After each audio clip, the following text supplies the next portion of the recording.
Test, test, test.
Are you starting? Starting? Good afternoon, everyone. We are live with our 10-ball open tournament, getting started on our stream table with our first match. We have Met Vergara at a 723 Fargo going up against Jordan Tenzin 652. Met gets the first break. And it's that last ball moving, the 9, that drops. Just got to look at the 1. Bit of a thin cut if he wants to take it on. Some awkward cueing over the 7, so we'll see if he is feeling aggressive right out of the gate.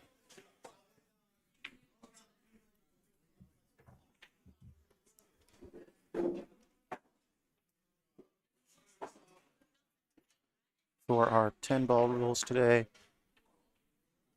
we are doing early 10s are allowed. Of course, all shots are called. Racking the 2 and the 3 on the corners. We're not doing all ball fouls today, but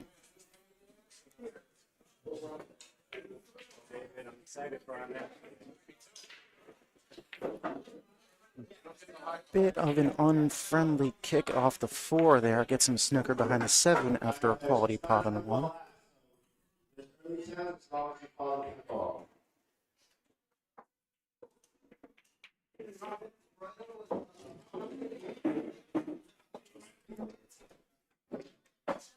And we'll have Kyle Young joining us at the commentary desk.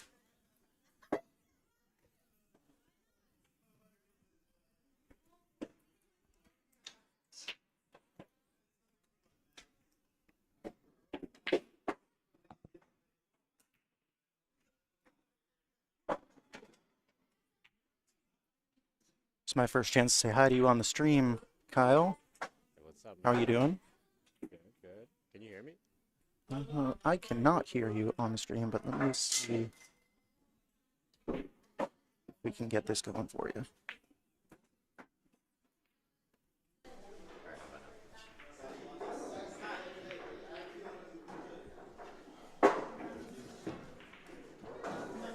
No, is the mic on?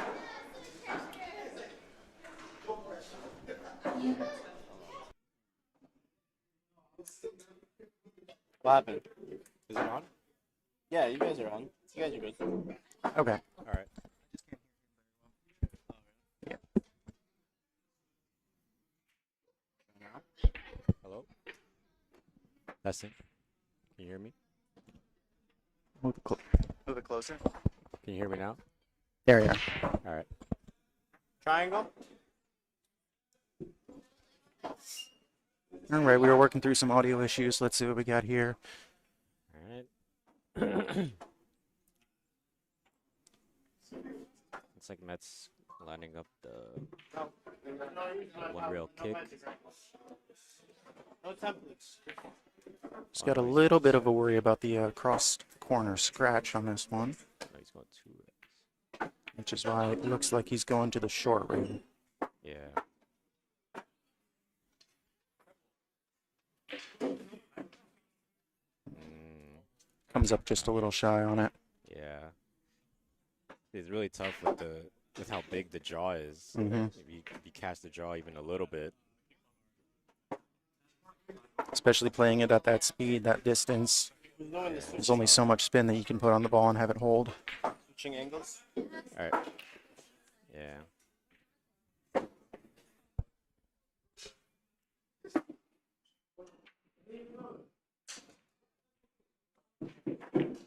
With the ball in hand, we're getting our first look at one of our players going aggressive here. Okay. Just gotta roll it forward.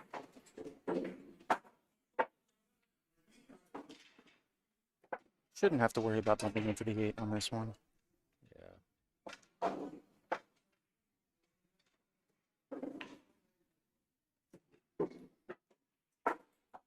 Just now noticing it looks like Jordan is playing with a Snooker like, cue. yes, there you go, snooker. That's the name of that sport. He has a very Chinese 8-ball-esque stroke. Very extended pause in the back. Yeah.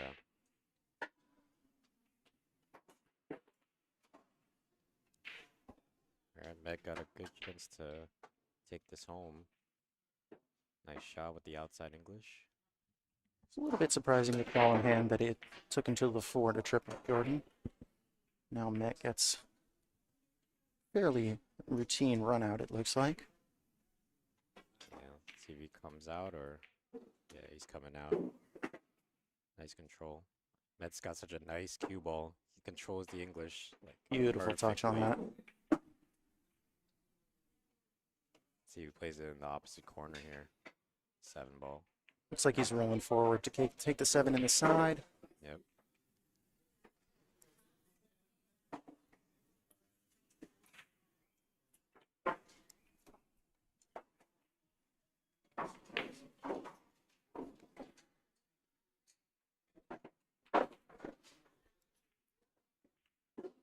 Nice run out to start the race.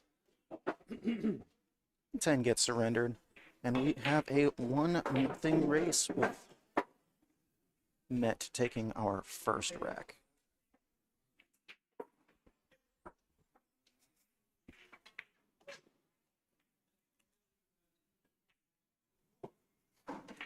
I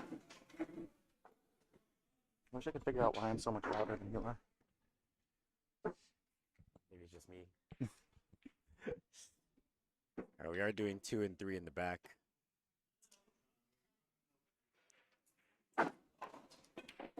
We get to get a look at Mets breaking with the BK2. He had pocketed one ball on his first break. It was the last ball moving. It dropped in that lower right-hand corner.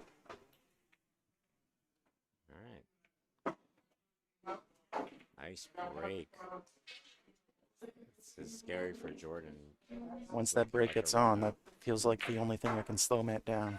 Yeah, I don't really see any problems in this rack. Everything looks easy.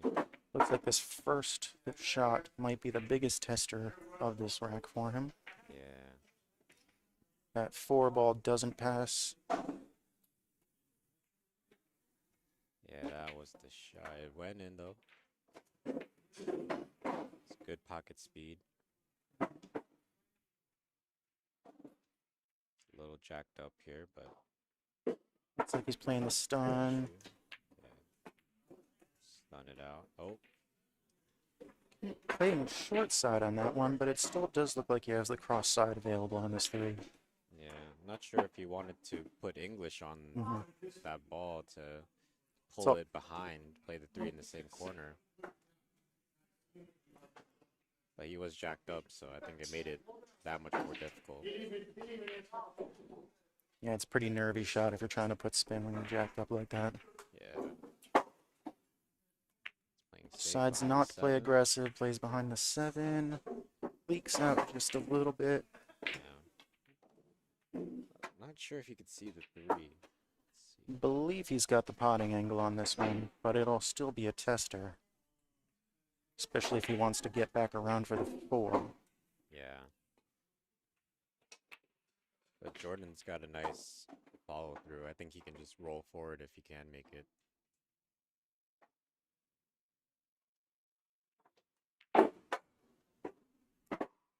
Nice. Beautiful stroke on that one. Yeah, punches it out.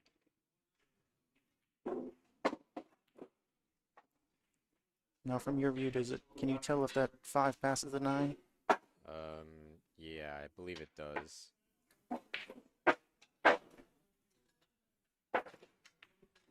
Yeah, he's playing it like it does.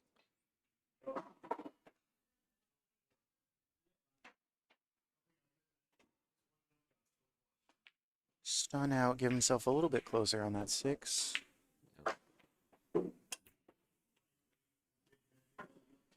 You just got to play this into the rail a little bit. Just a soft punch out. Just like that. It's got a good angle to on 1 rail or 2 rails if he prefers that. How are you playing this shot? Because I'm always between if I'm going to try to play draw, come up 1 rail, which is what he goes for. I like the 1 rail. Keep it simple, and if you're not feeling it and you mishit it, you could scratch on the side. He's got a couple options here. Can either play to that short rail or stun out to the long rail, or He's draw gonna back to the long rail. back. Yeah. Oh, he's playing it that way. Comes up a little little bit risky. short, but he should be out from here. Yeah.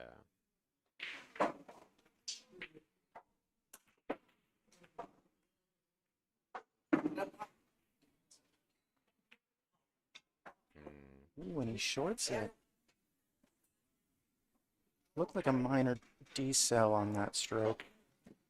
Yeah. A little bit surprising because of how he looked the rest of the rack.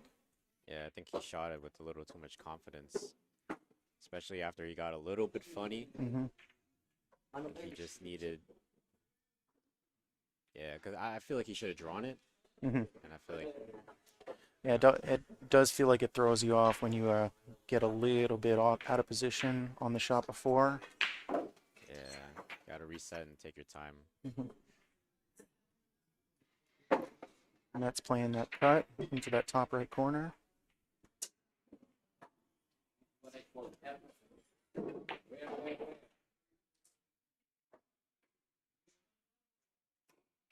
Oh, Playing oh, hey! Very nearly went on that one. Hey. Now that's a shot you'll see Met lining up to do all the time when he's just having fun at the table. Oh yeah. I mean, He likes himself for it. it's a game between the Filipinos, so you gotta have a little bit of fun. So Jordan gets his first rack on the board. Yeah, deserved. I think, Jordan was running it out and he just got a little bit funny. Just happened to give it back to Met, but I think that was Jordan's game. It did seem like a little bit of a kind of a respect thing for Jordan. Felt like he earned that rack, so Met wanted to earn it right back. Yeah, for sure.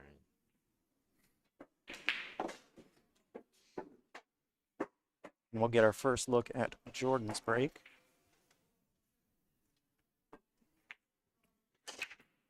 Playing from just off center.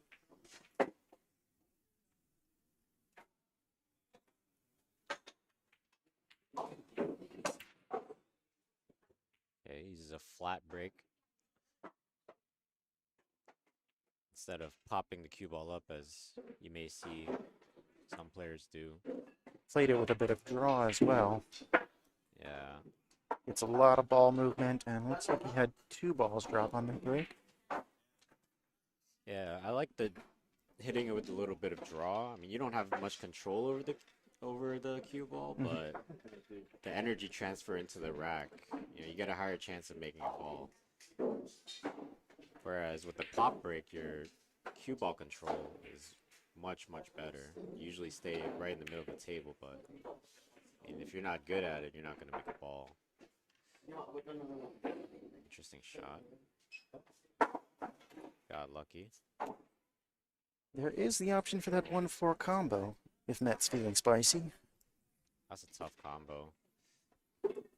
And knowing Met, he's going to play safe here. He sees it He'll already. definitely play the percentages. Yeah.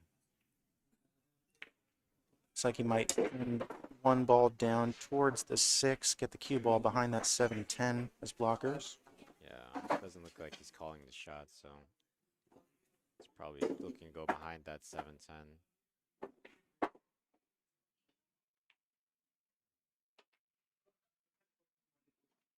Oh, he is going for the shot. Wow. He went aggressive, unfortunately not rewarded. Yeah. I think he can see the 2, but certainly not all of it. See, if he hits it real first, I mean, there's a chance that the 9 ball can go in. But if you miss it, yeah, you can see if he hits it right at that angle, there's a good chance that 9 ball is going to go in. But it's at that point you have to wonder, do you try to call the 2 in the cross corner, or you call that 9 in the bottom right? I think he's calling the 9 ball. But it's scary because if you don't make it, the 2 is going to float over the corner. And you're going to possibly give Jordan a run out. Yeah. So he played it a little harder. Just to kind of say, let me just get another chance at the table. Create some Shuffle. distance. Yeah. Just shuffle the layout a little bit. If you make it, you make it. Figure out what to do next. 2 ball gets frozen to the rail. Makes the shot, in my opinion, a little bit easier. Yeah. Yep. Plays with the inside, short side into the middle pocket. Nice shot. Some options here. Play for that 3 in the side, or go down to that corner, leave it past the 7, maybe run into the 9, hold for the 4. Yeah, he's jacking down, so it looks like he wants to stun into the corner. Oh no. Tried to play the cut. So that's not a bad play, but I wouldn't have minded running into that 9. With the 6 where it is, I don't necessarily like playing for that position on the 4. So then you're giving yourself another thin cut into a side pocket. Yeah. Now looks like Met's going for the 1 rail kick. Oh no, I think he can see this ball. I think he's gonna try to cut it and either use it If he inside. can see it, it's just the smallest little sliver of that 3. Yeah, I think he wants to come straight down in between that 4-7 gap. Just hit it very thin. And come right back down to use that 4 ball. I say he's killing me. Yeah, 'cause, I mean, Jordan's been getting a lot of good rolls these past 2 racks. Still time for the luck to turn around. Oh yeah, of course. It always does. Just lining up with the inside. Whoa. It's like a Chris Melling shot almost. But yeah, I know he definitely wanted it to go behind that 7-10, but it was such a thin hit. Hit it a lot thinner than he wanted. That getting the double kiss on the 3 makes it hard to tell, but it looked like it was a little short of pace if that was the plan. Yeah, that's why I'm thinking he hit it a little bit too thin. Just didn't get the right speeds on the ball.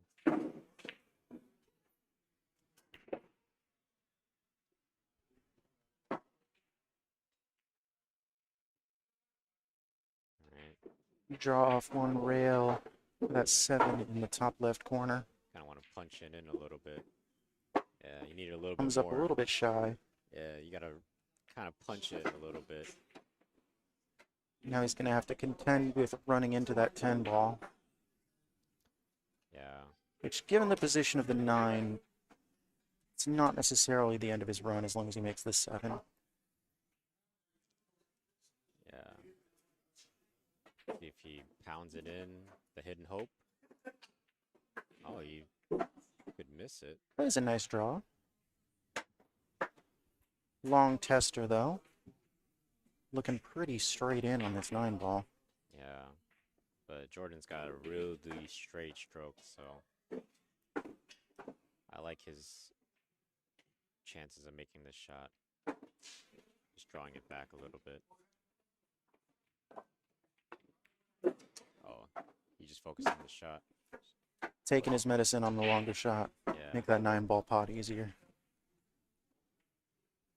I mean, yeah, like with his stroke, I like that play. It's quite the well-controlled stun follow. Yeah. Keep himself off the rail. Nice shots. And he drills the 10. Take a 1 rack advantage going into rack number 4. Yeah.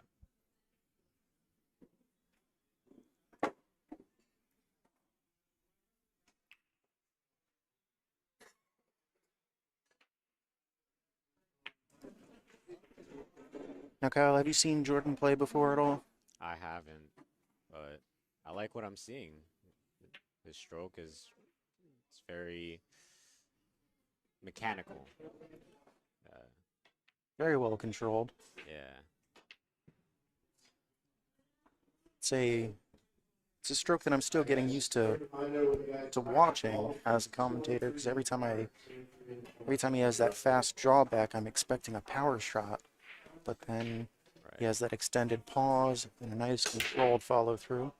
Yeah, but he does deaccelerate on the more finesse shots, which it scares me sometimes because I'm not sure if he's gonna miss the ball, but then of course he makes it.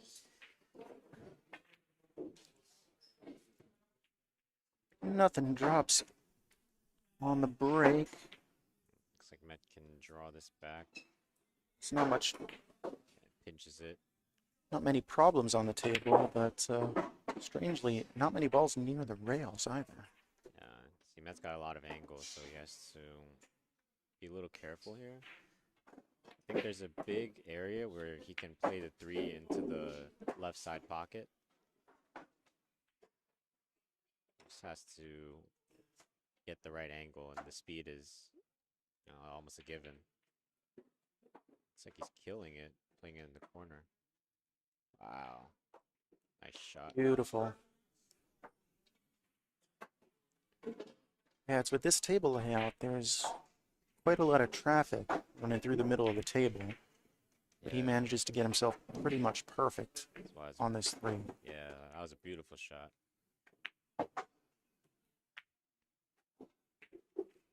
Alright. It's kind of landed, Got a landed little on the bit wrong further than he would have side. liked on that one. I think he was playing for the 4 in that top left corner. Yeah.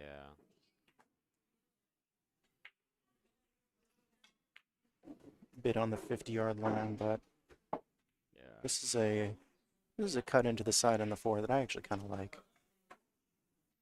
Go 3 rails around. The 10 ball should come on the right side of that 8. Looking for that 5 in the bottom left corner. Yep. Looks like he wants to cut this into the middle or play safe. Yeah, into the middle it goes.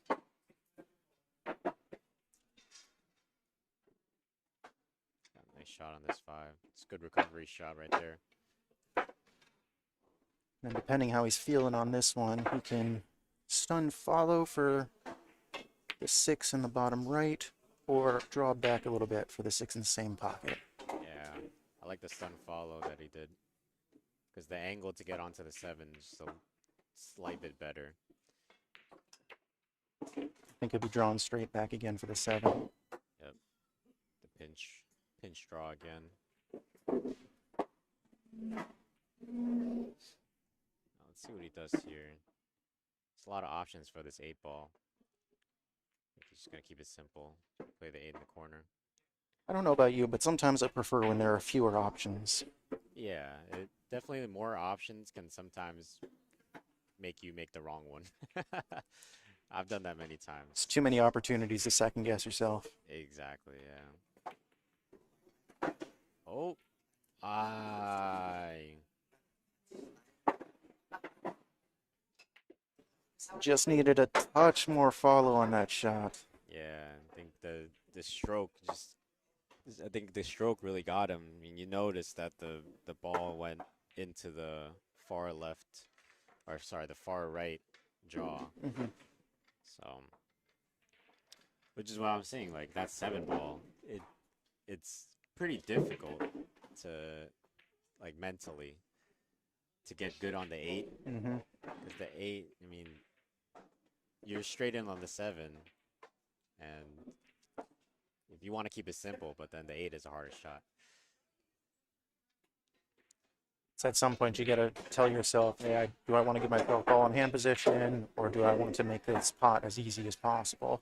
Right. All right. Drills the Shot 10 by ball for Jordan. a 2-rack lead now. Yeah. Still kind of surprised that Matt went for that 4 rail in the beginning, but it was close though. It was close. With how much he shoots that shot when he's having fun, I do feel like he has a lot of confidence in it. Oh yeah, for sure. You know, if you ever come around to Carom and you talk to Matt, I think that's one of the shots he'll show you. You know, I feel like every time I've played him, just when we're both like having a little bit of fun after a tournament, and he gets to the 9 ball, that's the one he'll try and play on me every time. yeah. Oh, almost scratched, but Saved got a by the friendly 3 ball call. on that one. Not an easy shot on the 1 here, I think. I'll still look. I think he can. Position might be a little bit tough. Could run into the 4 and break up that cluster. Yeah. Although then you have to worry a little bit about getting snookered behind the 10. You might want to hit the 10 full on this one instead. Play a little bit of slight draw. Yeah.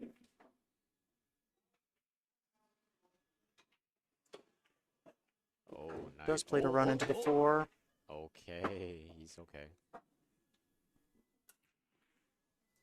I think he can see this 2 ball. Not It's a- 10.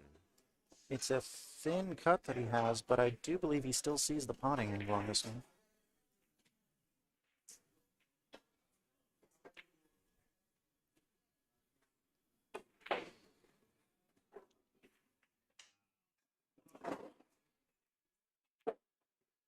Unfortunate for Kevin on the table next to us. He had a bank shot on the 10, which he did pocket in the side, but then that cue ball drifted into the corner for him, Yeah, pretty unlucky. putting Duke Lamb on the hill. Oh, I actually don't think he can see this ball. So it looks like he's going for the one rail kick. He's calling the side pocket. Just trying to hit it thin, probably hide the cue ball behind the 8.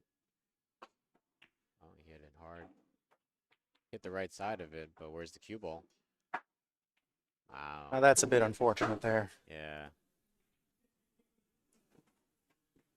But I mean, that was a tough one ball, and you wanted to stay offensive. This is the second time we've had Met get the ball in hand in this set. Yeah, let's see. Now with 7 balls remaining, we'll see if he gets himself out. Yeah, he needs to capitalize on this. His 4-1 down in these short races is pretty tough. I'm sure he's feeling like the score should be reversed and that he should be up 3-1. Yeah, he's definitely had some chances, but we all give up chances. Just needs to. It's what you do with the chances that are given to you that you really have to focus on. Yeah, just have to stun Jordan right here. Don't let him get another one. Keep him seated so he gets cold. Which, looking at this layout, I think Med has a really good chance to do that. Alright, he's got a good angle here. Let's see where he wants to play the 8. He can go on either side. Might go with the outside English. Oh.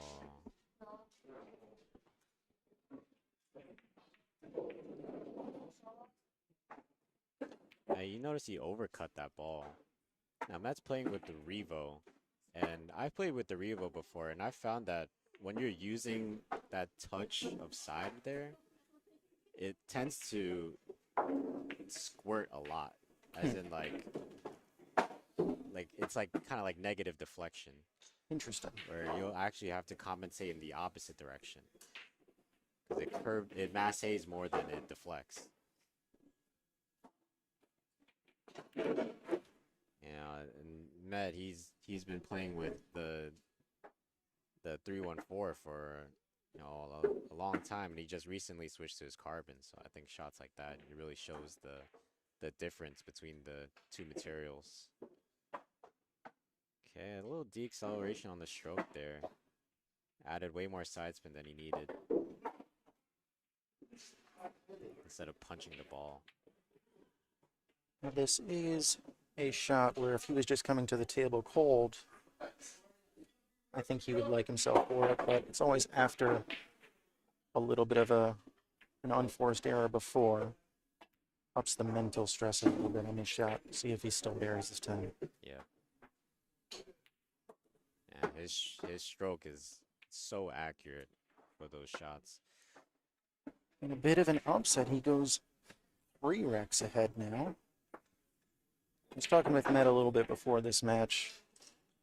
With the weekday tournaments, keeping him up late these somewhat earlier days might get him a little bit slow to start.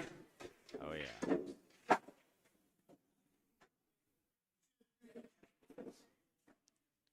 Definitely keep your eyes out in the later stages of this tournament, because Met will pick it up. It's a little bit early to call it now, but I do say if Met ends up in the 1-loss side after this rack, I would hate to be the person that has to play him. Nice break. So you went for a more pop break there. Yeah, put a little more energy into it. He gets 3 down off that break. Yeah. He's got such a strong stroke. You see it when he grips the back, when he grips the cue on the follow through. Yeah, he can generate a lot of cue power with that. This is another rack where it's looking like the first shot is going to be the biggest tester. Yeah. Nothing easy on the 2, given that he's almost straight in on this 1 ball. Looks like he's lining up the possibility of squeezing it by this 8. But if you're squeezing it by this 8, it makes shot, makes getting position on the next shot difficult. Oh, he uses the 8 ball. It's a nice shot. I was thinking that he would play it off the rail, Yeah, maybe punch out for the 2 in the bottom right corner, but he decides to draw all the way back, get this 2 in the side. now he's not an easy shot. Especially when it's a little bit cold in the arena. And these rolling shots into a side pocket is always a little bit tricky, so he decides to go all the way down. Yeah, I was about to say, when the arena's cold, those middle pocket draws play really tough. So when you're cutting it into the middle pocket, you have to really be accurate, otherwise. I think if he was playing into that side pocket, there was a little bit of that worry of leaving the cue ball against the rail for the shot on the 3. For sure, yeah.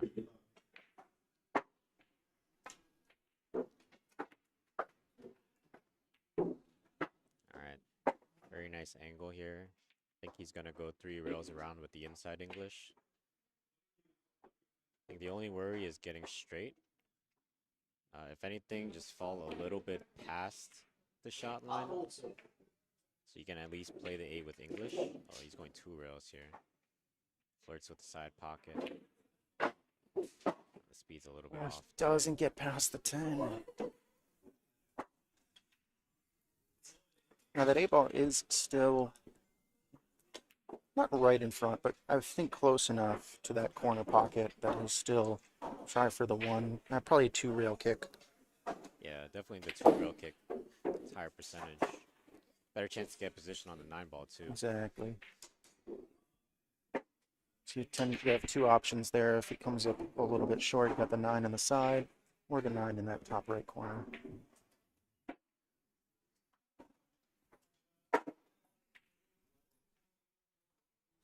Yeah. And just go pure offensive here. Don't even think about the 2-way shot. Just make that ball. Just like that. Oh my god. Just hangs up.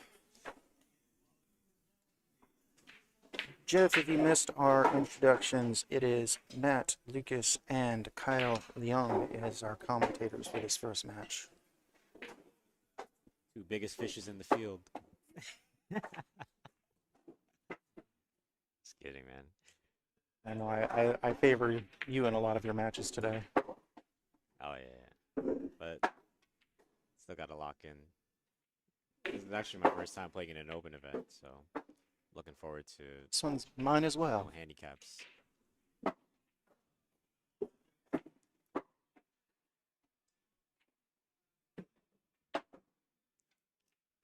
All right, Jordan, nice cleanup there. And Jordan has 5 on the spin. Yeah, textbook stuff.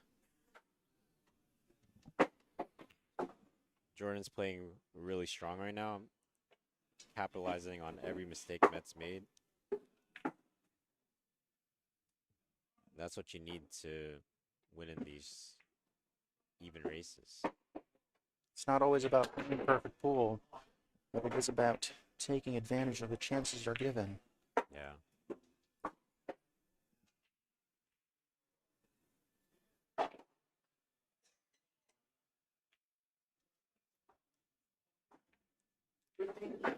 Now let's see if he sticks with the same break. I like when he pops it up. Okay, hit it a little softer this time. A little bit of a surprise considering how well his last 2 breaks worked for him. Yeah. So he did add a little bit of side on it. Or sorry, not last 2 breaks. 2 breaks ago, I do believe he had a drag on. It seems like he's falling into a similar pattern that Joshua Filler had in some of his matches at the European Open this past week, where you're alternating between 1 good break, 1 dry break. Yeah. Looks like he's playing a two-way shot here. He's calling the bank, and it looks like he's gonna float. He's gonna try to aim for that third diamond. It's a nice above. two-way shot too, because if he gets the right position, Yeah, doesn't quite get there. And he leaves a rail first shot, I believe, on this one. I think he can go straight at it, and then play that 210. 210 is a juicy combo right now. Yeah, Depends on the angle that he has in this one. Yeah, I don't think Met minds much that he missed the bank and left the shot, but the fact that the the cue ball hits the 10, you know, And puts it right into in front of the pocket. Yeah, that and you know it's right into the shot line of the 2-2. So that's just bad luck. And, you know, looks like Jordan's been a little more fortunate than Met. Oh, just as I say it. I think he played that with, I think, twice the pace that he needed on that shot. Yeah, for sure. You just needed to make the ball or just play the twos as if you're gonna make it. Just roll it in. You know, on these Brunswicks, those draws are very forgiving.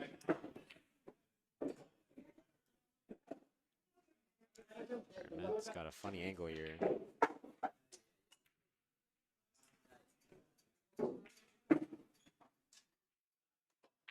Play into the 7 with inside English. Yeah. Holds it nicely.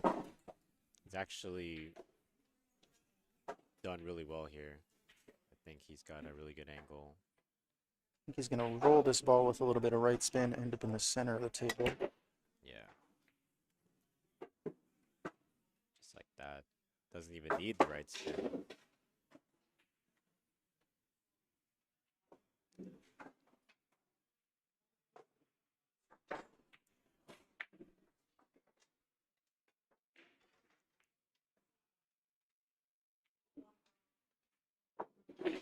Looking good on this 6. One, maybe 2 rails back and forth. Nice shot there. And The last basically, 2 times he messed up the 6 ball, so had to get it down that time. He can come. Looks like he's coming 2 rails into the 8. feel like the worry on a shot like this is trying to do too much with it. Yeah. I think he ends up with more angle than he would have liked. I think he's okay. Play 2 rails back and forth. Not the worst setup. I think I would have preferred to try to play for draw, come back between the 9 and the rail. Yeah, I think that would be ideal. This is not the most comfortable shot. Especially with such a long bridge off the rail. Yeah. Plays it nicely. Oh, he's playing for the short side. And I had a shot like that earlier during warm-up. I don't know if he was playing for short side. I think that's just where he ended up. just try to keep it simple.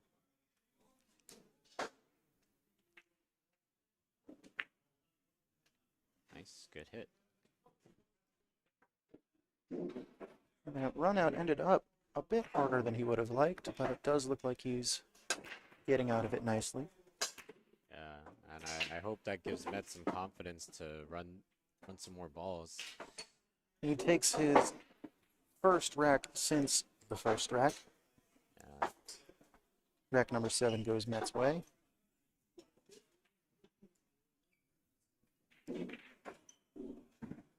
He's a little bit in danger of letting this get even more away from him than it already was if Jordan goes on the hill there. But as it stands, 5-2 is not the most insurmountable lead for Met to break through. Yeah, 3 games. They go by so fast. You know, if Met just Especially if he is to get a break and run here. yeah, just needs to tighten up on his safeties a little bit at the moment. Now, if the 6 ball drops, he had 2 other balls flirting with pockets.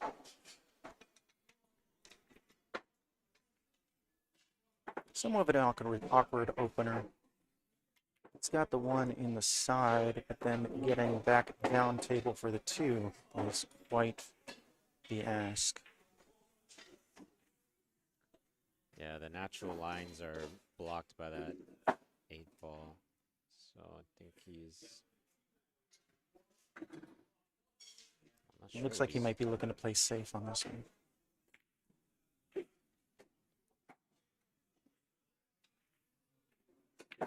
Oh no, he's punching it. Okay. Wow. Now that was a path for the cue ball I personally didn't see, but he handles that nicely.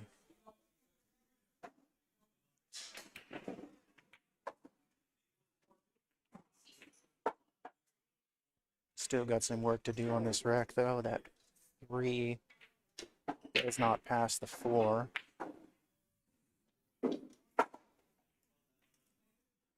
Yeah, if he gets good on this combo, I think he'll take it. But even if he doesn't get good on it, he's got a big 4 ball to play safe on. Yeah, judging by where he's pointing, I think he wants to get that cue ball. Oh, he's Only playing safe here. playing safe here. Just missed the line a little bit. Well, it's not quite where he wanted, but there's no aggressive shot for Jordan. Yeah, but easy safe behind that 3-4 cluster. Send the 2 ball a little bit down table. Oh, he's splitting it even. That's good too. It's a great safety right there.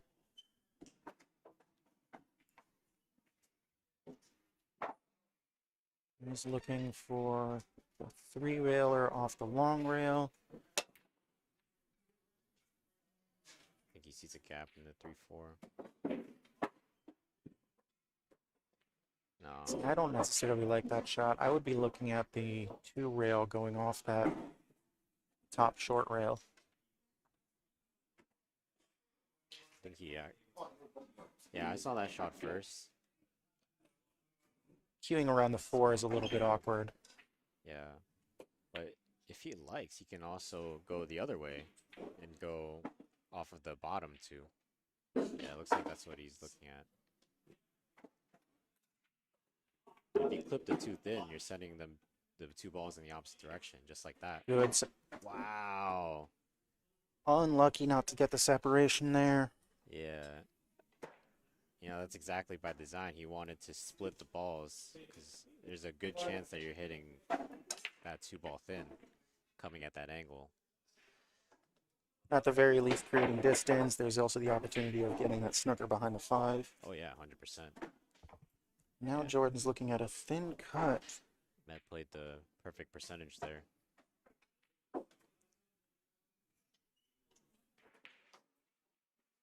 He decides to that play safe, 3-4 get behind here. those 3-4 blockers, but it does leak out and Gonna leak out, leaves yeah. an open pocket for Matt. Then he's got to make a decision on this 3-ball. Yeah, it doesn't really go into any pocket except where the 2 is right now.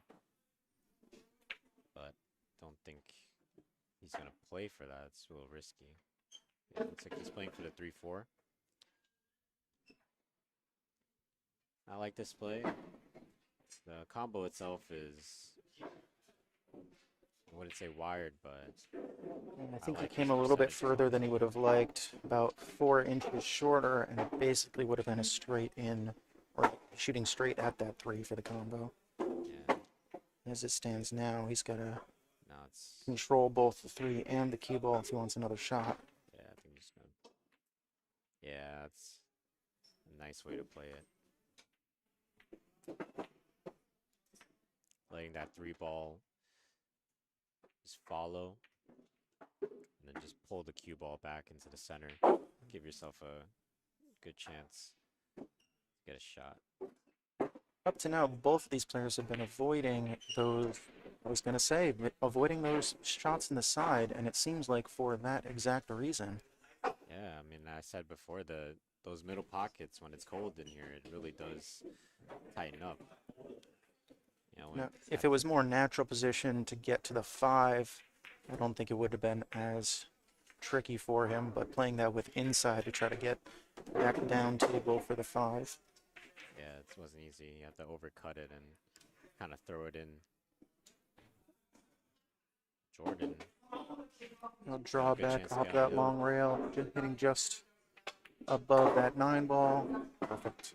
Yeah, nice call there. He's actually got a little bit funny here, but he's got a nice stroke, so You think draw straight back, yeah, take short 100%. side on the 8? Yeah, or I mean, he could also just hit the 8 full on. Oh no, played it well. Little pinch with some outside spin.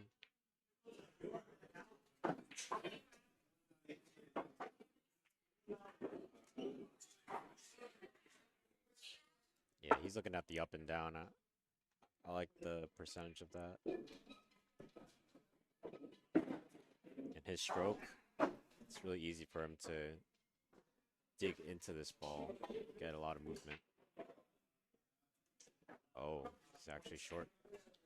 Yeah, playing that with inside, I like the option of playing low outside on that, coming 3 rails around for position.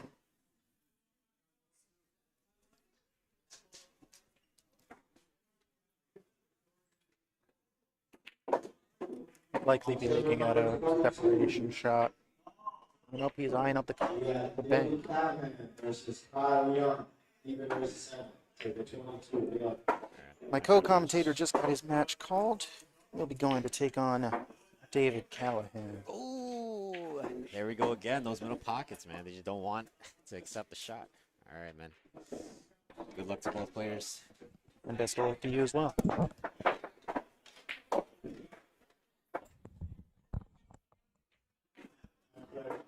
Just to clarify on the rules, you guys can only call 1 ball at a time. Looks like we have Matt playing for this bottom left corner. Bit of top left. Try and come around 3 rails for that 10 in the top left corner. Not the cleanest hit. Leaves a thin cut on this 9. Not the most comfortable shot, but from what we've seen of Jordan, should be makeable just fine. And 2 rails for the 10 in that top left corner.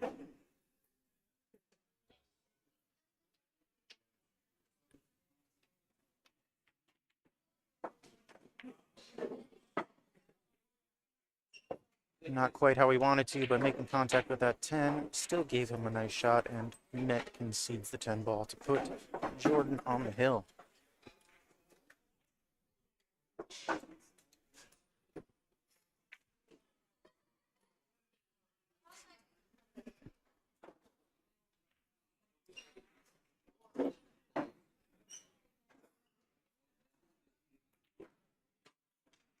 We've seen a couple different break approaches from Jordan in this set. Let's see which one he decides to take for his final break. On table number 36, Pascal Ukraine versus Abel Barriento. Table 36, versus 7. Let's give you some updates from around the field. We had Leo Gamboa taking down DeMarco Kane 7-3. Duke Lamb beats Kevin Lee 7-4. Eric Kwan defeating Rafael Copeland 7-1. Pascal Dufresne S. Elias Rabadi 7-3. Jason Chen versus San Francisco, even versus 7. Jason Chen beating Glenn Nalam 7-2.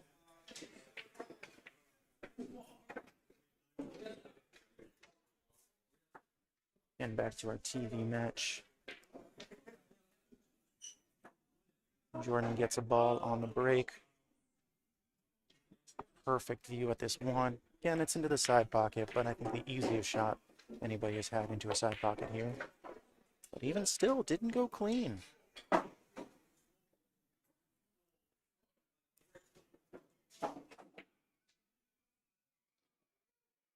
I feel like he might have overrun his position a little bit. Now he's forced to play him off 2 rails to try and go for the 4 in this bottom right pocket. Preferred that shot over trying to play for the 4-6 combo. Search mo Carom.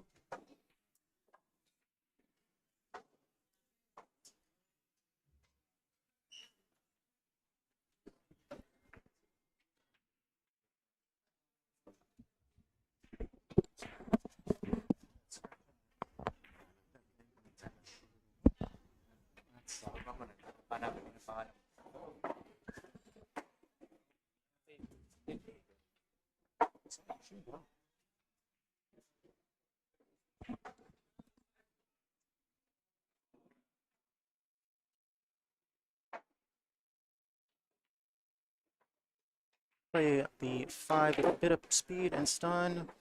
Rails down for the 6. We might be looking at our first break and run of the set happening in potentially the last rack of the set.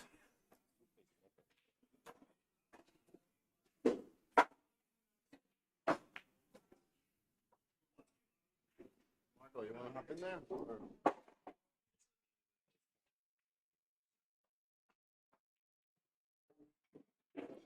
I wasn't feeling confident about getting past that 9 ball, so he plays for a thinner cut going between the 9 and 10, but still looking pretty good from here. Play 2 rails out. I don't think he wants to catch that 3rd rail on this one.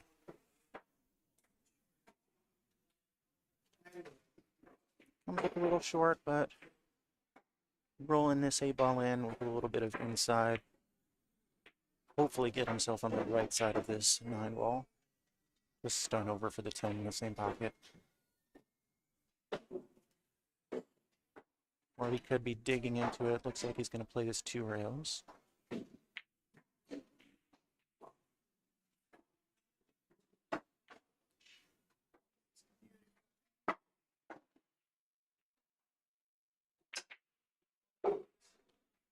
A little thinner than would be ideal. Play a softer shot with a little bit of outside spin. Get that cue ball. Stay on the line of the 10. Just like that.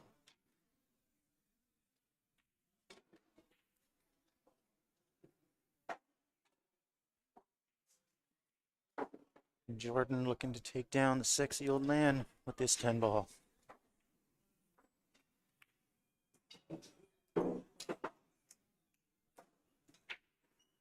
And Jordan does put together that break and run. Take our first match on the TV table.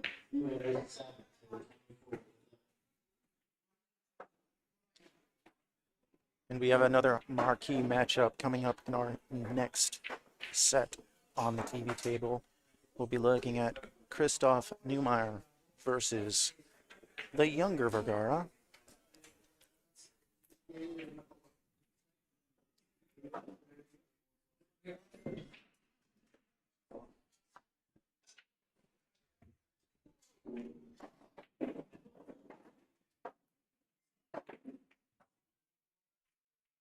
I would love to stay with you all to commentate this one, but it does look like I will have a match coming up soon, so I'm going to surrender the headset to DeMarco Tran and Kevin Lee.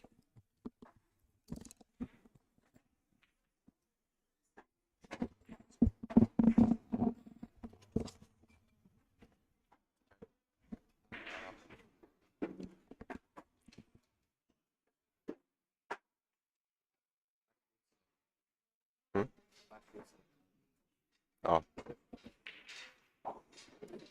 You want to just commentate until it comes then?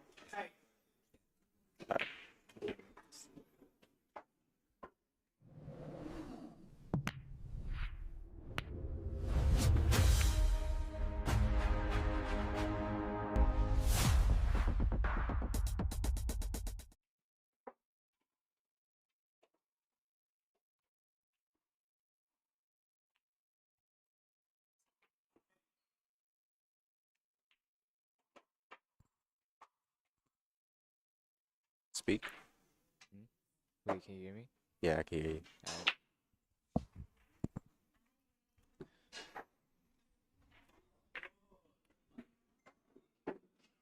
Are we just waiting for them to set up? We can start. Christina came back. She was superior from 600.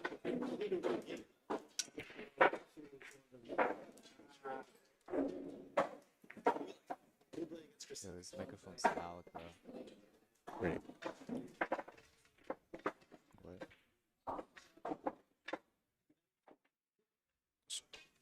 Is it connected?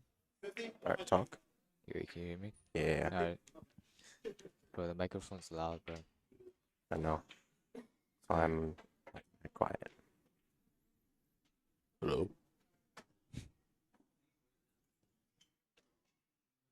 Alright. Christoph and Darwin a lag. Wow. Darwin comes up short.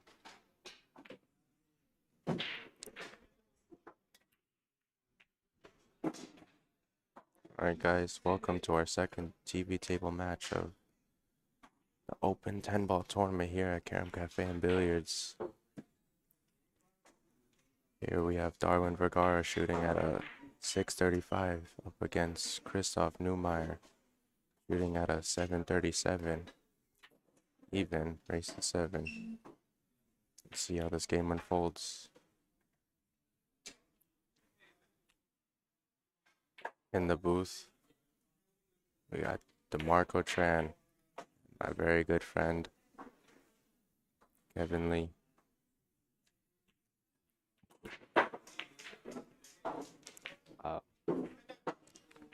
Alright, 9-ball down. He's got a long starting on the 1. Does it pass the 2?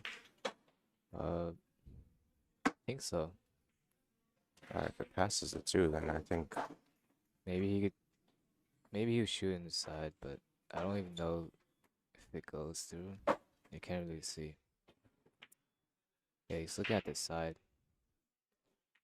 yeah, if he shoots this in the side, he's got to watch this cue ball path. It looks like he's going to dig down.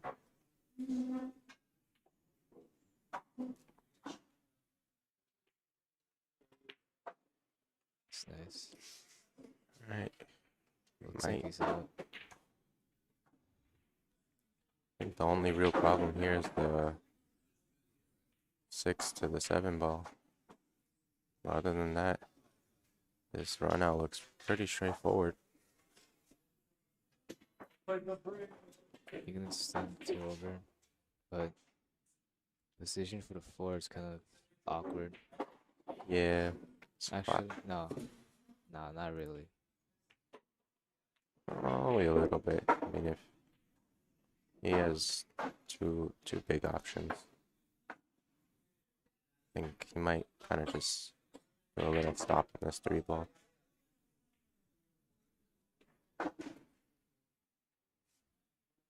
Nah, Oops, if so he gets the cue ball in like the middle of the table, he's fine. yeah. You can just like, oh, he's drawing it. Yeah, you just punch it over. I couldn't see the angle. Alright, he has 2 options here. Wait, can you still hear me? Yeah, I can still hear you. No, it's good.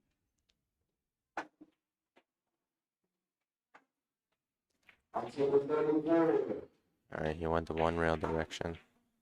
Yeah, that's it.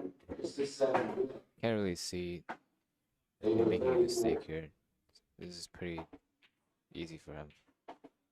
Yeah, I don't really know where if there's anywhere he's gonna go wrong here. Just depends on how he's gonna land on the 6. I think he's just gonna float this cue ball over a couple inches. He's gonna draw, stun draw. He has good. No, he has good angle to get on the 7. Yeah, I think he might play short side. Which I think it's the better choice to play short side. No, it's much safer that way. Oh, I never did. You can still make this, but Alright, we're gonna it's kind of switch the hard. camera view. See the shot.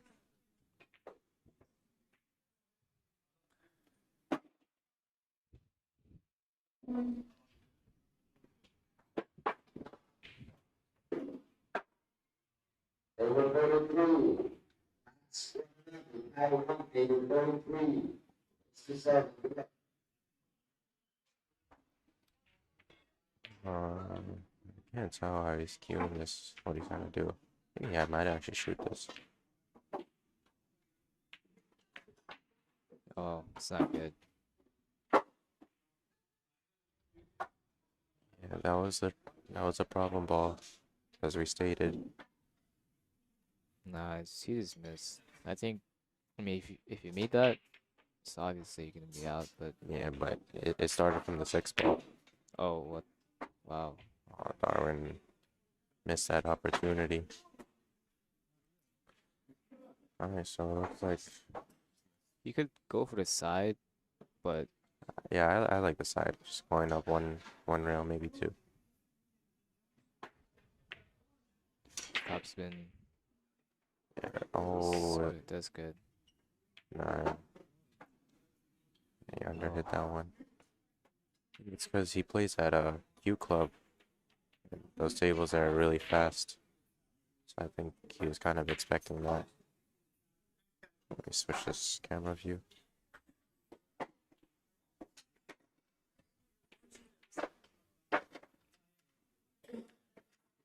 You could play for a save behind the 10, but Yeah, I like that option here, especially because Christoph and I are both left-handed.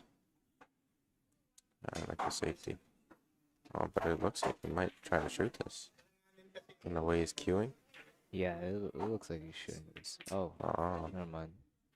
how did he Yeah, hit just it? not bad, but I don't even still see like the whole 8. Yeah, since Darwin can see this 8 ball, he can return with another safety.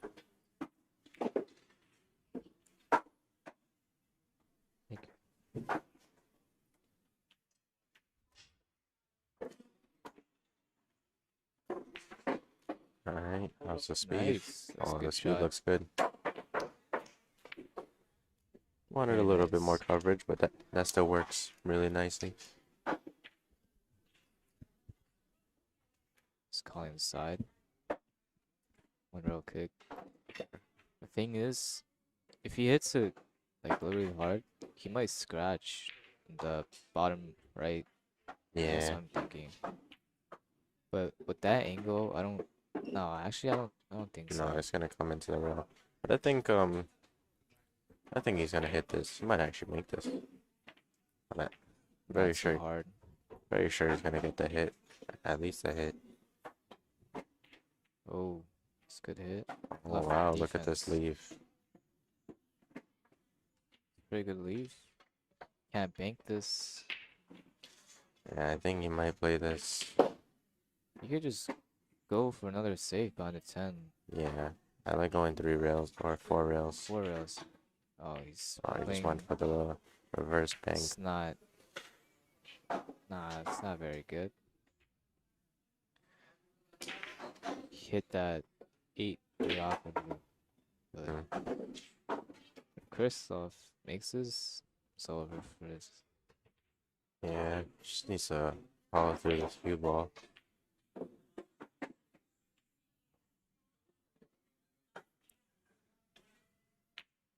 Nice shot. Great on the 10. Alright, looks like Christoph's gonna draw first blood on this second match on the TV table. Nice. 10 ball down. Not like that.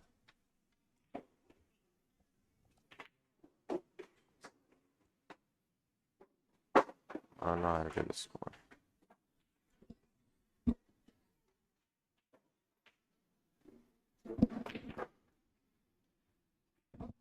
Do I want? Oh, thank you. Alright guys, we're gonna go on a little break here, but we'll be back soon.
Yeah.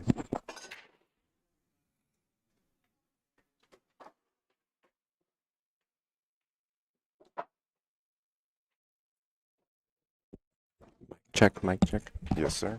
Oh, it's loud. Alright, guys, we're back. In the booth with me, I have Stefan Ma, Yo. champion of the lower bracket.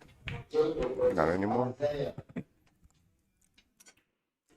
Race to 7. This is so loud. 6 Jacob versus Mic check. Hello, hello, hello, hello. Oh, this thing is so sensitive. Alright. Darwin has tied up the score 1-1. He's gonna shoot this 3 in the side. And he fumbled. Did he leave a shot? I think he has a 2-10 combo. I don't know how much he likes it. But I think it's worth it to take a stab at it. What do you think? Yeah, I think he called it. Might as well, right? Yeah. I mean, if anything, he just spin around the 3. Yeah. Sent it to around. Oh, he played it off. The time was. Yeah, I don't like that because the cue ball is no good. 29. Race to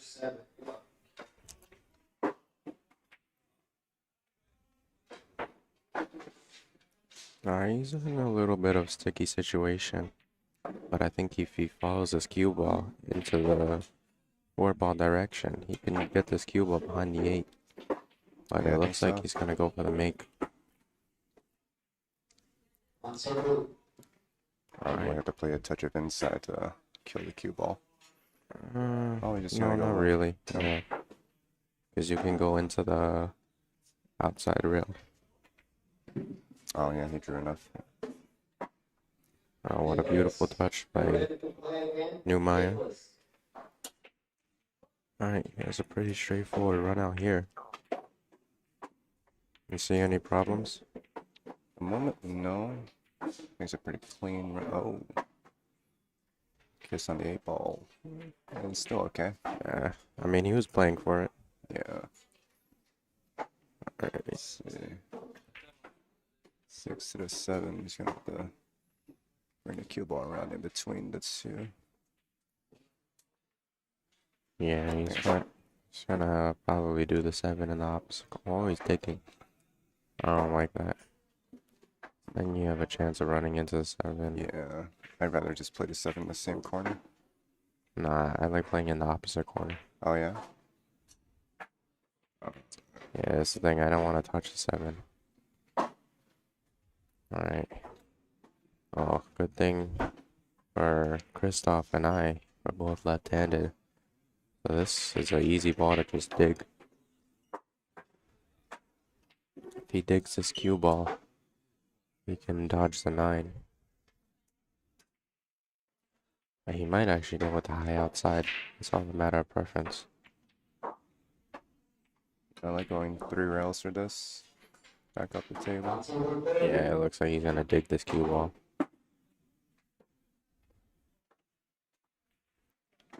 Ooh. Yeah, it works for him and I because we're both left-handed. Mm-hmm.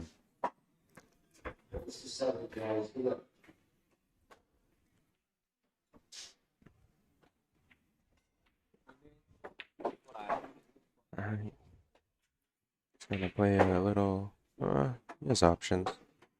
I like playing it back and forth. Yeah, letting your stroke out a bit like that. Yeah. Is he on the right side of it, though? I think he is. It's dead straight. No, well, he's not straight, but he's not where he wants to be. I doubt he's gonna play the 10 up the table. But it is an option for him since it's not on the rail. I think he has just enough angle he can follow through, come down to short rail, go back up, but it's a Yeah, touchy but I shot. kind of like punch following this. Oh, that's what. Oh.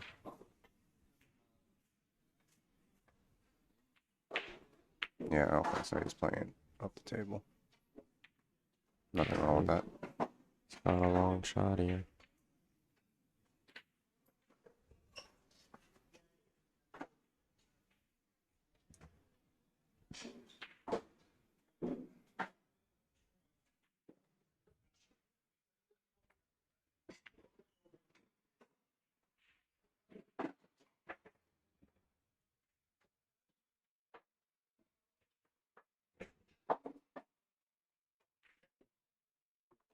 Nice shot. Alright,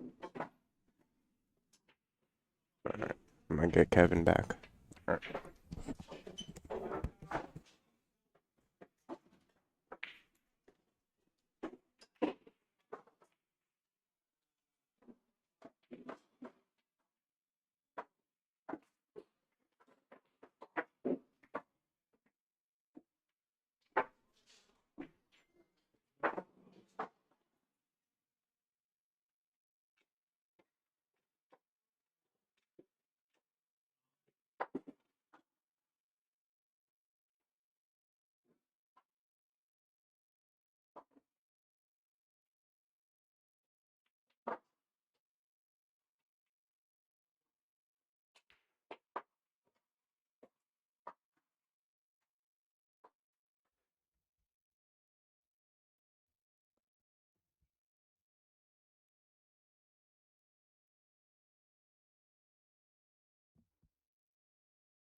More than that.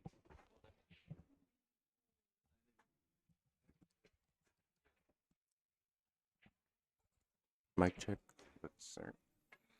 Oh, Hello, hello. Yep. Just go a little bit more. Alright. Alright.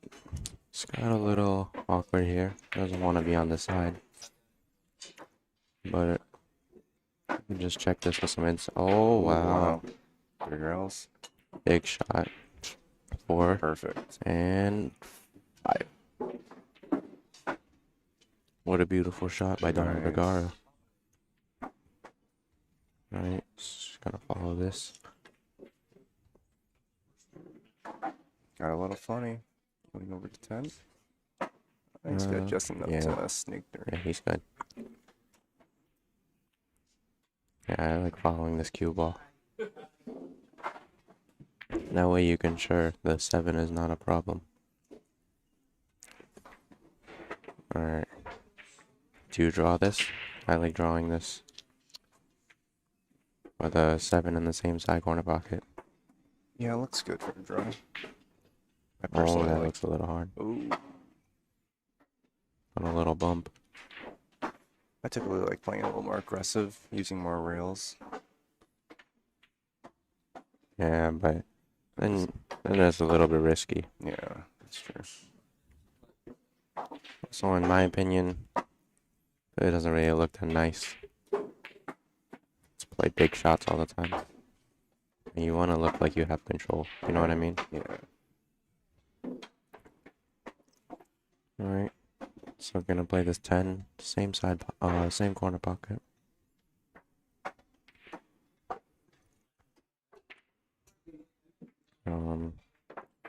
I see him messing up here.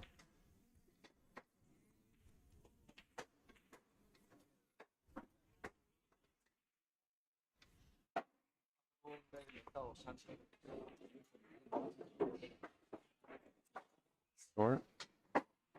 Still good though.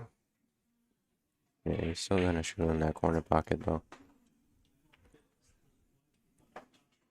Tough 10 ball though. I don't like how he's skewing this. No. Yeah, Tough shot, but I don't like how he cued that.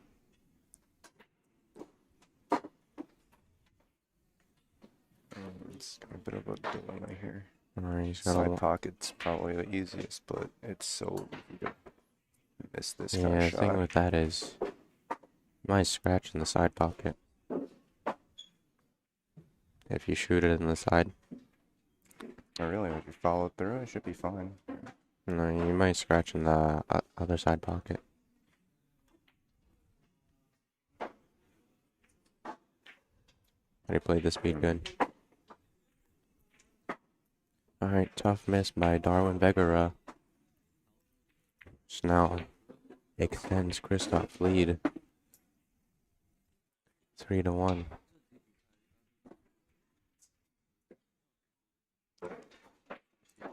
Alright, Steven. How do you think you did in your first match? Who did you play? Played Angel Guerrero. Didn't do so Mendez. well. Yeah. Oh, Angel Mendez. Well, yeah, he's a very good shooter. Yeah, he's on a junior team with me, I think. Really? But Yeah, I've never met him. He is not a 389 Fargo. That guy's at least 500 or higher. Yeah, the thing is, he doesn't really play much tournaments other than Open. Oh, he should play more. I think he's if anything, it's a robbery for him. Well, I've never seen him play. I just heard him from word of mouth. And same thing with Jacob. I've actually met Jacob before, 2 summers ago, when I was first learning how to play. But I doubt he remembers me. Got a lot of young talent out here. It's great seeing them be able to play to their full potential, even then. Alright, Darwin's got him behind this 4-ball, but I doubt he's gonna miss his kick. But how does it end up? Alright. It's gonna give him a 1-8 combination. And he's probably gonna play 1 ball in the opposite corner pocket.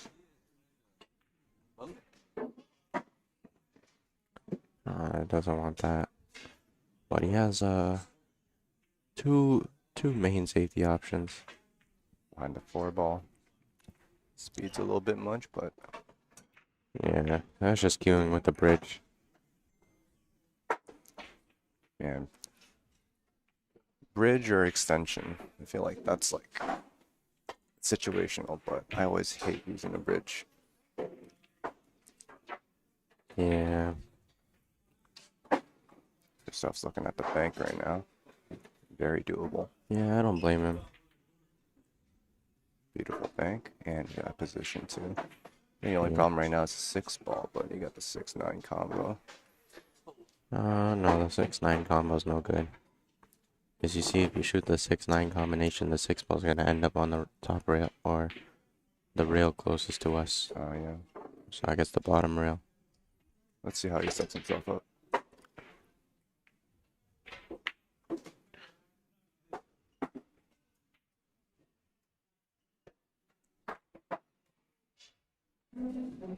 There's a couple options. I like shooting the 6-ball down the table. Just pretty easy to position, I feel it. Like, Back to the 4-ball. looks like he's just gonna stop this cue ball. Play this 4-ball up 1 rail. Oh, well now he's opened himself up to another pocket with this 5-ball. So let's see what he does.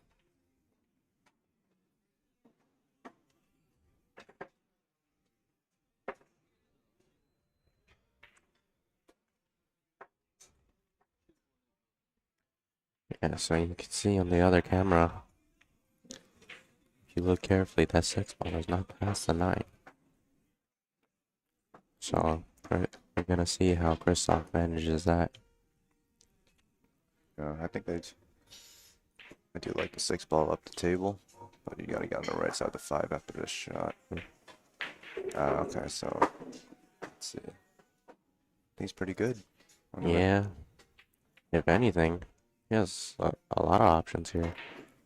I don't really like punching over just because he's not really that steep. I kind of like following over.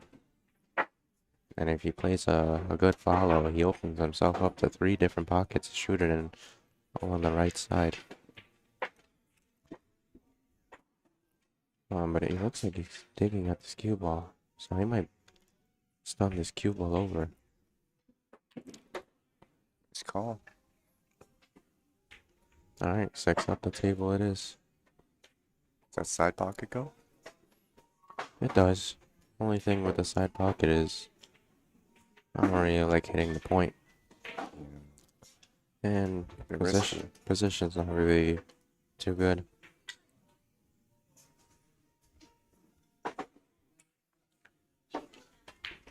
Yeah, there he is. The point. Yeah, I didn't like that. Very risky shot. Alright. So Darwin back at the table. He's gonna have to pull out a big position shot for this. 3-4 rails. Might shoot the 7 in the same side or same corner pocket. Oh wow. Oh, they're very nice. I didn't really think of that. That was really nice. That's actually the better shot. And go. Oh. Ooh. Ran into a problem here. He's gotta go for the bank here. Or to play I it. might just bank this into the rail. Yeah. At least if he banks here, he can have a little two-way in case he misses. Yeah, but if he's gonna bank it, he wants to bank it short. Oh. I'm really surprised by that. I didn't really think that was too high, too good of a percentage to go for. Alright, just gonna take this. Wants to go 2 rails. How's it come off the second rail? Comes up nicely for the 10 in the top right pocket.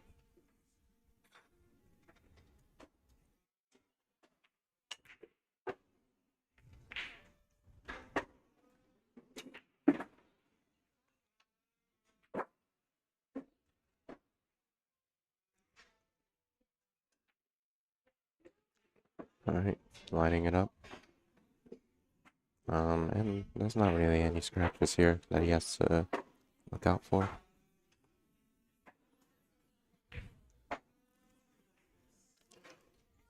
Overcut, but believe is That's what they call the pro side miss. When you overcut it and it banks back.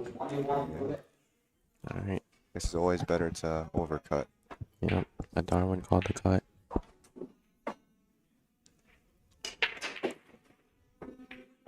Very nice shot. And just narrowly avoids the side pocket. Oh, what a nice shot by Darwin Vegara. Making the score 2-3. Working to close this lead.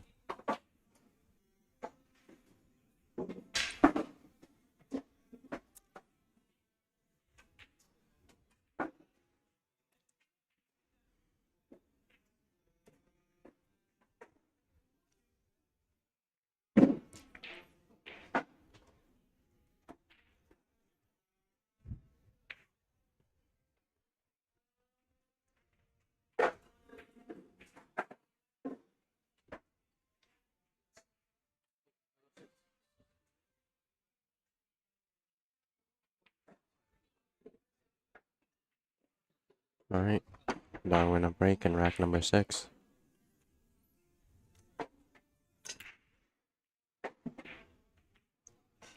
How's it end up? It's a little dry. Alright, it is. Alright, Christoph's got a touchy position shot on this 2-ball. This 2-ball only has 1 pocket. But with where the 1 is, it's pretty manageable. Just gotta look at the 6 and 7. Yeah. If you pass it too much, you have the side pocket to worry about. Alright, just want to see how he manages this. Looks good. Very nice. Just Oh, near. yeah. That's the point. Side pocket.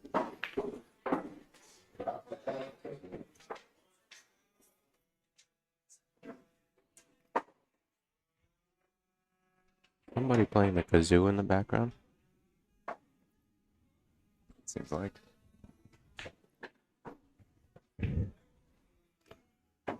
Alright. Looks like he might have to kick this. They called the 4-ball into the See side. in the other camera view what he's looking at. Looking at the 4-ball into the side pocket. Yeah, I like that. It's kind of lined up. Good shot. And it's a nice safe behind the 6-ball. Oh, this microphone is really loud. I turned mine down. I might just have to bring it closer to my mouth. Talk a little bit louder. Oh. Oh. Very nice kick. Alright, guys. That's my time to go. See you guys very soon. Good luck.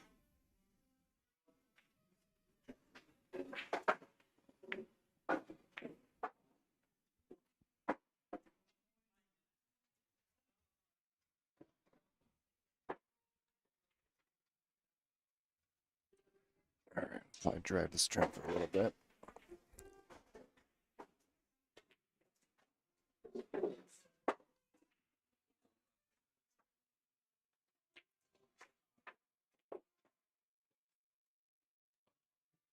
I'm just missed shy of the 6 safety, but I think he caught Newman pretty good. It's a thin cut.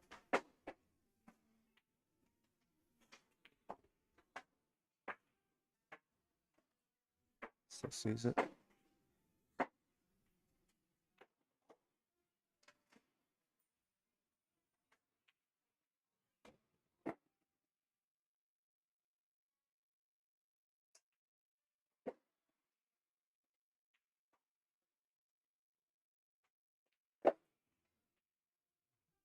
Darwin just starts to bank. Does he have a shot on the 3? He's not too happy about the shot. Yeah,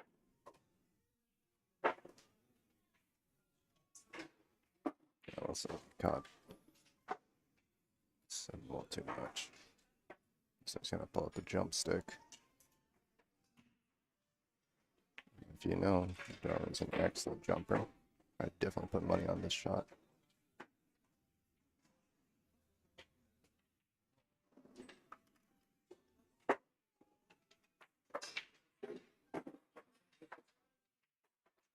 Beautiful shot. Position on a 4, a little bit straight, but drop back on 6.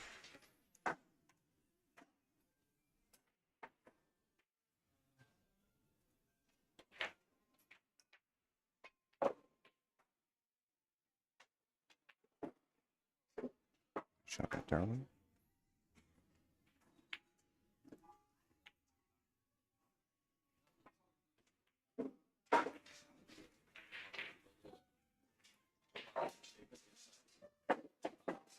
I think it's a pretty smooth run from here on.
Oh, sorry about that.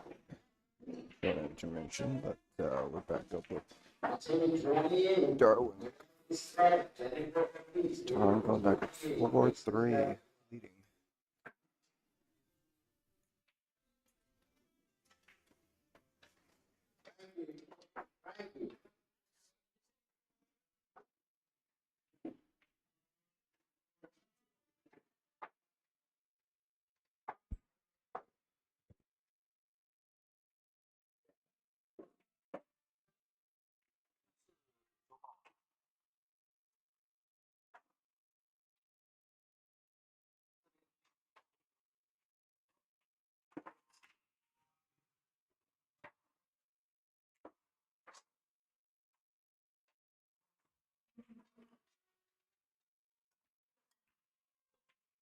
Let's get a little side view of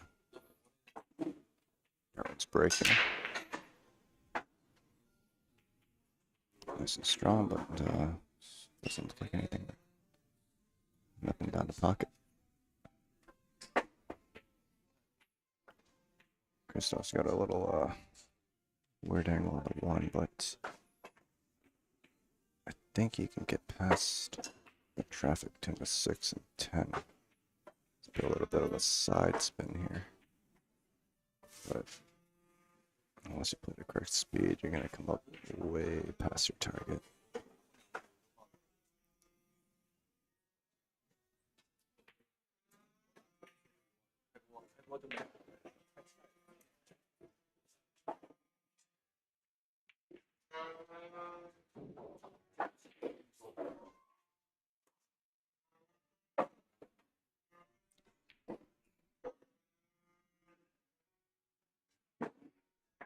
How many people watch?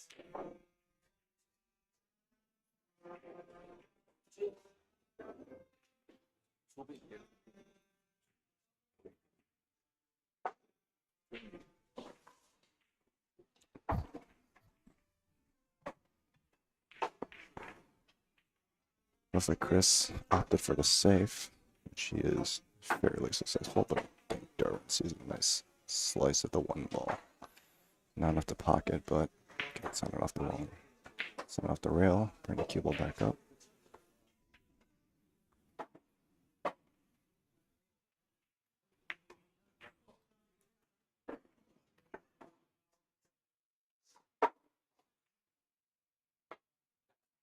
Oh, Darwin did touch of inside, but caught the 4.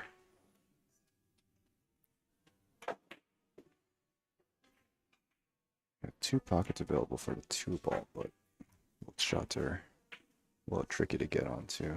Speed control is incredibly important here.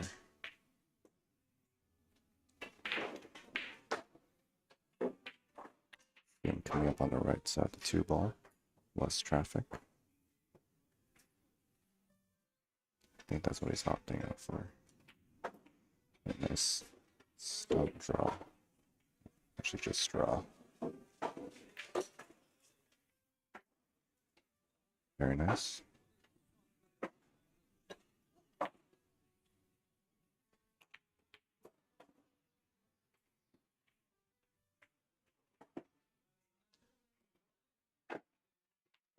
May look like he's a bit straight in. He's looking to shoot the 3 top of the table. He's probably he's gonna follow through.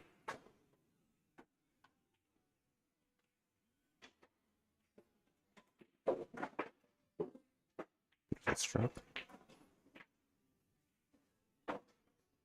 And actually a very nice angle to the 4 here.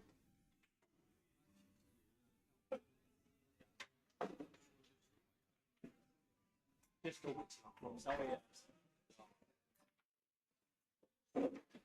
a touchy shot. He is looking to roll the 3 and shoot the 4 into the top right pocket. Either or is good. If this is a little touchier, but Chris sees it.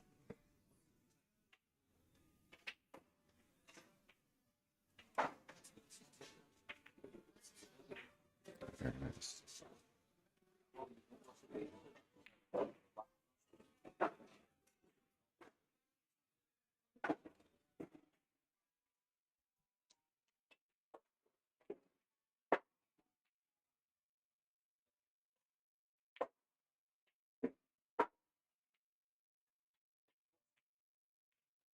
Oh, just misses shy of the pocket. Position's perfect, but I think he's too focused on where he was going to land. Not making a shot. You check now, professional.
Wonderful out by Darwin. Now leading 5-3.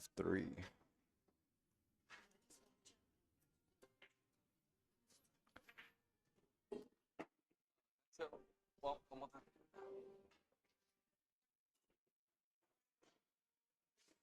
Darwin seemingly had a rough start, but I think he's amping up right now. Just a couple slight mistakes from Christoph, but crazy. Let's get another look at Darwin's break over here.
Darwin scratching a break just now.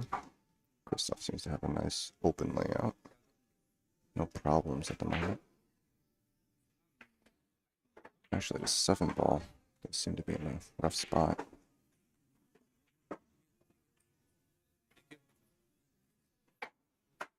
It's definitely got a very viable 7-10 combo here, but getting from 5 to the 6 to have a nice angle to 7 might be a bit awkward.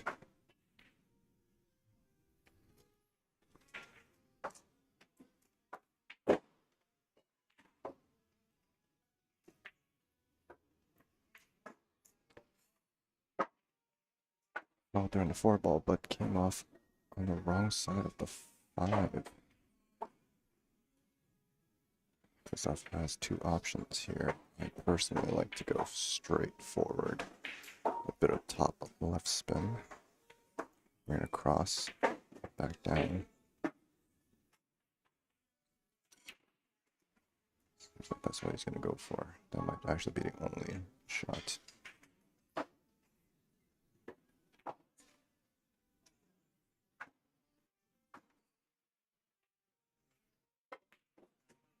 Beautiful stroke from Christoph. How does he finish? Lands nicely. Not much of a good view of the side there, but I think draw shot is much needed. Or actually, he has angle to follow. Come back towards the middle of the table. But it's looking at the 7-10 combo. Or 7-8. Choosing his options right now.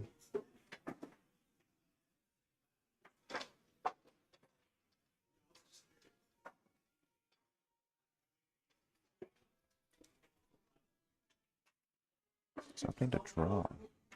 He's gonna even. He's playing for 7-8, yeah. Oh. Okay, he doesn't like any of his options. Decides to go for the other pockets instead, which honestly is also a very good choice. Smart play. 很多人他们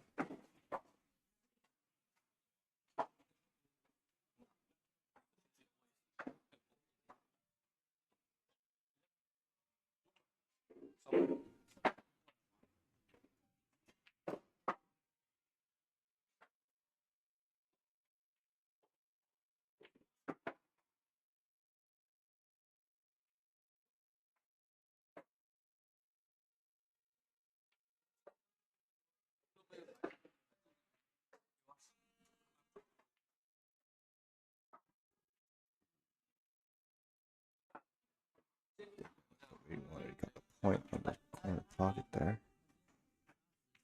He's got a long, he's got a tester right here. If he get through the shot, he'll be clear. 经常来，可能让他放心感。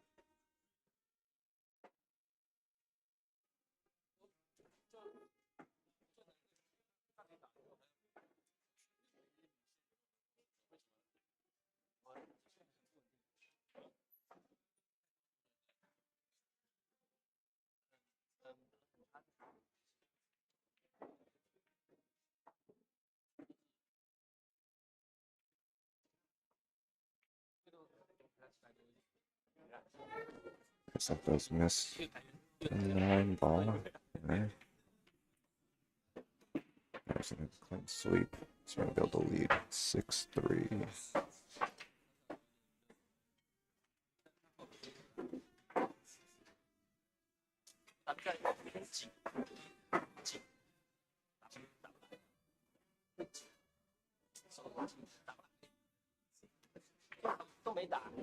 Nice.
adjust your volume here. Good Alright. afternoon, Stephen. Hello, Matt. How's your match, Joe? Not great? I played well, rushed things, kept getting in my own way. But such is the game, and I am looking forward to playing the winner of your match against Met. That'll be a fun one. I gotta play Met next. Oh, it's gonna be a interesting match. I wasn't shooting too well earlier either, but hopefully playing against Met will let me lock in a little bit. On this match here, looks like Darwin having a little bit of home court advantage. Yeah, he was doing great. 6-3 against, I believe, our highest Fargo player in the field right now. I would have to double check that. Even I think he's higher than Met right now. Let's take a look at what we got. Yeah, Chris got some rough layouts, or not really rough layouts, more like just unlucky kisses earlier in the game. But sometimes the rolls just don't go your way. yeah. But he's looking pretty good to be out on this one. Should draw around 2 rails, come for that 8 in this bottom left pocket. Yeah, that's what I would do too.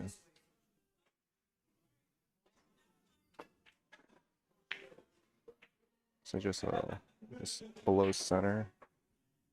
Maybe no spin would be okay. I put a little bit. Yikes. Get a bit far, but nothing. A bit more angle than he would like, but I think he'll just be stunning out to that right long rail. Yeah. Maybe a little bit of right spin to bring it back towards the center of the table. Oh, sorry, a little bit of left spin as he's looking. Yeah.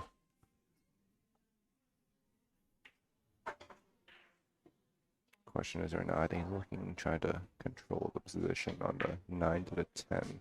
He's got to stand on the right side of the 9 ball. He wants a nice, simple shot, but he'll have a lot of options as long as he's relatively close to straight. Yep.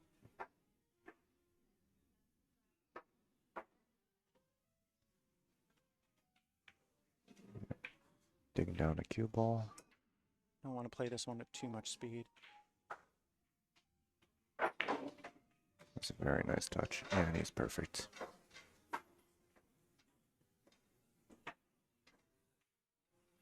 Some distance on this makes the stun follow, well, just a little bit of a pinch forward on it.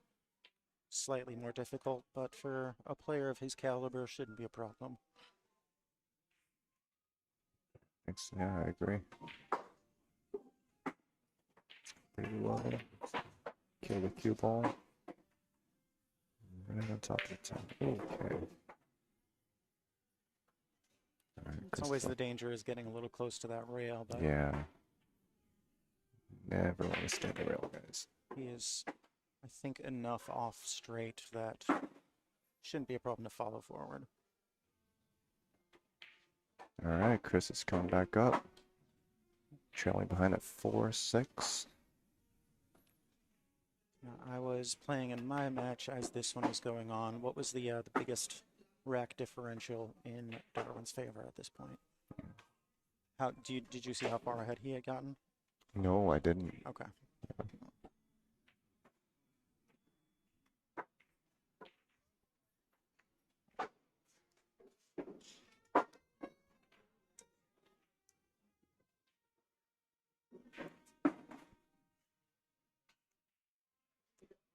Darwin taking a little bit of a step away. I think he's still doing a little bit of double duty on tournament organization as well as playing.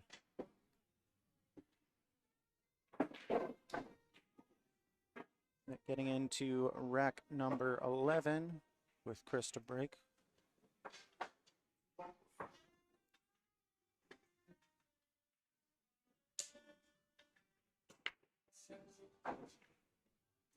There's a 4 ball in. 1 drops in as well, but thankfully the 2 lays up perfectly. The control on that cue ball on the break It's beautiful. is gorgeous.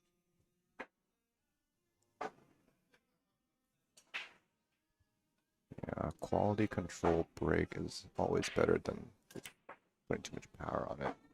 Never use more power than you can control. If you want to come around 2 rails between that 10 and the 6, looking for the 3 in the same pocket. I think I as come the through a 2. 3 and a 6 actually. Oh, Yeah. okay, yeah. Just a simple There you top are. spin. Mhm. Would suffice. Yeah, no, this is like a textbook layout right here. Don't see any problems. You just got to come up and down on the table a little bit between the 3, 5, 6, 7, but the shots themselves are relatively straightforward. Yeah, it's like running a drill at this point. It's up to him if he feels like he wants to use that second long rail, getting position on the 6, or if he just wants to float up. Float up it is, back to the middle of the table. Let's see how he likes this shot. Everyone has their preferences when they play this. He might just go just straight up top, come back down for the 7. Just a little one rail, Yeah, just one rail. maybe a touch of inside. Yeah, just a straight angle out. Seems like that's what he's doing.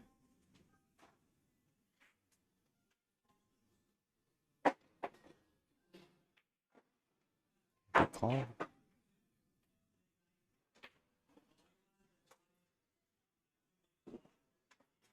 And here he's got a few options depending on how much he likes shooting into these side pockets here.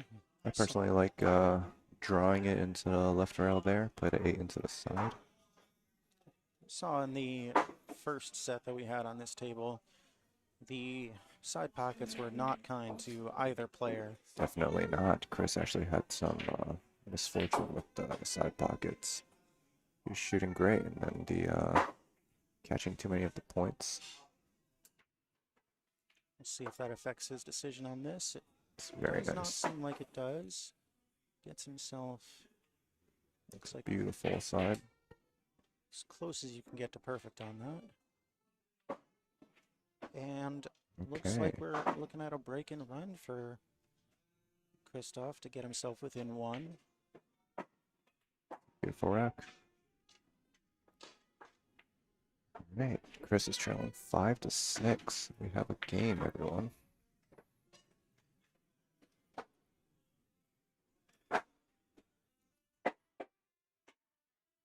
What do you think of this event so far? I mean, it's not your first time playing the 10 ball open, or I guess it's technically open. It is my first time playing an open event. It's not my first time playing 10-ball event. Yeah, it's my first, so I'm a little, you know, intimidated. Everyone's got to play even race, but I've seen some other players playing against really nice, really high skill level players, and they're holding their ground pretty well. So it gives me hope. I would trust myself a little bit more or have a little more faith in my play if we were doing a 9-ball open event, really only because it comes down to the break. I'm not very experienced with the 10-ball break, and I'm 10 ball break is honestly very difficult. pretty confident with the 9-ball cut break. Oh yeah, So I 9 feel ball like break is that gives me an advantage over a lot of players, but with what feels like a bit more of a random rack, at least as far as potting a ball, the part I struggle with the most when it comes to this game. only thing I like about 10 ball is just no slop. You know, can't really get lucky. Yes.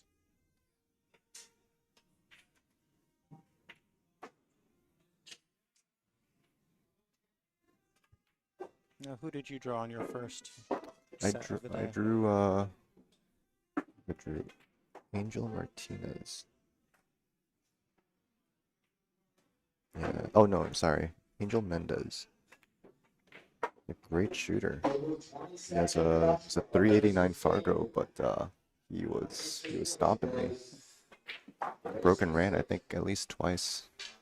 That my does not match with sound him. like a 389 player. to That me. was not a 389 player, no. DeMarco can vouch for me. He plays with DeMarco. So, oh well. I don't know, Not but like the Fargo rating matters much in this tournament, except for your entry fee. basically, yeah, you know, it's like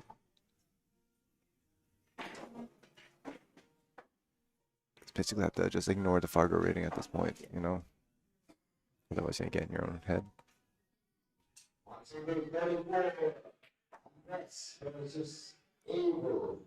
We have both players back at the table, looking to get started with our 12th rack. Yep. Let's see. All right, we're on rack number 12. Chris to break.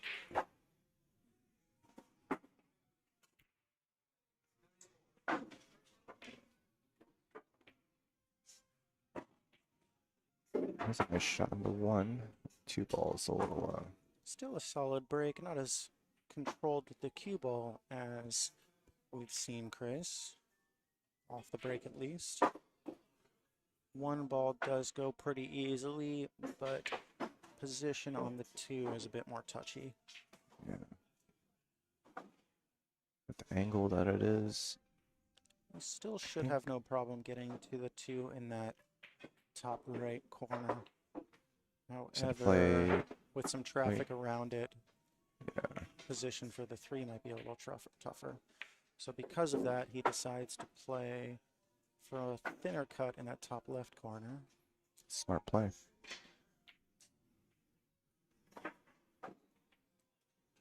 And the decision here is whether or not he wants to play a softer ball and float, which I don't think will be the option that he takes, or play some follow and come 3 rails.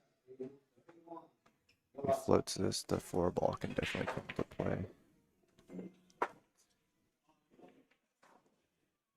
You would also prefer to let your stroke out on a shot like this, make the pot a little bit easier as well. Yeah. I would be careful about the side pocket here, actually. Anything can happen. Especially if he's... No, actually. Should be clear. Stun hit one diamond short of that side pocket. Yeah. Just like that. So let's go... Ace is a little bit shy, though. Yeah, he's gonna... awkward now shot, he'll but I be- think he can use a 6 to hold for the 4. From that angle. That is a bit tricky with the speed that I'll be coming out. Yeah, he's off looking of at it this right 3. now. He's trying to bump into the 6 to hold.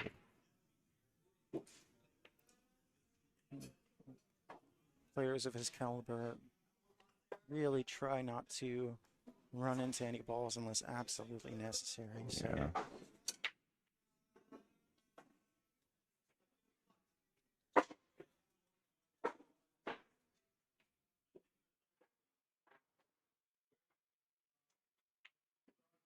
Very nice. and he ends up So, potting the 6 as well. On the right side of the 4 that he wanted, but he's got a tricky combination here with 9 ball. Quite a bit of distance there. Yeah. Be hard pressed to take And- that shot on with any sort of confidence. More importantly, how's the 4 ball going to dress up after the 9? I think it's going to come down towards the short rail, towards the middle of the short rail. If he controls the cue ball well, he can have a shot for the 4 ball in the bottom left corner.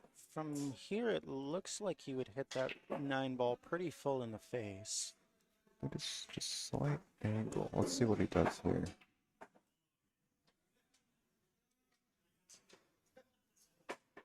He can either put a bit more power, put a bit more juice into the shot, or he can slow roll the ball.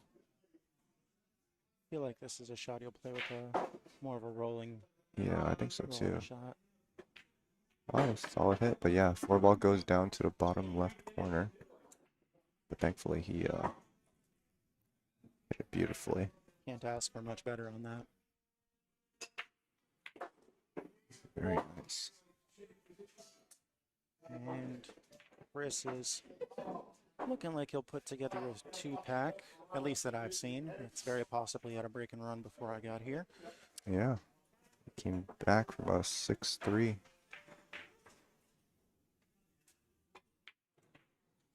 And after another break and run, it looks like we are hill with Christoph to break. All right.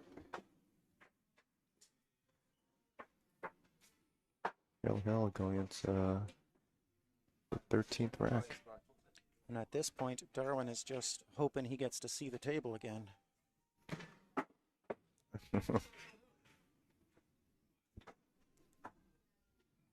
I thought that was Hill. I thought that was Hill. Now it's Hill. He's got at least 2 break and runs still.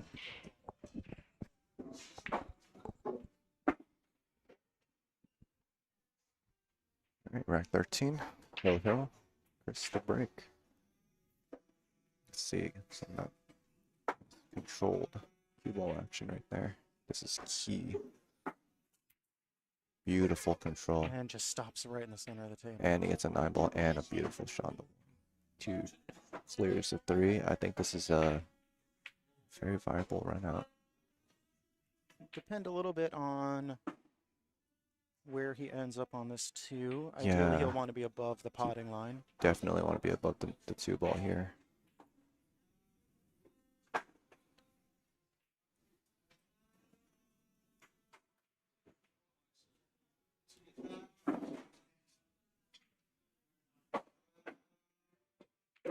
Oh, did not end up where you wanted. This not is how he hit it. this complicates things. Felt like he might have been in between choices on how to play that one. Yeah, Thought for a second he might be following forward 2 rails. I think it's a little too straight to follow. So he opted for the draw, but With the size of these pockets, you can cheat that ball a little bit to the left and play some inside spin, definitely, yeah, definitely But- can. especially given that cue ball position. It's a little bit of a difficult proposition. Bump into 5. Oh, no. Oh. And I don't think that's how Darwin was expecting to get back to the table. Series he of is in- unfortunate events. Great position to seal up this set right now. As long as he takes care of his cue ball. Every ball has a pocket. No clusters, no problems to take care of. Just got to be careful with the 4 to the 5 here. A bit of traffic up top. Opted to go in between the 5. Yeah. Let's have the 4 ball. Come off 1 rail. I think this is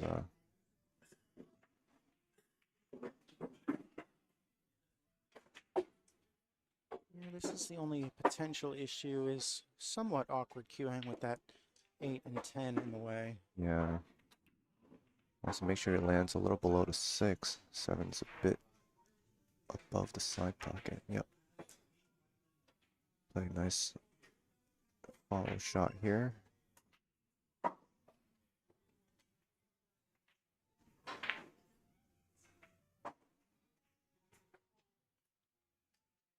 Just doesn't want to get straight on this 7. Definitely draw out of the pocket there. There's a lot of room for error. In fact, if anything, he wants to be on the left side of the 8 ball. Very nice.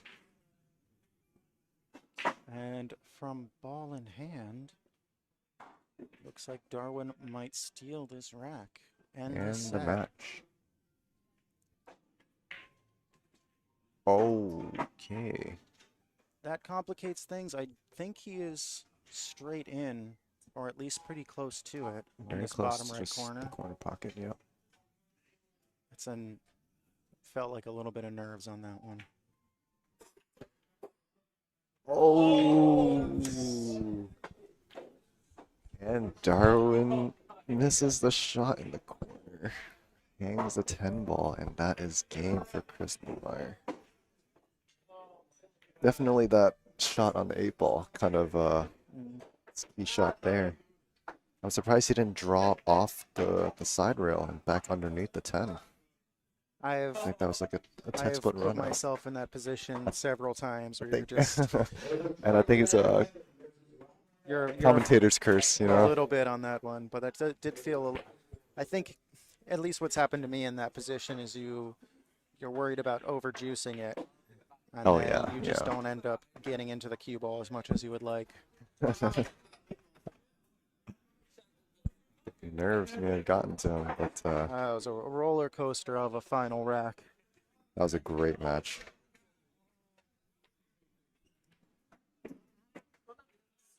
All right. Take a little bit of break while the next match goes on. I think our next match here is going to be We have Rafael Debreo setting up, and I believe next match here is I'm not sure if Jackson Kevin. made it out of his previous match. So I know that he was lined up to. It does look like Kevin Shin. Yeah, Down Kevin Jackson Shin Rogers. versus Rafael Debreo next.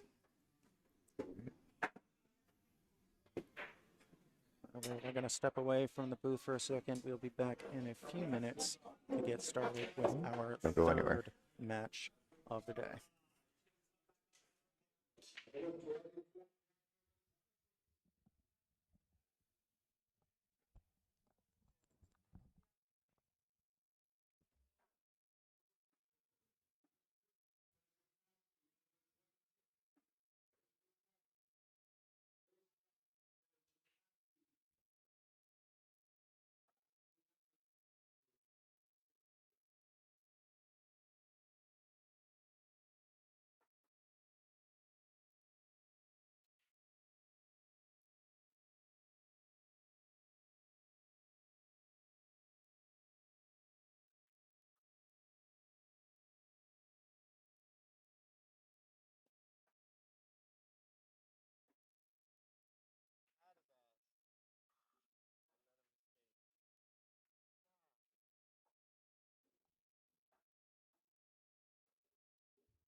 All right, not much of a break between matches. We're jumping right into it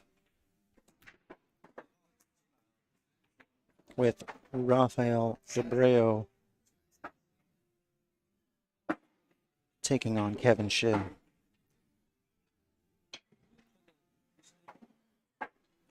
Rafael has a dry break. Kevin starts out with a 1-4 combo. Might have a little bit of problems with position on this 3-ball.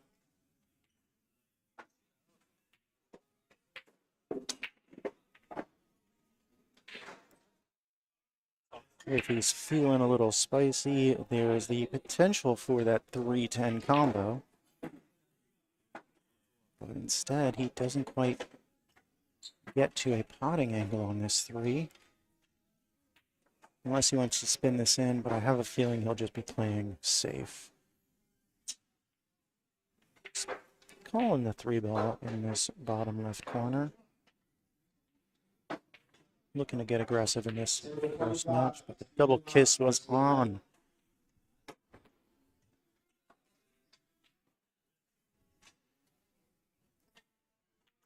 A tester in this 3 for Rafael. Kevin is taking care of the one problem cluster on the table.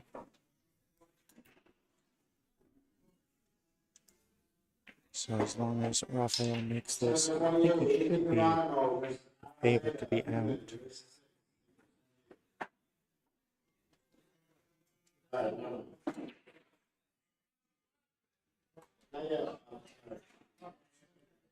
That left side pocket is in play on this shot.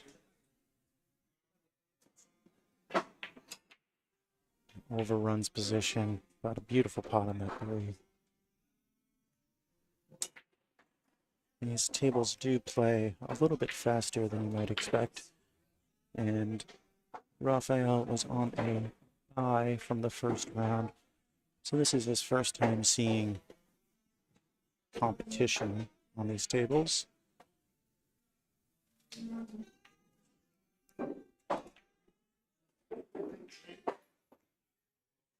Still be looking to play aggressive on this. Back and forth. Great pot. But he's still not out of the woods with now a long shot down the rail on this 7. Good thing is the natural position is there for the 8.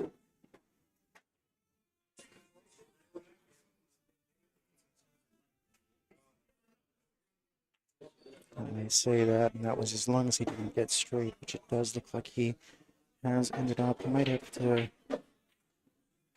be looking to punch out, or now he's going to draw back, look for the 9 in that left side pocket.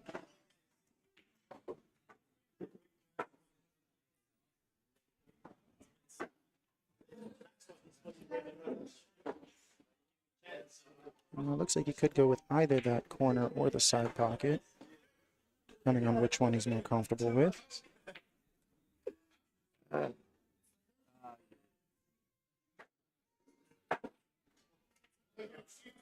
Somebody putting the tip on here.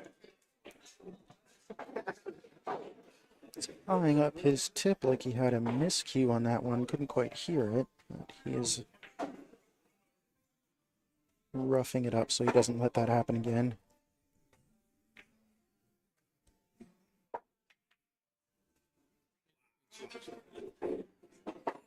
And after a bit of a positional error on his last inning, Kevin Shin does steal this first rack.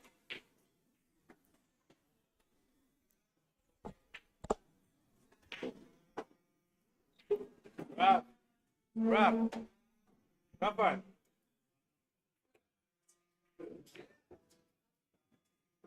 You're niching the tip on here.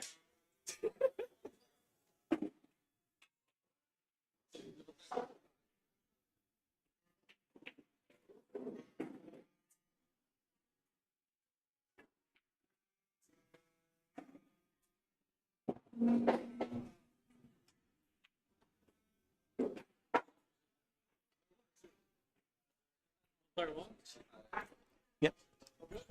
You're player 1. You're player 1.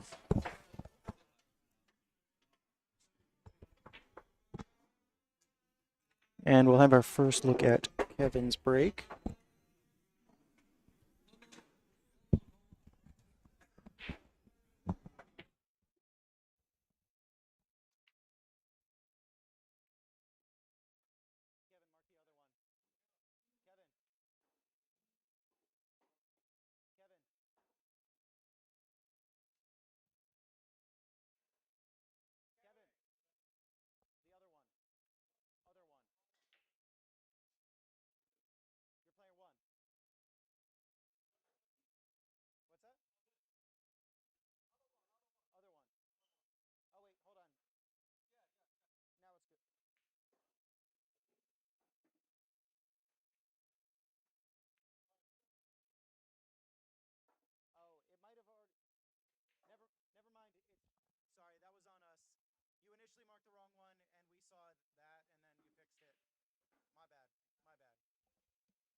Apologies with the scoring confusion. Stream delay was getting us on that one.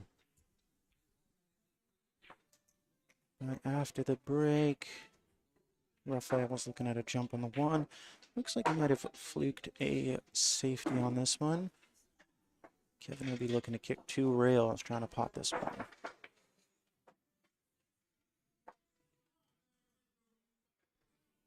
And he does get the safe. Looks like he is fully eclipsed behind this 3.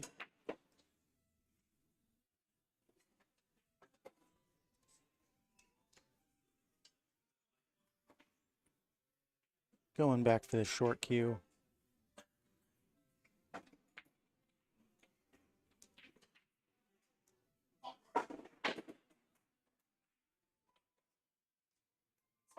A lot of traffic around this one, but he is looking for the carom. Doesn't quite get over the 3.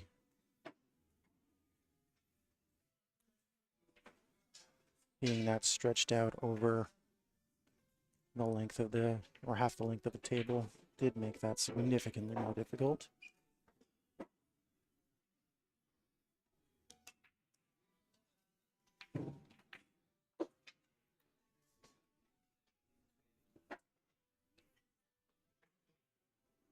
Gets himself snookered on this 3.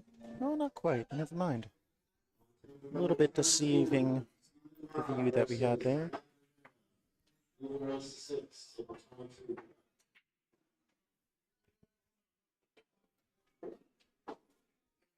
Yeah, my co-commentator from the last match is now called for his set against Met Vergara. Damien versus Kyle Young, even versus 7, table 36. Great back cut pot on that 4, knowing that he had this 5 from pretty much anywhere on the table.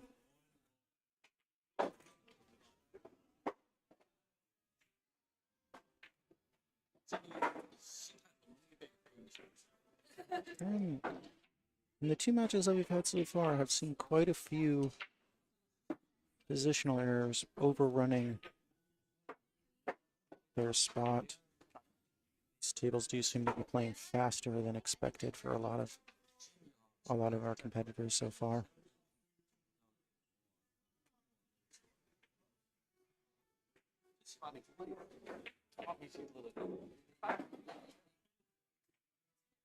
And Kevin's bank on that 6 seemed as if he was playing a 2-way. However, if he did make that 6, I don't think he would have had a clear shot on the 7. Which means we are now seeing Rafael with the short cue 3 shots in a row. And this one goes just about as well as it the last time he was up. Just barely missing that 6 ball. Kevin once again with the ball in hand, hoping to finish it out on this inning.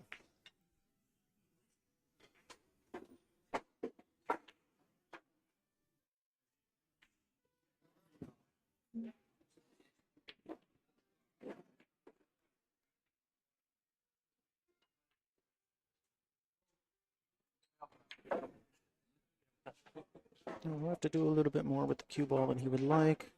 Pretty flat on this 9 ball.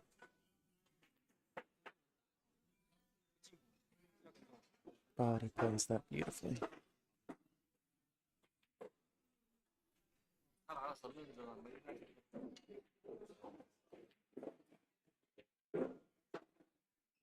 And Kevin Shin with the 2-rack advantage.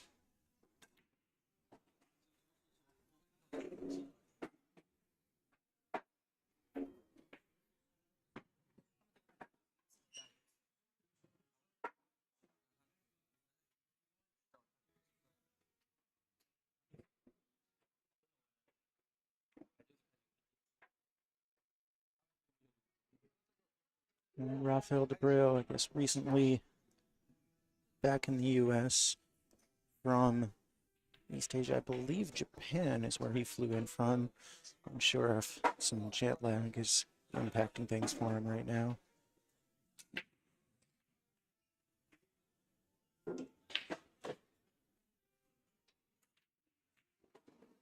And on Kevin's second break, he gets the 6 ball to drop.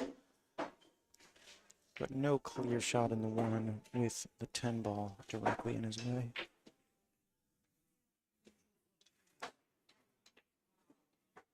think he wants to stay aggressive, looking at the jump, but instead he will kick at it.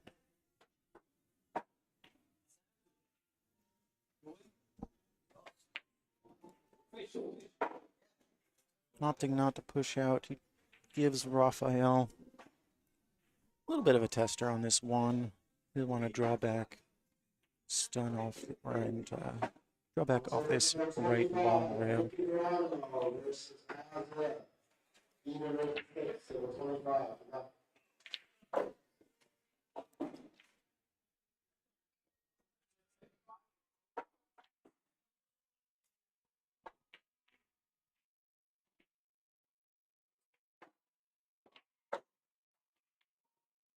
Oh, I'm mistaken on that one. He chooses to do the back cut. Not sure if he's going to regret that a little bit. He's up against the rail. Handles that shot nicely.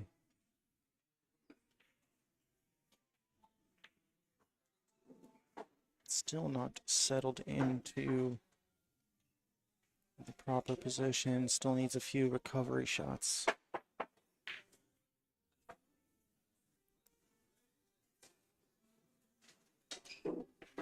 And unfortunately pots the 3 and leaves Kevin with position on the 4.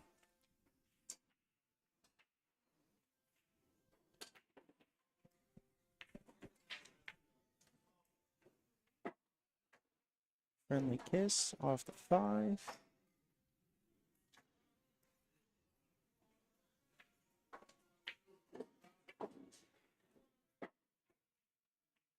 Wants this to hold up, and it just barely does.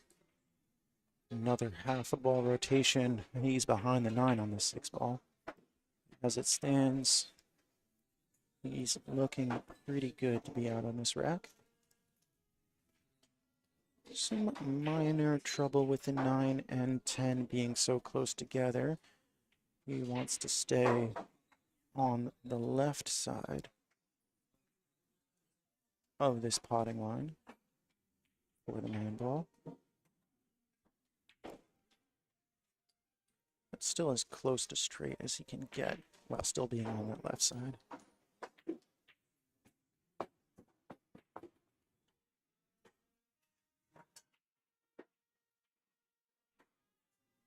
I think I'll be looking to use a bit of right spin and throw this ball into that top left corner.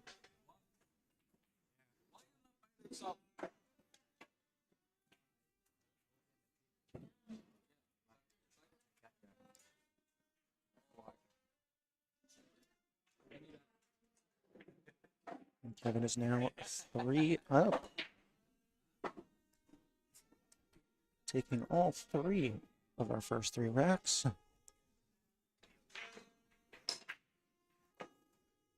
And things are looking pretty good for him as long as he keeps this break going. Yeah, we haven't seen perfect play from Kevin, but it's not always about playing perfectly. It is about making the best of the chances you're given. And right now, to this point, Kevin is getting the better of the chances.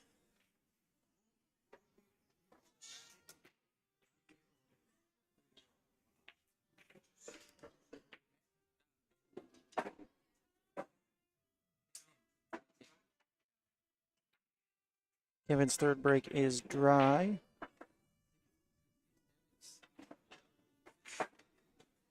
Not seeing much in the way of an aggressive play for Raphael on his opening shot.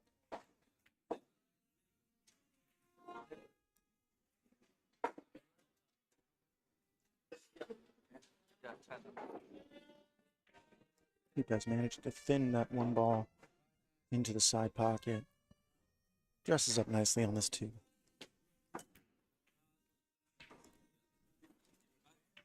That 5, 6, 7 cluster is something that he'll want to ideally take care of as soon as possible.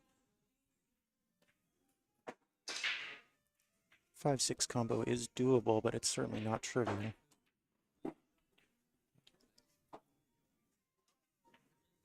He's got a nice line to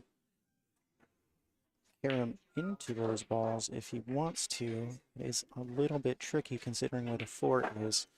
Very possible to get snookered behind any of those balls that are moving. So instead he decides to save those balls for a 5-6 combo.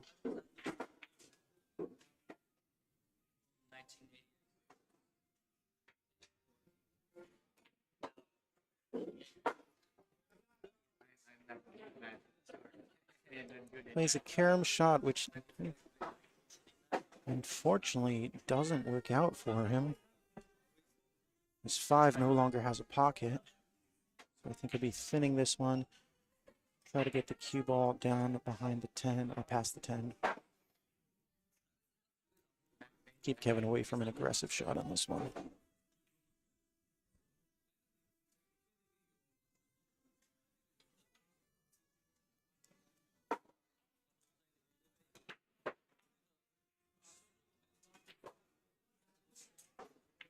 Can't tell from this angle how much of that 5 ball he can see, if any of it.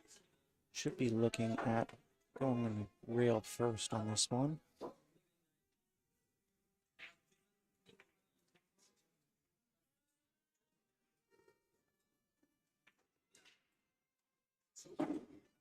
He's calling that 5 ball in this bottom left corner. Feels less of an of a goal and more of a hope.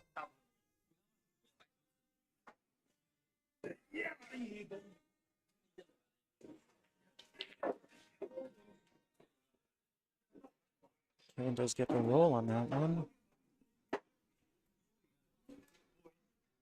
Eliminates any aggressive options for Rafael. He's looking to come up and down, hide behind the 7. Should be hitting on the right side of the 5 as we're looking at it. Come 3 rails around. Beautiful.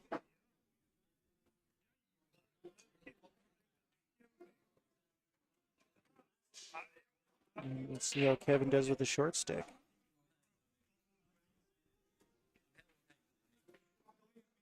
From this distance, not looking like he has many options to hold the 5, so if he does make it, yeah. That cue ball was always going to hit towards the 8.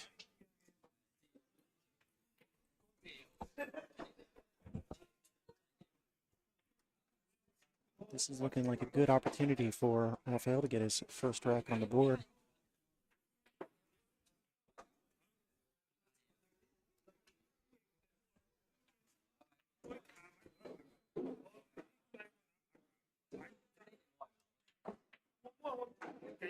I think you'd ideally want this cue ball right back where it is for this 9.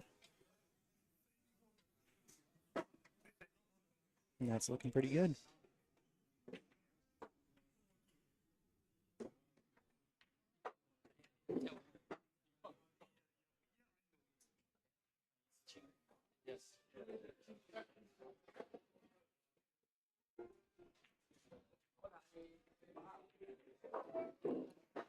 Now, Rafael getting himself on the rail for that 10 ball does make it seem like he still hasn't quite settled in.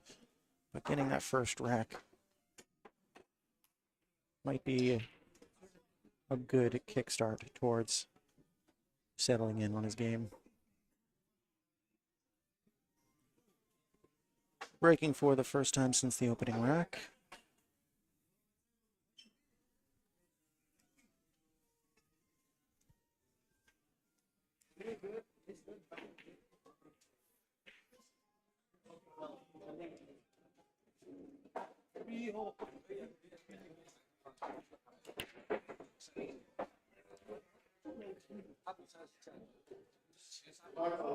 Well executed pop break. Gets the 7 ball down.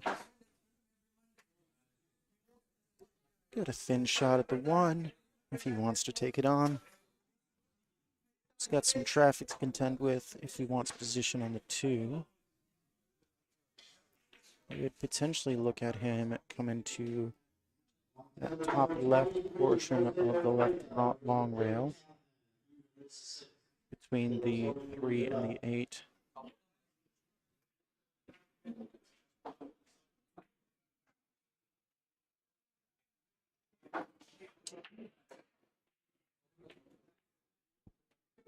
Decides to play with a lot of inside spin. Runs straight into that 2. A nice friendly bump. I don't think he was looking for it here, but he will certainly take it.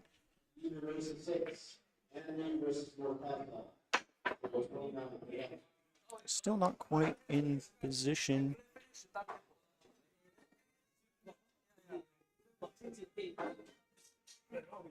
The 10 and the 7 both impede the line that he would want to take playing follow.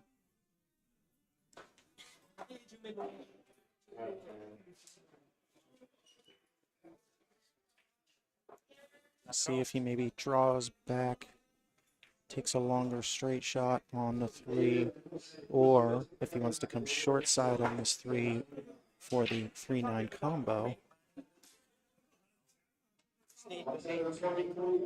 Does look like what he's going to play for there. Now this combo is not really a problem for him, but there is some worry with where that 3 ball is going to end up afterwards, considering the 7 and 10 are still potentially in the way of where he might end up, but plays that very nicely. So I think he'll be looking to pinch this cue ball back, play the 4 in the side.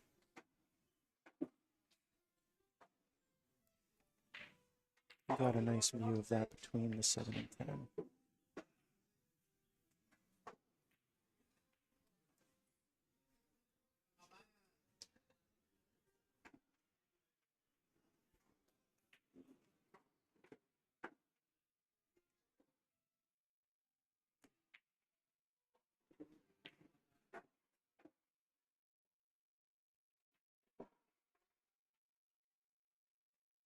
Once again, these side pockets have not been kind to our players today.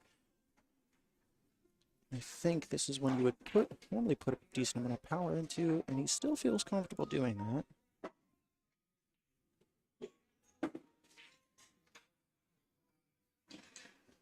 I don't think that 7 ball passes into either of the top corner pockets.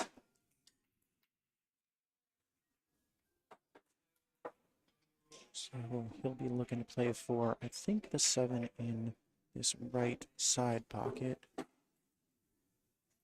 it is.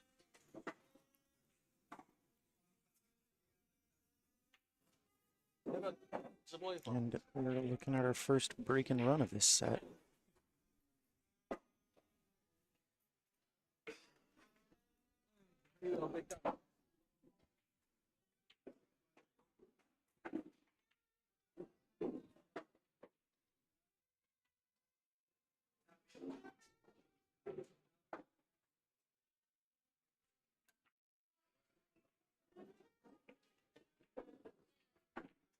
And Rafael looking more settled with a break and run on his second break of the match. I'm sorry, third break of the match.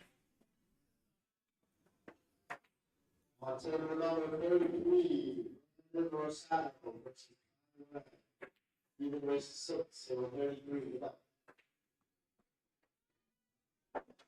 And it's still early in the match, but a little bit of a surprise score coming from one of our one-loss side matches. We have Stephen Ma up 2 racks to 1.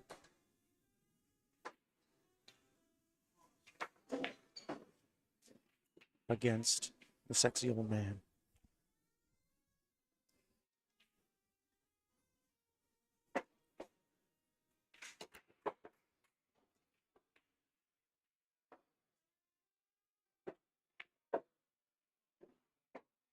Definitely looking like Rafael getting a little bit more comfortable at the table, more power into that one than his previous breaks.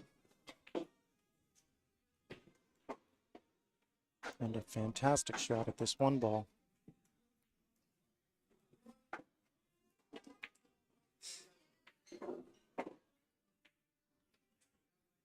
Should be looking for him to punch out one, maybe two rails to get for this two in the side pocket. Three ball looks like it most naturally wants to go into that right side.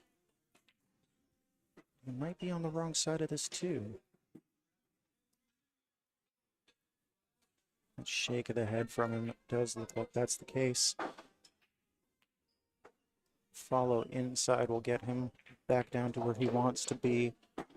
Always a tough proposition in these pockets, in these side pockets.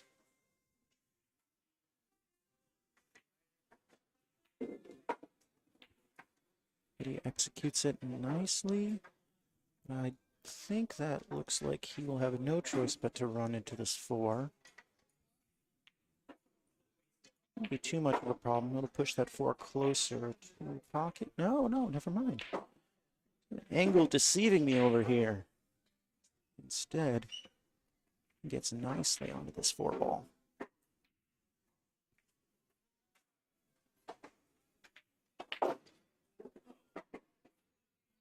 A pinch draw back for the five in the same pocket. And we are eyeing up a two-pack for Rafael to even things up. And we have the caster curse. Overcuts a five ball in a very surprising miss. That was looking like one of the easier shots of the run at that point.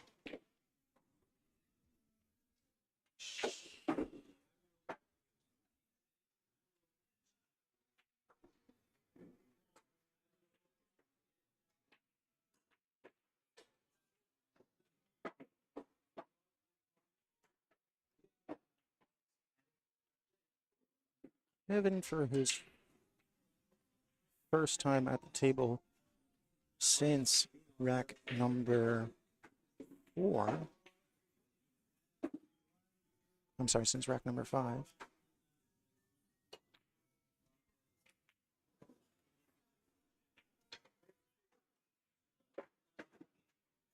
A little bit out of position, did not call that 6 in that side pocket. So Rafael coming back to the table on the 50-yard line. I believe he's going for that lower left corner pocket.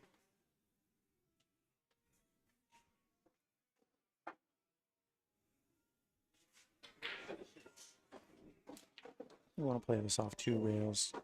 Going straight at that 8 in the top left.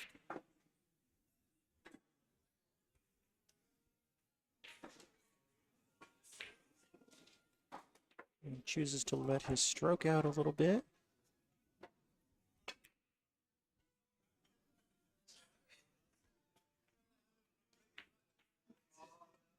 And that works out nicely for him.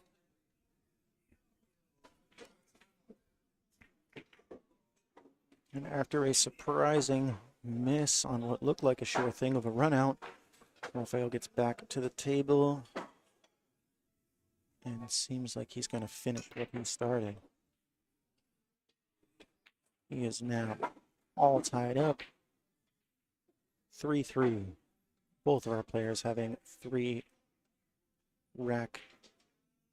winning 3 racks in succession.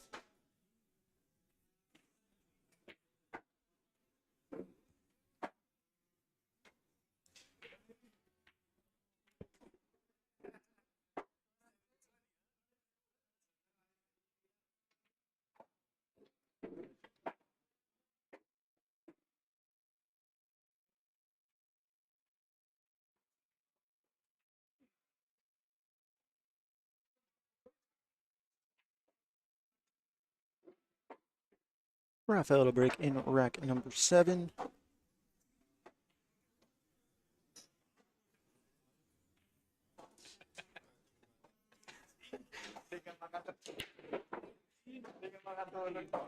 Beautifully controlled cue ball.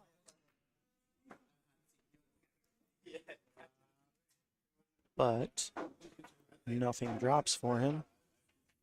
So he leaves Kevin with a very open shot on this one. And looking like a runnable table for him.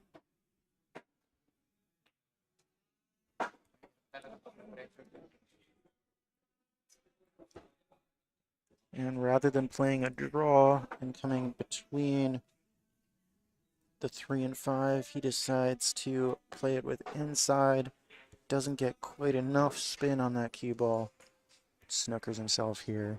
A little unfortunate for Kevin. He has put himself in a tough spot his last 2 times at the table.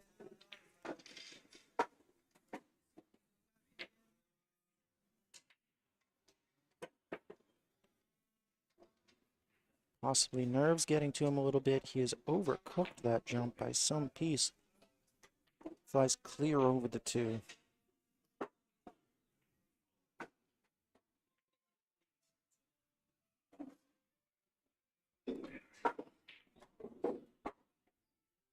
And Rafael getting a rather unexpected ball in hand that I'm sure he didn't see coming after he left the table after the break.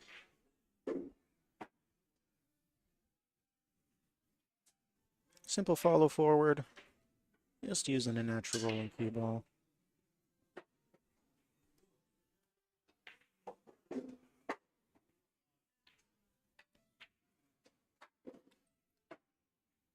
And if he can get on the right side of this 4, just be looking to stun over for the 5 in this lower left-hand corner.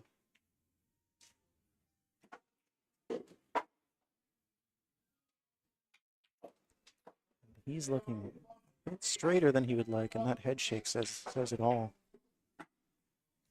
Now he'll look like he'll have to draw straight back, try and go for the 5 in this left side pocket.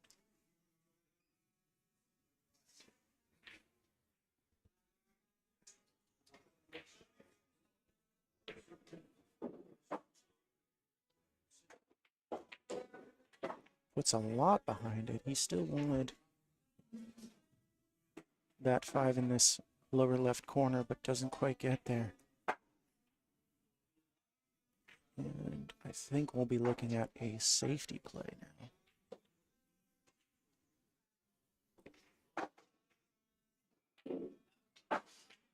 And we can potentially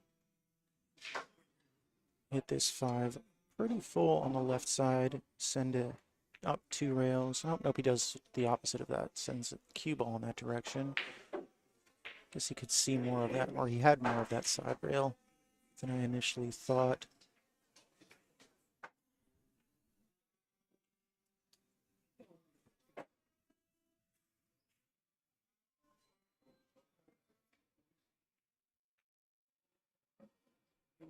Kevin plays the separation safety.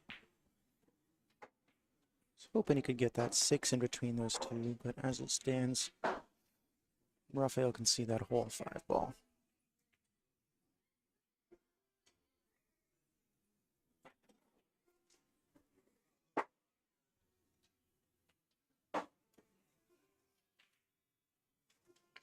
And this time it looks like he's sending that 5 up table. Put the cue ball back down here. Had either the 8 or the 9 as blockers. And it doesn't look like either of them have worked out. I don't know if he can see this 5 directly, but the 1 rail kick shouldn't be too bad.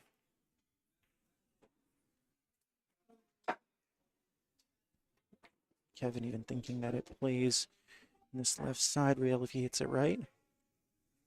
A bit of a 2-way.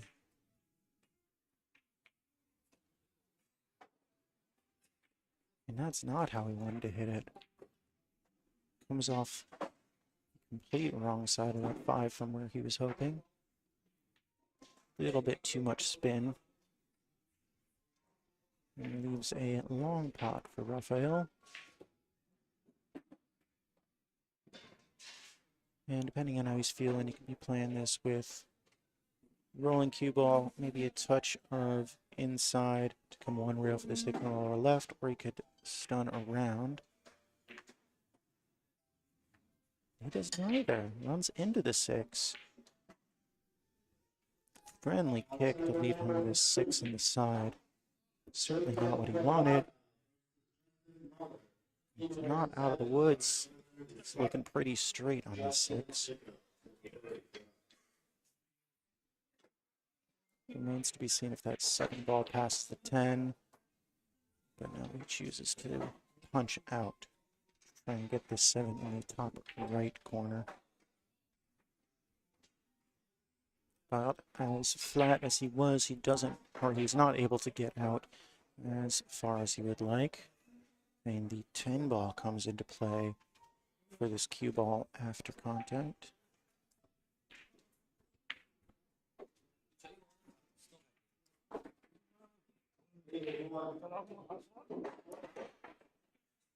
And 3 balls drop. That 6 ball does go down as well as the 10 and the 1, or the white in the side.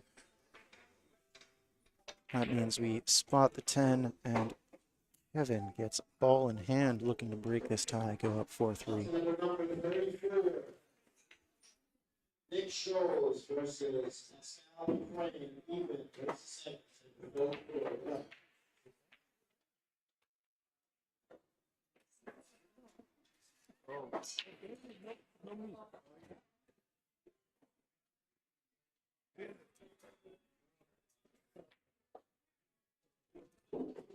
And a routine 3-ball run breaks Rafael's 3-rec streak, puts him back on top by 1.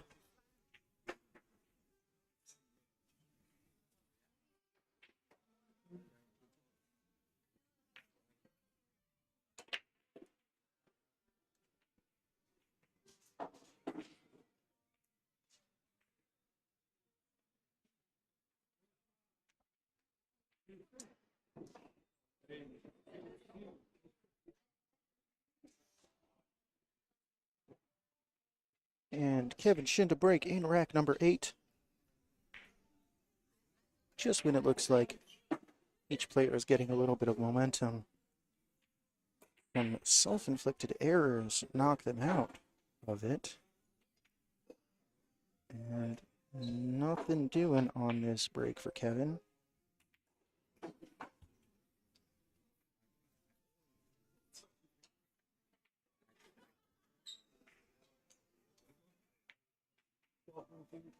This one is looking like a tricky layout with where the balls lie.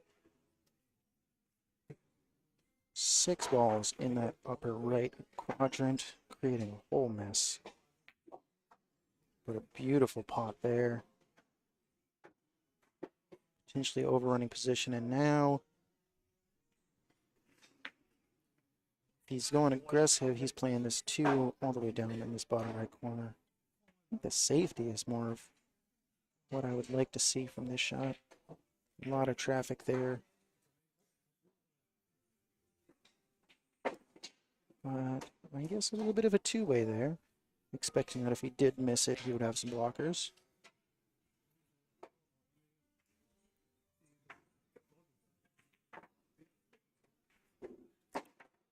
That is a very nice response from Kevin. 1 rail kick. Gets that 2 ball beautifully around the 4, and that 4 does come into play as a blocker. We'll see Rafael going with the short cue again. And I don't know if it goes cleanly in there if he wants to play the combo on this 5, but potentially hit that 5 off the 6. Just like that.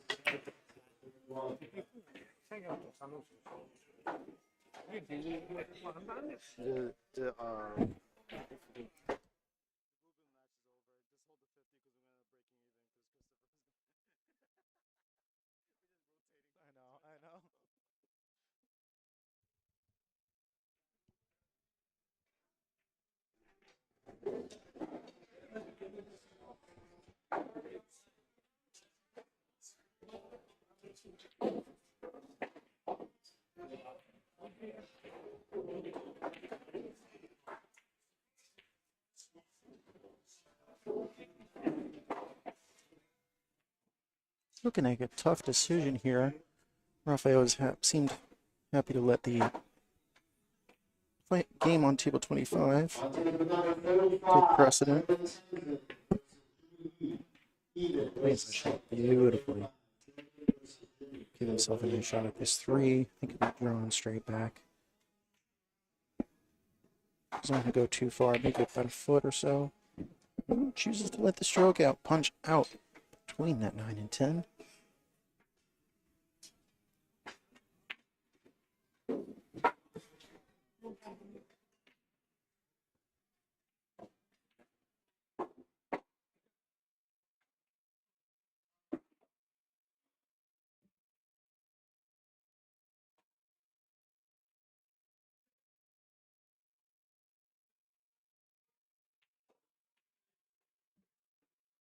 Dangerously flirting with that side pocket. Does manage to narrowly avoid it. It's still a tricky shot with the cue ball where it is. He's going to have to jack up. And if he's going to be playing this with side, that complicates this ball quite a bit.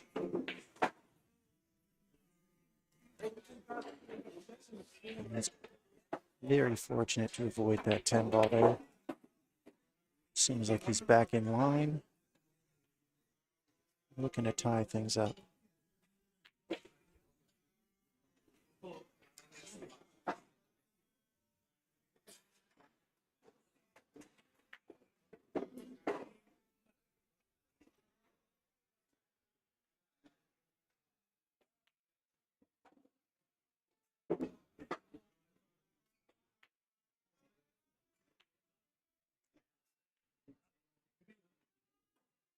Still not quite happy with his position on this one.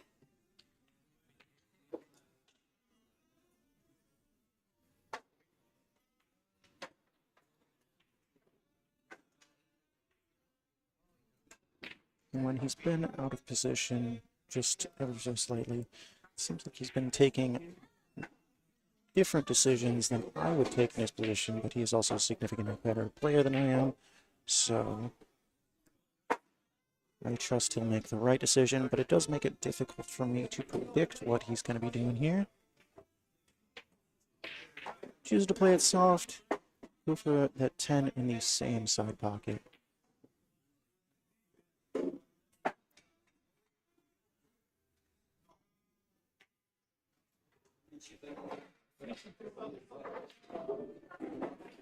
And we are back to even at 4 apiece.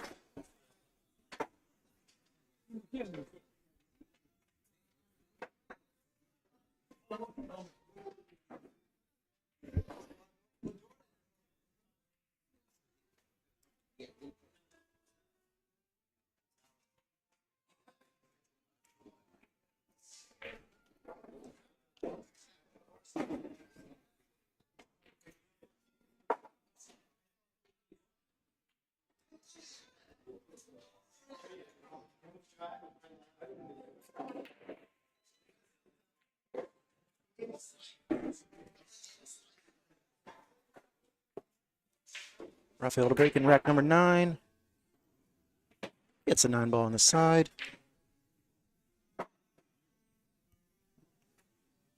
And neither of these players have had problems with a shot at the lowest ball after the break.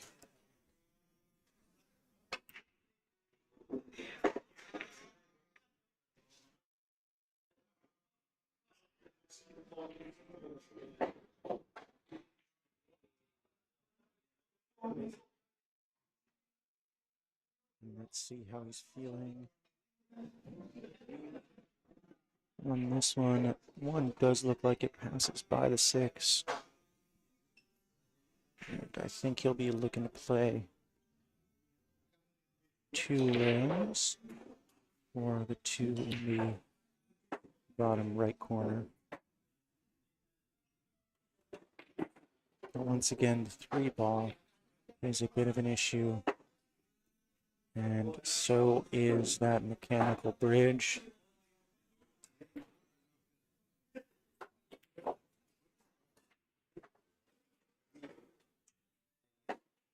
Fortunately for Rafael, He leaves Kevin Snooker behind this 2.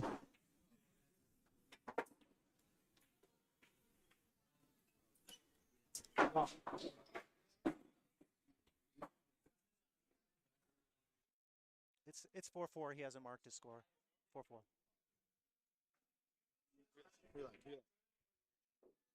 Kevin, Take the camera off here. Which one? Whatever you want. give me +1.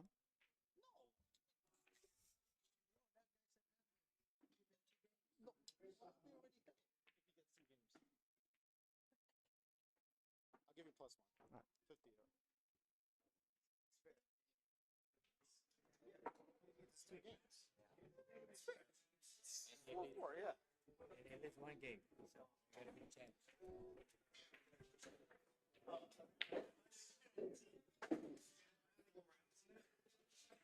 Raphael not liking what he's looking at on this shot.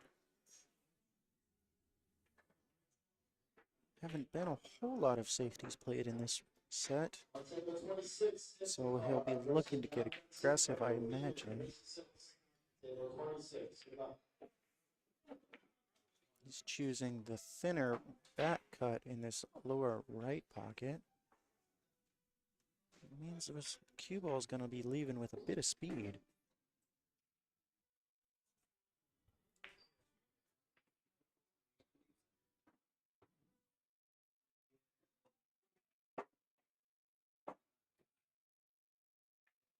That's it beautifully.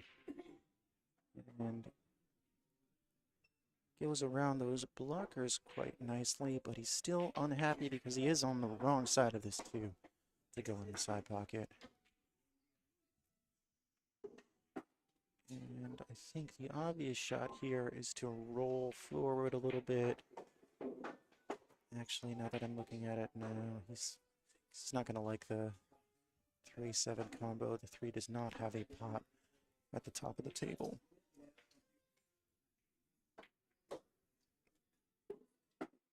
Got to make another decision here.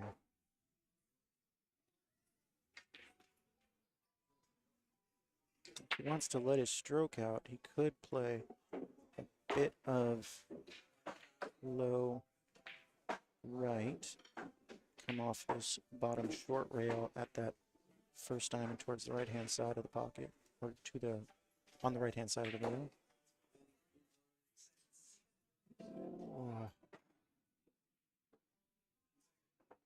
And that was more or less the path that I wanted him to take, except he chose to play inside. And I don't think he would have gotten there at that speed. That's why I was liking a little bit with low outside. The spin would give you a little bit more acceleration off the rail, more likely to get back to that short rail on the top side. Likes the combo and still cannot get a roll on these recovery shots.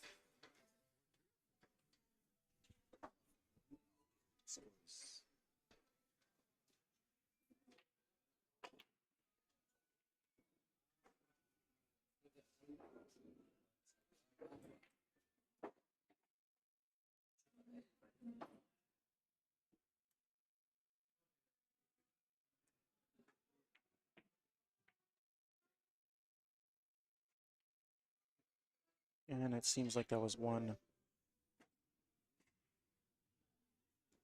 I guess, bad roll too many, and he does finally decide to play safety.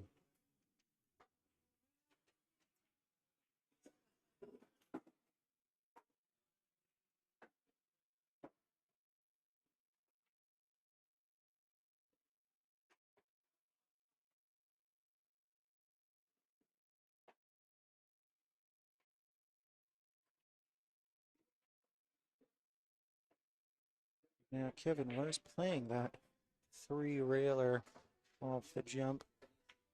Gets pretty close to it and is fortunate enough to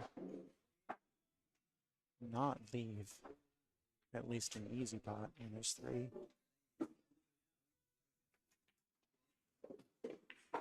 That is always the risk when you're playing aggressive on a jump shot like that, especially using a few different rails. Very possible to leave that 3 ball over the pocket. And Rafael responds with a nice safety to get 3 balls in the way. So Kevin will be looking at a 2-rail kick to this short rail closest to us. Might have to bend it slightly. I think the 6 does fall where he would ideally want to be shooting it. Yeah, that 6 was in the way if he wanted to pot it cleanly, but he does still make contact. Fortunately, it leaks out on him and leaves a wide open pocket for Rafael.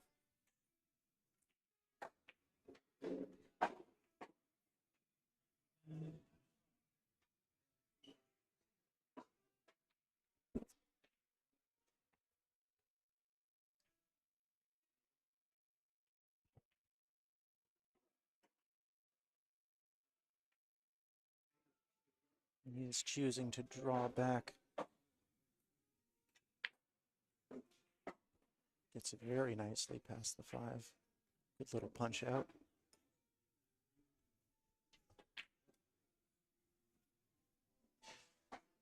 And potentially for the first time in this rec, Rafael is looking to be in line. He's had to come with a few difficult pots just to get to this point. In the end, it is a little bit of fortunate rolls on some safety outs that get him in this position to break the tie at 4-4. Looking to go up by 1 rack yet again.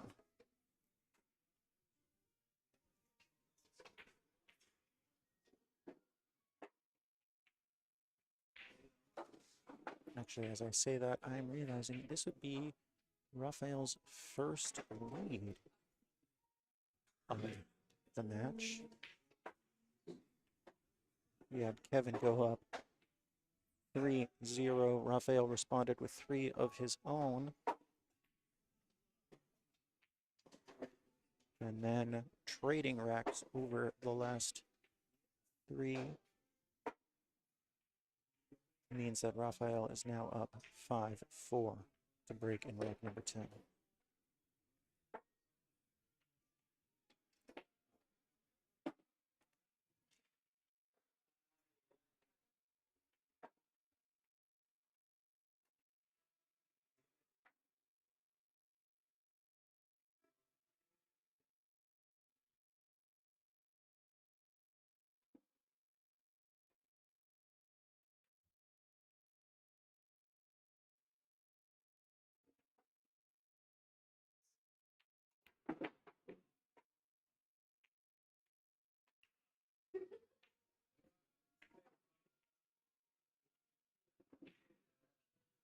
Now Rafael does get a ball down. 5-ball drops for him. It feels like for the first time in quite some time, there is no clean shot at this lowest ball. Don't think he'll be opting for a push out on this one. Not too many good options. There is the potential for a kick safe if he wants to hit this 1 ball pretty full to get it past the 3. And ideally leave the cue ball right there behind that 3.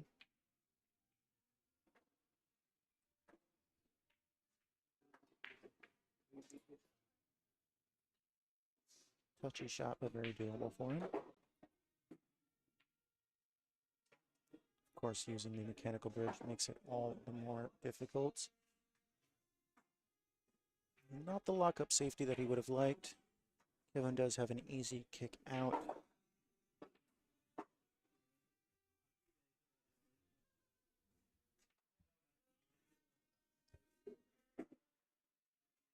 But as long as it keeps your opponent from being aggressive, you'll certainly take it.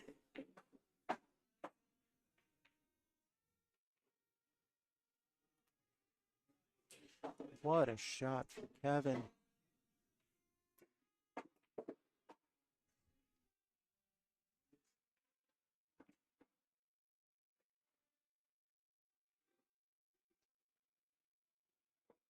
Had a lot of very aggressive play in this one, including even coming out of safeties.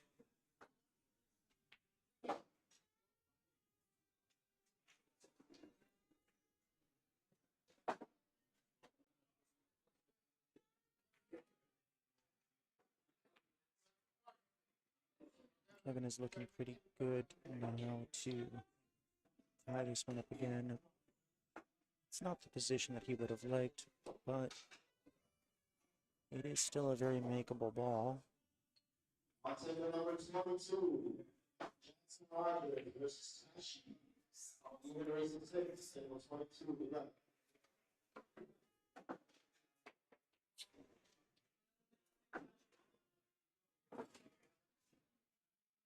Deciding not to play the follow shot in the right corner, instead going for the side. Pot works nicely, but unlucky to find that side pocket as well.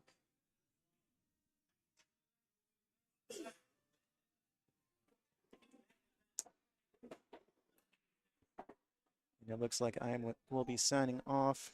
Matt Vergara has taken down Stephen Ma 6-3, which means I have an opponent. Be taking on my coach. We'll see how well his lessons have paid off.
Check, check.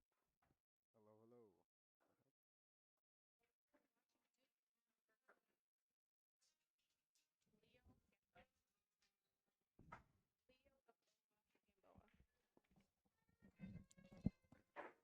All right, welcome to another live stream match here.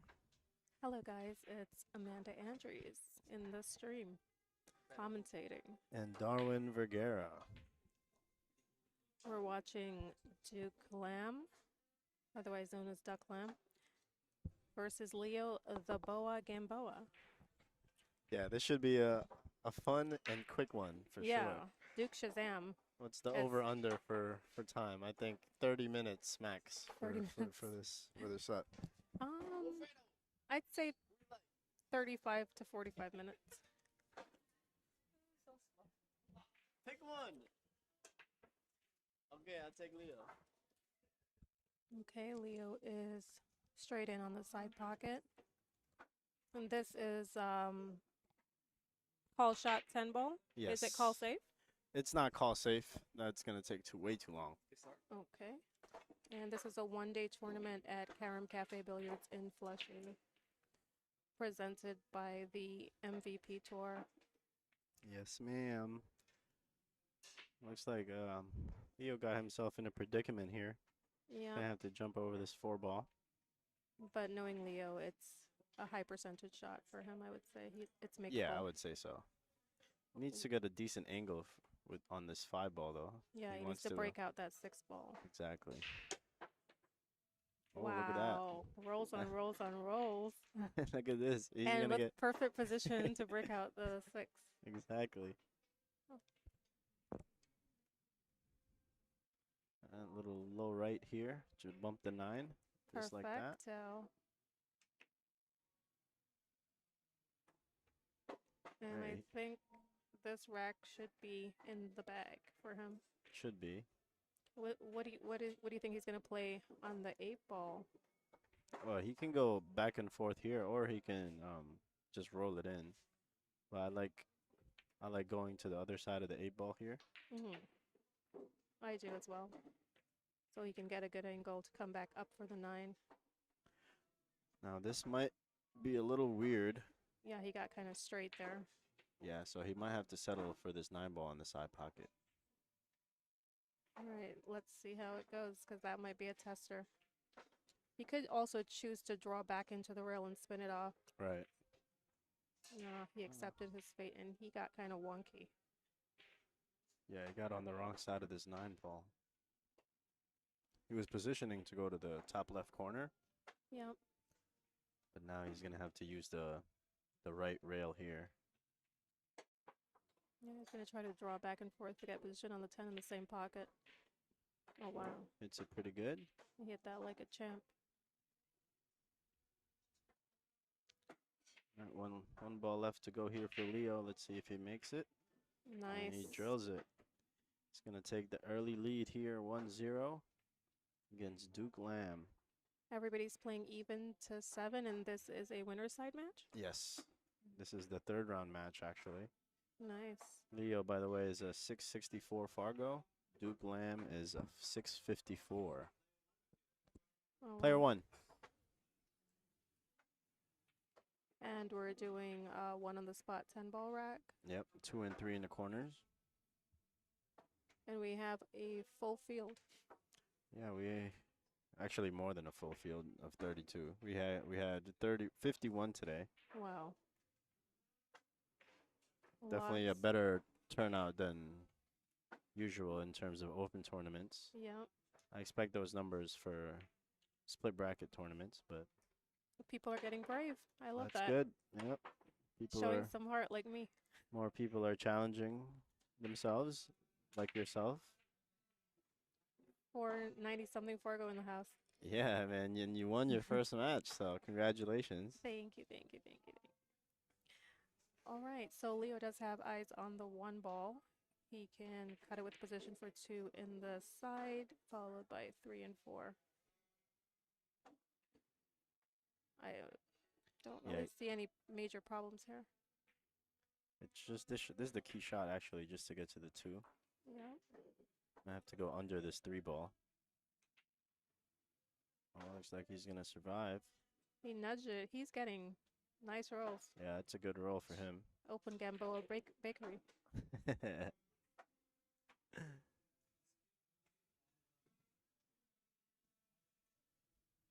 Leo is he's one of the strongest players on the field right now. Yeah. But he chose to be on the field for some reason. Oh, wow. He's in the field.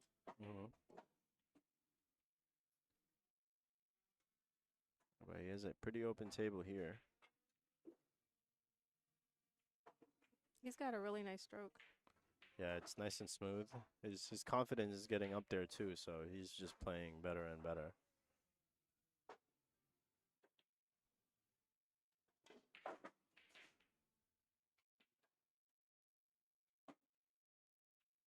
All right, I think he's just gonna settle for this 6 ball in the top right corner here.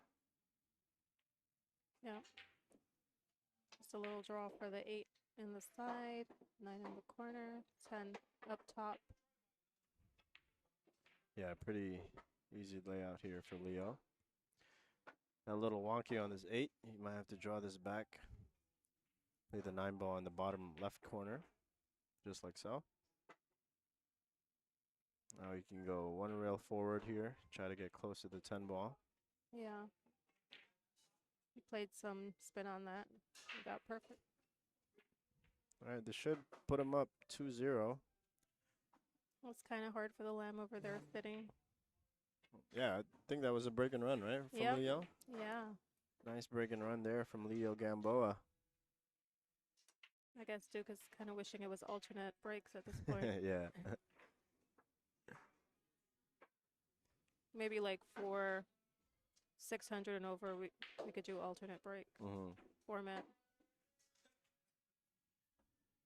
You were at Rax this weekend at all? No, I was watching every single match, sweating yeah? everything from at home. Mm. It felt like I was there. Did you go? Nah, I didn't get a chance to go. I wish some of the ladies had come over to this tournament. Oh, yeah. They would have done well. Most of them, at least, you know. Yeah. Look at this break from Leo. Beautiful break. He's got a long shot at this 2, though. I think he might go 2 in the side and just float the cue ball down for the 3. Yeah, there's a chance he's going to hit this 10 ball, so it might work out for him if he does hit the 10, as long as he doesn't get behind the 7. He's just playing top center ball. Oh, and Oh, he missed it. All right, Duke's gonna try to get warm, and he has been snookered. Oh Lord. not a good beginning so far for Duke. No, he's been One sitting shot for a so while. far has been just a kick. So let's see if Leo can take advantage here and get a 3-0 lead. Yeah, Leo's dominating the table at this point. And again, a rack without any major issues. I mean, having a good break helps you keep control of the table. What do you think is marked difference between a 10-ball and a 9-ball break? What would you say makes a good 10-ball break? And he kind of forced that and hung the ball, so Duke has a chance to get on the board here. A lot of people say you should put like a little pop into the 10-ball break as opposed to the 9-ball. Should be more of a cut break. Yeah, I mean both breaks are definitely different. The 9-ball, everyone's preference now is the cut break. As for the 10-ball, they try to focus on hitting the 1-ball pure. Yeah. And using that pop break, like you said. Wow, Duke is definitely on the colder side today. The lamb needs defrosting. Yeah, it's still a little too early for him, so he still doesn't have full field for the tables. Yeah. Even though this is his home room. We're gonna see him go 3 rails here. Oh, he chose to play it safe. Just trying to tie the 7 and 10 up. I don't know if that's going to be enough. Yeah, it's not bad, but I think there's enough space there for the 7 to slip through behind the 10. Behind the 10 or past the 10 too if Yeah. he decides to go to the short side. Eric Garcia is in the chat. What's up, buddy? Yes. Only thing Hey. missing is the champion. Champion Garcia Molina, what's up? We're missing you today. Where are you? ¿Dónde está? Wow, look at that shot from Leo. Very creative shot. And it's good enough. The 7 and 8 are wired to go into the side. Yeah, he's going to have to punch this out. Oh, he chose to go in a different direction. Not enough punch there. It's going to get weird. I think the shot here is put a little bit of draw to avoid the scratch on the side pocket. I would have done a slow roll to kind of nudge it a little bit more towards the side, but he's doing draw like you said. Oh, he's going to miss, though. He got fortunate, though. Look at that. Yeah, it's not a... It's definitely still makeable. Yep, Duke might have to use his diamond system. Very. Oh my goodness. Duke is not. Duke is still defrosting. The lamb is still defrosting.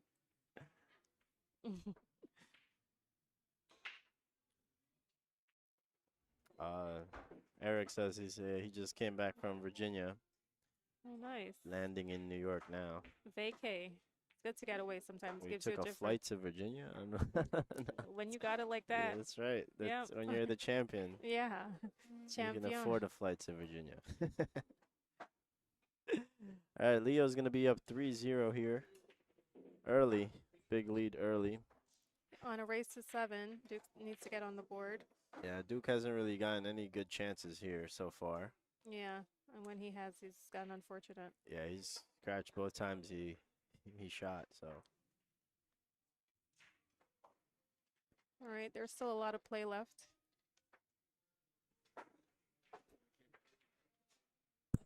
You want to borrow that? No, I need a USB-C. Oh.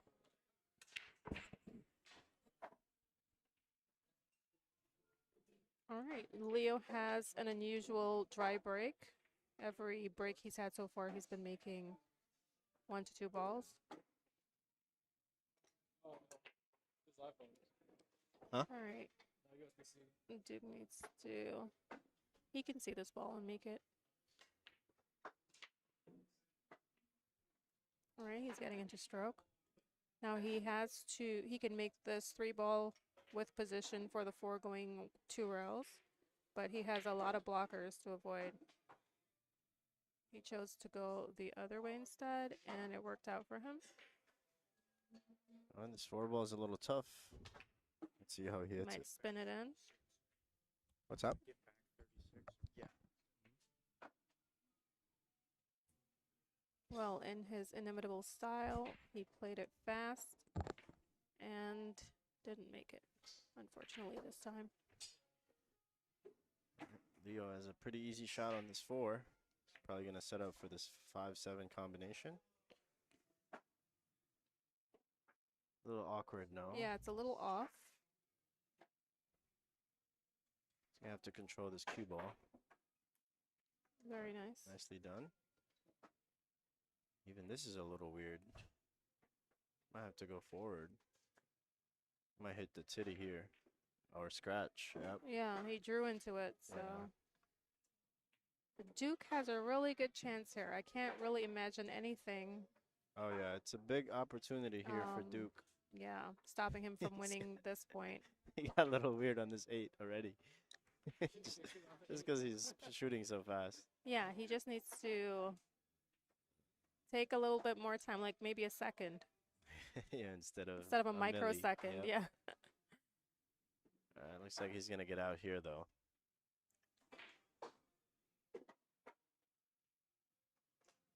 All right. We have a The flash is 3-1. on the board. 3-1 score, and just based on Leo winning 3 racks, I would put the full time for this match to be 45 minutes. Yeah, just because Duke has not been shooting.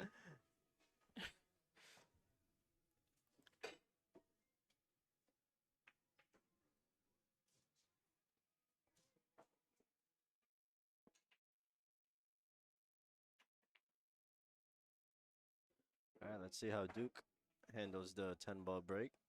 So I noticed he's breaking from the opposite end as Yeah, Leo. he kind of likes to do the cut break for the 10 ball for some reason. Yeah, and unfortunately he scratched in the Yeah. corner pocket. And Leo, the only thing really strange here is the 9-10. Right. The 8's on the rail. Everything is all in one side, so Yeah.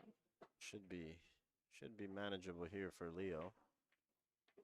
Kind of got a little too straight on this one.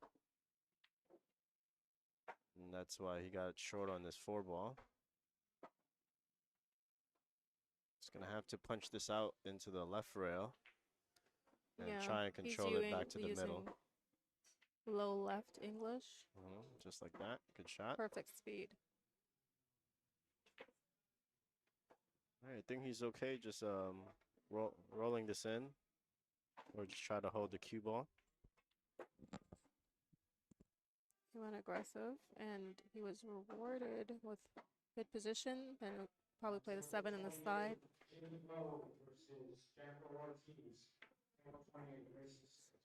Draw back for the 8 in the corner, and then what do you think's going to happen with the 9-10? I think he plays a little one pocket here. Oh. Yeah, so he's going to punch this out. Try and get to the left side of this 9 ball.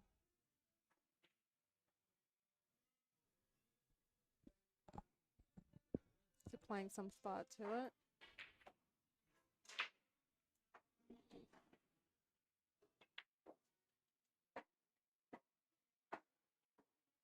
Really nice, and then draw for the 10 in the same pocket, probably. Mm-hmm.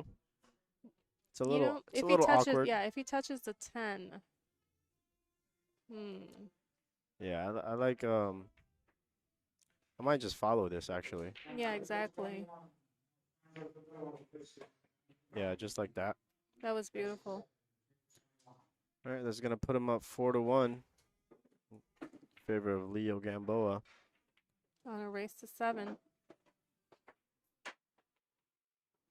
One path, how is the audio now? Is it too low, the commentary, or? Can you hear me? Am I a little bit too low? Yeah, I mean, it looks like they can hear us from Testing. here. I'll try to speak up more.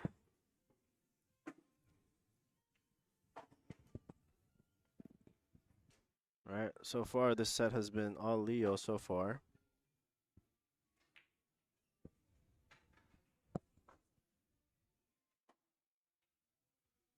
Let's see if he can keep it up and still the win. Okay, Against Duke here. Leo's using the side break and hitting the 1 ball full while using bottom English. And he made the 1 in the bottom corner. Was he breaking like that the whole time? No, I think he adjusted his break. Mm-hmm. No real shot on the 2 ball, so I think he might play safe. Yeah. Or he can push. Recently, Leo likes to play these little simple safes, so he's just gonna go behind this 5 ball here, just like this. That's pretty. Duke can respond with the safe of his own. This could be like a lock-up safe situation. Right.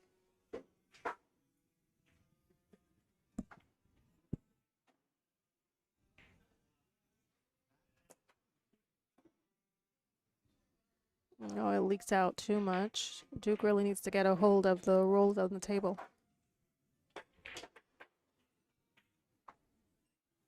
All right, nice shot from Leo. Yeah, that was like a free stroke.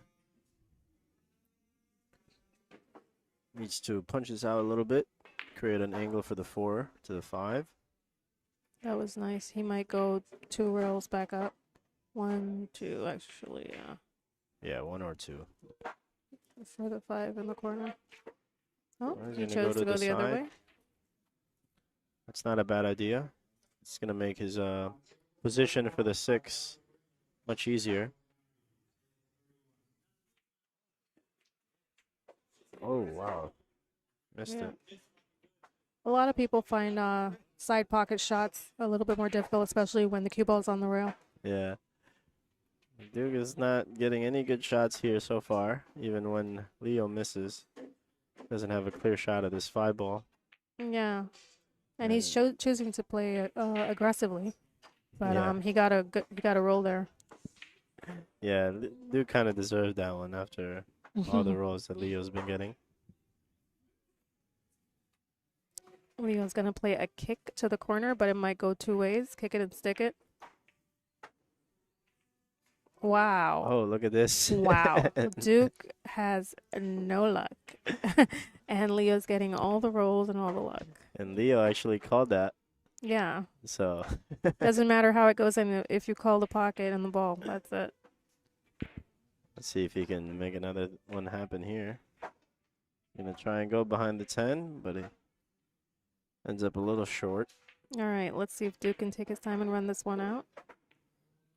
Well, didn't take his time at all. I don't think he's really. Looks like he's gonna get a roll though.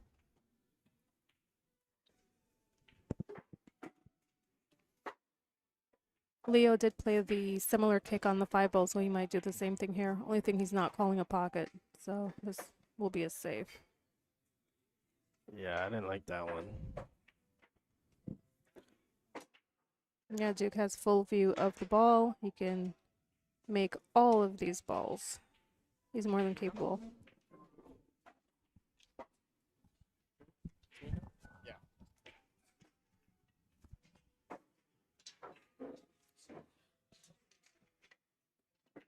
It's a pretty easy pattern. Little draw to the 9.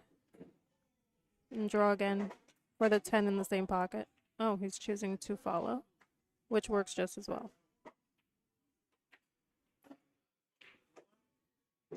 Score is now 4-2, and Duke will break.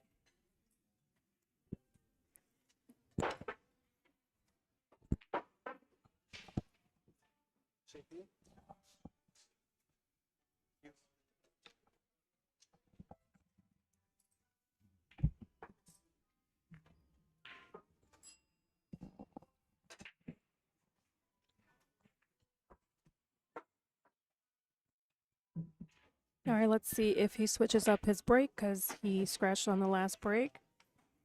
He's breaking right side with low English. Nope, he's breaking the same way. A little bit more direct this time. Didn't make a ball, but didn't scratch, which is an improvement. Okay, guys, signing out. My match is up. Good luck to Duke and Leo. You can wish me luck too. On table number 26, Miranda Stroud. Christoph Newman, even raises heaven. Table 26, good luck.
Table number 22, Kevin Shin versus Darwin, even raises 6.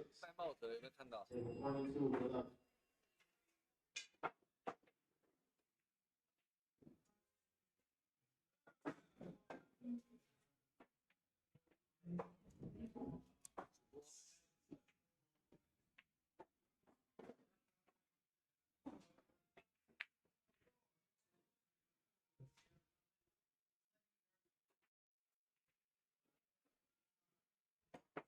你现在都打菜鸡呀？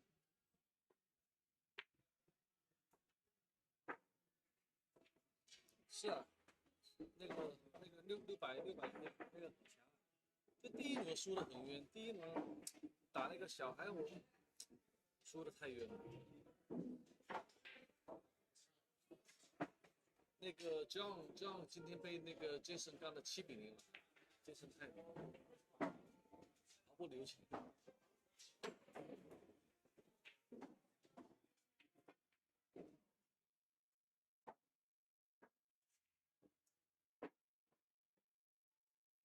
啊，他这个8-1还是多少领先？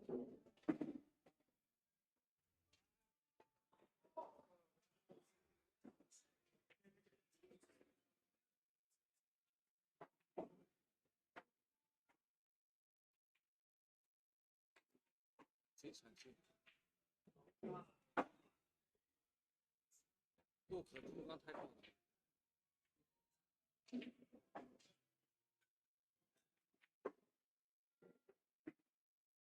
隔壁桌的，这没高手，没高手去。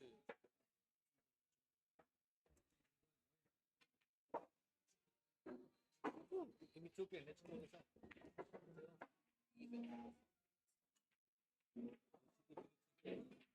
这个 Where's Tutu today? Tutu no coming. On table 32, Abel versus Harry. Race to 6.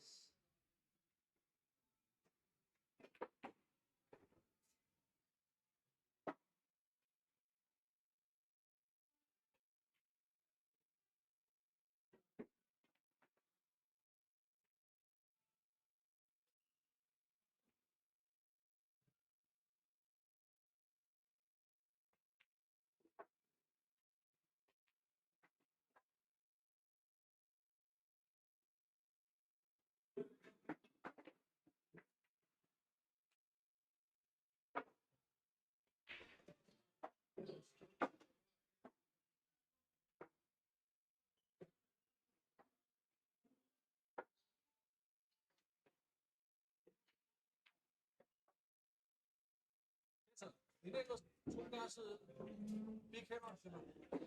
几色的？多少钱买的？多少钱买的？900加税，1天领单。你那个打杆是什么杆？美姿的，那个冰人那个，还有一边那个苹果绿，是绿色的空杆，苹果绿。哦，空杆。它这个也是很深啊，这个是荧光绿。哦，然后你那个是什么的？哦，跟他那个一样。对，知道跟他那个一样。那我是一个大的。啊。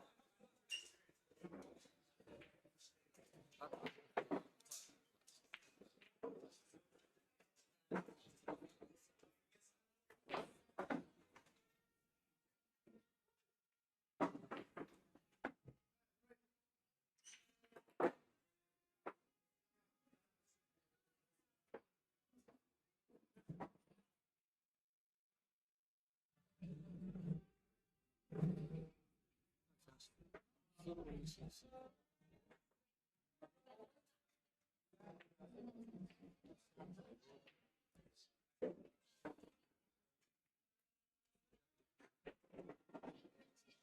隔壁桌的那个。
样，球跟国内一样，带口比较大，带口比较大。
菲律宾的球场，这两个都是进攻球。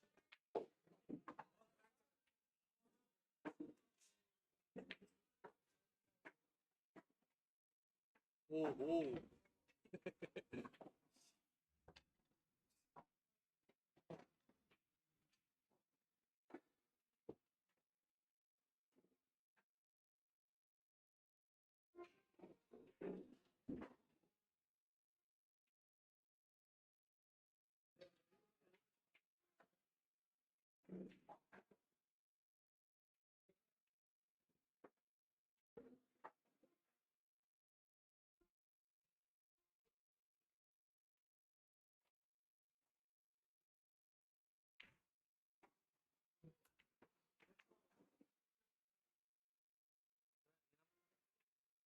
对了，输一点，赢一点，回去输了，回去输了。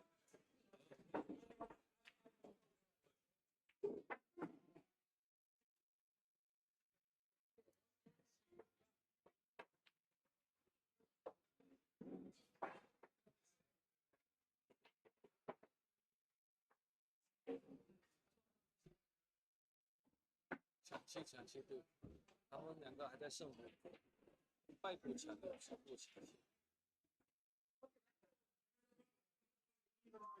再上赛品。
Isaiah versus Smith, even, races 60, even 25. Look.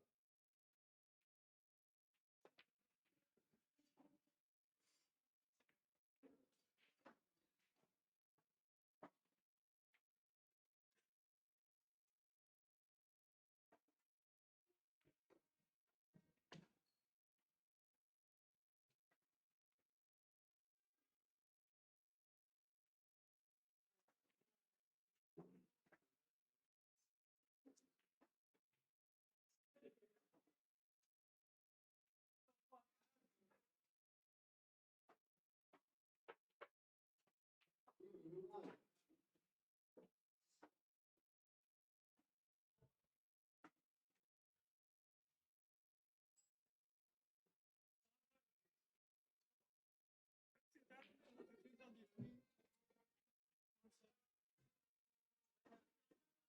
刷菜的也可以。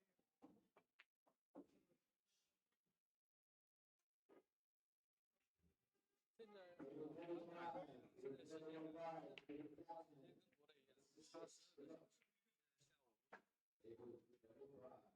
下午打不了了，这个板上钉钉，基本上板上钉钉6-43个赛点。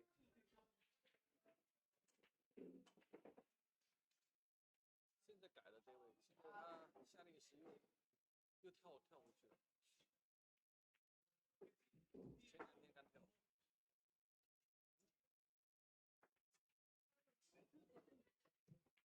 我落后的打，技很好啊。第一个跟教打，第2个跟卡曼打。哎呀，我打的都是刚才那个也挺强。对，你打的那个很强，那个把麦干了，神经病。他根本凭啥把麦干了？我差4了，5-1。啊，我打追回来了是吧？每次都是这样。慢热型。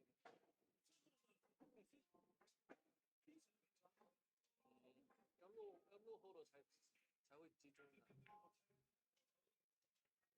但是你跟他打就会了，你可能不知道那个人打得怎么样，所以没办法集中。你知道这个人打得好，他是。这个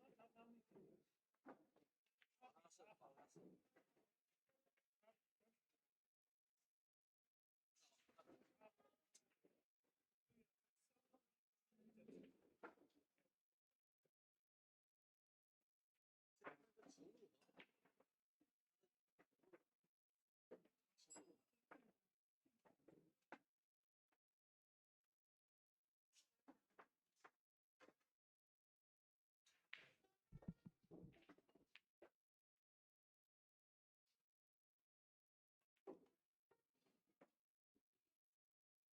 Yes.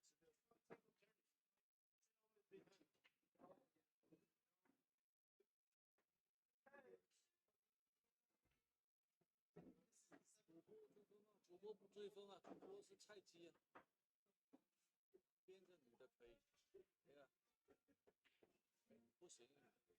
这个啊。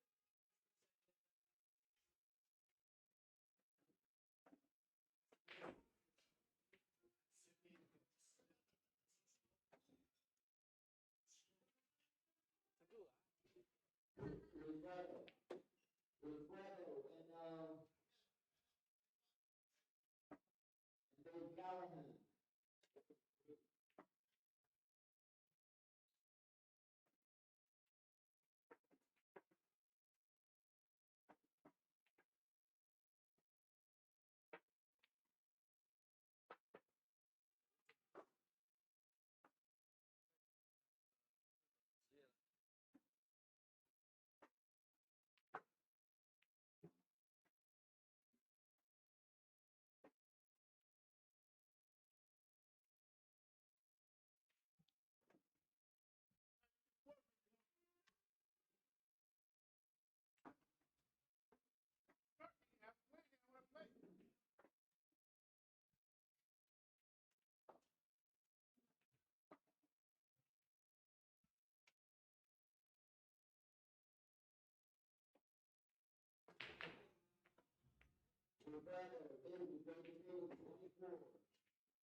All right. Back in the commentary booth is Matt Lucas looking at. Well, actually, it doesn't look like we have a match going right now. Let's see who we got on the docket for our next game.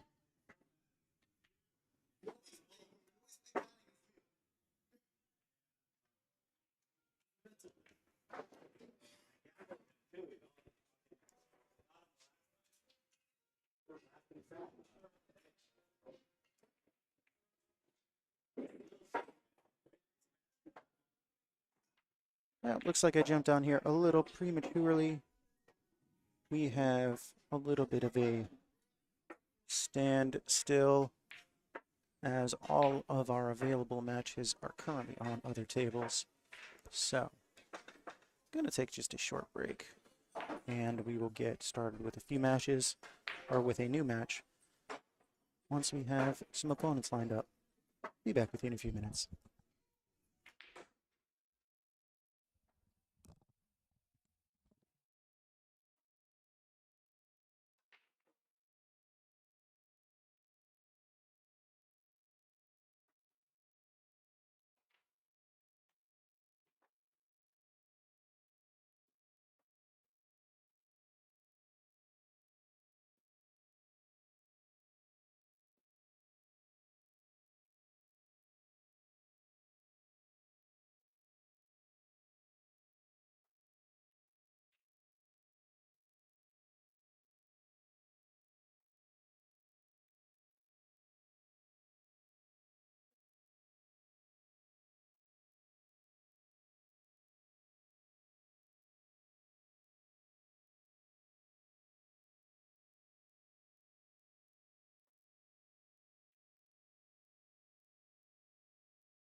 All right, we are back with another match on our TV table. We have David Callahan at a 544 Fargo going off against Wilfredo Albay, 591 Fargo. David had the break in the opening rack. Gets a ball down. Bit of a tester here. Tried to play that combo, looks like. And looks like all he did was open up a pocket for this one ball.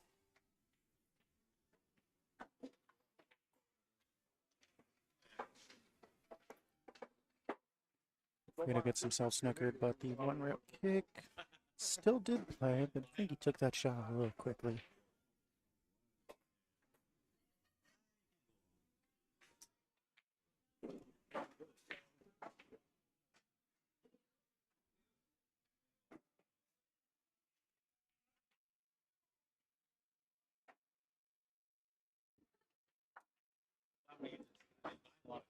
A gentle shot on that one. I think he was a bit worried about getting himself snookered behind that cluster of 9-5. Gives himself a decent shot in this 3, but holding for that 5 in the side, which appears to be the only pocket that it'll go in. Touchy shot, but not a problem for David.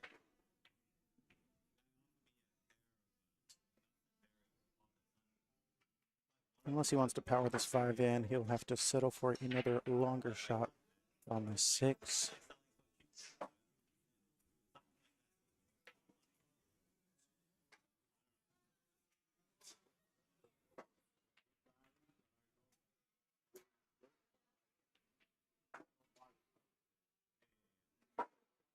With the position of the 9 ball blocking the natural path that he would want to take, makes this shot a little bit trickier. Just choosing to play this with follow outside.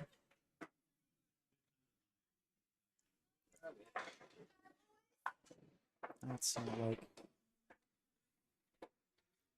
worried more about the cue ball than the pot. Ends up hitting a bit thick to the pocket.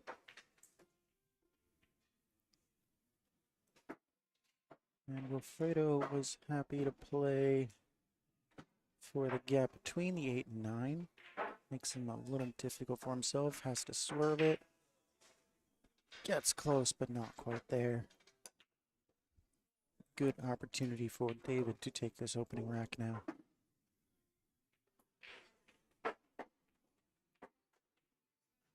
Opts to play the rail first.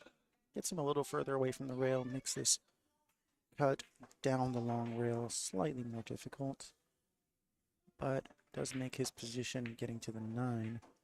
Believe he'll be playing for that right corner a little bit easier. And well done, David.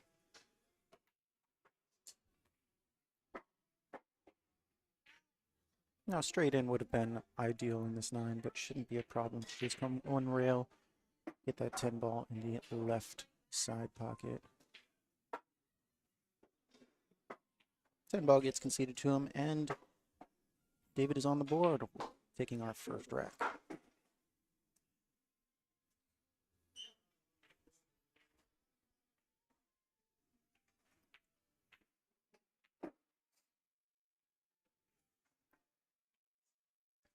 Now, if any of our viewers are enjoying the commentary,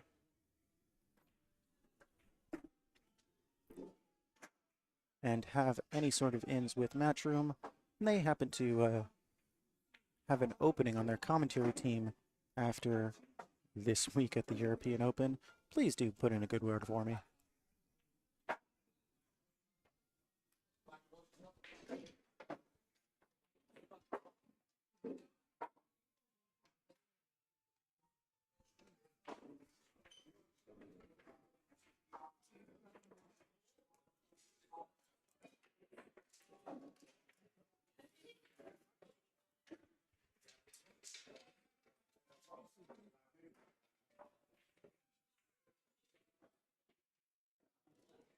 David for his second break of the match. Had a ball drop in that first one. No clean look though. see if this turns out a little better for him.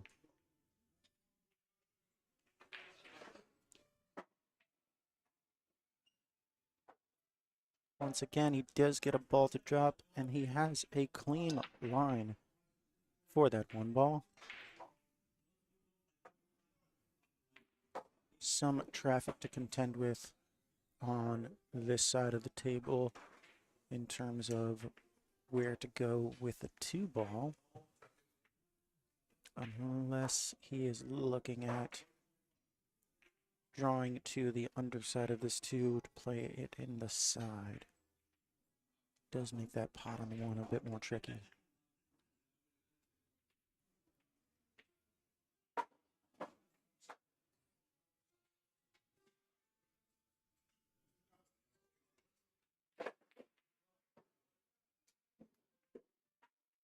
Not sure he fully made a decision on that shot.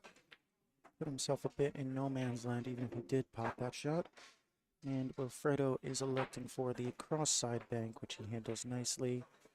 And with a friendly kiss on the 5, gets that short side position on the 2 that we were talking about.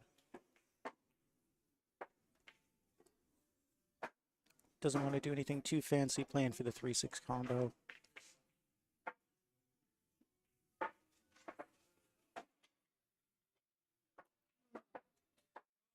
Just not going to be happy with how this lined up for him.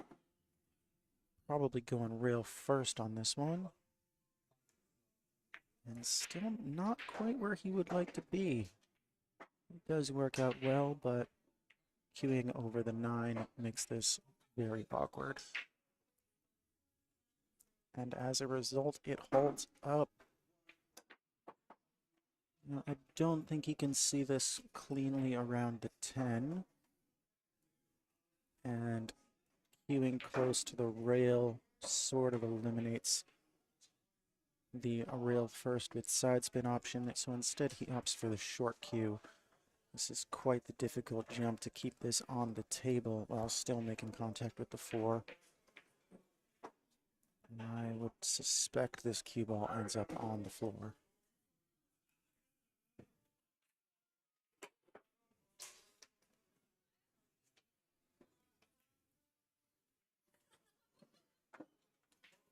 He was a bit conscious of that happening, which is why he didn't quite get over that 10 ball.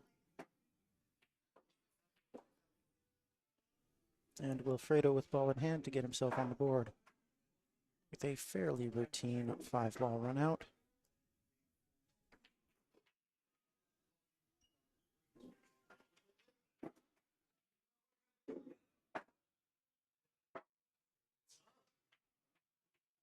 And he opts for a line on the 8 that does make this a bit more missable.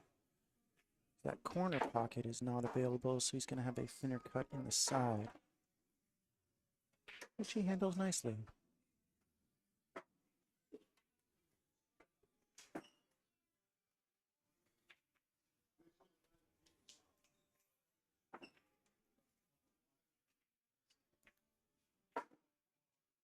Certainly not a gimme on this 10, but shouldn't be much of a problem for him.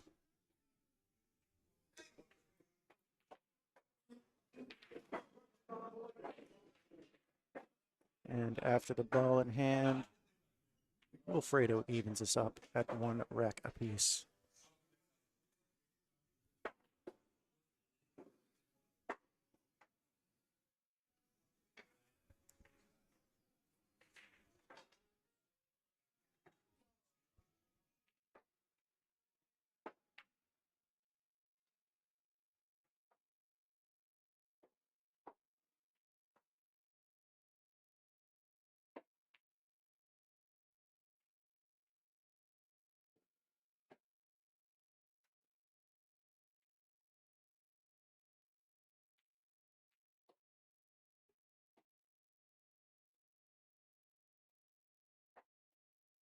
Yeah, from around the rest of the field, we are in our winner bracket round 3.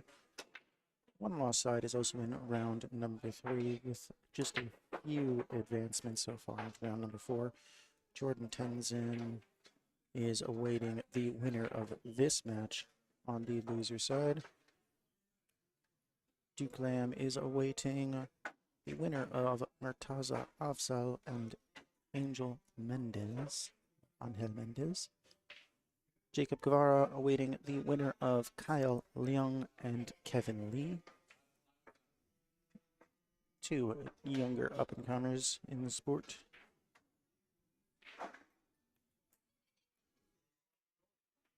Wilfredo ends up dry on his break. David's got a move pot at the 1, 2 right over the pocket. But takes it for granted and ends up leaving himself snickered behind the 6 and 7. Well, it looks like he'll be opting for a long jump. He's got to get some power into this one, since he's got to get the ball up in the air quickly and clear about 3, maybe 4 feet of the table.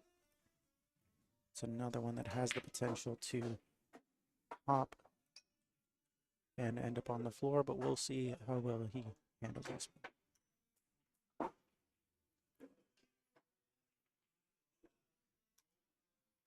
I think he could have eyed up a kick on that shot, or maybe a subtle masse. Setups for the short cue, which hasn't worked out well for him yet, although he does have a pretty decent jump. Perhaps once he has a better opportunity to use it.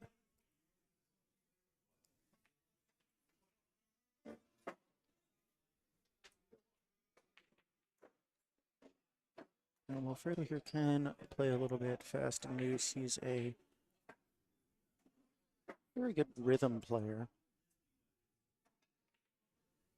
The pinpoint precision on the cue ball does sometimes get away from him.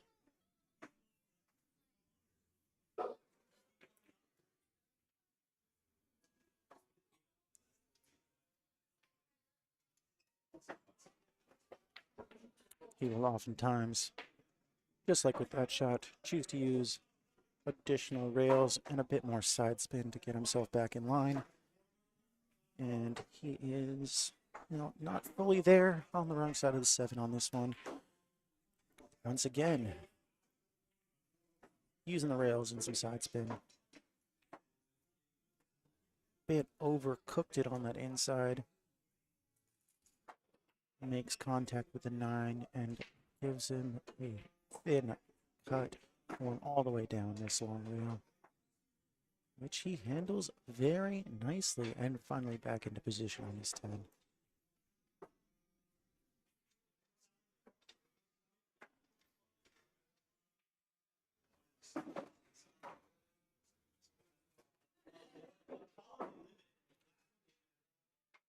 Rack number 2 goes to Wilfredo.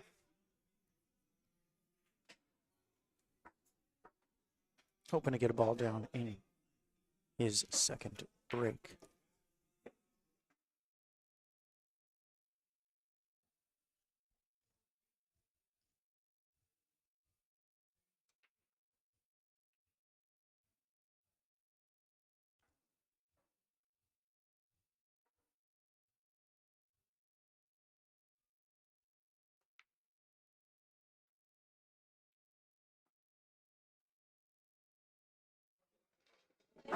Well, Wilfredo does get a ball down. Unfortunately, it is the white.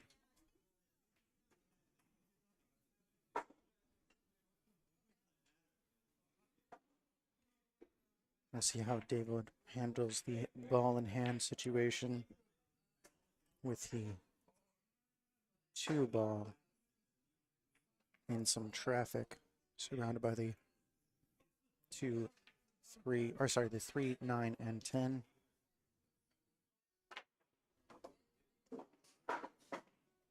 And he'll opt for the 2-10 combination in that top left corner.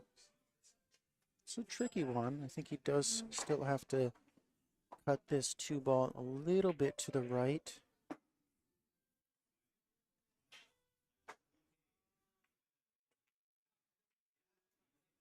And didn't cut it quite enough.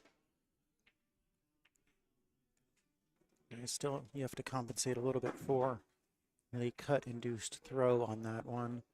It makes that combination a lot more tricky than it might look.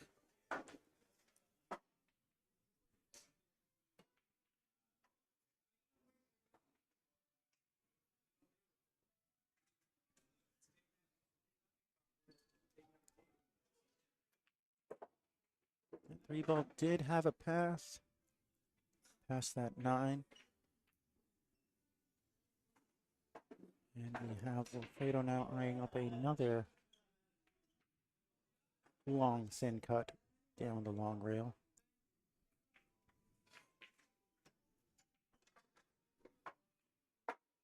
Which seems to be a good shot for him today. He is liking that one and executing it well.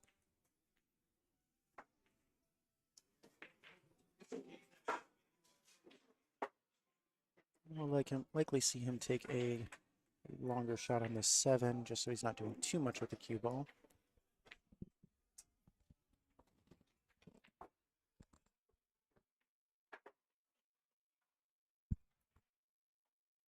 That 7-ball being close to the pocket meant he had a lot more margin for error.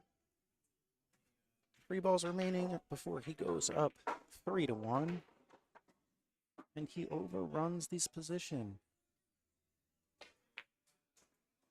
Looked like he was trying to hold for the 9 in the left corner, or potentially one of those between situations where it didn't commit enough to one side or the other. Puts him in on the 50-yard line. He'll choose to cut this ball into the right corner. Or actually, he was opting to play safe there. Little split shot safe. It leaves a bank shot for David. And he'll want to come down on this side of the 10 ball for short side position. Play that down into the top left pocket.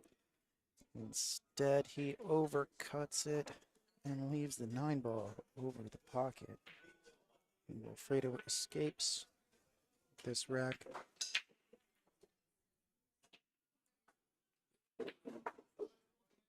Bit of a commentator's curse on that one. Spoke too soon. Once again, doesn't leave a direct pot. David trying for another bank, this time for the cross side. Personally, I would like the one pocket shot, still going for that corner pocket where he's standing. I feel like that leaves more options for miss hits. If you undercut that 9 ball to the top right corner, cue ball ends up on the other side of the table with the 9 in the center of the short rail. And instead, David leaves a pot for the 9, and not the easiest 10 ball here. One Wilfredo would definitely favor himself to make, which he does. Puts him up 3-1.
Wilfredo gets 2 down on the break with the opportunity for a lock-up safety, which he handles quite nicely.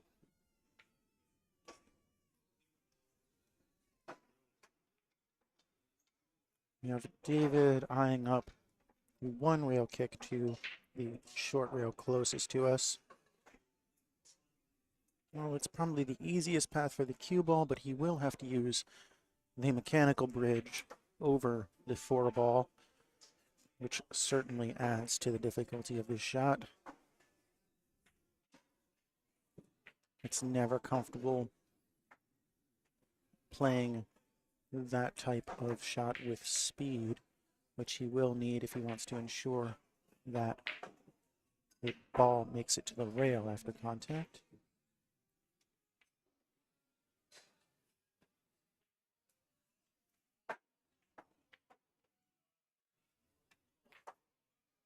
He escapes just fine.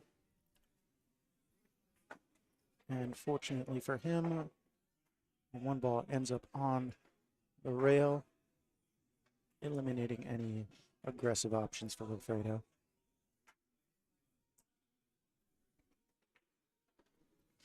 He's got a thin cut here to the top right corner, but David is instead opting for the bank. Possibly believing that it leaves a better position on the 2 if he does make it.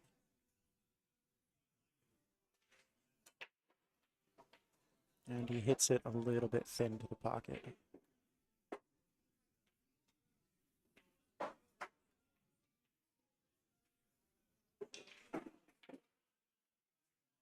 Not seeing the cleanest play from either of these players just yet.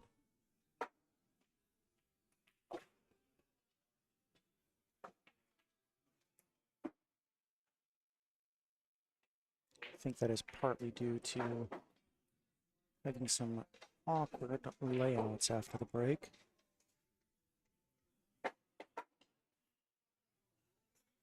Can't quite seem to get in clean position for some efficient runouts.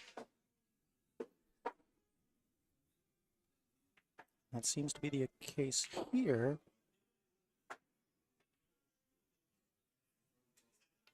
As the straightness of that shot and the 2 blockers of the 5 and 6 left no enviable positions on this 4. So instead he'll opt for a 4-5 combo.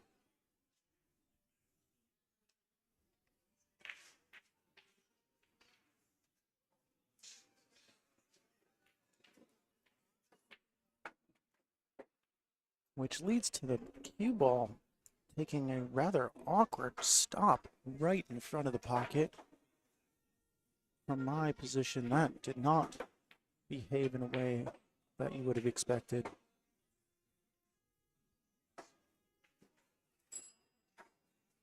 And continuing to be aggressive, we had Wilfredo opting for a cross side bank instead of playing safe. And I imagine we will see David continue that trend here. Take the thin cut into the side pocket. Bring that cue ball in the direction of the 10. Play for the 5 in the same pocket.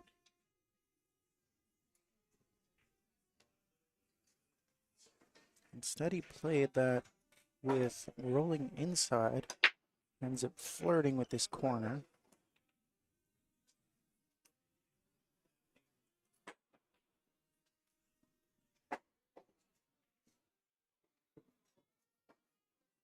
And Wilfredo has a decision to make.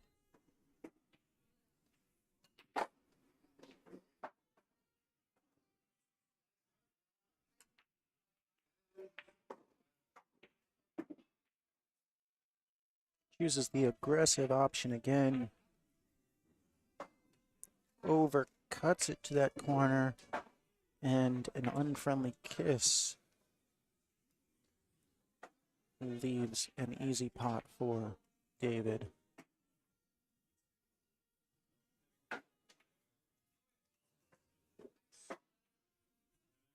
Takes his medicine on this one, rather than trying to do too much with the cue ball. and play for that 5 in the pocket it's closest to. He will instead opt for a longer shot on the 5.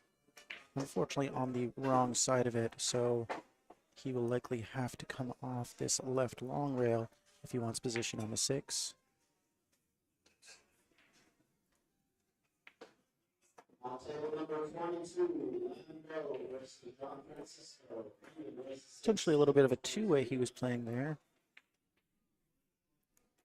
But that means he undercuts it slightly and gets Wilfredo back to the table.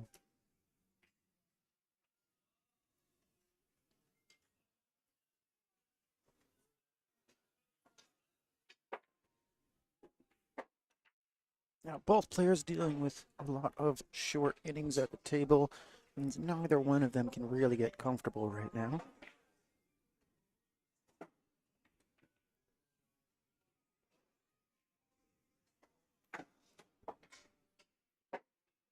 Haven't seen either of them get the looks that they're hoping for. David hopes to change things up a bit by playing a safety on that one. So Wilfredo will opt to kick off this short rail. Makes good contact, and it looks like he might have fluked a snooker. All right, David will have a piece of this 5. He seems to think that it goes in the side pocket. I think I would be looking to play safe on this one.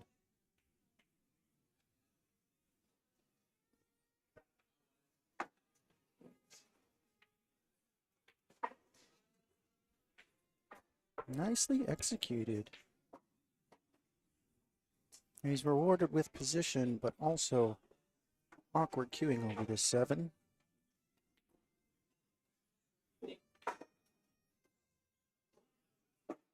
Elevating over the ball does eliminate your options for side spin, as well as making sighting the ball much more difficult, and we see the result of that there. I think David was still opting to try to play some side spin to get himself a better line at that 7, and in the end it offers up a decent potting chance on this 6. Shake of the head from Wilfredo says he's not in love with the position, but hopefully pinching this back just like that for the 7 in the same side, or same corner pocket.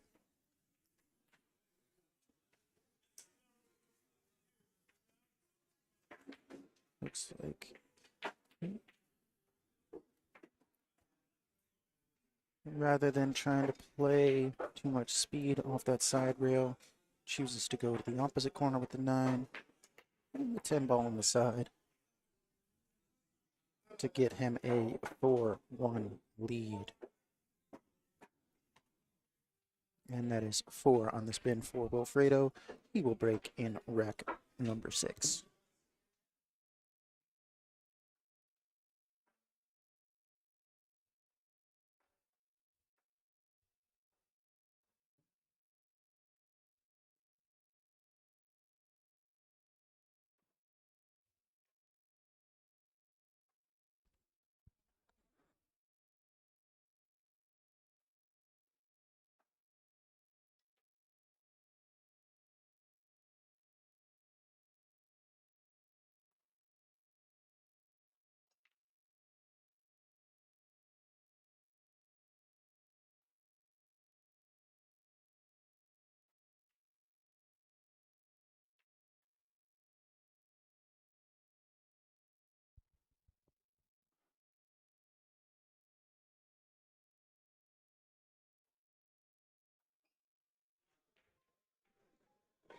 Not quite the last ball moving, but a 2 does bump the 6 into the corner, prevent this from being dry.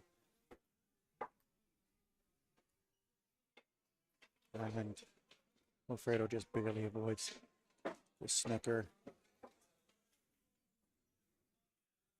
Now the position of the 10 ball, I do believe, blocks the path to the side pocket for this 3, so he will choose to take it all the way down to this bottom left corner. A shot that he's favoring in this set, and for good reason.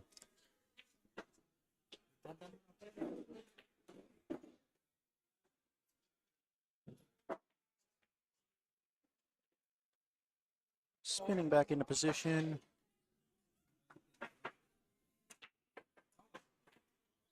He has an opportunity for the first break and run of this set. However, a lot of that is going to depend on his position from the 8 to the 9. It's a very small position window to cut this 9 down that left side rail. And with both the 10 ball and the side pocket blocking your ideal positions, you will likely have to choose a less than optimal position and then just rely on a bit more cue ball movement to get back in line for the 10. As it stands now, he's going to have to go back and forth across the table. And because of that, hits the 8 fat to the pocket. Got the position that he wanted on the 9, but that did mean sacrificing the accuracy on the pot.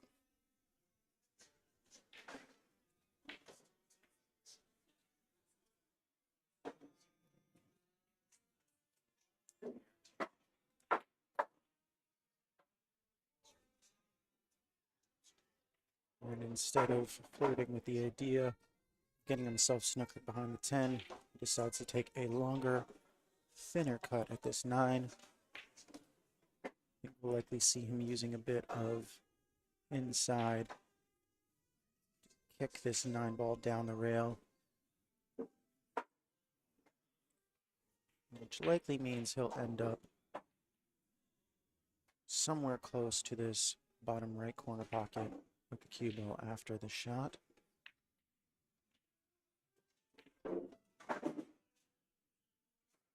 The speed was good. Give himself position. Number 31, Tyler versus Catches that 9 a little thick. Fortunately for him, he has not left a straightforward pot.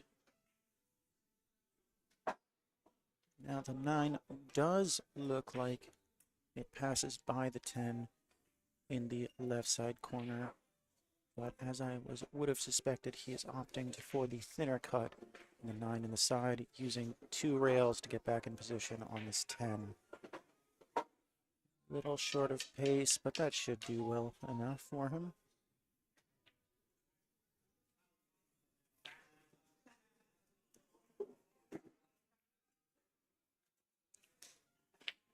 Now this is the 1-loss side, so both of these players only need to get to 6, so this 10 ball is to put him on the hill, and he drills it.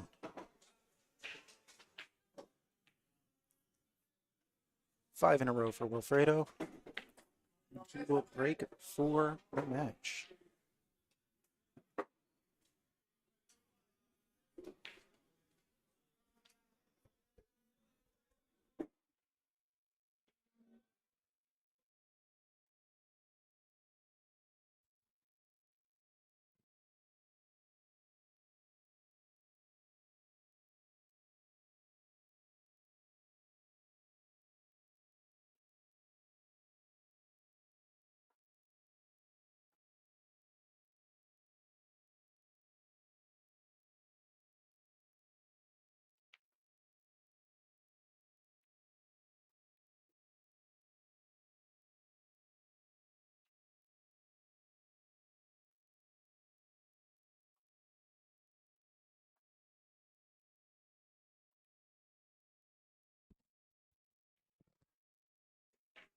Solid break from Alfredo, gets 2 down once again.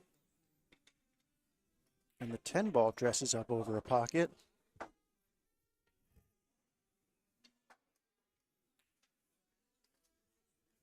Two ball is a little bit of a problem.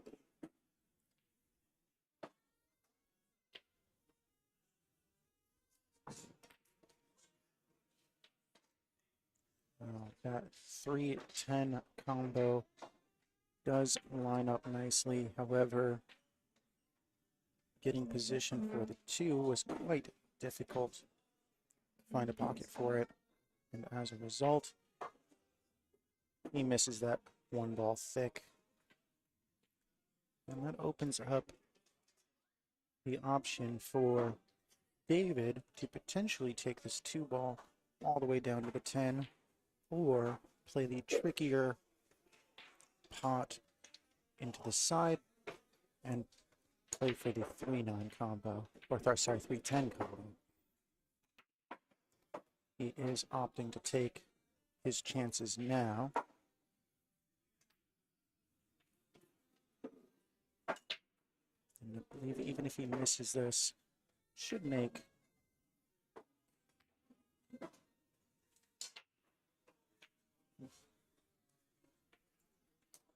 now that would have been a good pot in 9 ball. However, he did call the 10, which brings Wilfredo back to the table with now 5 balls remaining to close this one out. He doesn't want to be on the rail here. Thankfully, position on the 8 is not too bad.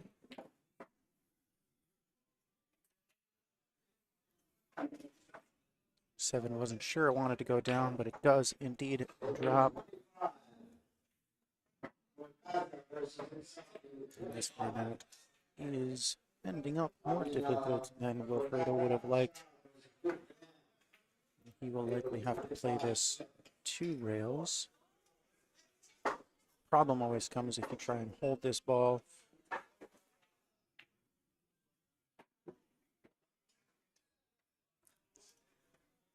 Handles the pot nicely, but makes contact with the 10 in a way he wouldn't have liked, but a friendly little kiss still gives him the left corner, which he cuts in to take the set 6-1.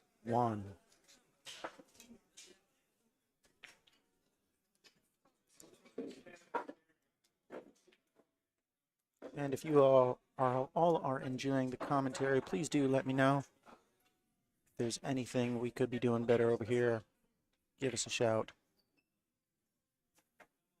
We're going to take just a short break while we get our next TV table match going. We will catch you back here in a little while.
Jordan Benson, table 23, balance.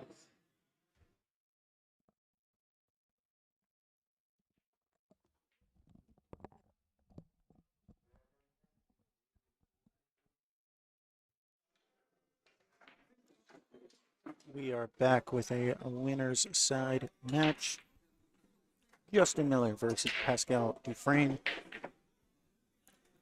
Winner bracket round 4 match. Justin Miller at a 654 Fargo. Pascal Dufresne 624. Justin gets our first break of the set.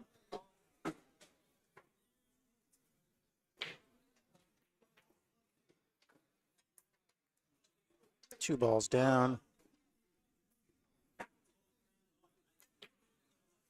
Some traffic at the top of the table, and looks like he is taking the back cut into the top left corner.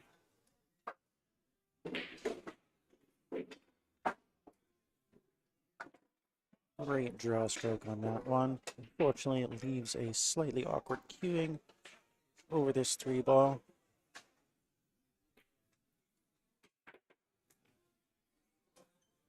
Leads to a miscue, accidental jump on that one.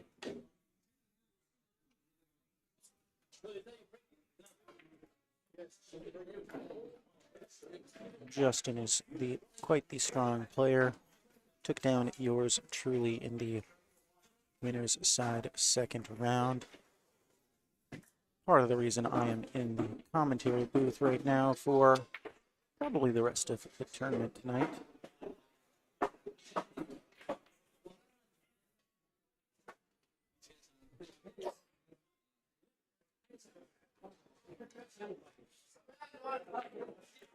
Now, if Pascal is, I was going to say if he's on the left side of that potting line, he could opt to break out at 9-10, but instead elects to play safe. Puts Justin Miller against the rail, and he'll reach for the short cue.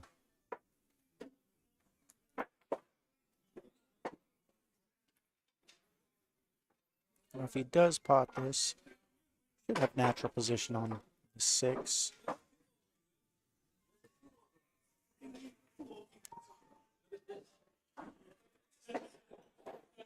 But he catches it thin, leaves it over the pocket.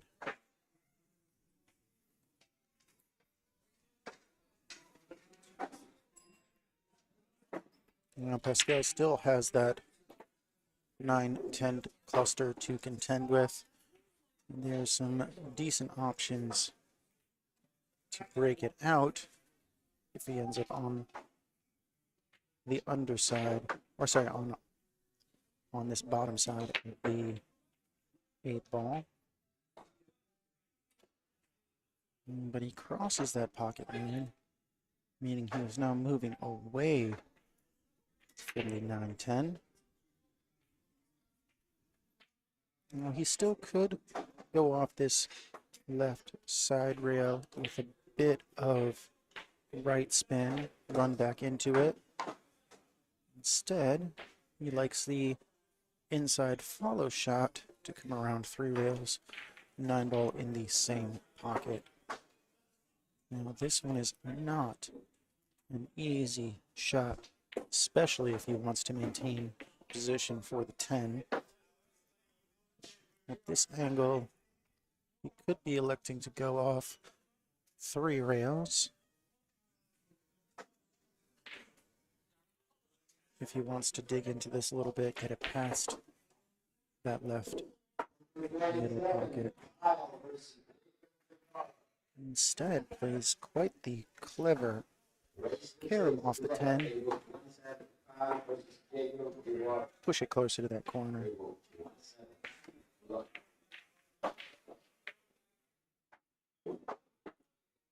Well executed out for Pascal, gets him on the board first.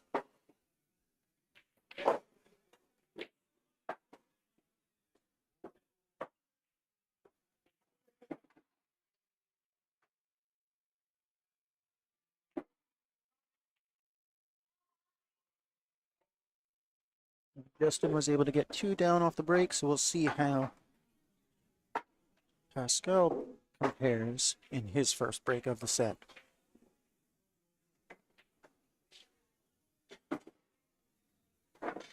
Anybody new joining us? We are playing 10 ball here. Early 10s are okay. All shots must be called.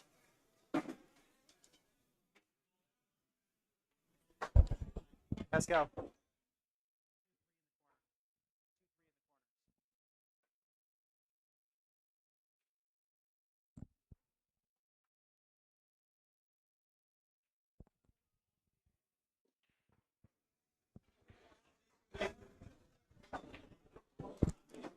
And we had a little bit of a rules correction. As I was going over them, this tournament we are playing 2 and 3 racked in the corners.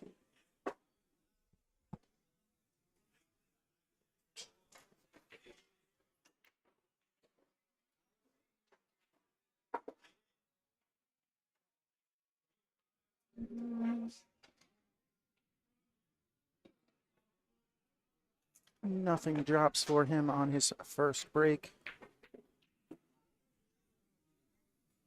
Justin will be looking to cut this into the bottom left corner.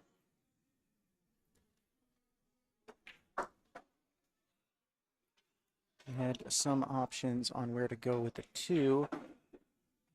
Looks like he might have ended up with the most awkward of these options. His position, the natural shot, is to hit the 2 into the 3, but he's electing to take it to the left, low left corner,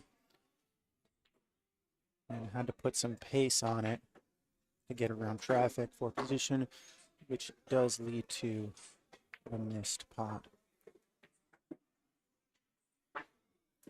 And this has turned into a bit of an awkward one with this table layout.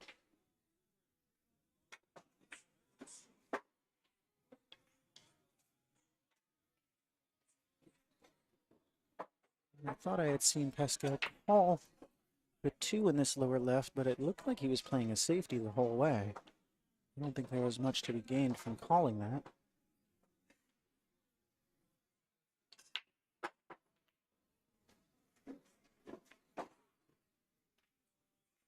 And Justin with the return safe off of the jump. And we'll see if Pascal reaches for the short stick as well.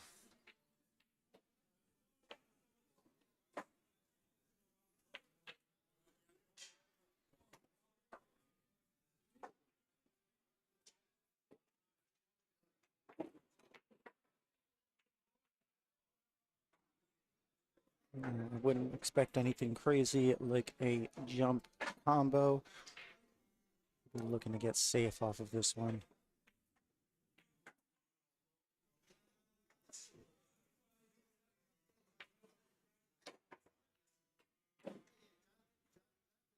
Gets over that 4 ball nicely, makes good contact.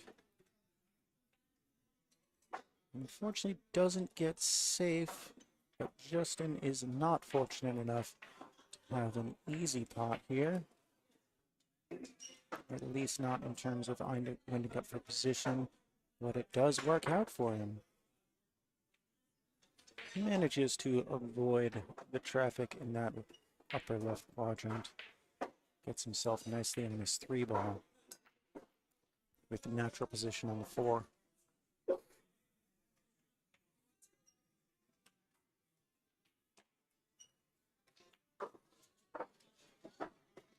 And because of that, doesn't want to do anything too fancy with the cue ball.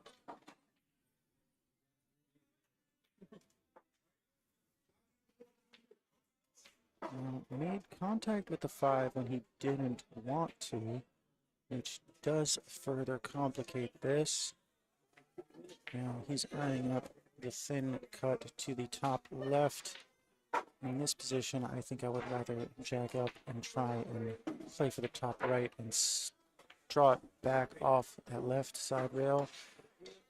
But the skilled player does make that pot nicely. but is not rewarded with position. One of the reasons I would have personally stunned off that left long rail. Come back out for the 6 in the side. So, staying aggressive, he will kick off that right short rail, try and pop the 6 in the side. Very nicely played. Those medium speed kicks can always be a little bit tricky, but played it nearly to perfection. On the wrong side of the 7 from where he would like to be, but he still does have the pop in the side. Just makes for more work with the cue ball to get back for the 8. And even after the 8, there is more work to be done with the 10 ball, blocking one corner pocket, and also making the position window much smaller going the other way. So smartly decides to run into the 9 and open that back up. It's not a given from here, but after that very nice, very classy inside spin shot, he should be out here to get himself on the board for a 1-1 tie.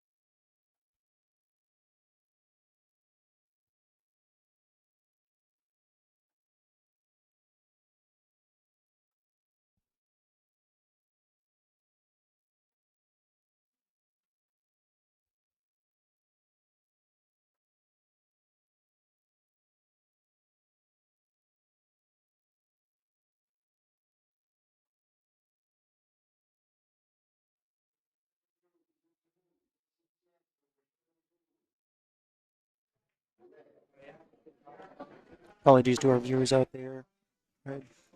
Apologies to the viewers out there. I did inform properly that this is the winner's side match, which means this is a race to 7. Did not update that from our previous match, but we should be good to go now.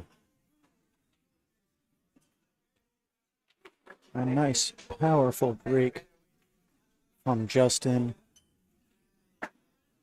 Sees a couple balls drop,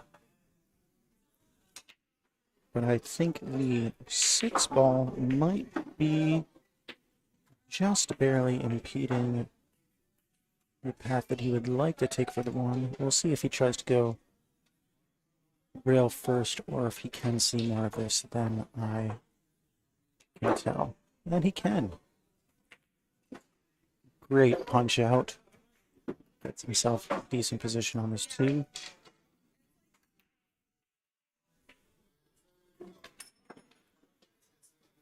We're still contending with a less than straightforward layout. And he could come off that short rail between the 9 and 10. Instead opts to play forward inside. Leads to a longer shot but more guaranteed position.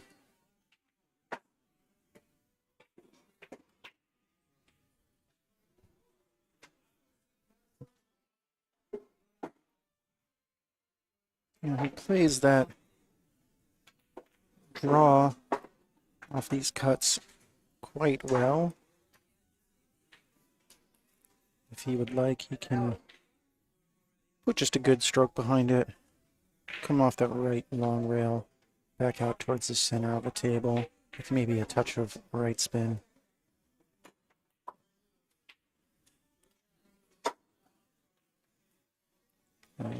But he might be looking to play safe here. Tries for the lock-up safety behind the 8. Doesn't quite get there.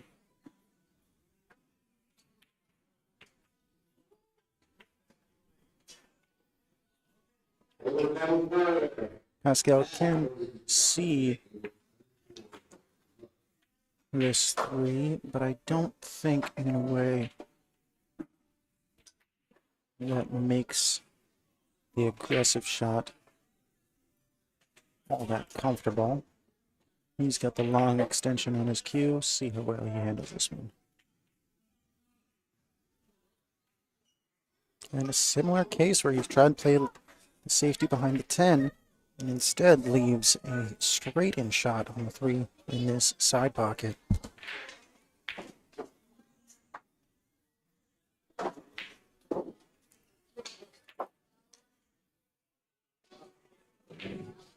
And we're still not in routine run-out territory. But I would certainly say that Justin is the favorite to get out of this rack.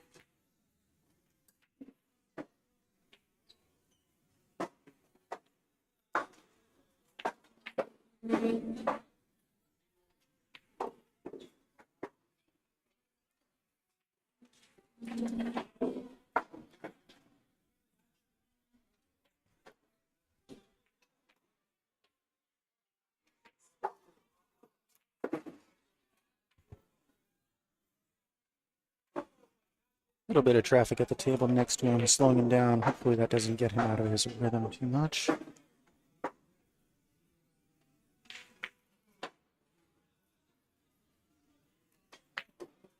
Opts to play 2 rails on this 8. A nice stop shot here.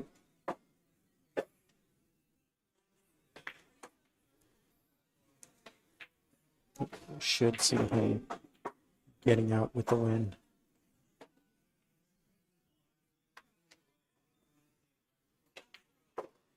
More angle on that than I might have been able to see from my position. Means he chooses to draw back off that side rail.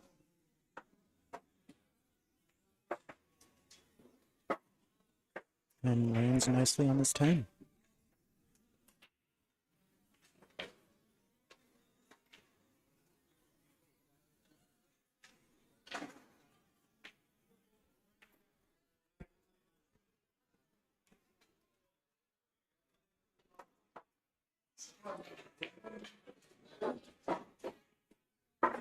And Justin Miller with the 2-1 advantage going into rack number 4.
Once again, a lot of power on the break from Justin.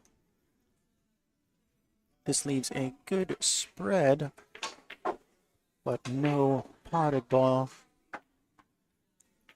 And not much in the way of an aggressive shot. So Pascal opts for the safety, but finds the window between that 8 and 9 ball.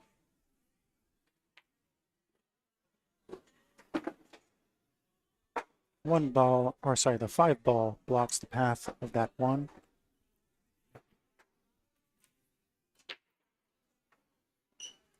So looking to play safe here. Very nicely done.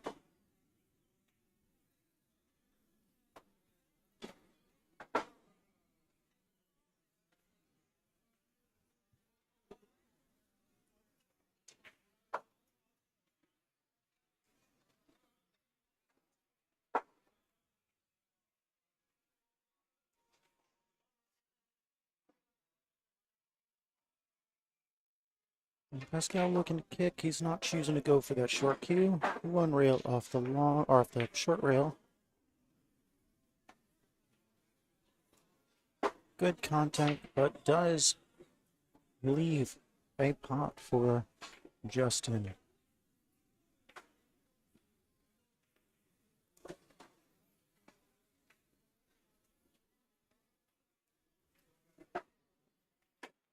Decent amount of inside spin on that cut.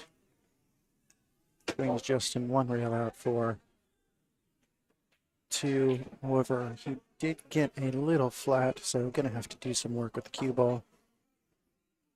I think he's choosing to play stun out. Or sorry, punch out. Played nicely.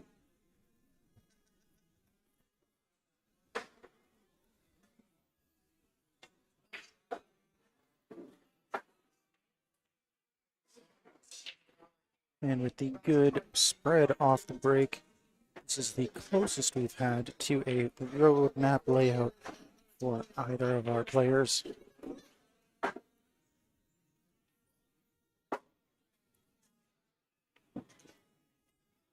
Six balls are now in the way of Justin Miller taking a 2-rack lead.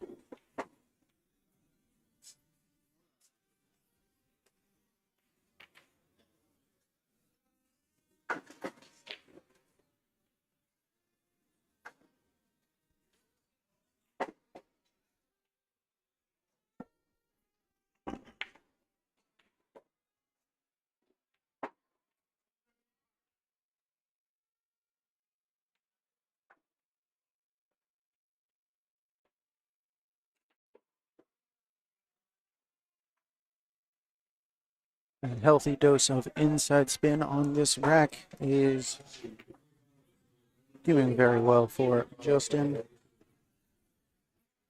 as he is now looking to take his 3rd rack in a row.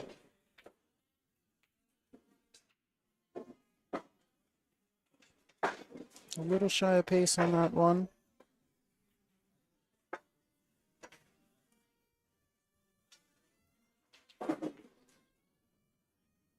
Choosing not to elevate for try for the 10 in the same pocket. He would rather smartly run into the 10, knowing that he is guaranteed position. It can be a somewhat nerve-wracking option, but he seems to have the experience to know that that's going to land just fine for him.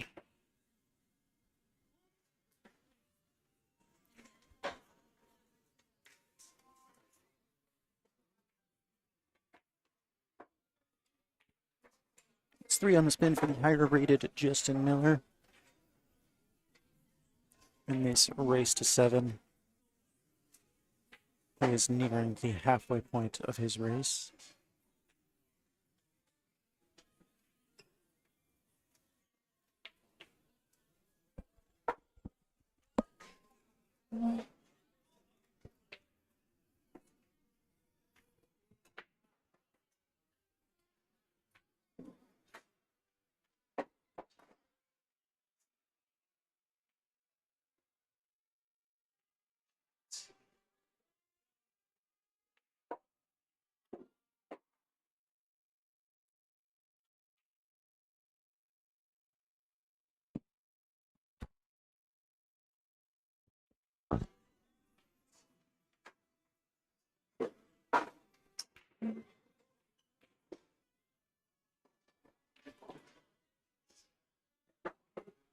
Now Justin plays his break shots slightly unorthodox further back in the box so he can cue off the rail. I do believe that lends itself to the tremendous power he's able to put into the break.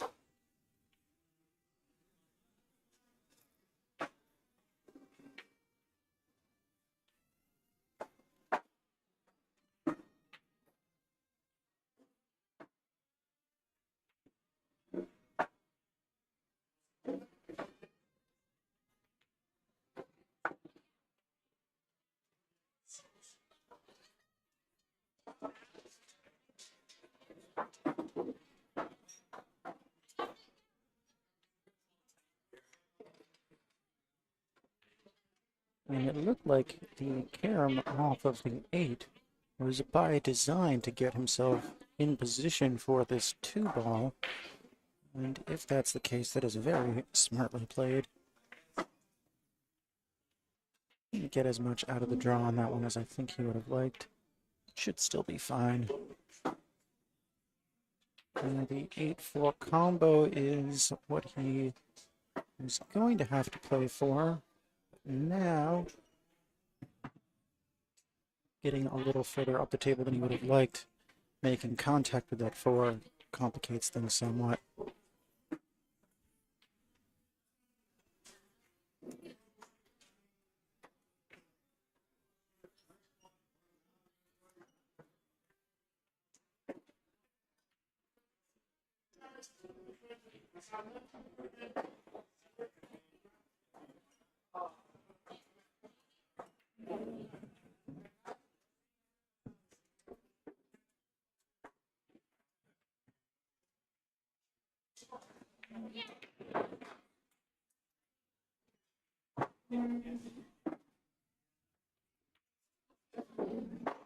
He is still opting to play that combo.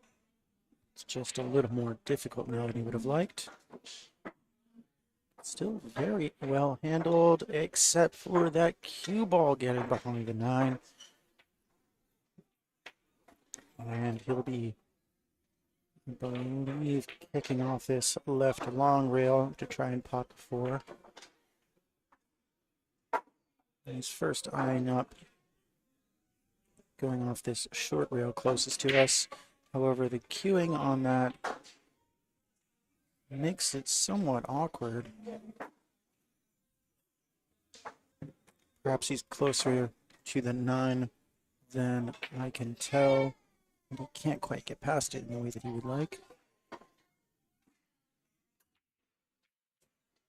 A bit fortunate with how fully he hit that it didn't follow the 4 into the pocket, but he does escape, at least for now.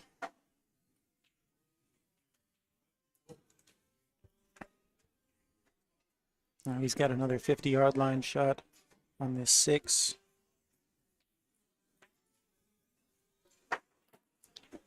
Most likely, if he is choosing to play aggressive, aiming for this lower right corner pocket.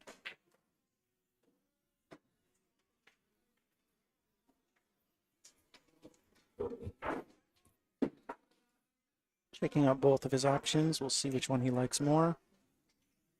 And it looks like the lower left is the choice. Definitely the better option as far as getting position on the 7. It's slightly more difficult pot in this circumstance. And does it nicely.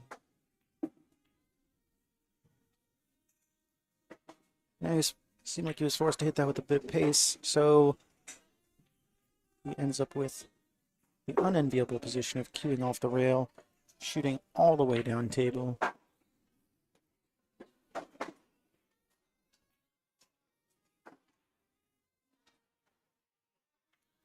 Definitely a tester on this one.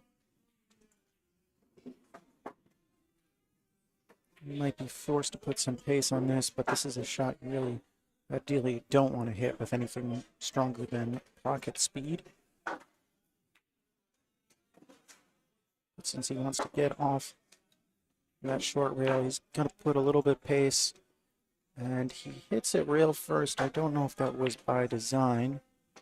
It certainly would offer him a better chance of getting back up table for the 9. But as it stands, he misses the 9, but does leave Pascal snookered on the 7. So he will take the 1 rail kick option, potentially using that second rail to try and pop the 7 on the top right corner.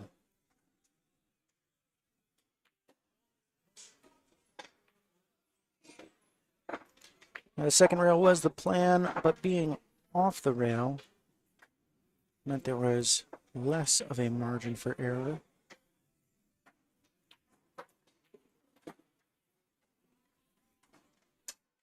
And gives Justin the chance to win his 4th rack in a row. But overcuts it to the side.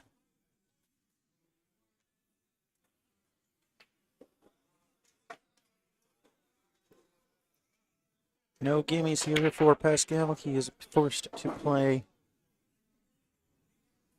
the cross-side bank, at least as long as he wants to play aggressive, keep himself at the table.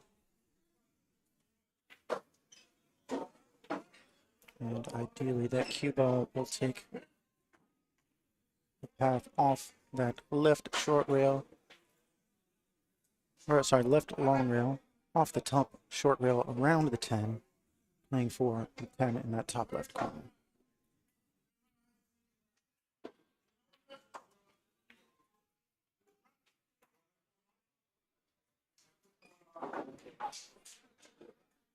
Instead, the safety was the play. He opted against that bank shot, and as a result, leaves the 7 over the side pocket. And Justin gets one more chance to close out this rack.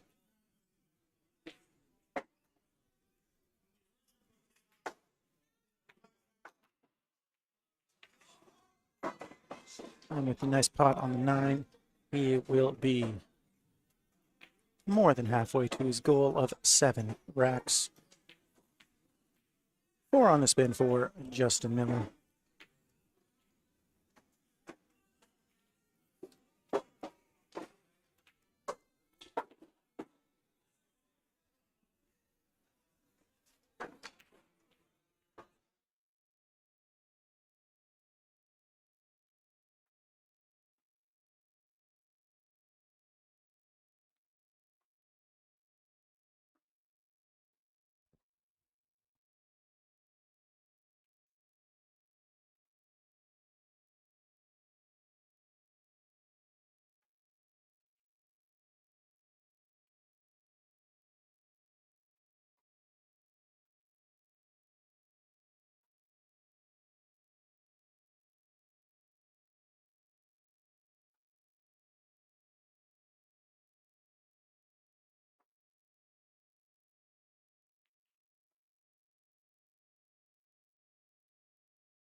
Justin appeared to take a little bit of pace off that break.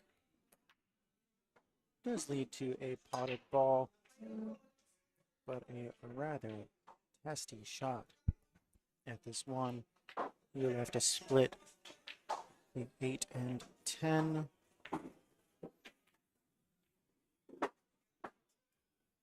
Classy shot there to get himself position on the 2. Not many options for this 3 ball. Likely will have to play a bit of follow. Try and get that line for 3 on the left side. Didn't want to run this too far, but I think he should still be good here.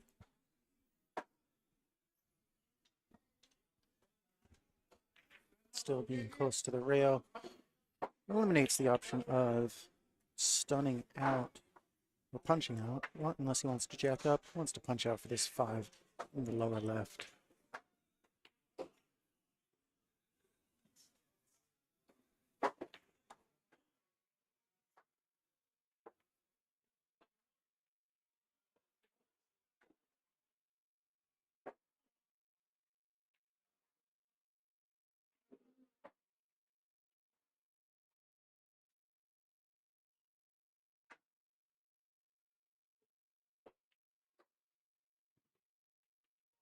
Very well struck.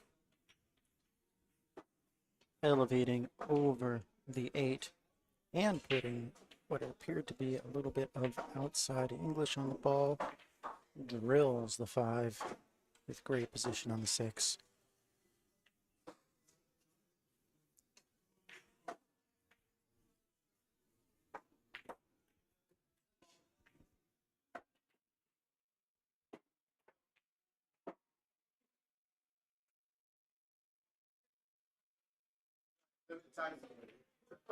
And he's elevating because he wants to get on the right side of this 8 ball.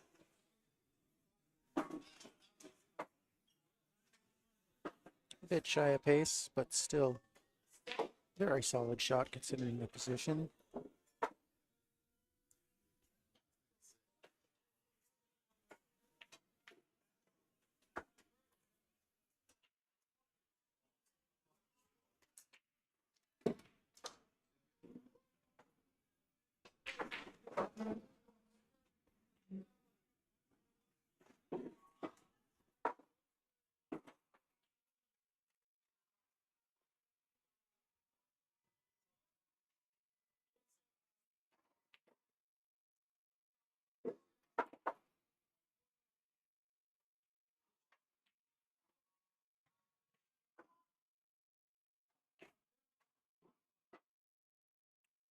This is going to drift a little bit on him.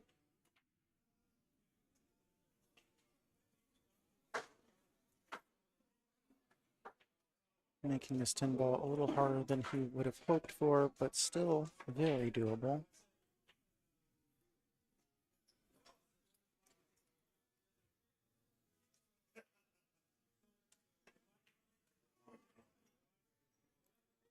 And he overcuts it to rob himself of the first break and run of the match. And I was getting ready to say that Pascal had a strong start, but it's been all Justin since then.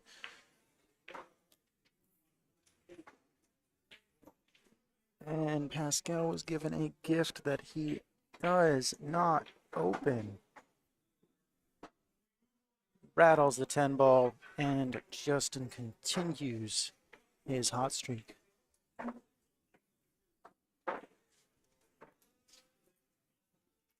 That's never a feel-good way to win a rack, but Justin will certainly take it.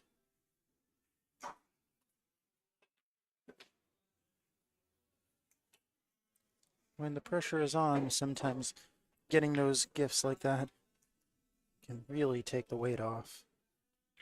Let out a nice long exhale, knowing you got away with one. You can play a little more freely in the next rack.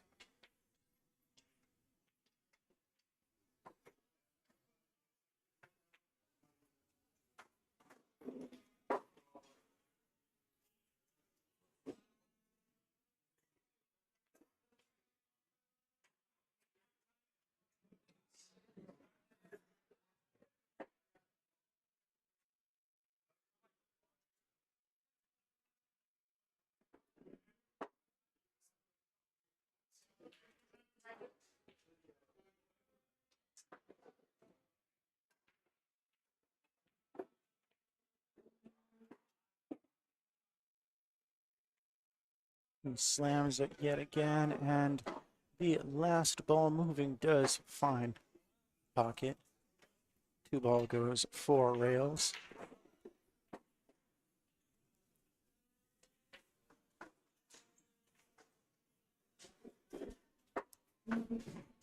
It's not rewarded with a pot for this 1 ball. Likely looking at a safe. Get that 1 ball past the 7, roll up on that 7, but it does leak out on him.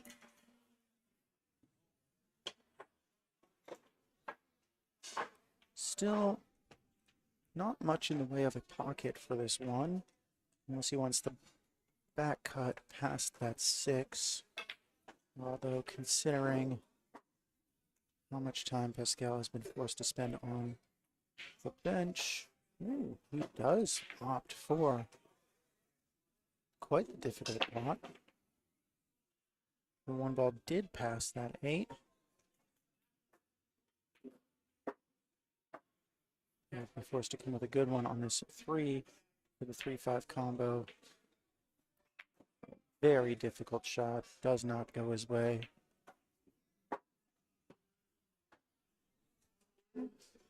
And things continue to roll well for Justin.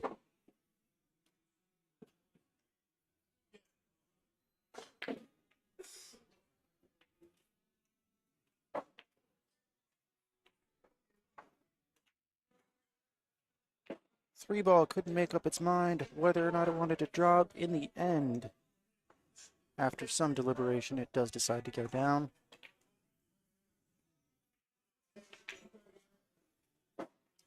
Some great cue ball work.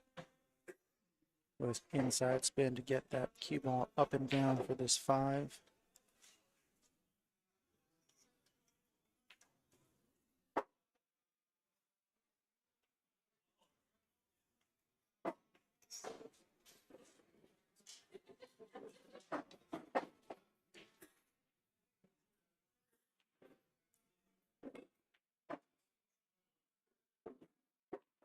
And Justin is now 4 balls away from going on the hill.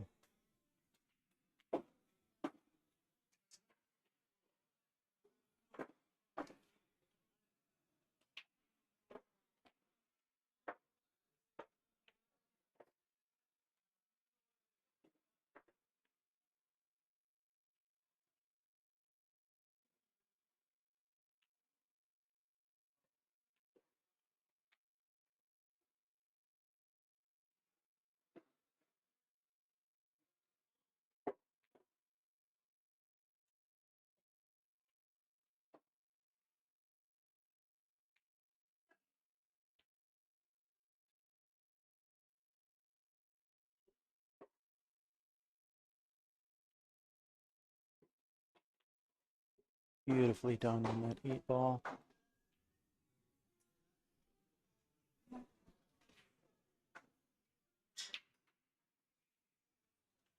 Little floater off one rail. Overruns it a little bit.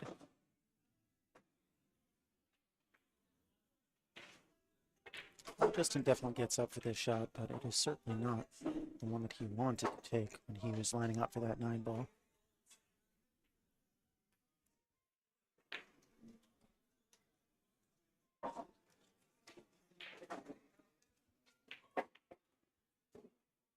And drills the 10 to get himself on the hill. That is now 6 in a row for Mr. Miller.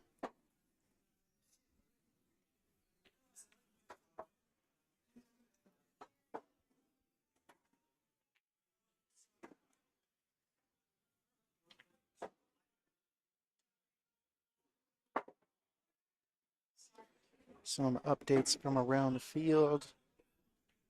Christoph Neumeier defeats Noel Estrada 7-5.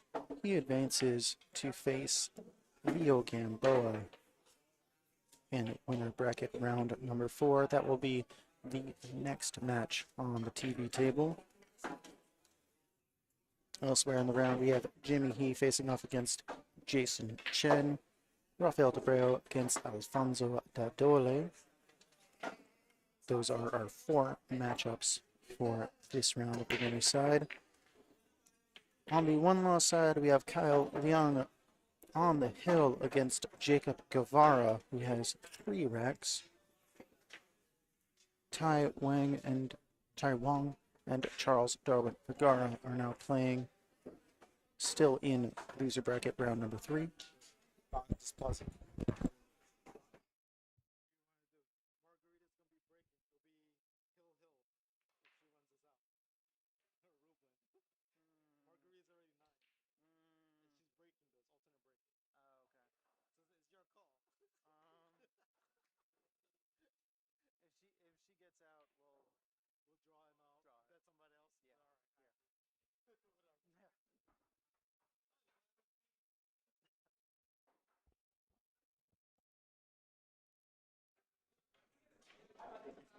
The remainder of our loser bracket matches, we have Lando against Noel Estrada.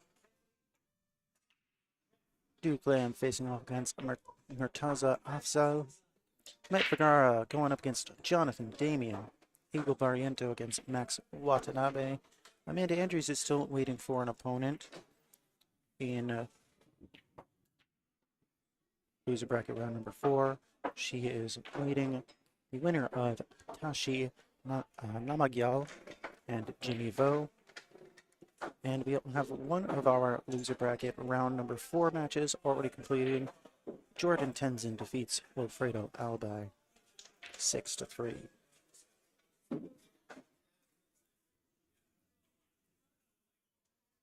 Justin Miller back at the table. Clean shot at the 3. Or sorry, at the 2. On the hill.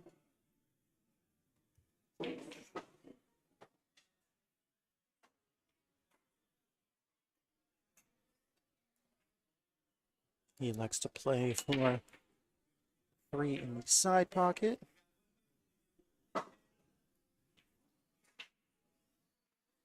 Once again, queuing over a ball for this 6.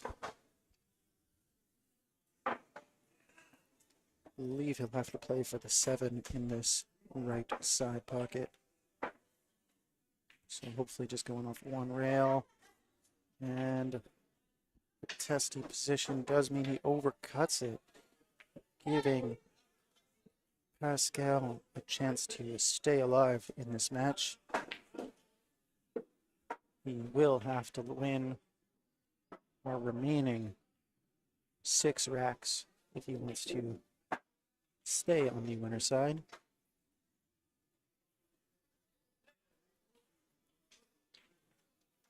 Thin cut into the side, going off 3 rails.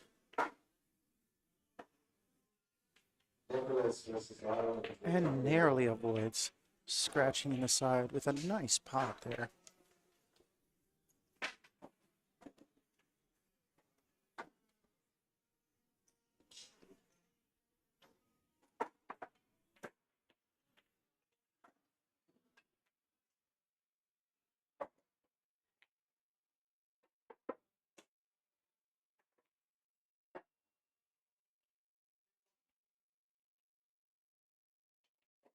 Pascal making some clutch shots. Try and save this set for himself.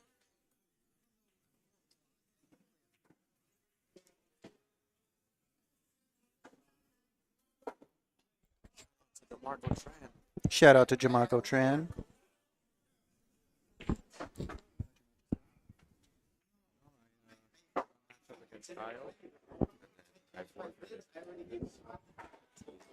I want him to win. He hasn't won. Yeah,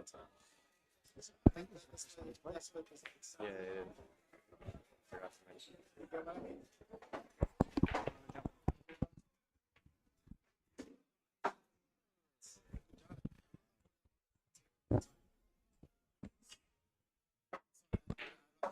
It's okay. This match is almost over. Next one, next.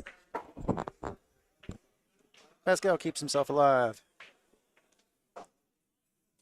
Breaks Justin's 6-rack win streak to make it 6-2. He will break in rack number 9. This is a winner break format. Which does mean he will still have his fate in his hands at the start of every rack.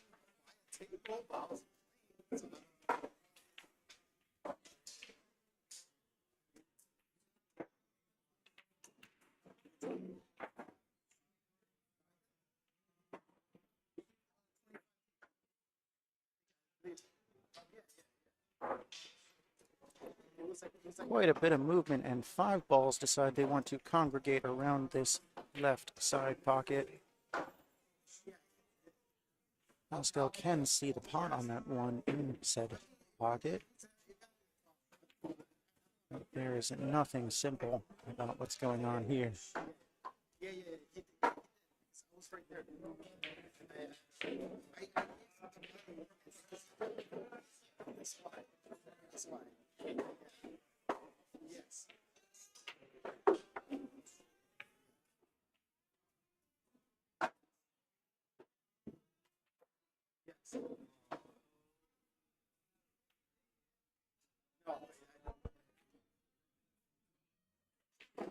These first 4 pots or so, relatively straightforward. What he does from there will determine how the rest of this rack is going to go. I have a feeling we are still in for a few more innings on this one.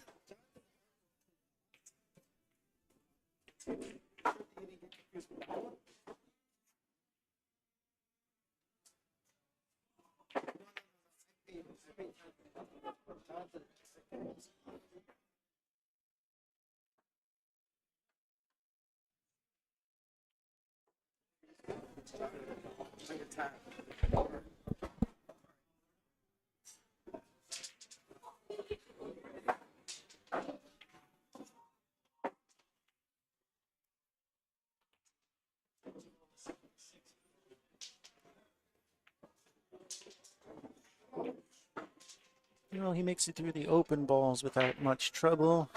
Here is where things get a little interesting. I don't know if he's on the right side of things or if there's even enough space for the carom on the 10 ball. I think that is what he's lining up. Handles it nicely. It's one of those cases where I wish I could take a walk around the table and see what they see over there. Mr. Ben, much more straightforward than it looked from this angle.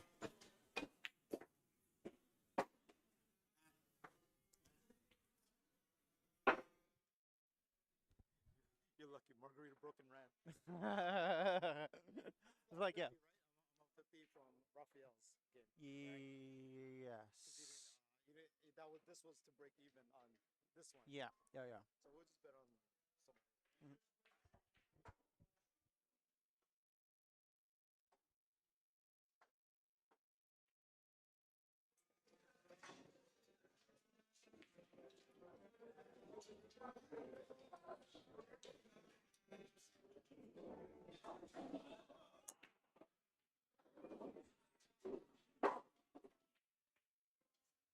Stop number 4 on this stop number 3 on this comeback tour for Pascal.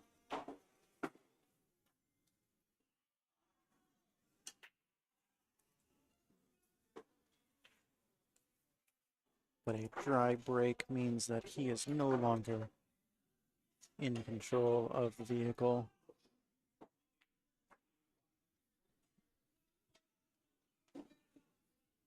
Push out here. Always tactically the most difficult part of the game.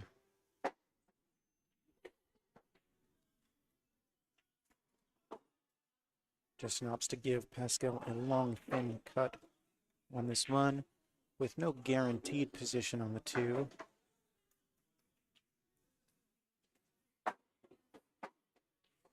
It's not a ball you necessarily want to float one rail for position.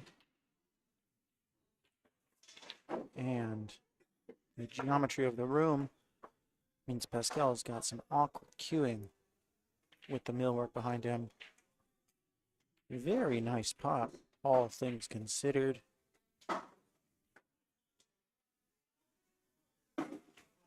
But not a lot of love on where the cue ball ends up, unless he wants to eye up another early 10 carom. Does look like that's on from here, although a rather risky shot, potentially leaving the 10 ball over a pocket.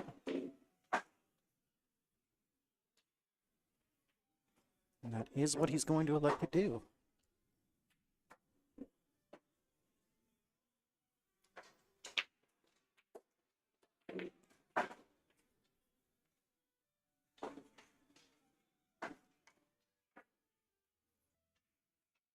If he wanted to pop the 2 on the side, he'd be running into that 10 ball anyway.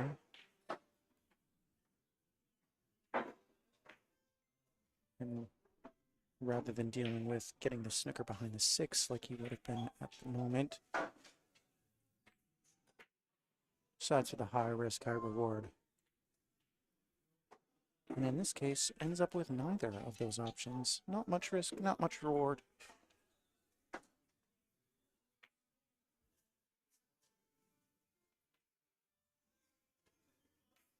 A simple containing safety.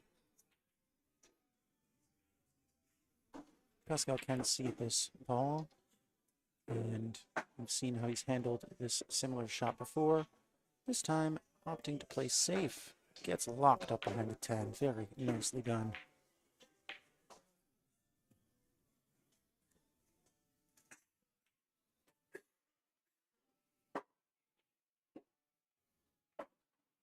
From the looks of it, he can see both the left short rail, or left long rail and the short rail, but neither of them offered much future at hitting that 2. So he instead opts to eliminate the early 2-9 as an option. Quite the heads-up play.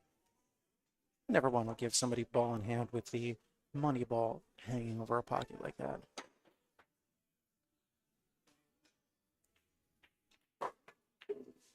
And with this ball in hand option, looks like Pascal is going to try to clear up some traffic, some problem balls, and go for this 3-ball combo.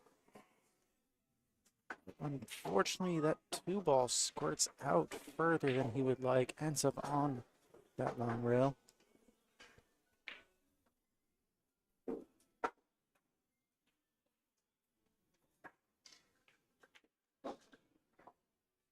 Let's see if we can tell how far he is from that side pocket, if he wants to try for the cut or just play safe.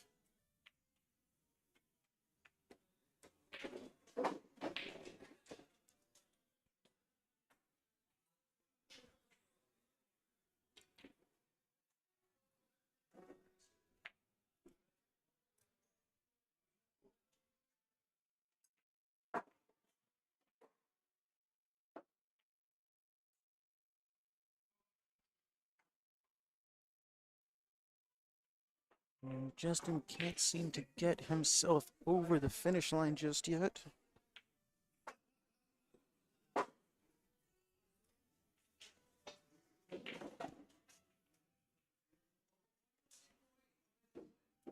He would have liked to get the 9-ball in between this 3.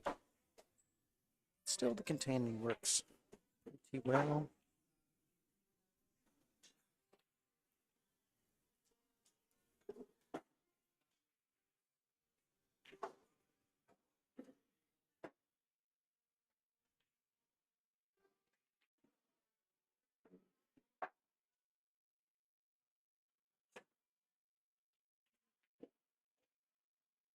I believe you can see a piece of this. You won't need to go real first on that.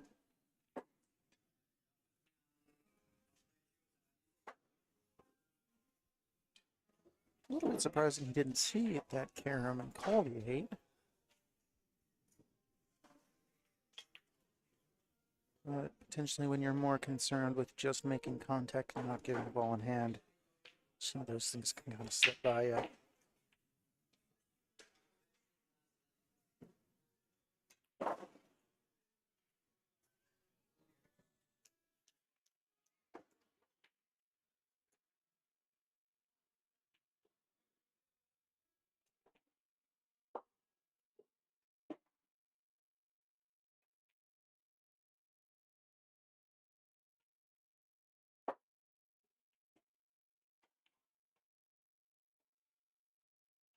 And with each passing inning, Justin is looking less and less comfortable sitting on the bench back there. A sure thing up 6-1 is becoming more and more difficult for him. As Pascal looks to mount this comeback. Neither player getting any clear looks in his 10th rack.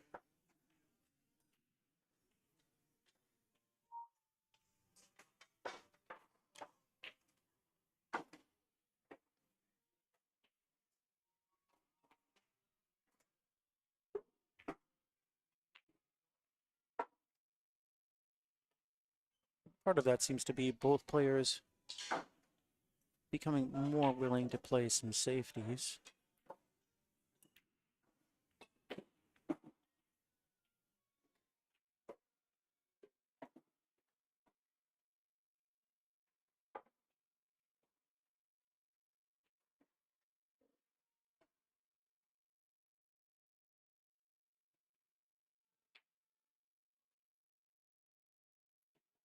Pascal is definitely happy to have the look. It's certainly not an easy shot. Very stroke dependent on this one.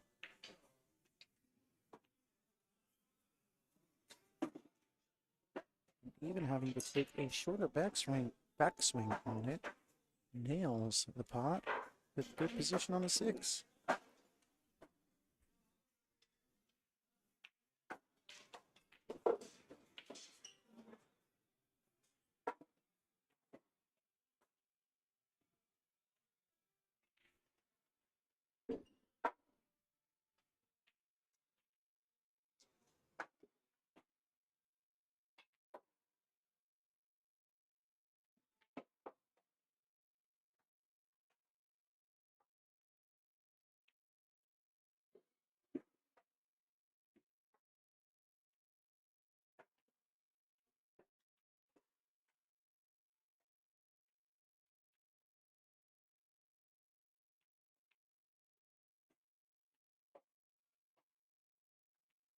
Catches that 7 thick to the pocket.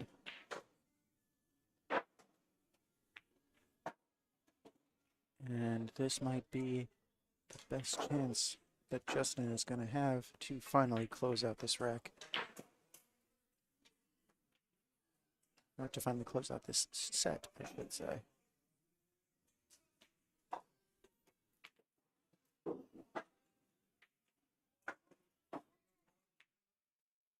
Beautiful 3-rail position. And this now becomes a pretty routine out.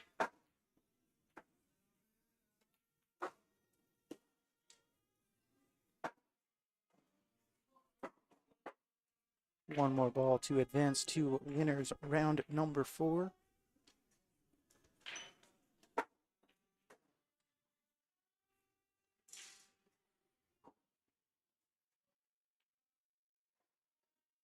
And Justin Miller is our first player to advance to our winner bracket semifinals. He will face off against the winner of our next TV table match. That will be Leo Gamboa versus Christoph Neumeyer. Should be kicking off shortly. We will see you all in a few minutes when that match starts.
And we are getting started with another winners round number 4 match between Christoph Neumeyer and Leo Gamboa.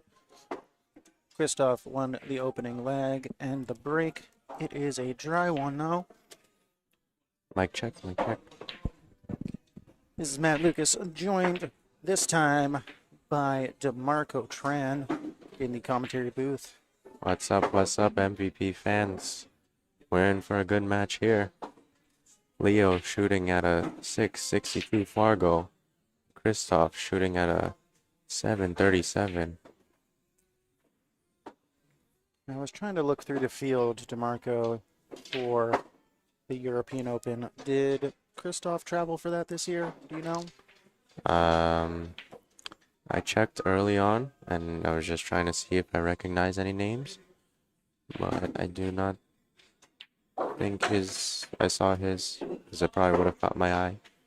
He normally does play in quite a few of the matchroom events.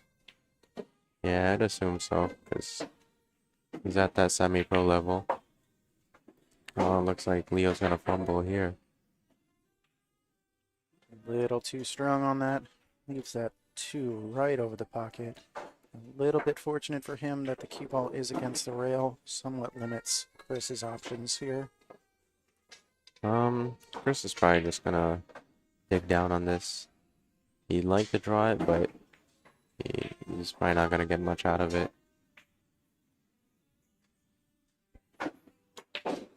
He doesn't want too much action. Yeah, that was a tough one. That was a What's look. the danger when you're elevating like that? Somewhat got away with it.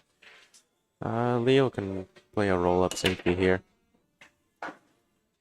Just send this 2 to the bottom rail. But the thing with Leo is he's not really a safety player. Yeah, he does. He likes to play aggressive whenever he gets the chance. Yeah, it's not good because he is a strong player. Safety game's very weak though. It's when you can pot the balls like he does. It's understandable to want to default to that. I might come back to him.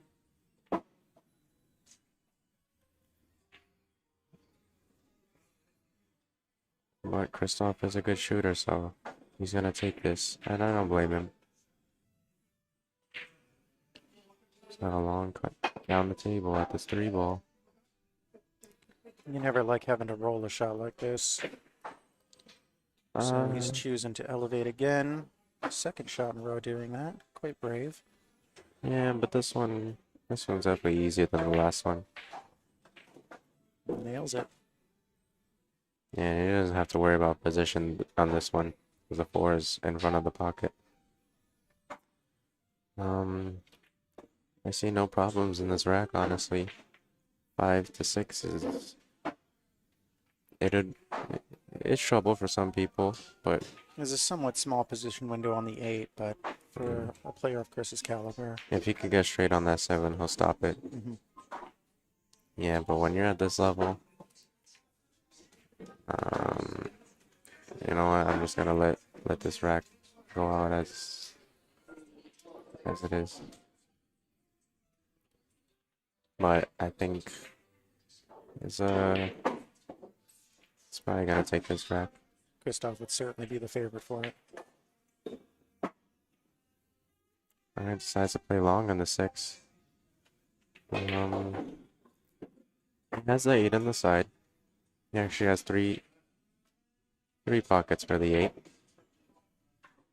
Yeah, the hand above the head shows what we were thinking here, though. He's not where he wanted to be on this 6. Yeah, he likes to be a little bit straighter. Or even on, as he's looking at the right side of that potting line. Yeah. But you could just pull this back a little bit. Just like that. And, Does this mean you're now coming 3 rails around? 2 rails for the 8 in the same side pocket. Okay.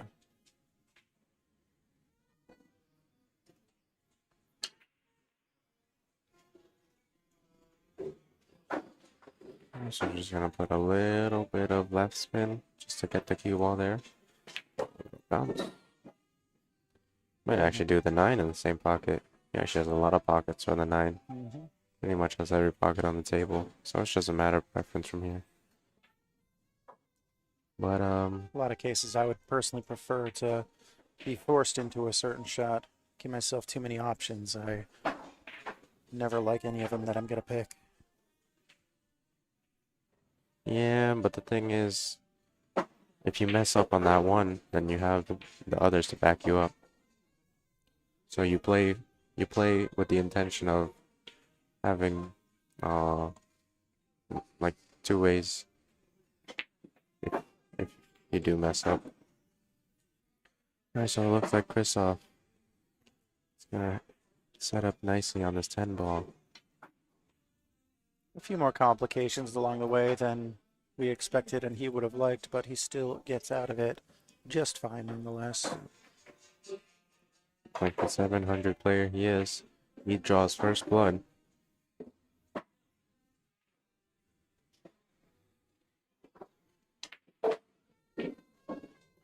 Alright guys, just a reminder, this is an even race of 7.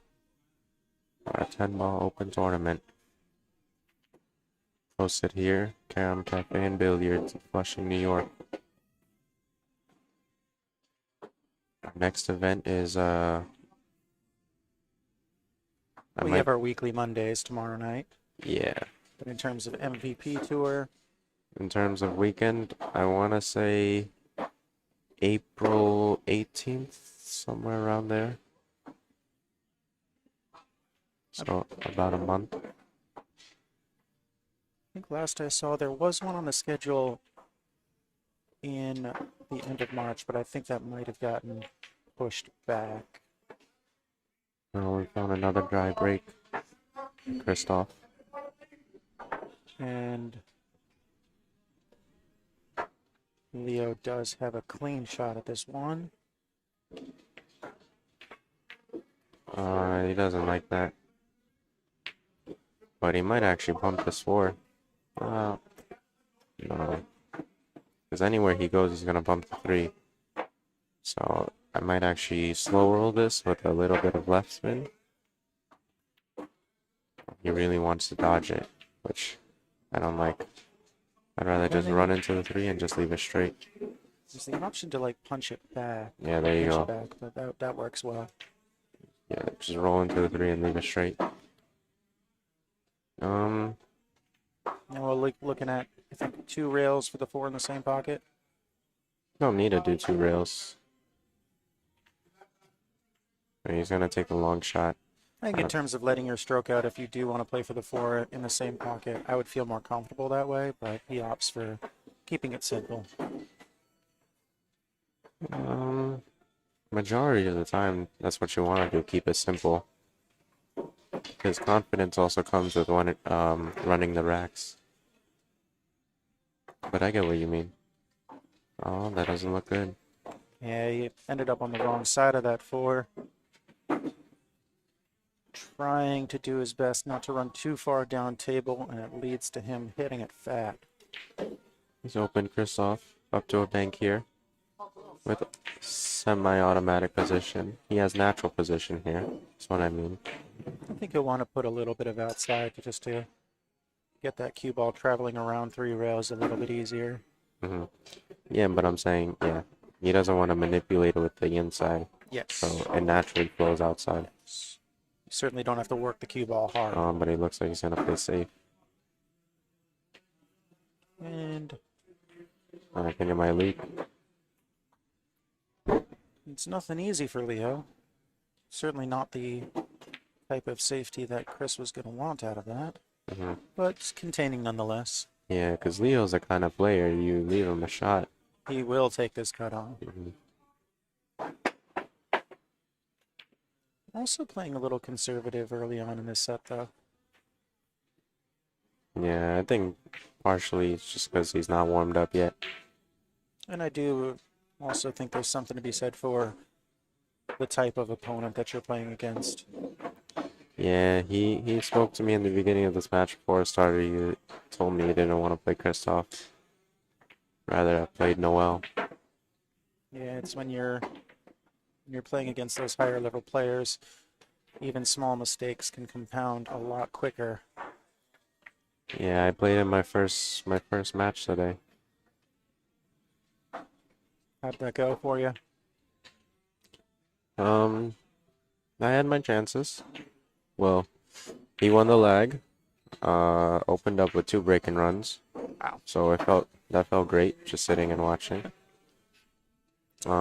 Free lesson. Yeah, don't lose the lag or practice the lag. But I had my chances. He was up 6-0, and then I knew I was capable of winning, and I just kept telling myself that, and I won 3 racks. Very nice. But it ended after a missed 9 ball. Did do nice things for the Fargo though, taking 3 wrecks off of a 737 player. 662. Oh, you're playing Leo. Sorry. I thought you were saying you played Chris in the first match. My mistake. Yeah, first match, Chris. Oh, you were commentating, but Chris played Darwin. If you guys saw that one, Yes. or if you guys didn't see that one, it was very, very close game. Darwin unfortunately lost. Hill. That is one that he was Rattled definitely the 10. kicking himself. Felt like he should have gotten out with. Oh yeah, well, he should have, for sure. 'Cause he had ball in hand at an open layout. A little bit of a shock that he even got to see the table on that last rack. I don't think he was really expecting it, Yeah. especially not with ball in hand. Yeah, so that one's on him, but we take these as lessons. And it seems like Darwin is doing good things on the 1-loss side. Leo has a really good chance here to put himself on the board, tying the game. Very nicely played combo there. Left himself not just position on the 5, but position on the 6 as well, in case the 5 followed it in. No, he doesn't have the angle to go into the rail, so he's gonna draw this.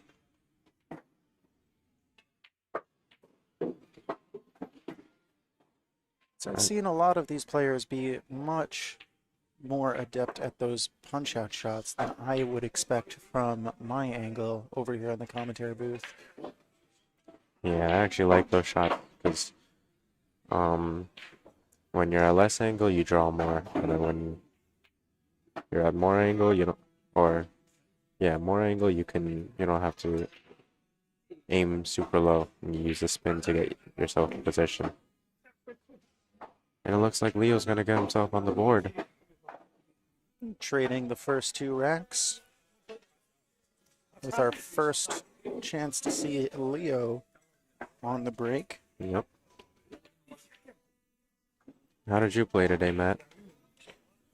I felt like I played quite well. Unfortunately, it was one of those situations. This is my first open tournament, and I let my successes compound into anxiousness and let some racks get away from me that I absolutely should have walked away with.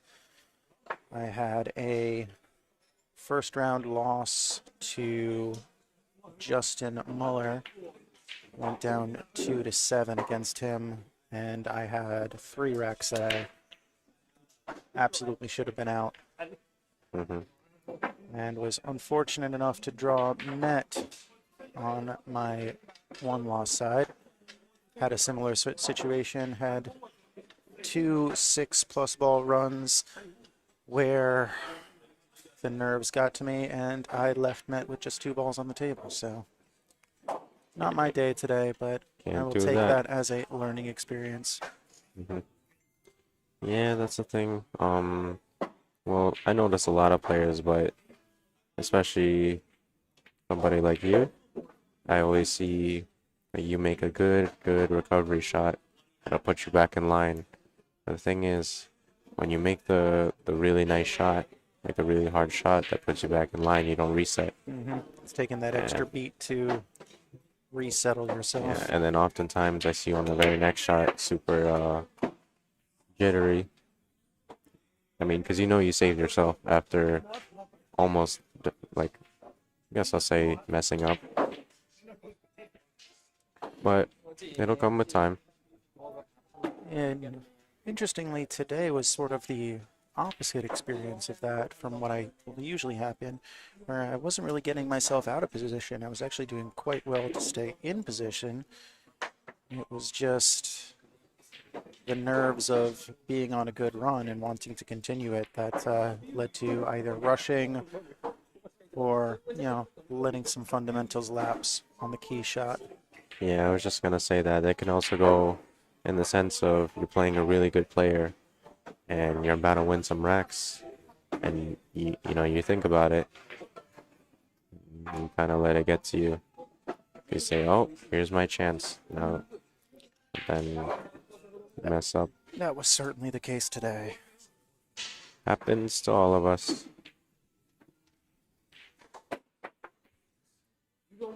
Seeing some good play for both of these players so far.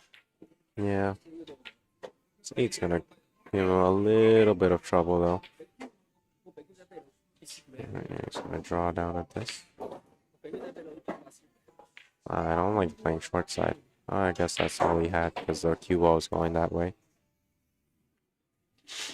Could have tried to play the draw with some side spin to straighten it out, but then that introduces the side pocket to the shot, which is less of a or more of a risk than he would want to take.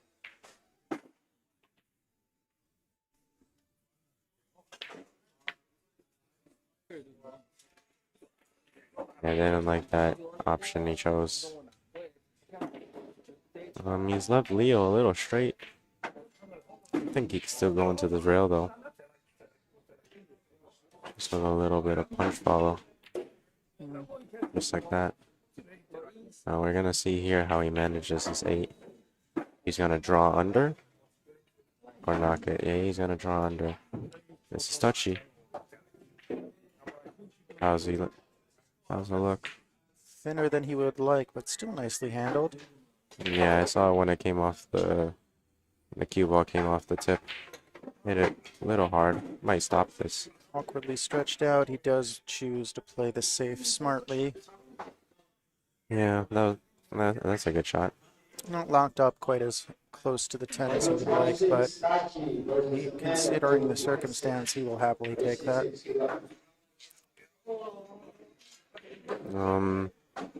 But you gotta believe this is a pot that Christoph fancies himself to make. Well, I was gonna say it's probably not gonna get ball in hand, but he does have a chance of getting back at the table. But I think if Christoph makes this, he's gonna take the rack. I see here. There was the outside chance of that cue ball finding the corner pocket if he does pot that 8. Perhaps something that entered his mind. No, but I don't think it was there. I draw under. Oh, draws into the 10. Actually bumped that 10 really nicely in front of the side pocket. So now all he's got to do is just make this.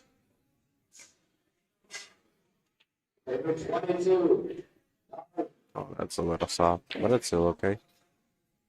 He'll be okay with that. Nice, so rack number 3. Gonna go to Leo Gamboa after this 10 ball falls. Just like so. And he gets his first lead of the match. And this is something he really wants. If he knows he's playing somebody who he knows he can't let get by.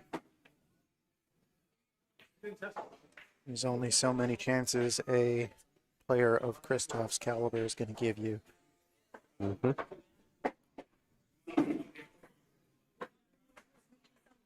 Although Christoph hasn't necessarily had the smoothest route up to this point. He had that testy match against Darwin in the first round. Recovered nicely with a 7-0 whitewash in round number 2. And Noel Estrada took 5 racks off of him in the previous match. Alright, as we head into rack number 4, Leo the break. Surprisingly playing a cut break, it looked like. Gets that one in the side. No, he's not cutting it. It's just hitting it from the rail. Because the cut break, like, you think about it, it cuts sideways. That one, he hit it head on. And you really only do this break on the rail when the rack isn't good. I think doesn't find himself a shot on the 2, so he's gonna push out to the rail. If I was Kristoff, I wouldn't take this. Yeah, I don't like this. That 6-ball kind of makes everything more complicated here. He's probably just gonna roll this forward. Oh, Ooh, gets lucky with that double kiss. at Kristoff's level, I expect him to make this jump. This is a fairly easy jump. Looking for short side position on the 3. Yeah, this cue ball might be moving a little bit fast, but he should be okay.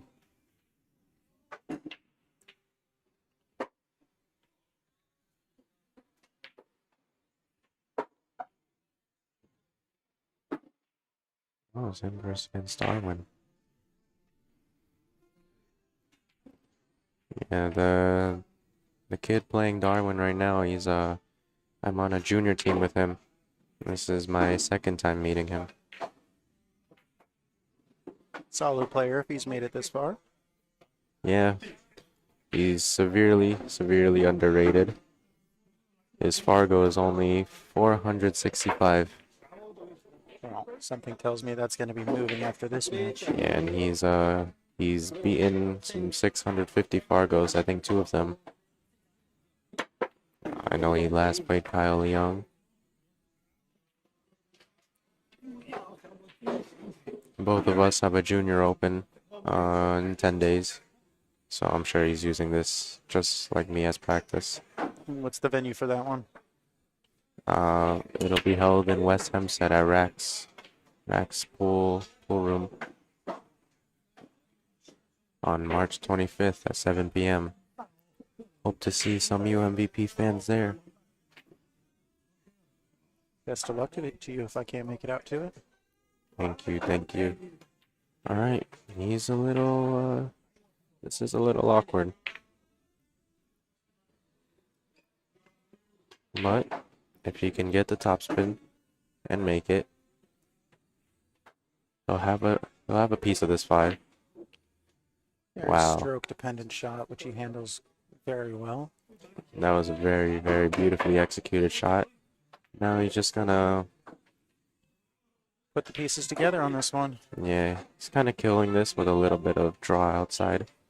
Doesn't want this cue ball to move moving fast. Oh, I don't like how much spin he put on it. I like the line that he took, but definitely more pace than he needed. Yeah, that one was with all the spin he took, he used. Shouldn't have used that much spin. And that one you have to hit it with a kill stroke. You go fast, and then when you get to the cue ball, you release. That one he went fully through it. Alright, this one's tricky. So you're gonna go one rail.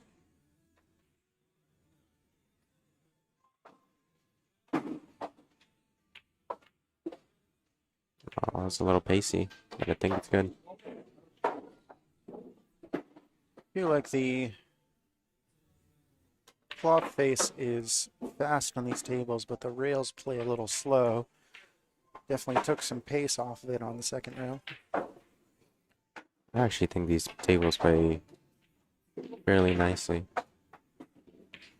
But again, that's just because this is my room, so it's what I'm used to. Certainly not a complaint on my part. I do feel like that's just compared to other tables that I've played. Yeah. The rails play slower than the cloth itself does. Oh, this guy is hitting these balls. Looking to take a 2-rack advantage. All right, this is definitely something that he really wants. And rack number 4 goes to Leo. making the score 3-1, extending his lead to a 2-game lead.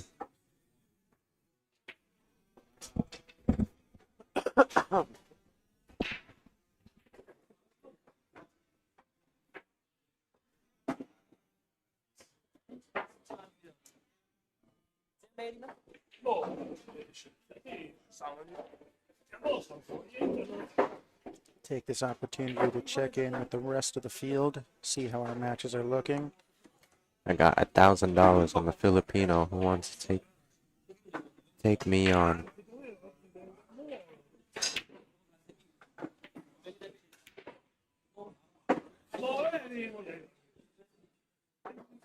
Earl, we would have liked to see you here for this.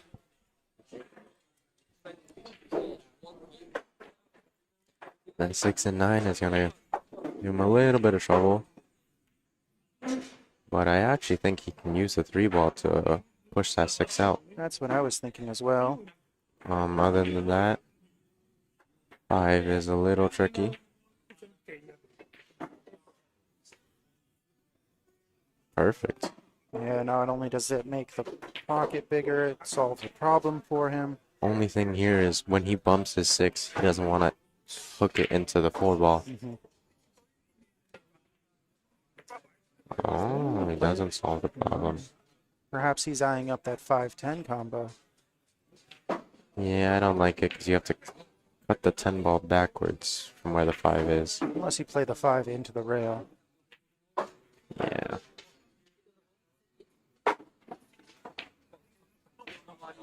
But that's the only reason I can think of that he wouldn't want to break out that 6. Yeah, I mean, if he's... I actually might play the cue ball with where he is. Yeah, given that position, that's probably the smarter play for the Carom. Just got to hit this pretty thin, though. Yeah. Should be able to get it, though. Oh. Well, at least for him, he didn't leave that 6. Now, how does Kristoff handle that problem? If he chooses to take it on at all. You know what I think? Bank the 5 into the 6. And cue ball behind the 7. See, I would think you might want to bank that 5 down table towards the 6-9 and put the cue ball behind the 7. Oh, is he playing the shot? I guess he thinks he can see enough of the 6 to pot it. No, there's no way. Either way, he's not happy with where he ended up. Much closer to the 10 than he wanted to be. Yeah, it looks like he might have to kick this. I would kind of do a soft kick, kind of roll up into this little mess.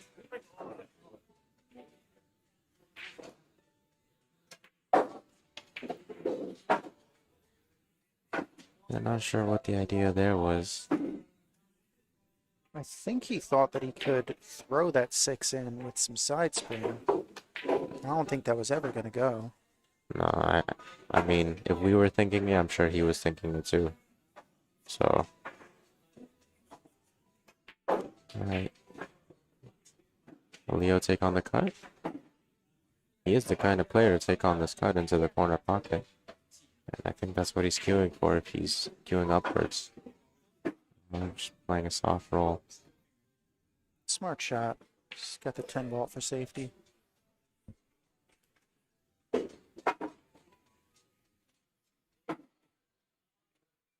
considering how... Do you have the bracket loaded on your phone? I do, Can I see indeed. something really quick? Yeah, I just want to see how far this match is from the top 8 position. Okay. The winner of this match plays Jason Chen, and then the winner of that is in the money. Oh, we were with you on this one, Earl. We thought he would take that cut on. But I guess he didn't like that cue ball traveling around the table. Wow. Unfortunate kiss off the 10. Gets All right, Leo Earl. ball in hand, try to extend this lead. would definitely favor him to be out on this one. Yeah, Leo's dangerous when he's up. He's got the confidence. He's got the stroke. Oh, this is a little harder than what he wanted. Still okay. Keep it simple. Pinch back for the... Oh, no. A little bit of stun to follow. And you see his composure change a little bit, too. It's more flowy. A 2-rack advantage at this point will certainly do that to him. Oh. Does not want to be flat on this one. It's not flat, but it is tricky. Gets off the rail enough that I think he should be fine. Actually has some options here. I like... Yeah, I kind of like digging down, but with outside spin, so it pushes out. I don't... Oh, drawing it. Okay, not the most desirable position, but a shooter like Leo Gamboa is very capable of making this. He certainly gets up for this shot.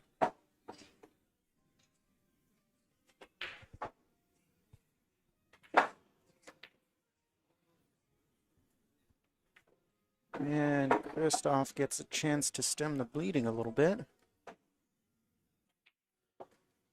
Yeah, a little unexpected miss. Not that really pacey. I think he just wanted to make sure it went in. Yeah, that side pocket is certainly in play on this kind of shot. Not many options this close to the rail. He could play for the cross corner. Makes the scratch less of an option. I wouldn't play for the cross corner, but I would play for like an undercut there, so it kind of banks to the top rail. You know what I mean? Split the balls, get that 10 to the middle of that short rail. And the thing is, you don't even need it on the rail. Say you have the 10 ball where it is right now, as long as your cue ball's up here. But this is a safety where you have to control both balls. You certainly don't want that 10 ball leaking out and leave any sort of a makeable cut for Leo, because he will take it on. This is interesting. He's calling the bank into the side. I don't like this because the scratch possibility. I bobbled it. And it catches both points and does not go. This is dangerous. Felt like maybe a little bit of desperation being down 2 racks on this one. Yeah, he really wanted that one to go. He had more options than just a low risk bank on that. Alright, so I switched the camera view. And you can see sort of how much angle he has.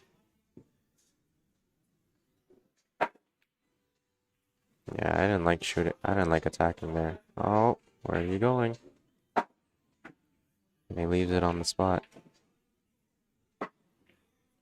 And I think Christoph's gonna take this one.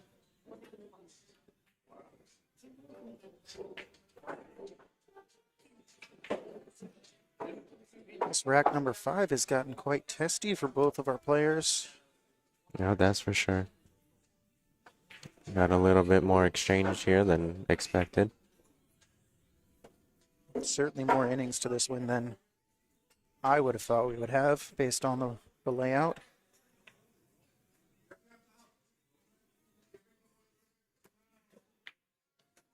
Alright. Well, this rack is gonna go to Chris. Cuts the lead back down to 1 rack.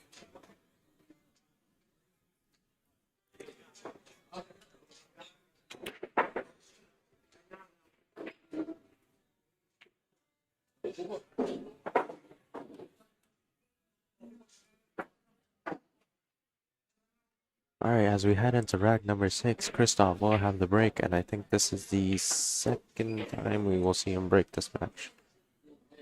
No, he also had the opening break, so this will be his 3rd chance at it. Oh, okay. He breaks from the second ball.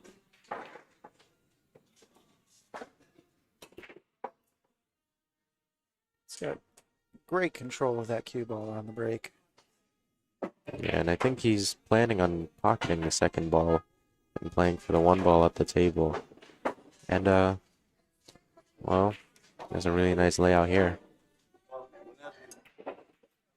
And I see no problems whatsoever.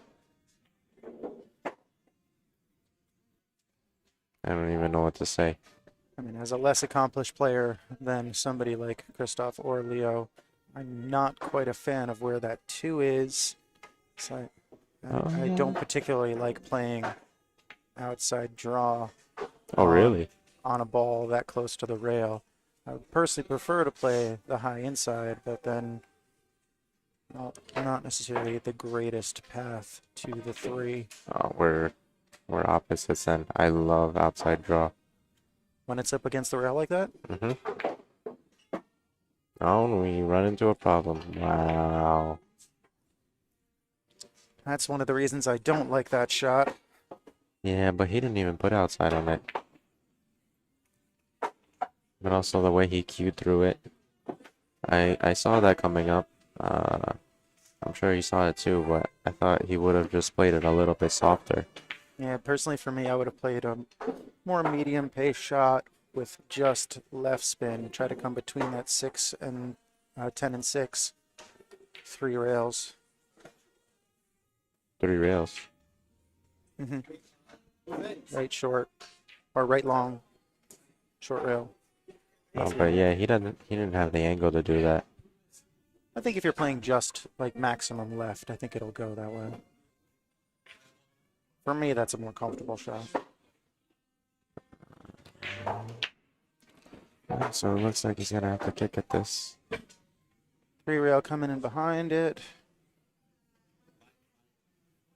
Oh, he's Nice gonna leave a shot. contact, but he will leave a wide open pot. All right, well, will Leo bring this back to a 2-game lead? I said earlier that I wouldn't make any mistakes. But let's just see how this goes. Plays a nice draw outside shot on his 4-ball inside. And I'm just gonna stop this 4-ball for the 5 in the top corner.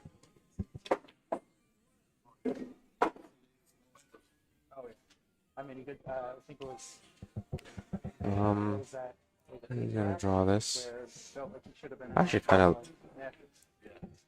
I mean, he has an angle to play it into the rail, but might draw this and not contact any rails. But it is a little touchy. It's always frustrating when you pump the brakes a little bit and you're like, man, I just wanted to ride that out. Oh, so he does go into the rail. That's a very nice shot. It's gonna go high inside 2 rails. Oh, no inside. I was mistaken. Yeah, that's a keep it simple shot. But he is in an awkward position in terms of punching out for the 8. With not that much angle on this. Instead, he opts to just keep the cue ball in place. I think he's just gonna stop this.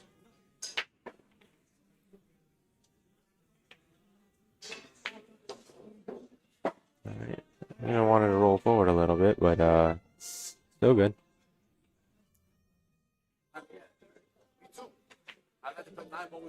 Still in good shape to restore that 2-rack advantage. Yeah, I doubt he's gonna make any mistakes here.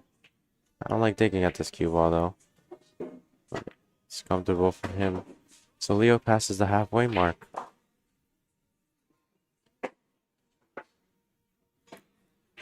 And he goes back to his original 2-game lead.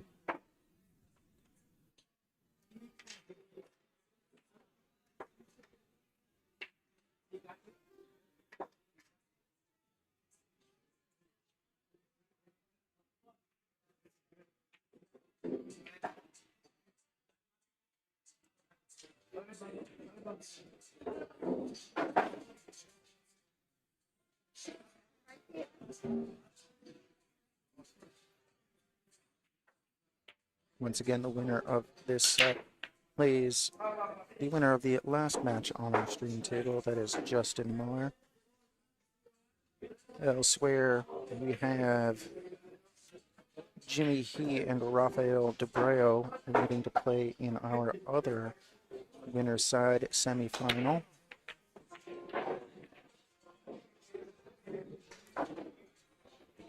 And our loser side matches are spread out over 3 different rounds right now. We'll get you some more updates as those games finish up.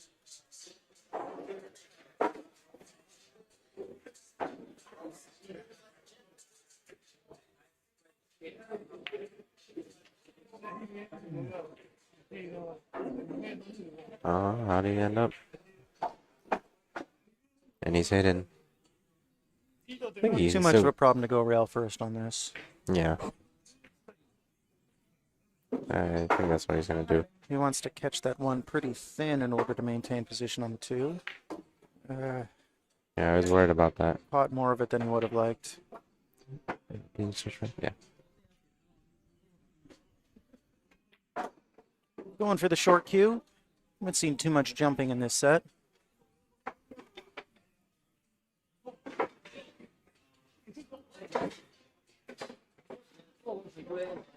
There is an aggressive option.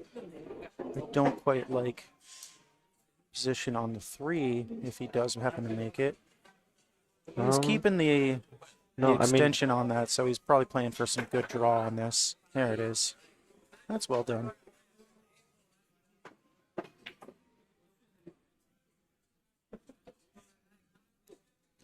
The thing is, he doesn't want to be on the rail because me personally, I like digging this with outside. Might actually just end up playing this 4-ball long down the table. Yeah, I think just a touch Is of he gonna roll outside, it? one rail. More pace No. on it than he would have liked. Not outside. Just a touch to slow it down off the rail, so it's not rolling forward into that 5-6. No, but outside is going to take you that way, away from the 4.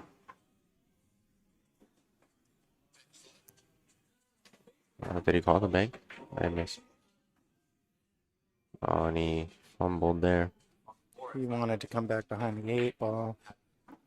Yeah, Leo's not really good. Good safety player. Kind of just relies on his shooting.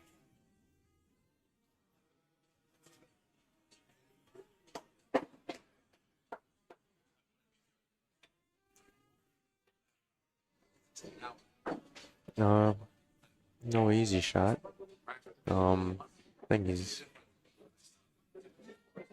Not sure he's gonna make this. Let's see how he positions for this 5 though.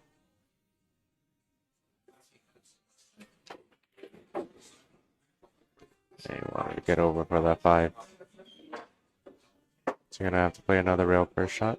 That's almost a mirror image of what happened at the other end of the table. Yeah, just maybe 2 shots ago.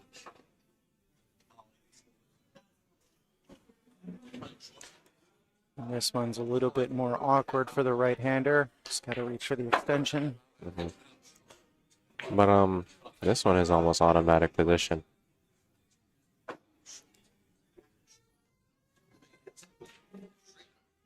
Might actually be a little bit long on this 5. Oh, it comes in nicely. Very well done. Well, looks like he's just gonna follow this 5-ball forward. Opens it up for the side. And He's queuing stun on this to run into the 6. I don't know if I like that. yeah, I don't really like that.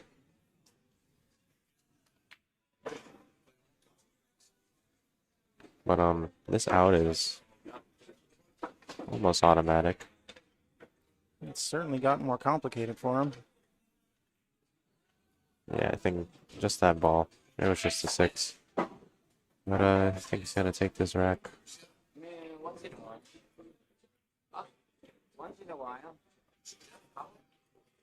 Just one ball in each of the 4 quadrants on the table. Doing a tour of it. Hugo might move a little fast, so he won't hit it. as hard. I just let that top spin carry the ball over.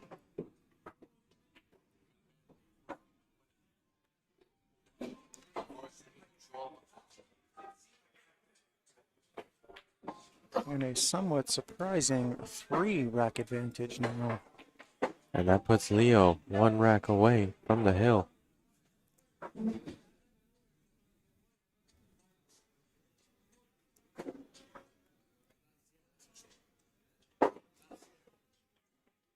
And it just doesn't look like Kristoff has had the chance to settle in the last few racks. Sorry.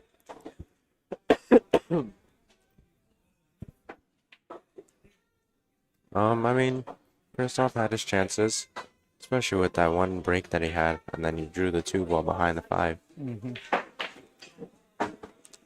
So he's had his chances.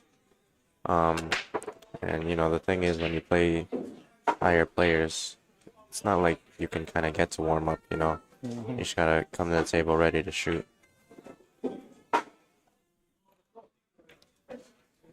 Yeah, Reminds me of a lot of my racks over the last couple months where you take an easy rack and make it one very complicated just from one minor screw up. Yeah.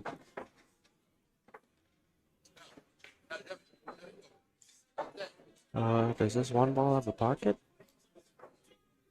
I think it passes into that top left corner, but I don't think he likes it even if it does. Well, I mean, if it does, I think that's it's a good option for him. No, he's opting for a safety, so it must not pass, at least not cleanly. Oh, I don't.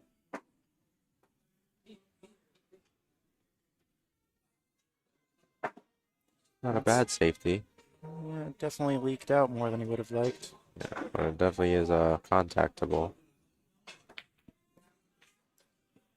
Playing much more for the object ball than the cue ball, though he would have certainly liked both. If he is straight from where I am, he's straight. Can you tell me what it looks like from your view? I think he's looking pretty straight here. Yeah, if not, then he's just gonna play with a soft cue ball. He's gonna play soft anyway, either way.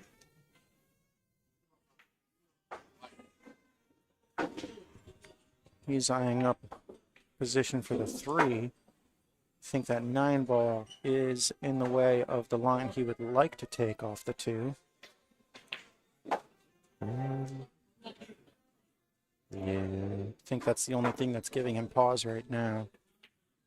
If that's a problem, then I might draw this 2 rails, play for the 2 ball up the table.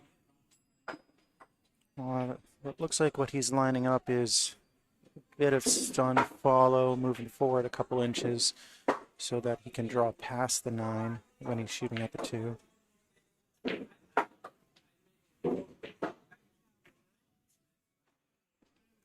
I actually think if he hits this 9 full at a soft speed, he'll be alright. That's still not a risk I think he wants to take. Let's see. Let's see if he proves me wrong. Yeah, he's looking to get on the top side of the 8. He definitely doesn't want to impact that 9 ball if he can help it. He's not even touching it like that. That sounded like a miscue to me.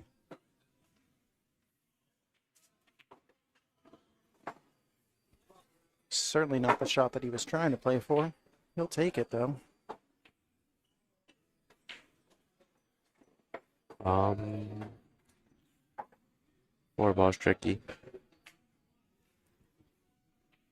Looks like that rack earlier frustrated Earl enough that he needed to get away from the comment section for a bit. Now that's a feel-good shot for Chris. I wish I could do replays here. That was a very nice shot by Chris.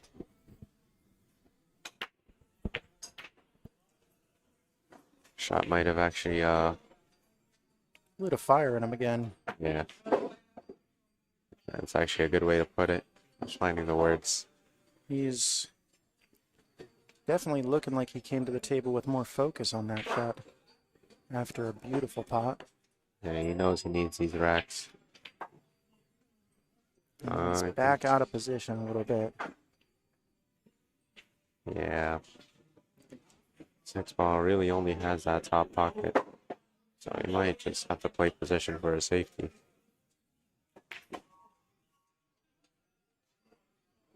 I think ideally he wanted to be on the underside of that 5.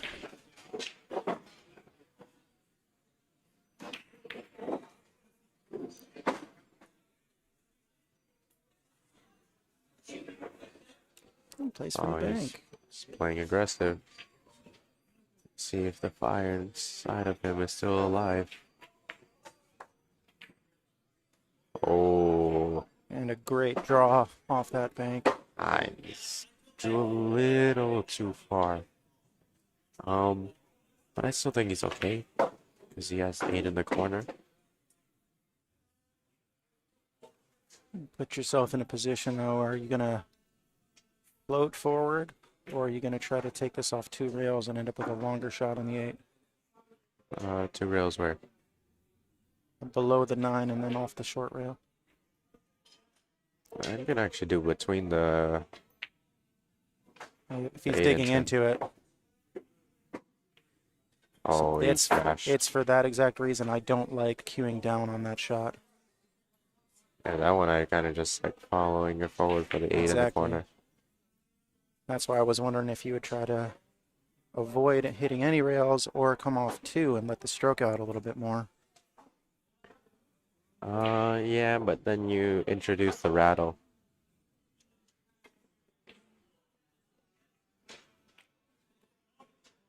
Oh, the speed is good.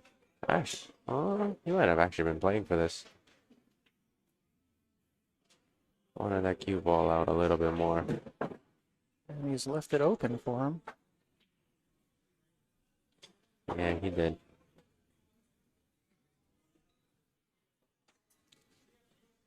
And it's semi-automatic position. Because he can, there's a lot of places on, he just doesn't want to be on this half of the table. Mm-hmm.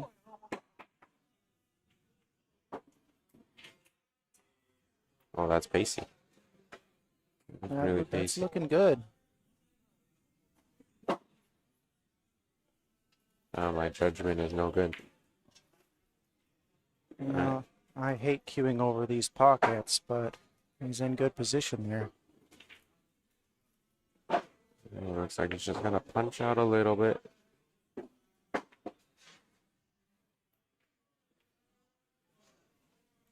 Oh, Noel is doing really good in this open tournament.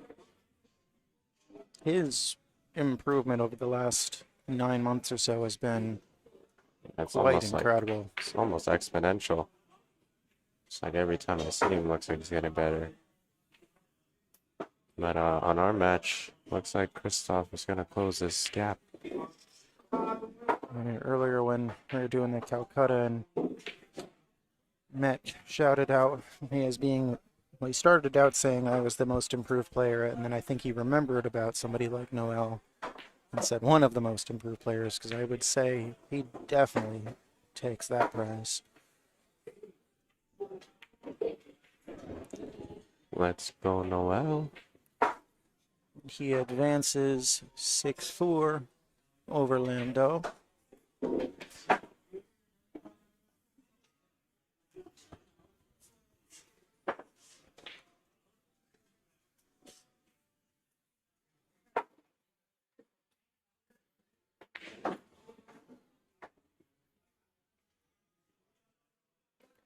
All right. Let's see if Leo gets onto the hill here.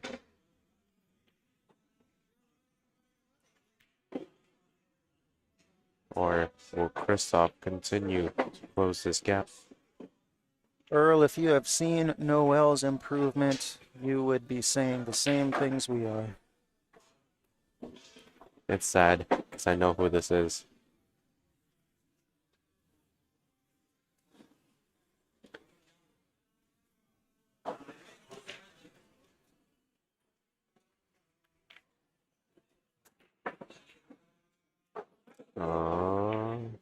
tricky.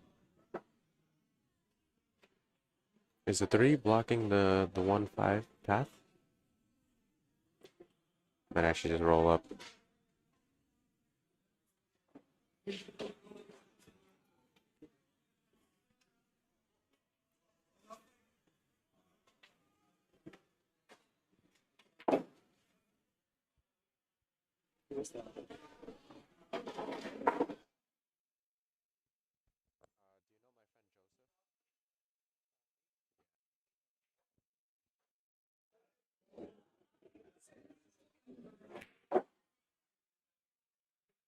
Mic check.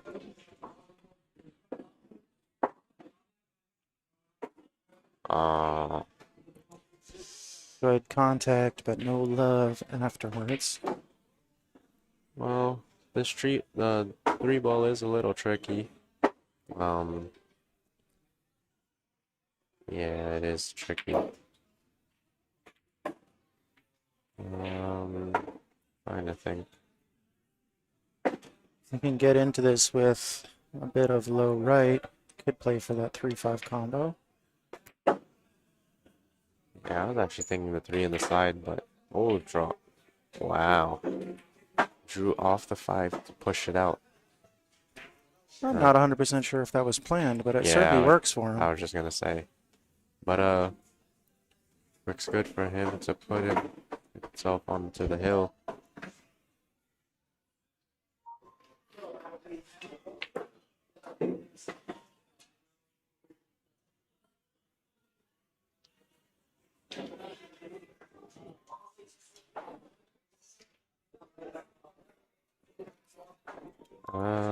Six. Can it pass the 8? Not sure. Doesn't look like it from here. I think, if anything, he'll be playing past the 9. Yeah, no, it goes past the 9. Oh, doesn't want to be too far. And I don't want to be on this side. I actually think it's still, I mean, Still should be okay with yeah. some follow right. Still good, yeah. Left. Oh, just, yeah. Just like that. Alright, just gonna draw this with some left spin. Looking to shoot into the side. Oh, that's a nice stroke. He's feeling himself now. Yeah, He's you getting know around the table faster. knows he can get onto the hill here. He might have to run this cue ball. But he is certainly feeling the rhythm right now. On table 25. 31 rather. Alright, 3 rails around. Almost perfectly straight in.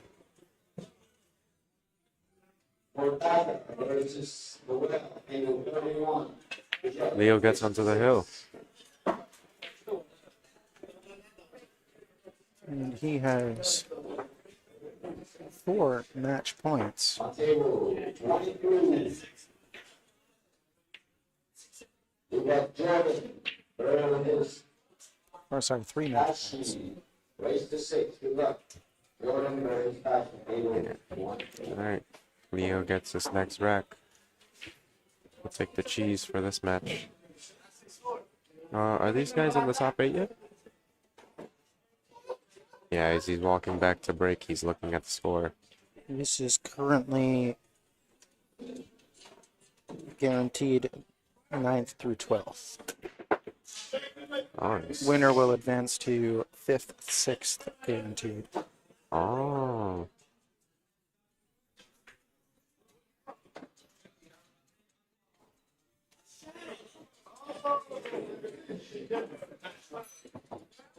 From around the room, we have Darwin Vergara advancing 6-4 over Jacob Guevara. Yeah, He'll face Jason Chen. Yeah, Jacob's only 13 years old. I met him when he was 12. It's very good for his age. Got a good future ahead of him in the sport. Yeah, I wasn't even playing when I was 13. So that's very good for him. Yeah, it sucks a little bit because he lives far. He lives upstate, and a long drive to get here. But I'll see him in a couple days. A 13th to 16th place finish is still not bad for. 51 player field. Mm-hmm.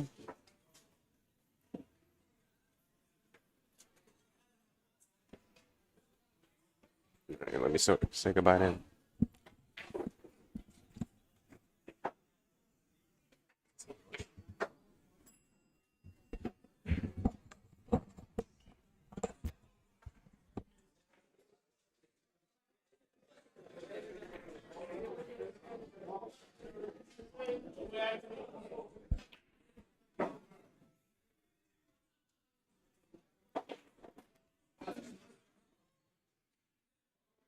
Kristoff battling to stay alive in the winner's side. Looking like a solid chance for the run out here.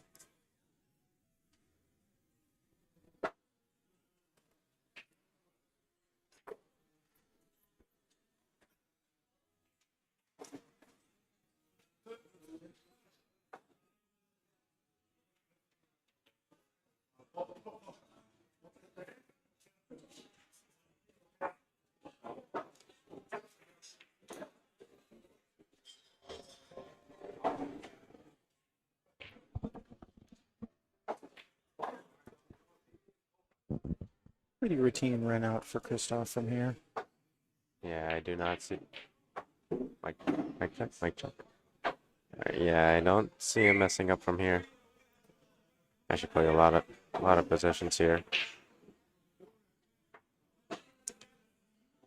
Yeah, so Taking the simplest one. yeah, I actually kind of like playing the follow. Naturally, 2 rails like this, being under the 9. Mm-hmm. That's still good. All right, just looking to close this gap. Second match point for Leo. All right, Leo is really looking for a big chance so he can close this out here. No, this means a lot to him. Now we had Darwin in a similar position against Kristoff earlier on the hill for quite some time. Yeah, I think he broke dry or broke with a scratch, ran out, broke and ran 2, and made a hill. I might be wrong though. See, I came in at the start of Kristoff's 3-pack in that set, so I missed what happened before it. But Are you going to the expo? yes, I will be at the expo. Are you gonna play? I am indeed playing. Got some things to work on between now and then. Mm-hmm. Yeah, I'm getting ready for juniors. But there's no open slots, so I'm gonna have to just hopefully hope, I guess, that one player doesn't show up. My dad was asking me if I want to play the amateur event. I'm surprised you won. Well, I mean, I know you were talking about it. It's a schedule complication to try to be in both. Yeah, because the thing is, you can only be in one event. Like, I can't say I'm in the juniors, I can't play the amateur, and if I'm in the amateur, I can't play the junior. But I'd love to play at least one. I think theoretically you could register and play in both. It just once it came down to it, if there was a scheduling conflict, you'd have to forfeit one of them. Mm-hmm. I'll probably. But then at that point, you're work with the sacrificing your entry fee on one of them. Mm-hmm. How much is the entry for the amateur? 170, I believe, somewhere around there. That's a little pricey. Yeah, can't afford that, so just gonna have to hope that the juniors open.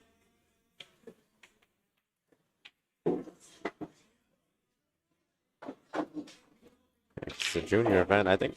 I don't know if you remember I told you the price of the junior event entry. It's like $20 or something. $10. $10. So, As it should be, though. yeah. Christoph's looking for a break and run here. Not Yeah. quite a break and run. Oh, did he? He got Leo on a foul. Oh, I missed it. Did it happen after the break? He Yes. broke try? Oh. I just thought she's on the 3 ball, and he broke, and he ran though. This looks pretty routine. He's on the wrong side of this 5. Yeah.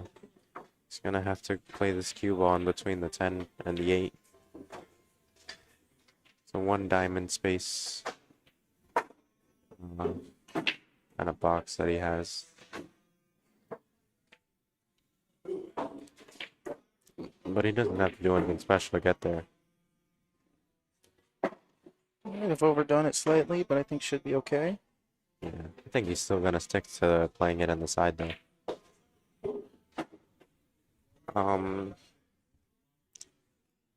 Yeah, I mean, I don't really have anything to say. It's pretty natural. There's a little bit of a choice to be made. I mean, the 6, I think, offers easier position, or in the corner offers easier position, but a harder pot. I think that's what he's opting for right now. Oh. It just barely finds it. Oh, wow. Leo smiling.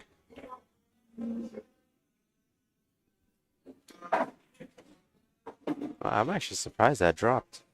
From what I saw today, Yeah, that's not been going for a lot of people. a ball like that wouldn't have dropped. But I'm just probably just the speed and the spin.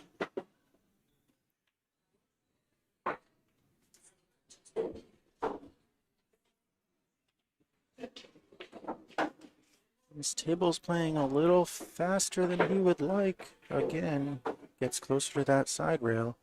Now he's got to elevate if he wants to dig into this. Yeah, it's actually a little bit interesting because at Q Club, those tables are extra fast. Alright. So I would assume that he's playing under position here. That actually could be. You're right, because I think if he hits that long rail, bounces off, he's just as good.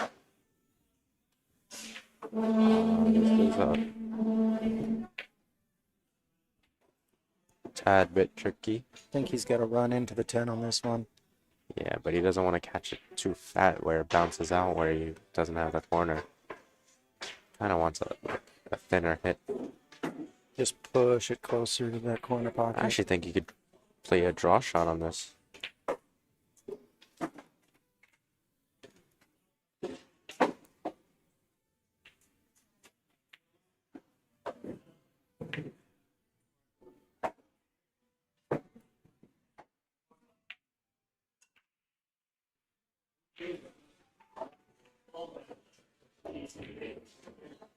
He's going center ball with a little bit of right, so I think he's planning to run into the 10.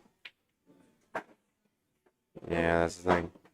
He should be okay. He No. put his head down like it was worse than it is. It's a thinner cut to the pocket than he would like, but it's still fine. Yeah, cue ball's gonna be moving a little bit. But unless something goes seriously wrong, I don't think he's in danger of any scratches on this. Maybe in that top right corner. Oh, is it? Oh, there it is. And that ends it here. Sorry, I said top right. I meant bottom right, that pocket that it went into. Well, All right, guys. Well, there you have it for our 4th stream match today. I believe so. Yeah. Well, Leo will take the win over Christoph. Score We'll of be 7-4. Getting ready for our next match will be. Actually, it doesn't look like we have one slated for the TV table just yet. Oh, actually, I stand corrected. We have Matt Vergara going up against Max Watanabe. Winner of that will play the loser of this match, Christoph Niemeyer.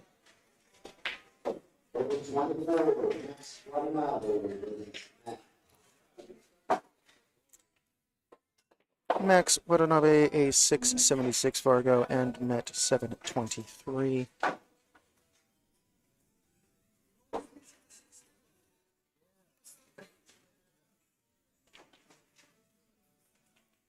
It'll be Matt's second match on the stream table.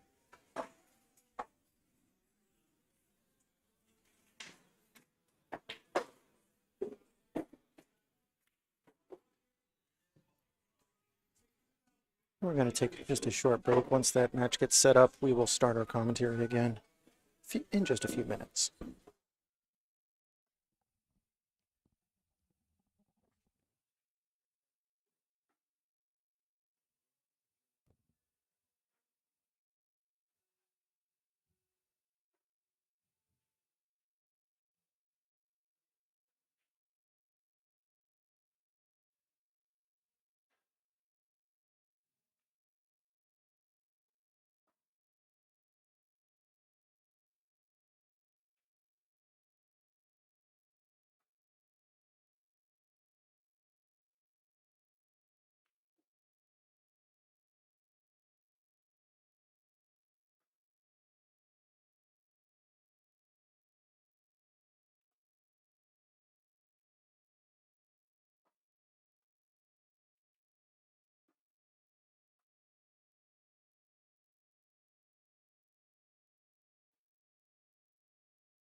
Hello, hello, hello, hello. Alright, MVP fans, welcome. We are back. This is, once again, Matt Lucas and DeMarco Tran doing a commentary for Matt Vergara versus Max Watanabe in our loser bracket round number 5 matchup.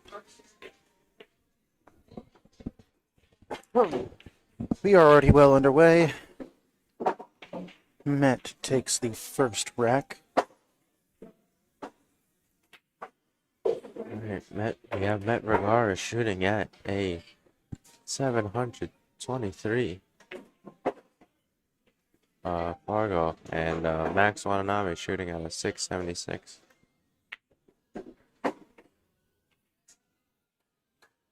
Alright, we have Matt to break. Oh, it doesn't have control of that cue ball. Got some good power into it. Gets a ball down. He's got the 5 ball. 8 spoils the party, though. Did he break and run the opening rack?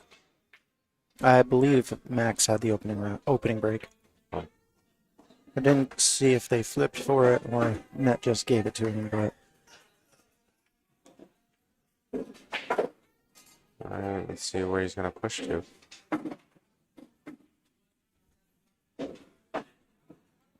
Alright, he's pushing out that 10. I think he's looking to lock the 10 up on the 4. Yeah, he wants to make the run a little bit easier.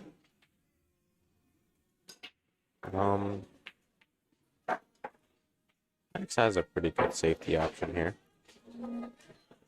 Looking to, I think, thin the 1 ball on the right-hand side as we're looking at it. Try to get up past, or sorry, I think past that 6. Come around behind any of those blockers up there, the 10, 4, 3. Ideally the ones he's looking for. Although he might have said he's calling the aggressive shot here. Yeah, he's calling the cut.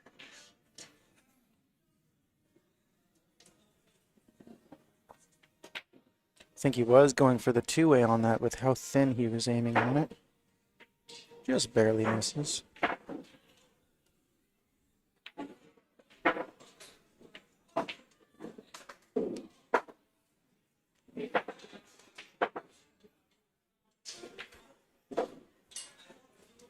Alright, it gives Matt ball in hand, which is very dangerous for Max. I know that one from experience. Yeah, well, with Matt, I don't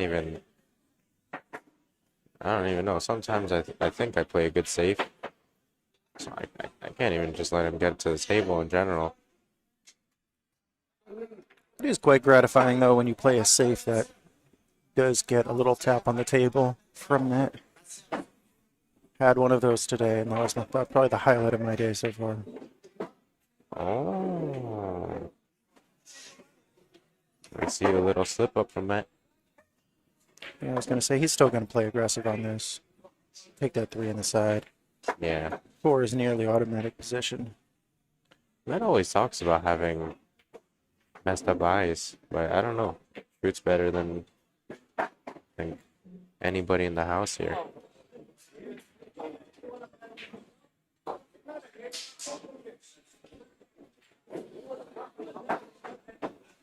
Yeah, He's certainly got an eye for those 2-way shots.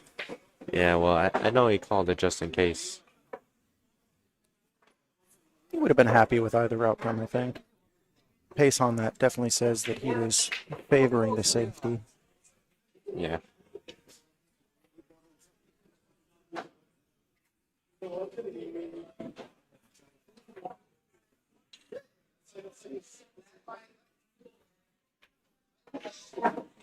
And Max is gonna kick at this, but if you're gonna kick at this, I think you want to kick at this 2 rails. Yeah, I would not want to go straight at that 3.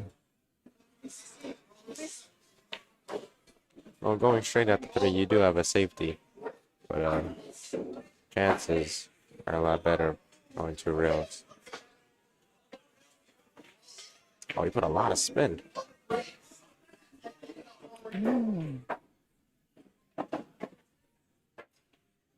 Will Matt freeze him up on the 6 ball? Putting him on 2 fouls? I think the run out is there. He's going to take it. Yeah. Yeah, Matt's that kind of guy. If he gets ball in hand, he's going to want to play for the run. I'm somewhat similar too. He did show mercy on me earlier. He got a ball in hand with a 2-10 combo available, and he chose not to take it. Yeah, when I practice with Matt, I never like playing 3 fouls or early 10 ball. Or just in general, I don't like going for the early out. In competition, I feel like it's usually a different story. But I think in this case, there's a little bit of student privilege. No, with me, even in tournaments, I really don't like early 9 ball. Because it makes me feel like a fish. I certainly would not take the option if the run out is there, but if there are complications on the table, sometimes it's the higher percentage. Yeah. Yeah, I actually remember during the Super Tournament, you and I played against, or the first Super Tournament in September, we played against each other, and I gave you a wide open table from the 2 to the 9, but you decided to combo in the 2 and the 9 instead of going for the run out. Did I make it? No. Sounds about right. Sorry, I didn't mean it like that. No, that was certainly self-deprecating, not the other way around. Oh, Matt's feeling the stroke.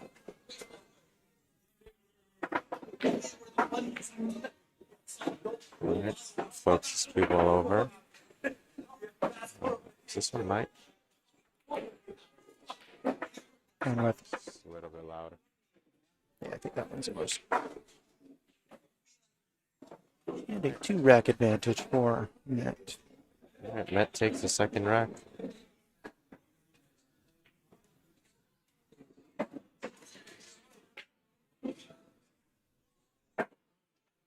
Or are they not updating their scores over there?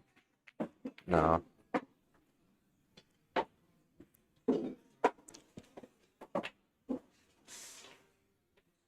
Well, I Alright, guess we so can do all of the work for them.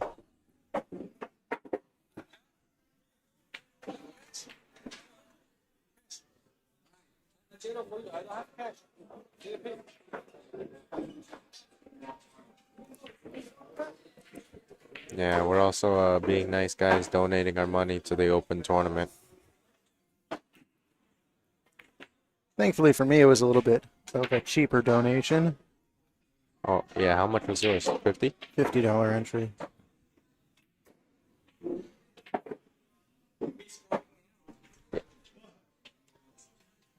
Alright, so unforeseen scratch by Max in the previous rack.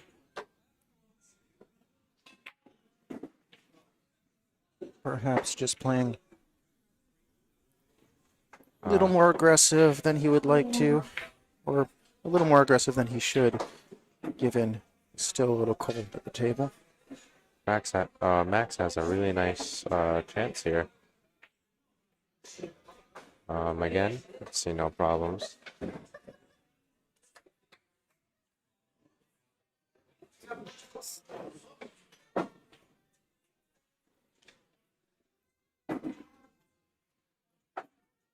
It looks like he's just gonna follow this one around.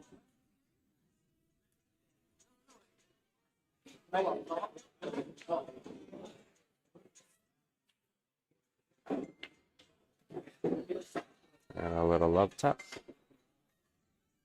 Yes, there are no major problems, but that certainly doesn't mean that the run out is simple or routine.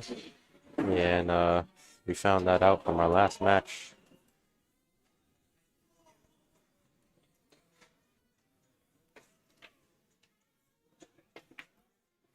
It's possible for players at every level to create problems for themselves. Yep, that's for sure. Just like that one. Oh, well, he did do something with the 6. And it actually made the window for the 5 ball smaller. That actually might be forced to force this cue ball forward. Come out closer to the center of the table. Actually, Yeah. no, he's. Yeah, the I thing don't think is, he would want to yeah, risk it with that much you don't want to put inside. that much English. He's calling the bank.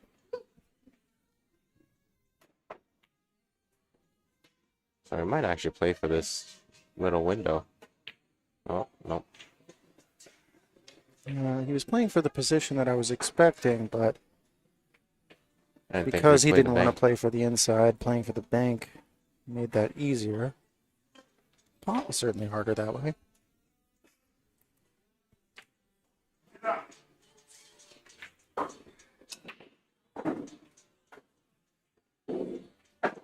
And once again, we find ourselves in a situation where a rack with not very many problems has some created by just a little slip up.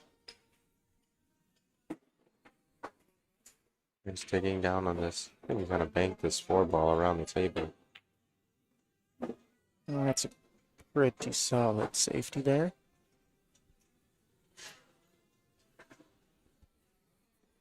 Matt is very good at these kick shots. Very good at lining it up. I don't think the natural path is there, though, unless he wants to just come one rail straight at it. It's not the preferred shot. He might use some left spin to manipulate that. Yeah. I actually kind of like the 1 rail, because if you hit the side that's closest to the 8, you hit that side of the 4, cue ball can actually has the slightest chance of just coming behind the 8. It's a smaller ball is the only problem. Yeah. Alright, let me get a notepad. Get some notes. See what he's looking at. I'm seeing a 4-rail kick if he wants to go to the short rail. That involves some awkward cueing.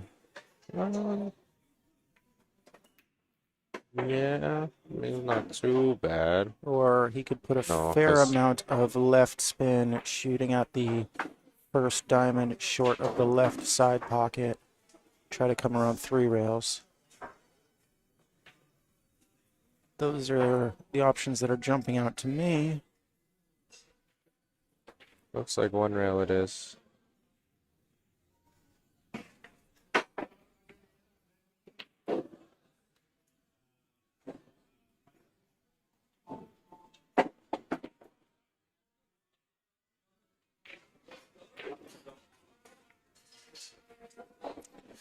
That's always the problem with that shot. Yeah, but he was aiming for the right side. 6 passes a 9. Yeah, his main focus here is how he's gonna play the 5. I actually kind of like being at a steep angle, so I could play a follow shot on the 5. He's opting for the safety again. Maybe it doesn't go. You can't blame him for it. Just go little bump off that side rail in behind the 6.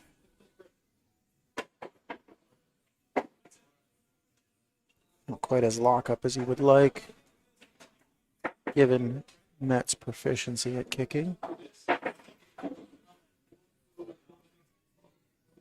I know we say that, or I say that after he's just missed a kick shot, but even he will tell you he would much rather shoot a multi-rail kick shot than go straight at it 1 rail.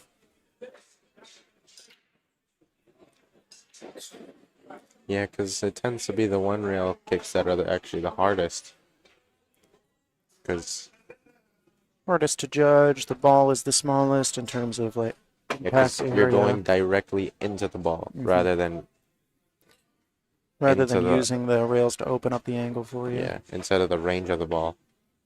Just like that. Oh, just got the tip. Max Well, doesn't get rewarded with ball in hand, but this he is does have the best chance at the out that we've seen. yeah. I'd consider this semi-ball in hand.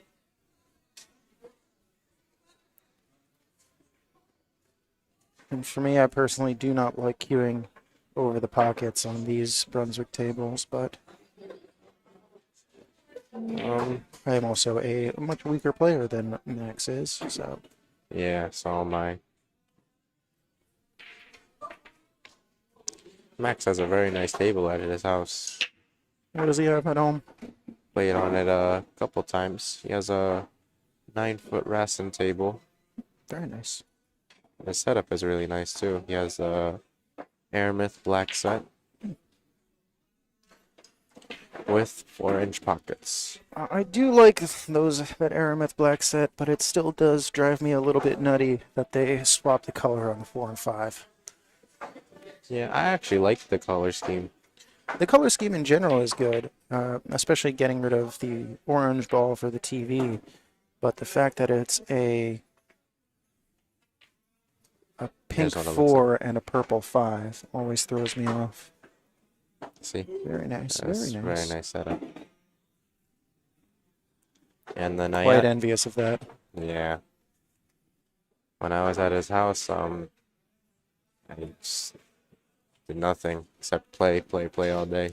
And that would be the danger for me if I ever did get an apartment that I could have a pool table, is I don't think I would do anything else.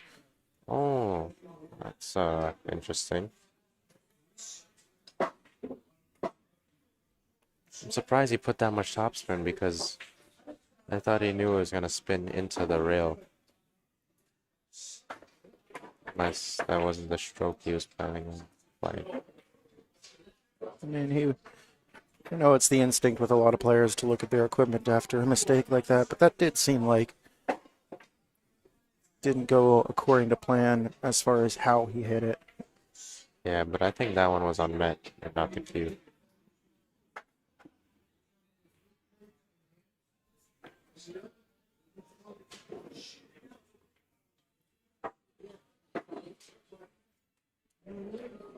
Alright, now let's see what side of the 8 he's going to play here. I think he's just going to play on the same side, keep the cube on the same side where he's at right now. From the look of it, I think he's coming across. I think he would have liked to come across. Can't imagine he was trying to set himself up for this steep of a cut. Well, the thing with coming across, you introduce a scratch. And if you come too far, you get under the cut, you know what I mean?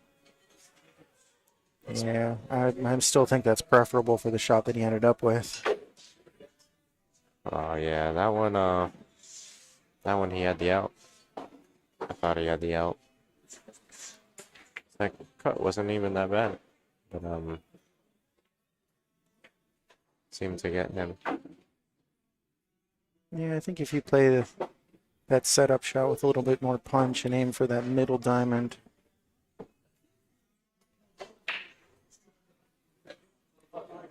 Right. As it stands, that first point remains elusive for Max. This is giving me a little bit of flashbacks to the set that I played against Met earlier, where I had a couple solid chances, at least 2 solid chances on the first 4 racks, and just couldn't quite get over the line. Yeah, I only got to play Met once during Christmas Monday night. Wasn't very happy about my performance because I won, but I didn't win good. I won race was 4-10. I won 4-8. And I would have loved to win even, so to me it doesn't feel that good.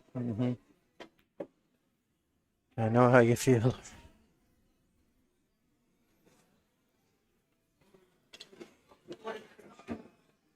I also played Max during the one time we had the remember the travel ban thing with the snow, whenever that day was. and I lost Hill. I don't think I've played Max in any of the tournaments, but I had an 8-ball match against him in one of the 3 weeks that I was in that league.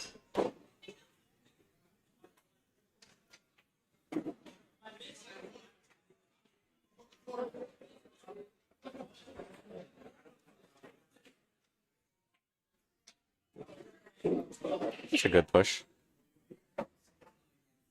I'm not sure how I feel about getting balls off the table on a push, but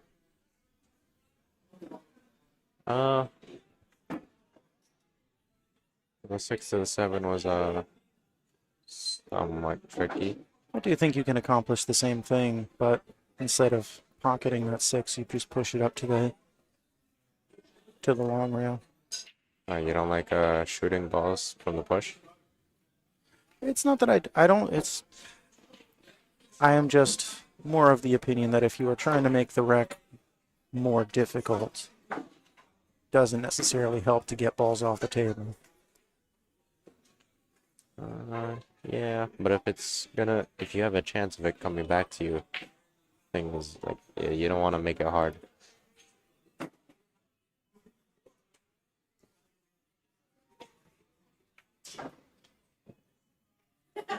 How does it end up? It's certainly awkward. I think he's playing the cross side, or he's just going straight for the safety. Oh, I don't know where he's queuing. I think he's trying to come back behind. He was going to try to draw back behind the 3, but miscued. Yeah, I don't think that was possible with the way he was queuing. Looking at his chalk. I think it would have gone.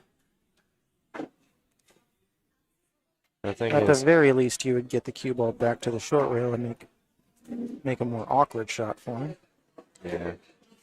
Well, Max has another opportunity open for him here. Tester here. One that he passes. Pass the test. He's probably gonna play. Yeah, he's gonna play this into the corner. Some running outside spin, or inside spin. Actually, I wonder if you could bump this 8 and play the cue ball off the 8. I think the corner is his best option here. He's looking at the side pocket though. I don't mind the side pocket here. Yeah, I just wonder how he's gonna play it off the 8. Oh, it doesn't even touch the 8. Yeah. I think I was in a better angle to see that one than you were, but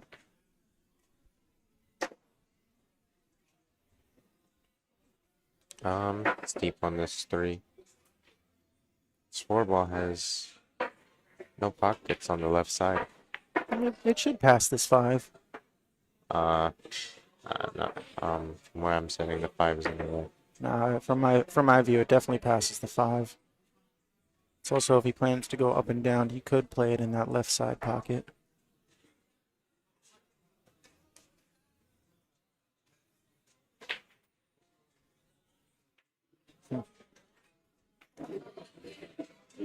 There, come. No, it passes.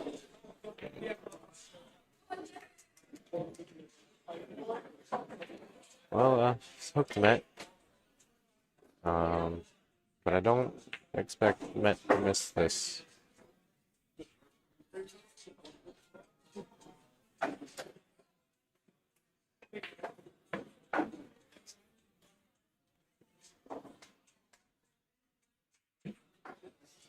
Very nicely done. It's a very nice shot. I don't like playing it this flat.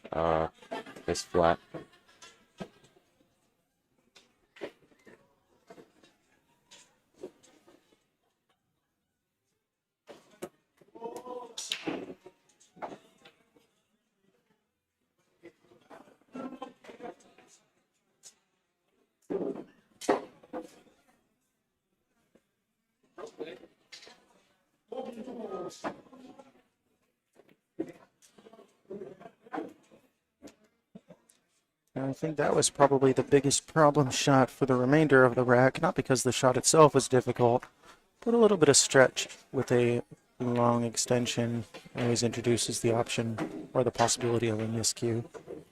And Met has a history of missing stretch shots.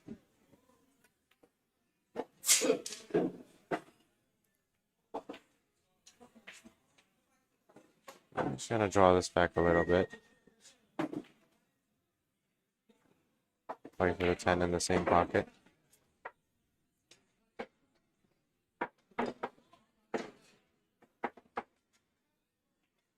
Wow, Noel's doing really good. I'm actually so surprised. At this point, I don't know why you would be. We know he can play. Oh, he's on the hill.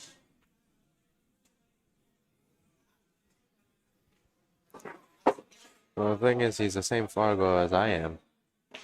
But, I think I'm overrated. So I think I At don't this play. point, I think it might be more that Noel is underrated. Yeah, that's just because his robustness is so high. It won't move when he wins. These open tournaments are a good thing for him because of that. Give him a chance to get the number he deserves.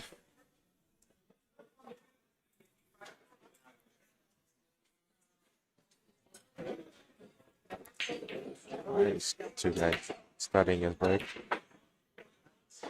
Gets 2 balls down, open shot at the 1. That 4 ball complicates things, but it's certainly a makeable combination.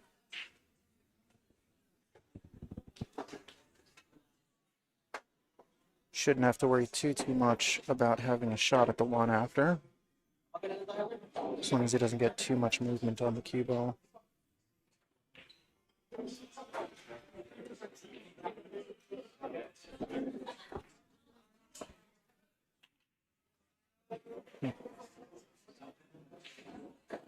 And he's opened up another opportunity, Max. This is a big opportunity here to get himself on the board. Looks like he's surprised that he's seeing the table when he did, or when he is. Yeah, but I think that's just compounded after all of his misses. Missed opportunities.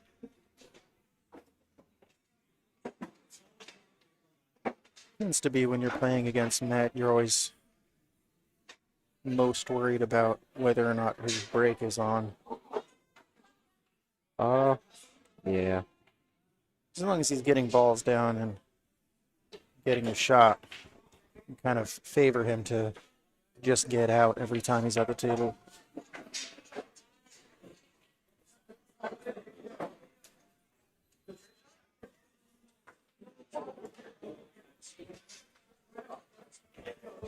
He himself has gone on record as saying break is 65% of the game or higher.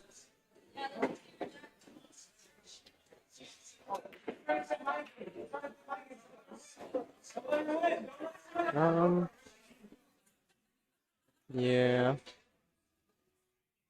I think it's more of the cue ball positioning, because some people have, I'll see them, they have a really, really easy rack and slip up and not run it out because their cue ball's not good.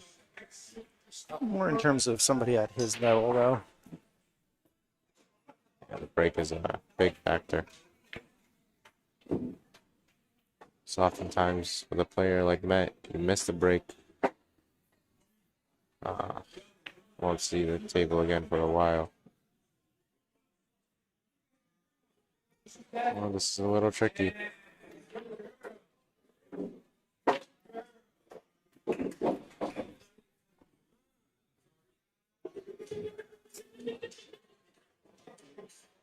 Now, are you going to try and dig into this and come on the low side of that side pocket? Yep. Or float it up at the top side? No. Take a steeper cut. Drawing this below. I really like my draw.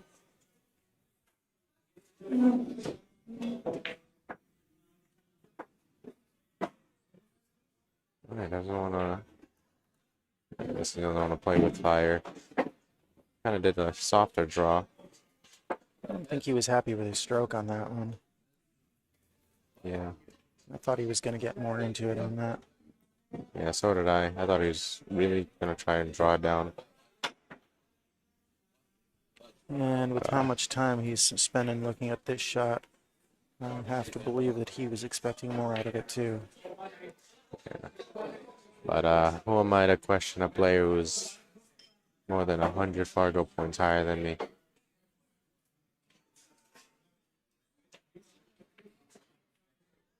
And then again, I'm just a kid. What do I know? And you've got good eye for the game already. I think I'm just lucky. I mean, even in terms of the commentary.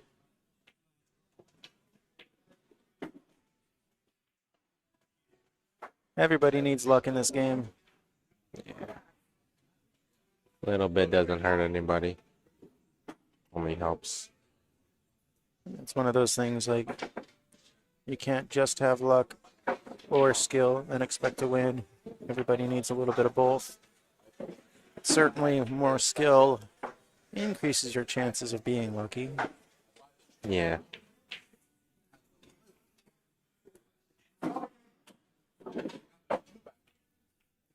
I would do a similar safety here. Oh, Max just went down and shot.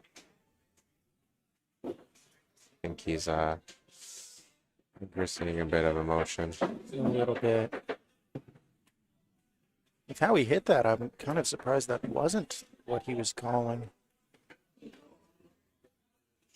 It's one thing to try and thin that free ball, but to thin it with inside. Well, I mean, the thing is, I think he just went down and shot, so Yeah. wasn't really thinking of any kind of outcome.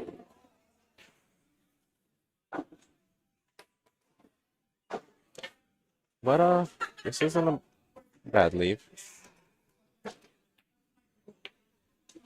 Ed is looking to put this cue ball in a dangerous spot. That's why he's looking at that 8. But I think it's better to come on the top rather than come under. So 5 balls in the way. So every time I question these guys, they always prove me wrong.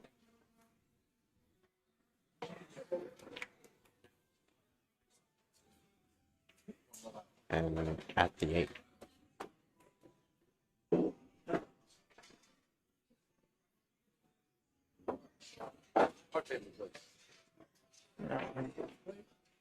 I don't think you can go straight at that 4 between the 5 and 6. Yeah, but I mean, he called it, so I guess playing with a little bit of swerve on this.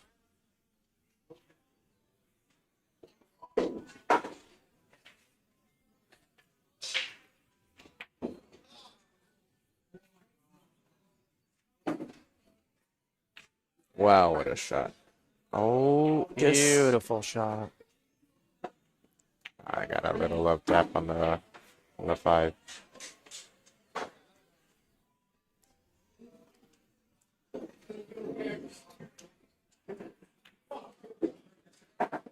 Oh, that's a little more than what I thought he would have wanted.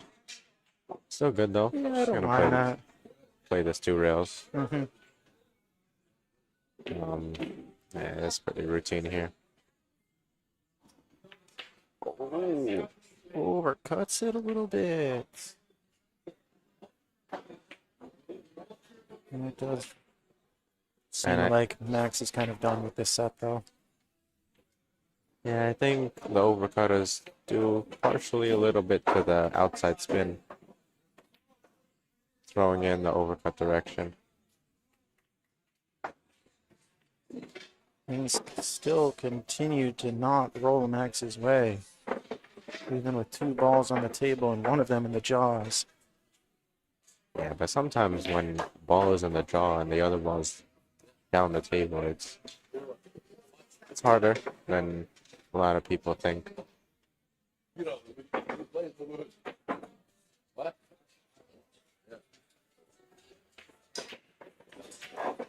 do think that is absolutely true, but what I've learned is even if you got to play something that's slightly more complicated, play the shot where you know where the cue ball is going to go. Right, and Max is out. So, guess that's it for us here. See you on our next match.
And we are jumping right back into the action, King of the Hill style. Met one to stay at the table with a chance to play Christoph Neumeyer. We are in the 6th round of the one-loss side, sticking with a race to 6.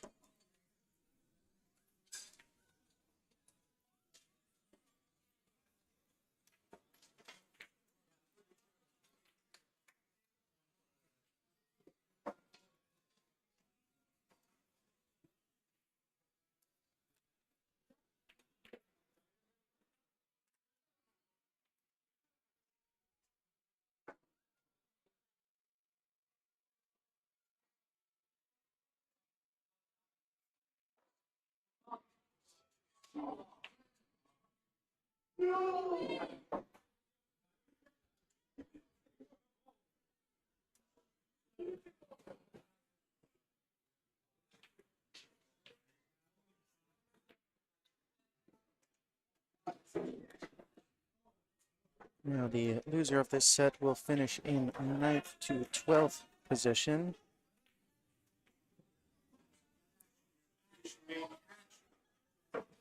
The winner is guaranteed 7th, 8th place. Who do you like? Who do you like? Who do you like? It's a toss-up. Tyler?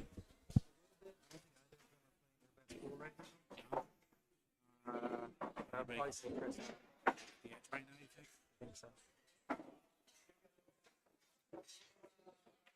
Fairly even though in general? I think so. It's like a difference of kind of a difference of style. I think this stuff's break has been a little bit more reliable. I think that might be See.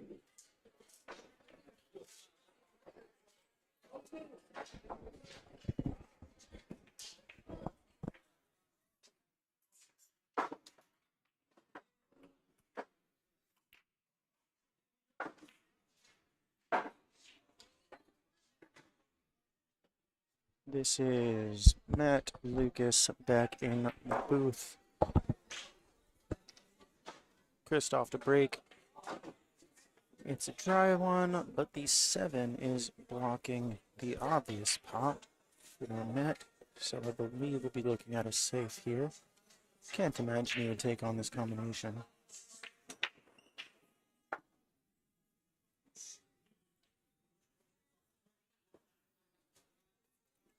Nothing too complicated.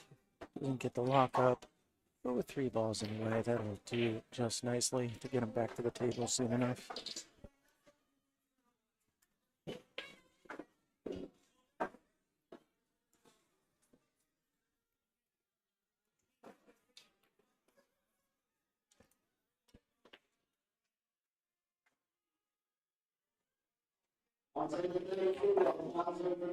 He's eyeing up a 1-rail kick.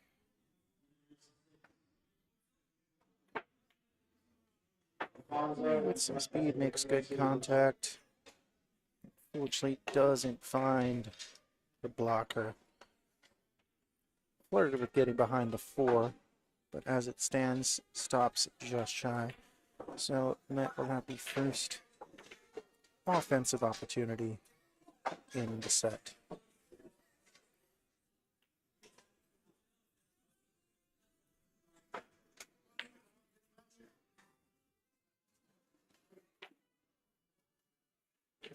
Not quite up to the challenge on what was a difficult pot.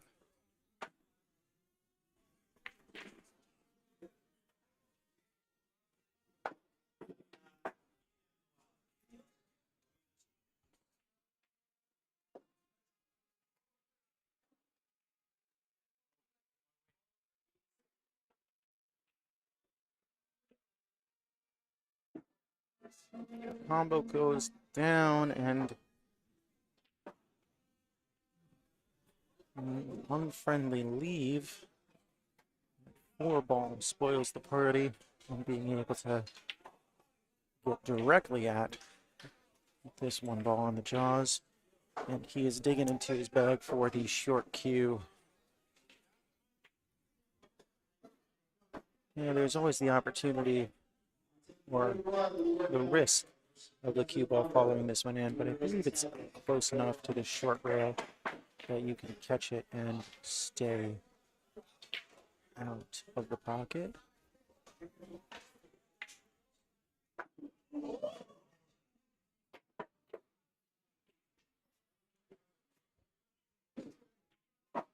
Doesn't seem like he caught enough of that short rail, and it does indeed follow it in. Met looking at ball in hand.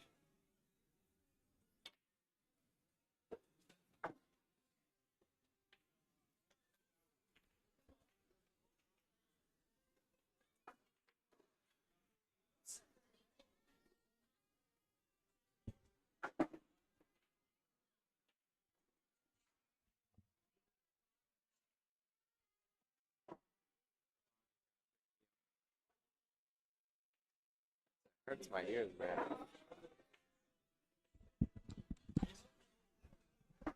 Just realizing how much it's like wearing me out too. It's tired. Sorry, I can only do 1 match. This will be my like 7th.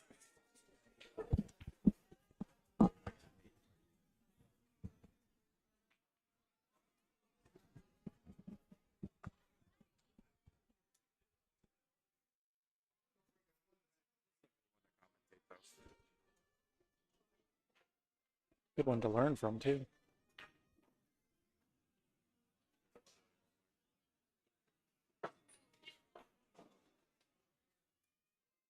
Cue ball holds up just in time.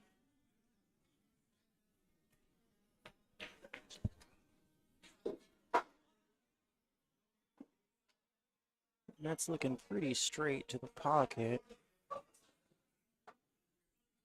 This kind of setup, I can't imagine he'd want to try to cheat it and punch out away from the rail. Might just try and draw back a little bit, play for that 8 in the lower left-hand corner.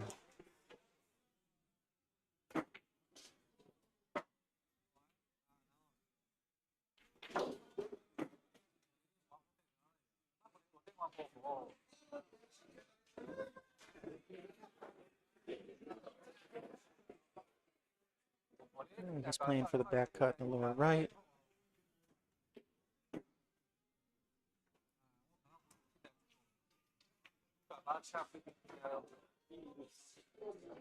Nice smooth stroke. Once again, pretty straight in on this 9. Be looking to draw back maybe a foot or so.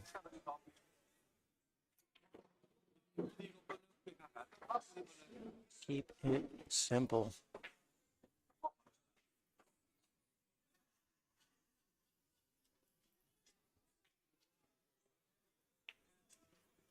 And Met draws first blood.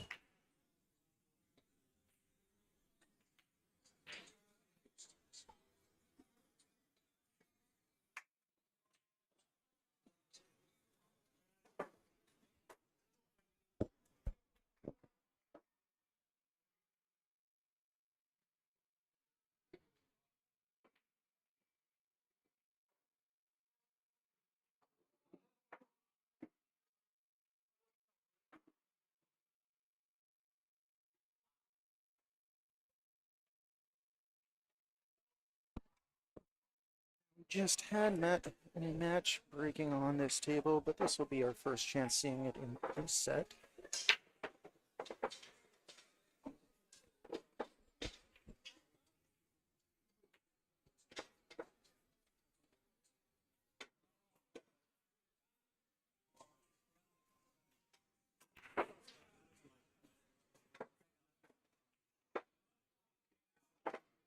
Seven ball drops, open look at the one. Maybe a slight issue with that 5-9. But I do believe it should pass, and that's what he's eyeing up right now. Just double checking if he has to do anything to open up that. But not much of a reaction there, so I think he should be good.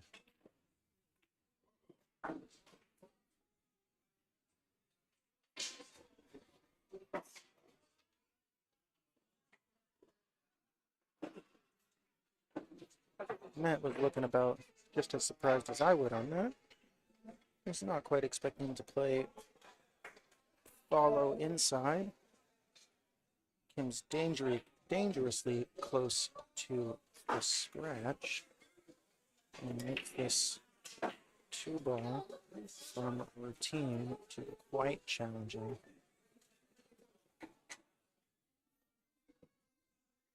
There's part of him that definitely wants to take on the very thin cut in the side. I think he understands that that is a bit too risky of a play.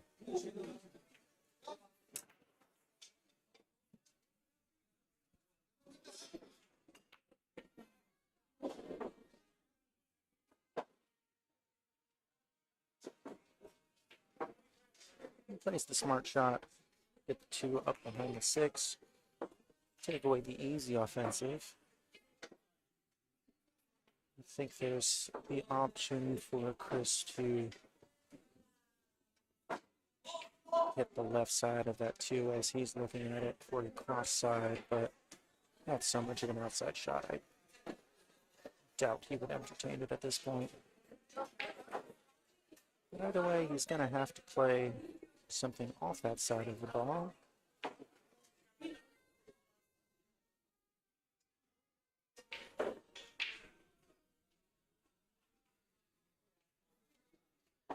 Now, he knew he was going to run into that 8, so he tried to play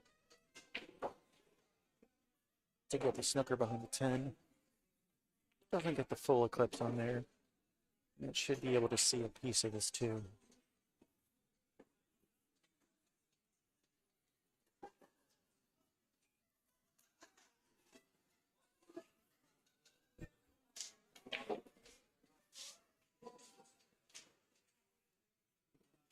Gets that 2-ball right back behind the 6.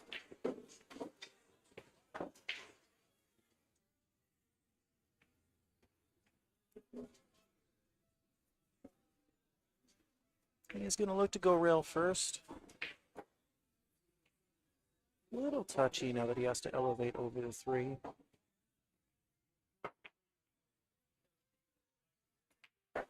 Still makes solid contact.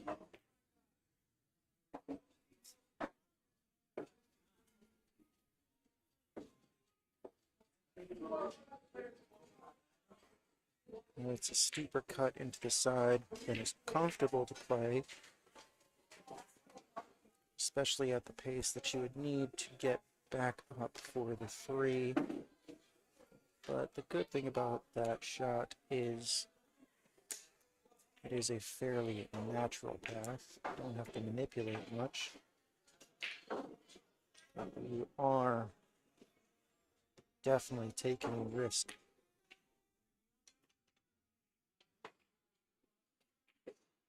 So easy to catch either point on that side pocket and then leave it over for an easy shot for his opponent.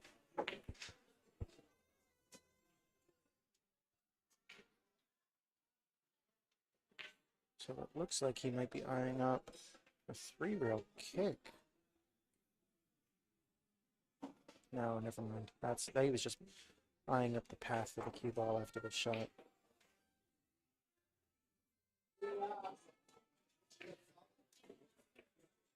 Should come off the short rail, I think behind the 10 or around the 10.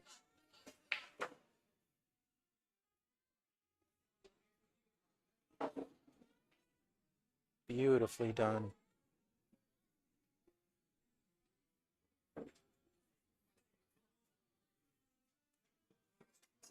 Complimentary tap on the table for that safety.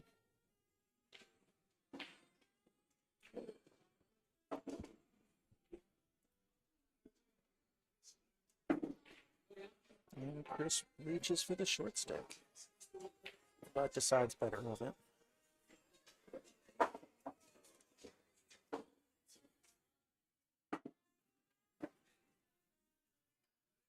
Just calling the carom off the 10.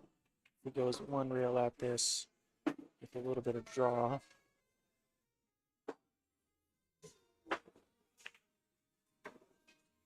Yeah, coming out of at that angle, I think having the pace to get the 10 ball all the way to the pocket was a little optimistic, but certainly worth calling when there's the outside chance.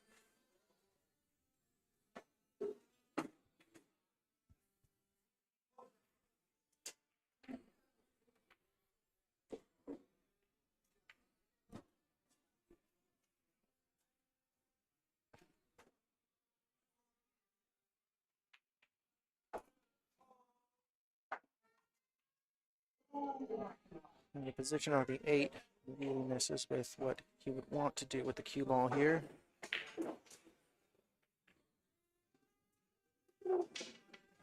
Takes a risk and is rewarded.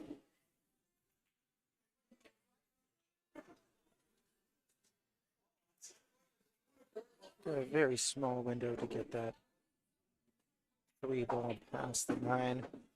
Don't believe it has the whole pocket, but it does have enough.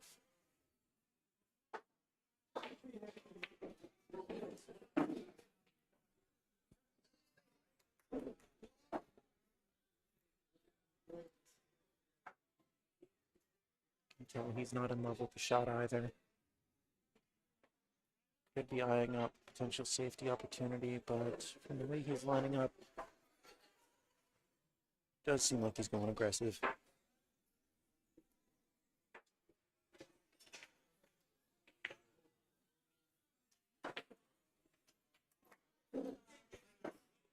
Another great safety behind that cluster.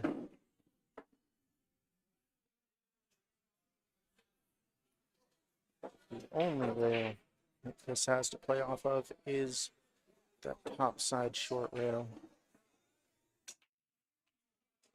4 and 6 are bad blockers for the natural path he would want to take. And it looks like he is eyeing up potentially a 4-rail kick off that top side short rail between the 4 and 6.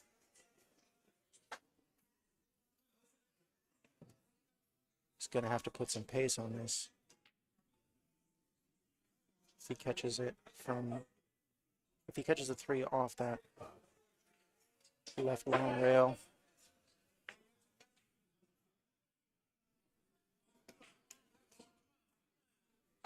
that pace caused that jump off of that first rail. It still works out for him.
Sorry, I'm just seeing a comment from earlier off our last match asking if I would shoot the 10 ball off the table if it's a hanger. I believe that's in reference to the conversation we are having where I said I didn't like getting balls off the table on a push out.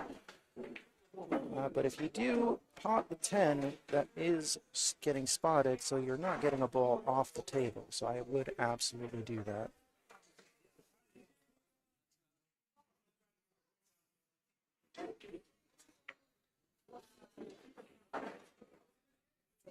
Chris using the same cluster that's been Net's best friend this rack. Once again, only leaving. Or I might have been speaking too soon. He might have a window at this long rail on the right-hand side where he's eyeing up. I think that means he'll have to put a bit of right-hand English to open up the angle. And with a little bit of pace that he'll need to make sure he gets a rail, certainly makes this a much more difficult shot. That is beautifully done.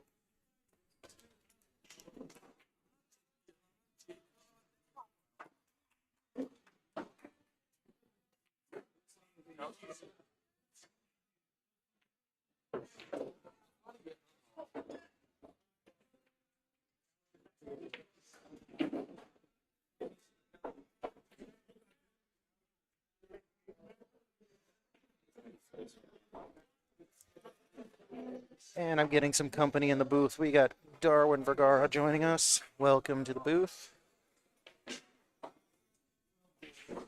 How's this match going so far?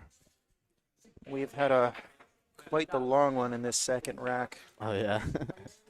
An extensive safety battle. Both of them playing very, very well. Looks Both like, in our kickouts and safes. Looks like Christoph got the worst end of it. Yeah, it's finally opened up. There was that 5-9 cluster in that top left corner that was causing all sorts of problems for everybody. Right. But they've gotten the cue ball over there enough that it's finally opened things up.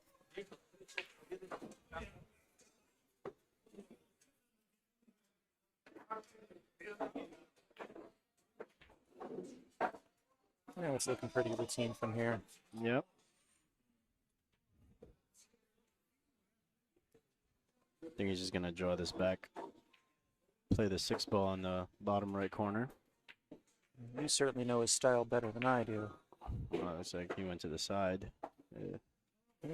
He had enough angle on it that I wasn't sure if he would try to I like punch holding it out it to that to the short rail and with spin go around the 8. Yeah, I like holding it just to prevent this situation right here where he has to move the cue ball. Yeah, getting on the wrong side of that 6. He recovered well though. Still not out of the woods yet.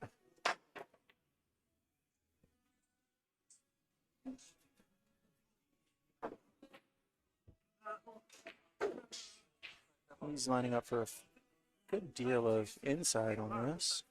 Yeah, just to kill the ball.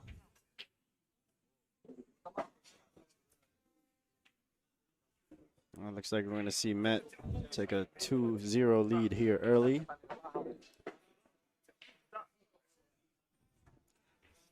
Not really seeing any issues. I don't think he's going to miss this ball. I think that's just spending a decent amount of time on the Matchroom Pro Tour. It's not conceding any racks at this level. I mean, you were watching, you were commentating most of the matches. Which one is your favorite so far? Any nail biters? I mean, the end of your match against Chris was... Yeah, that one was... Let's not talk about that one. I mean, that certainly made for some entertaining pool. That one was brutal. We had a pretty good match. Was it Justin against Pascal? Some sort of drama towards the end. Pascal got out in a similar sort of situation that you were in, where he was on the hill for quite some time. Oh, Pascal was on the hill for. Oh, sorry, Justin. Or Justin was on the hill. Okay. He was on the hill 6-1, and Pascal was looking to try to mount a comeback. Mm-hmm. And just one rack got away from him a little bit. Yep. It was very nearly an identical situation that you had with Leo against Chris, where he was up, I think 6-3, and Chris almost made it back to Hill, but had a rogue scratch. Right. Those always hurt. Yeah, let's see what Christoph is going to do from here. I don't think he can make this one ball, so I think he's going to cross bank it and play safe. He called. I don't know if he called it. I think he did. Yeah, snapping his fingers like he did. It's a very nice shot there from Christoph. Especially finding that gap between the 5 and 10. Oh, yeah. Now he can use the 6 ball as a stopper for the cue ball. A little bit of danger of that spoiling his party on the 4 later on in the rack. Right.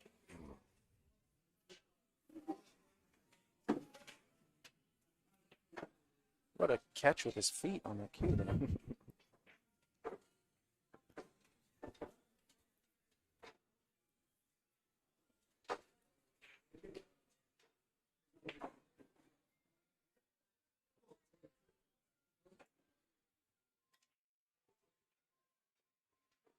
All right, nice shot.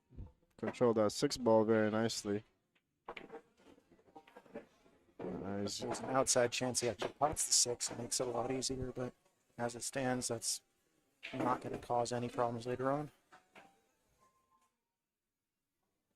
Yeah, he's in a tough position now. I think he's might have to draw this all the way back past the 9 ball.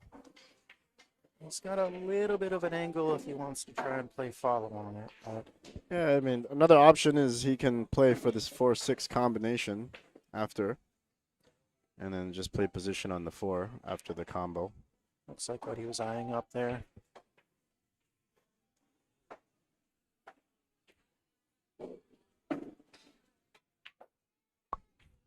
Doesn't get into it enough, though. I don't know if he's stuck behind that 10. Can't really see from this angle. He might see enough of the 4 to play the Carom on the 6 rather than the combo. Went away from the monkey. You poor baby. Did you see the video I sent you? I sent you a video. Oh, I haven't checked all day. Okay. See you in a little bit.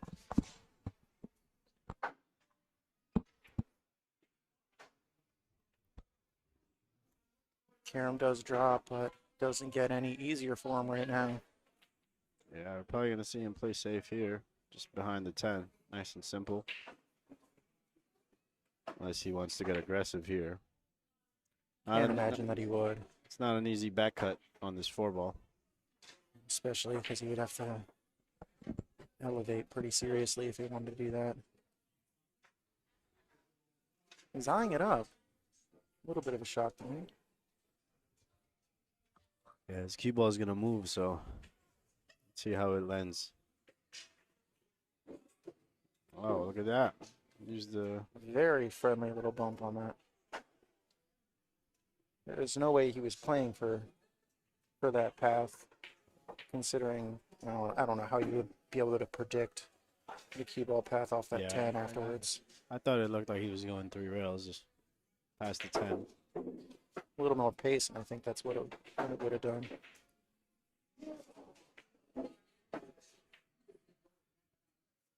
All right, Christoph with 4 balls left.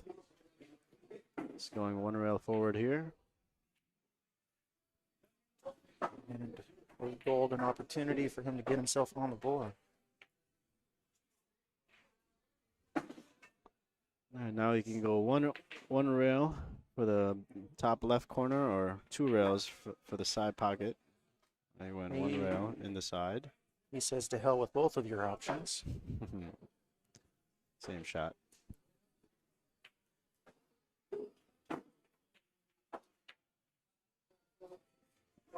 But pretty I simple think he here. would I'm have. not quite sure what he's looking at here. No, he ended up on the wrong side, and I think that's because he didn't take either of your options.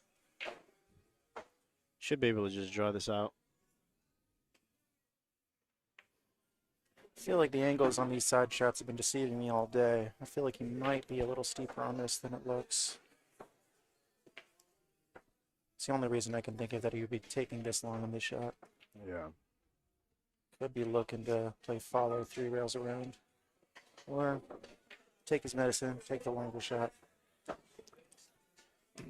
Yeah, he should be able to finish this no problem. Chuck Blocker. I think he switched around a couple of months ago because his tip kept breaking on his wooden shaft, so it just decided to switch to carbon.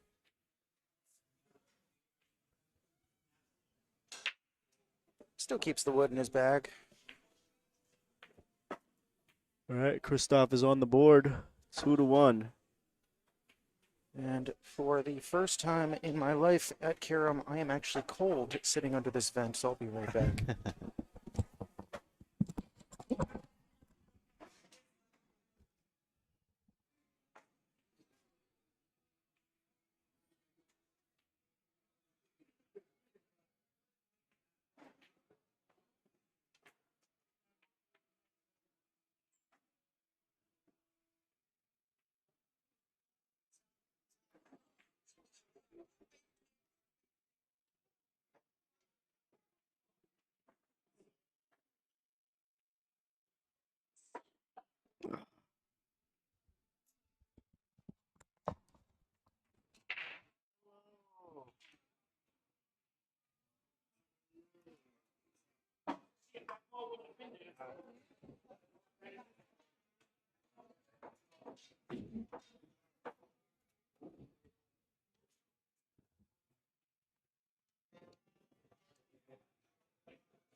Things looking a little bit awkward.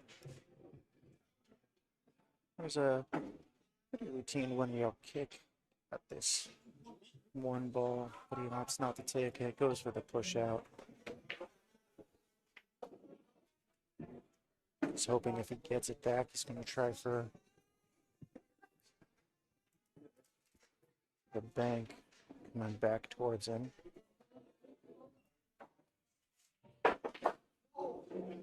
Also kind of a two-way shot.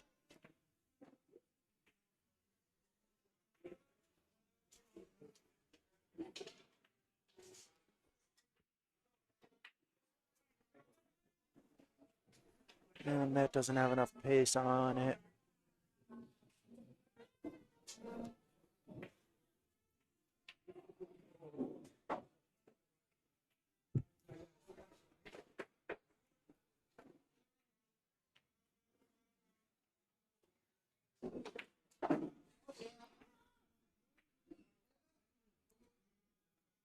Good positional shot, and I think that opens up the rack for him.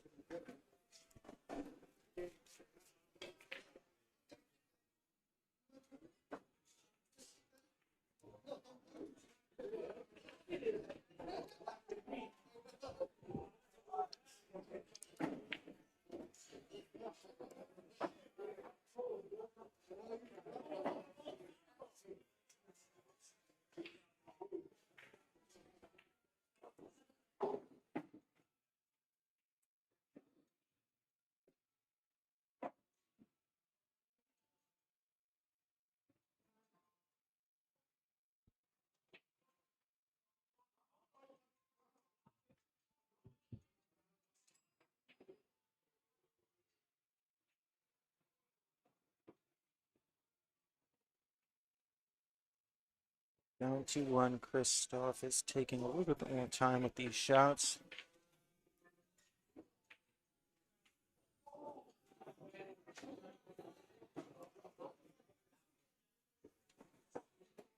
And unless he wants to go all the way down table, which it looks like he's going to. He's going to say he's going to have to do some movement with the cue ball, but he will instead take a more difficult pot, really easier position in the 6.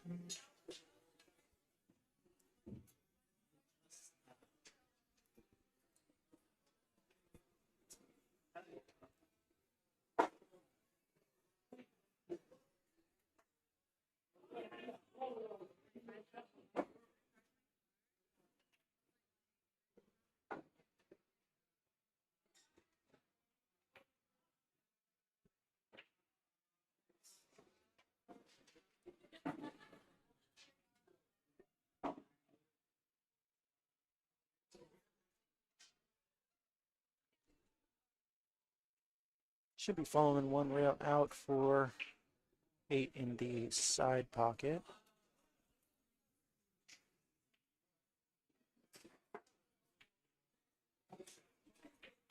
And after that, should be home free.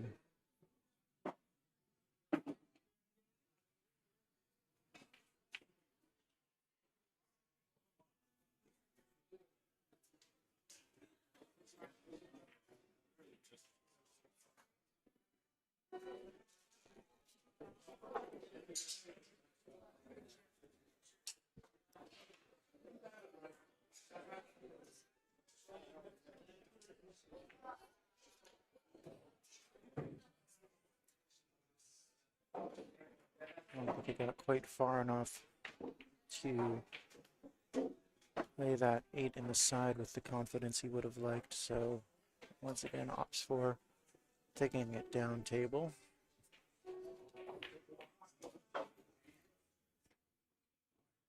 Does lead to a more difficult position shot on 10. He runs it a little bit, but we see this being much of a problem for him.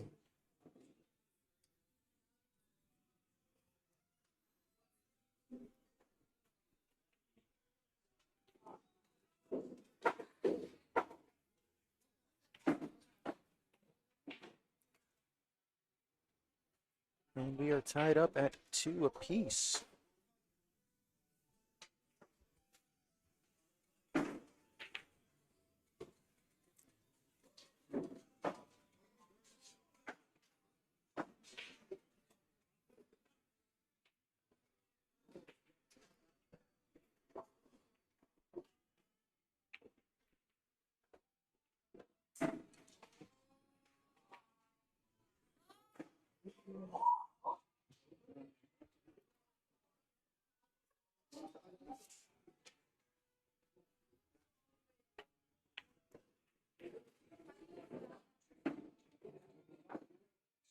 Christoph to break in rec number 5.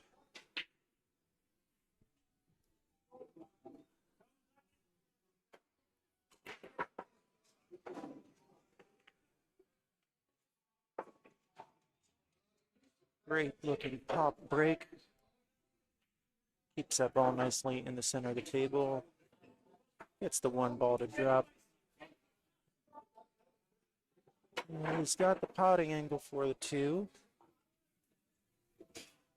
Certainly not ideal, especially with that 8 ball there.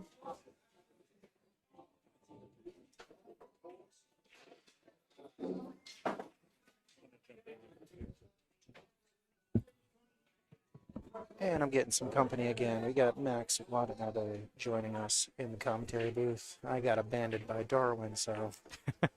Hello, everyone. Hi, Matt. What's up? How you doing? Good.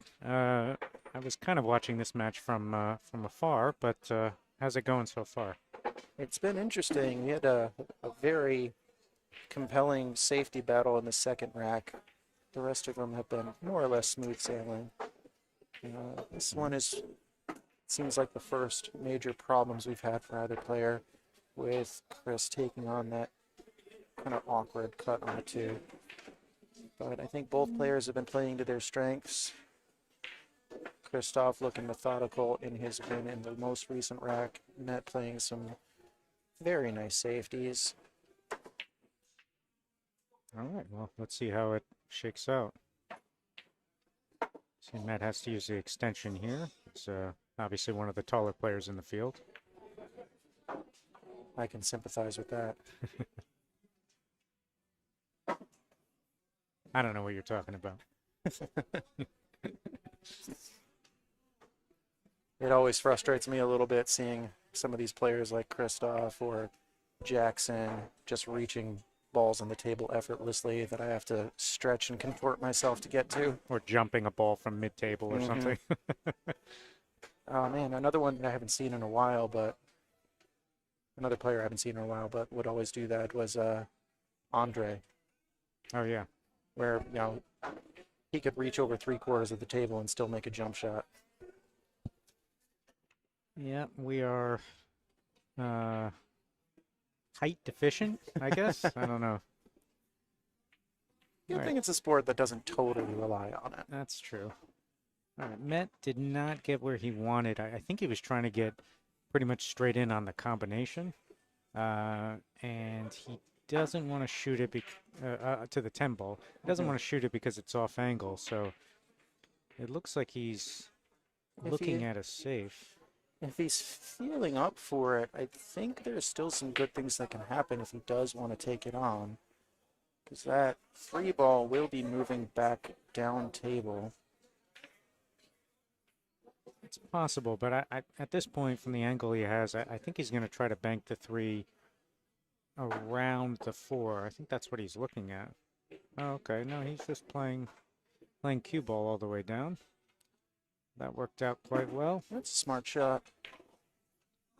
There was no guarantee on how the 3 and the 10 were going to lay afterwards. But yeah, like you said, just playing all cue ball on that one. Yeah, I mean, you still had to get some kind of movement on the 3. Obviously, if he had left it kind of in the gap of where the 8-9 is, he would have had a potential shot at it. So he had to get it over far enough. Well done there. Christoph's looking at the kick off of the back rail. You have to load this up with a lot of left-hand English. Yeah, he was hitting max left on that one. Yeah, and as a general rule on that kind of kick, you want to hit it pretty... Well, you want to hit it on the softer side because that gives the cue ball the best action. It spins more, and it reacts off of the rail more. So he was trying to get as much as possible. It's a give and take on that shot. You need to hit it hard enough to create some separation, but you want to hit it soft enough for the English to grab. So kind of a funny spot he was in. But he was able to get him safe. Met's kind of looking at a kind of a similar back kick off of the end rail, but trying to use the 4 ball with the for safe. Yeah, he was trying to lay that cue ball right up on that 4. Gets away from him a little bit. Yeah, opens up the potting angle as well. Yeah, it looks like he left it open for Christoph. That was he hit it on the correct side that he wanted, but just either a hair too hard or just a little thinner than he wanted. A little bit unlucky that he impacted the 7 how he did too. There was always the option of having the 7 at least blocking the potting angle or blocking the path to the pot from the 3. Right, now this is pretty straightforward. He's just going to try to get very minimal cue ball movement here. Just sliding over an inch or 2. The 5 goes in the side, so he is happy to just come off of the rail. Keep it nice and thin so you don't have to do too much to get the cue ball back down to the short rail. Yeah, he's not going to really pop this out too much. Just looking to come off the rail a little. It's perfect.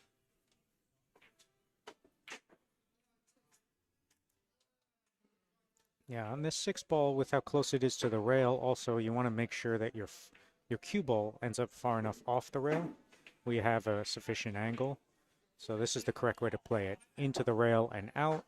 Can feel the speed of the rail, so you can kind of feel where you want to bounce off of. Early on in my playing career, that was always a much more nervy shot than I think it needed to be. Once you get a better idea of, the speed control on those, it ends up becoming a more fun shot.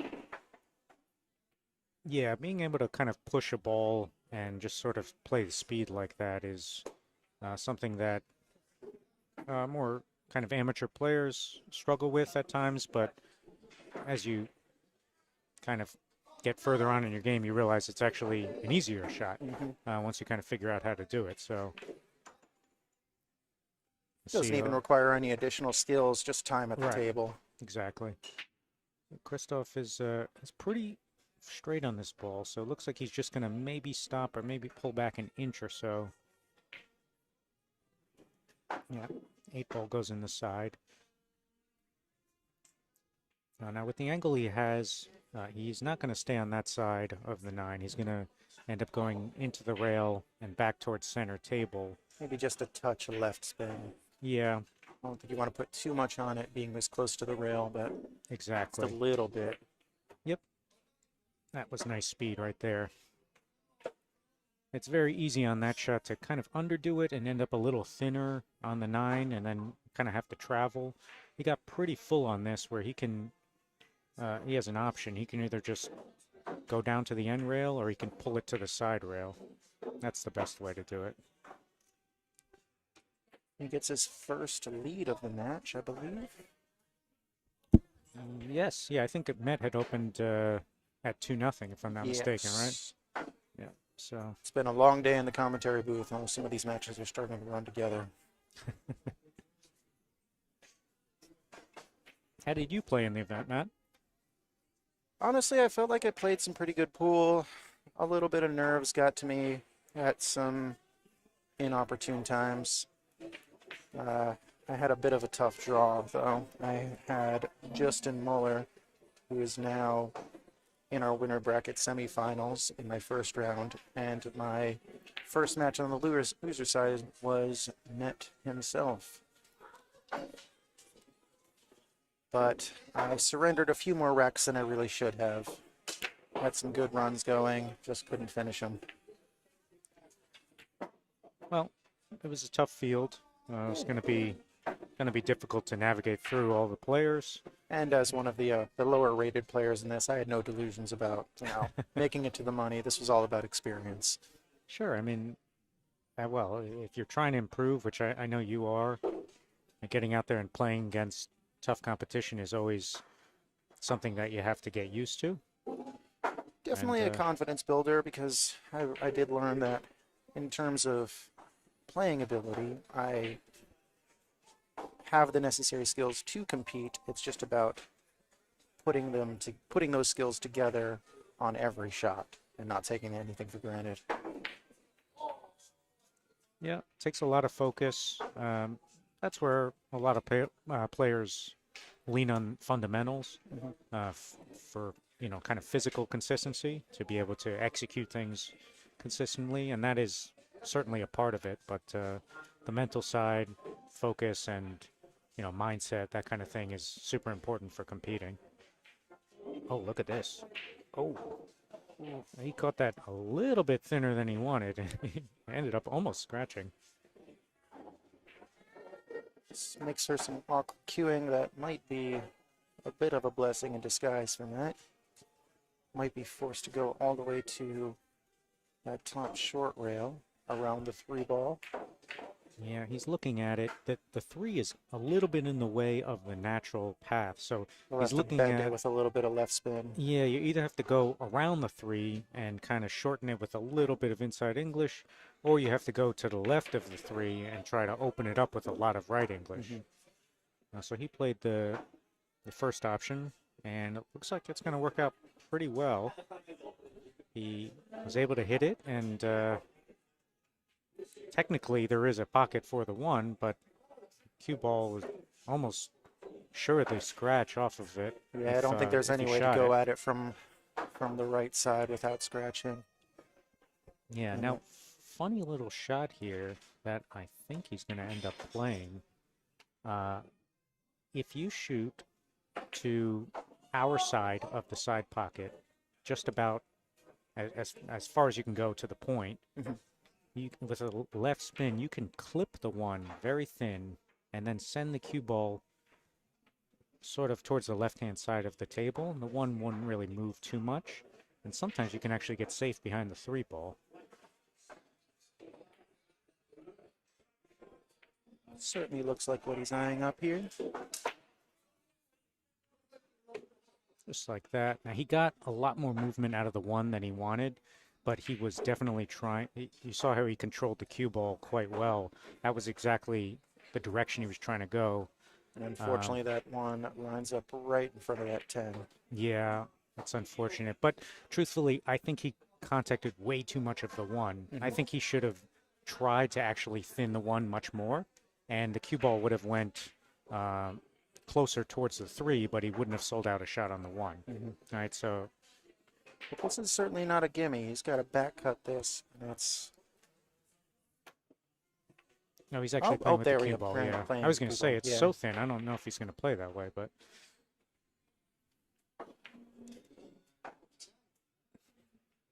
that was a nice shot. There's a little more separation between that 2 and 10 than I thought. Works out nicely for him. Gets him 2 racks ahead. I believe 4 in a row for him. Yeah, Christoph is he's obviously one of the strongest players here in the field, but I would say overall it's not his best tournament performance that I've seen. You know, he's certainly seemed to be struggling against some players that were even sort of a lower, handicap, and he won, but it was a little bit of a struggle. So I think he's trying his best to just kind of keep hold of things right now. In a few circumstances, I think maybe the match against Leo aside, I think a lot of the score lines are more indicative of the quality of the play of his opponents rather than him making a lot of mistakes, though. Sure. Oh yeah, it's a great field here. A lot of strong players showed up, and I'm always happy to see, especially at an open event, just a lot of players showing up, even ones that maybe feel like they don't really have a chance. I think that's great to see.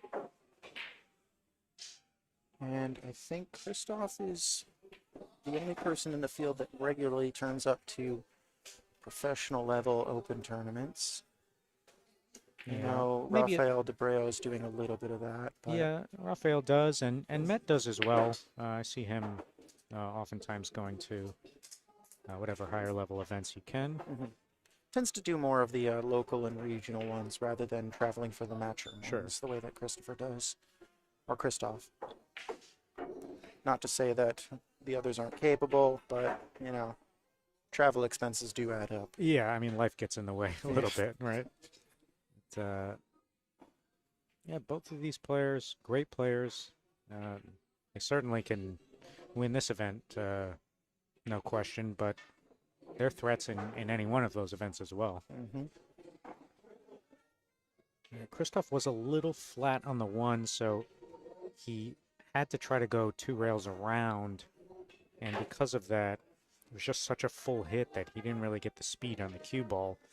He's in a spot where he's looking at the 210 actually, which is... It's an interesting play. Yeah, I think he just maybe doesn't see a great safe that he can play, so he figures he might as well go for this. And maybe he figures that 2-ball might get safe.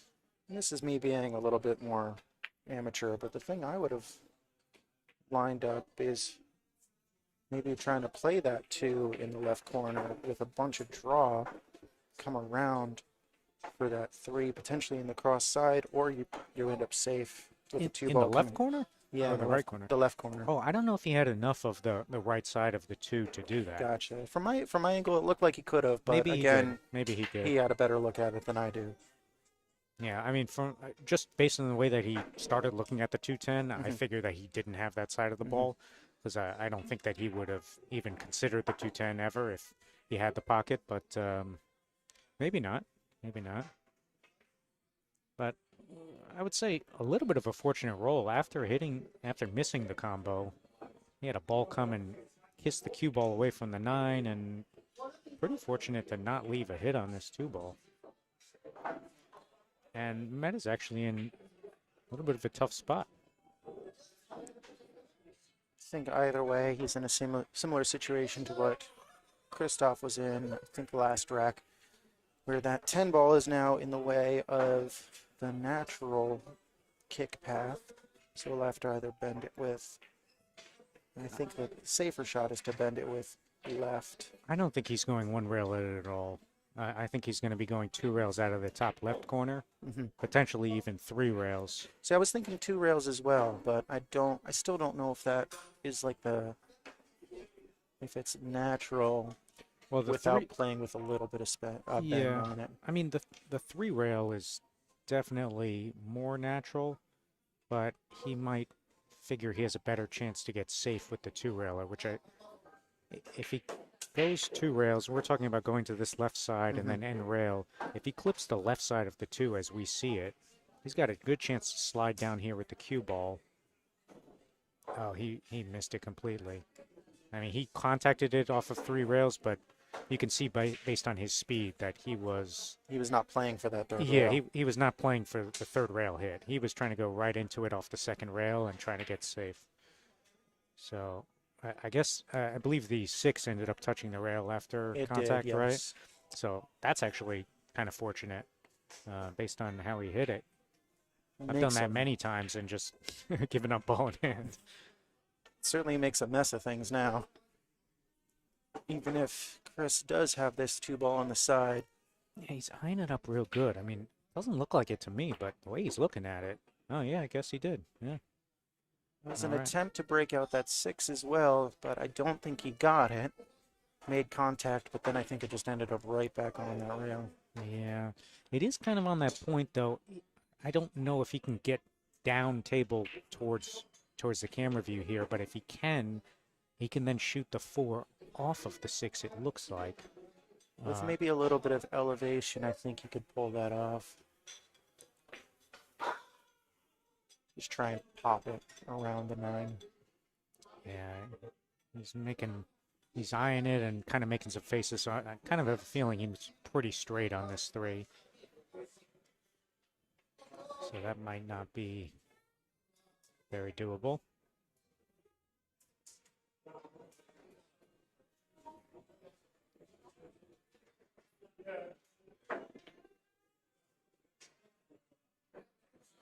Have you ever played any events with a shot clock?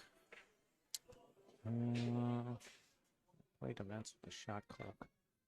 Well, yes, at one of the U.S. Opens, I believe it was the first year that they had it in Atlantic City. They had shot clocks on all of the tables. Oh wow! Even in like the opening rounds.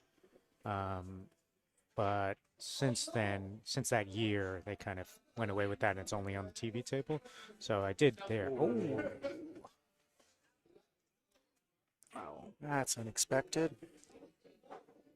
You know, I was going to say, he usually plays pretty methodical, and I don't really want to say slow, but slower, let's say. And really took his time on the 3 ball, figuring out what he wanted to do. As soon as he got to the 4, he just kind of got down and shot at it. I guess at that point he had already made his decision, but you know, maybe it was a little too fast for him, you know, for his rhythm. Yeah, there is something to be said for, you know, even if you do have the idea, if you're getting out of your process, your pre-shot routine, a lot of things can break down easily. That being said, I think he had left himself a very, very thin cut where it was very difficult. So everything about that situation was awkward, so nothing happened easily for him. Meanwhile, Matt had ball in hand on the 4. He did play it off the 6 as we described, but ended up sending the 6 all the way down here. Now he's in a little bit of a spot where he's reaching on the 5. He can't hold this on this side of the 6, you know, where the 5 is, because he's a little thin. So he was looking at playing with right English and coming to the other side. Oh, look at this. Oh, and it doesn't quite get there. That's why I said I thought he was too thin to stay on that side of the ball. He tried it. I think that's one of those situations where if he had been Christoph's height, he might have tried to play that with a little bit more of a low inside and really kill that ball. That is fair. That is fair. you calling him short? That's the pot calling the kettle black, that's for sure. All right, well, Christoph comes to the table. Everything is wide open and pretty easy here. You have player's choice here, but he's going to play one rail and play the 9 in the side. You can just kind of stun this if you want, or you can roll this with a lot of right English. And He that's played the the option roll he with chooses. right. Yeah, either way is fine. 9 goes in the side. You do have to pull this with a little draw. You don't need to dig in so much, but you have to get a little pull. There it is. Perfect. And Matt concedes that game. That puts Chris on the hill. Matt's going to be kicking himself for that. He had ball in hand on the 4 and made the 4, and then didn't he? I don't even know if he got a rail on that 5 ball. I'm not even sure if he did. Maybe it did. Maybe it was laying on the side. I think the cue ball made it to the rail. Maybe. But either way, ended up completely selling out for Christoph. So now a commanding lead, 5-2, and on the hill.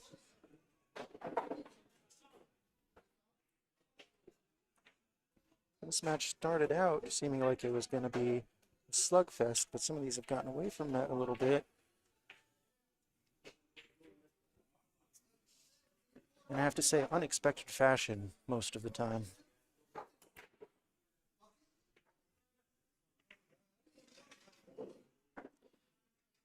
All right, he made a great break, actually. He had great contact and controlled everything pretty well, but was unable to put down a ball. Yeah, his cue ball control after the break has been pretty spectacular all day. Yeah, I mean, from what I've seen, I think he's breaking the best in the tournament so far.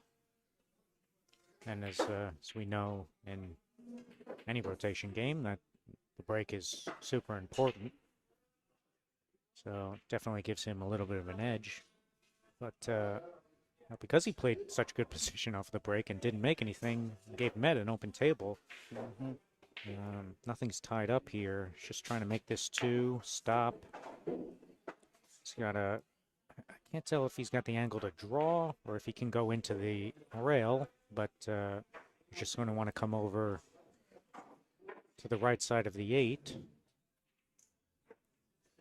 Yeah, it looks like he'll be stunning back down to this short rail.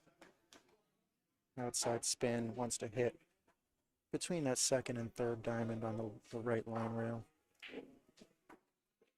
I think he has angle to go into the Oh, side he rail does, here. okay. Yeah. All right, so he's Never doing mind. that. All right, that's fine.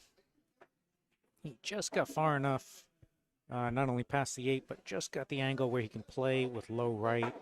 This is low with a lot of right spin, and you really want the right spin to take. So this is really a spin shot more than a draw shot.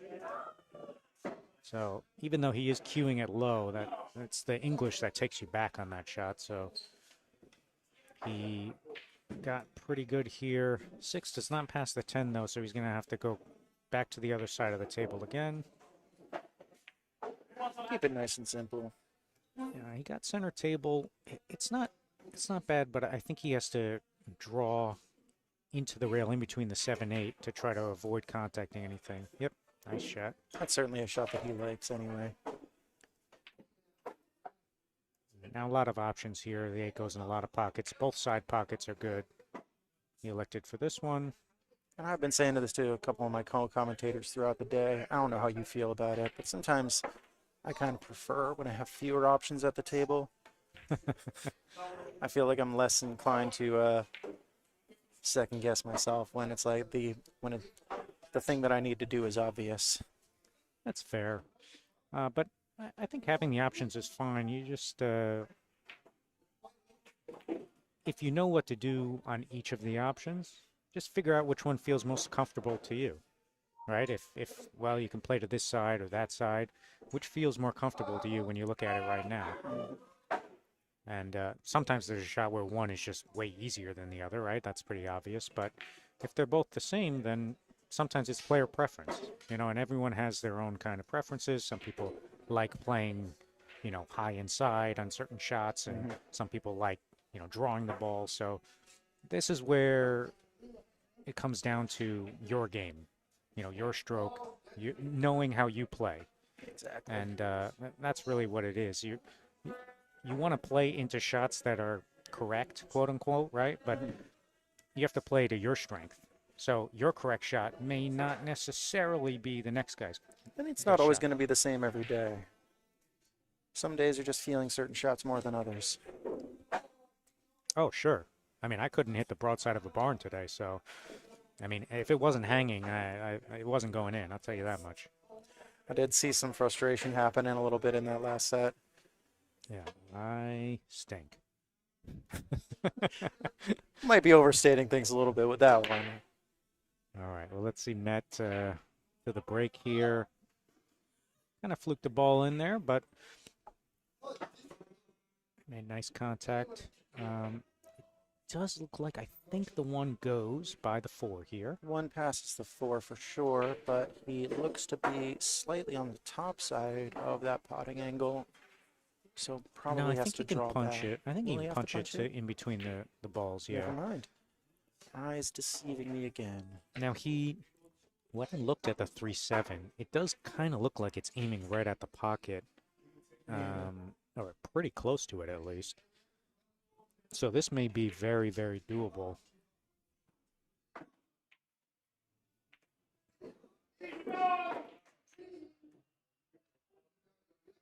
Yeah, he had too much angle to hold it one rail, so he went 2 rails back and forth. Playing it So- opposite-handed as well. Showing off a little bit. So this ball must go, but controlling everything is going to be the key. You don't want the 3 to move much. Nice, okay. Yeah, the key on that kind of shot is you don't want the 3 to go flying. Had that gone over to the rail, he wouldn't have had a shot. So And I had nicely just done. enough forward movement to make this cut on the 3 doable. So now he's going to kind of play a Z position. He's got to go into the left side rail, then into the right side rail. I like trying to go around the 5. Yeah, exactly where you pointed. So you're kind of trying to aim at the, let's say, the 2.5 diamond on the right side rail as we look at it, counting from our lower right. If you can come at that point, you might even hit the 3rd rail, the end rail down here. So this is a lot of left, a little bit of a higher ball. Oh, he caught. He either didn't get enough left on it, which is what I think was the case, or he thought he was going to get a little more. So that's a shot that I punch need off to of line up for myself a little bit more. Instinctively, I was thinking that he would want to play that with just center left. Well, the thing is on those types of shots, kind of like I mentioned before in another shot, it's the spin that takes you down, right? So, yes, you can draw that ball or you can hit it center, but it's really more of the spin that takes you down. So you don't really have to play center per se. You can kind of play it high, and then the amount of English you use will dictate how far you go down. So he clearly didn't get enough English on it. That's why he almost, kind of hit the pocket. But yeah, it's a good shot to play there from the position he was in. He didn't get a hook, but didn't really leave a shot either. What do you like here? I think I like trying to go 2 rails behind the 5. Yeah, that's what he's playing. And very nicely done.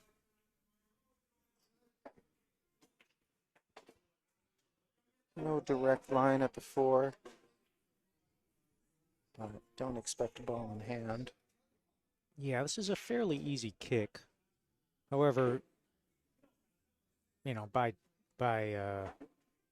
definition, you're trying to get safe, so you really want to try to figure out exactly what you want to do. Now, there's a couple options here. If you go 2 rails at the ball, which is kind of the most obvious kick, going into the end rail and then into the left rail. And then I would see maybe calling the 4 in that upper right corner as well. So that's one option. The thing is, you do have to get really deep in there, meaning you have to really catch like the gap in between the 4 and the rail kind of thing. So the other option is to try to catch the 4 thin on the right side. The top side of it. Yeah, the top send side it of all it. the way down. And yeah, and then you're sending cue ball in between the gap of the 4-9, and so that this would be a 1 rail kick instead of a 2 if he's doing that. But these are the options here. You have to figure out how to get some separation. So the separation is either I'm trying to move the 4 and leave the cue ball there, move the cue ball and leave the 4, or split them. This looks like he's coming 2 rails at it, but no, he went. He was trying to go to the top side and trying to ended play the up speed. in between. Yeah, he tried to play the speed to thin it and then go behind the 9.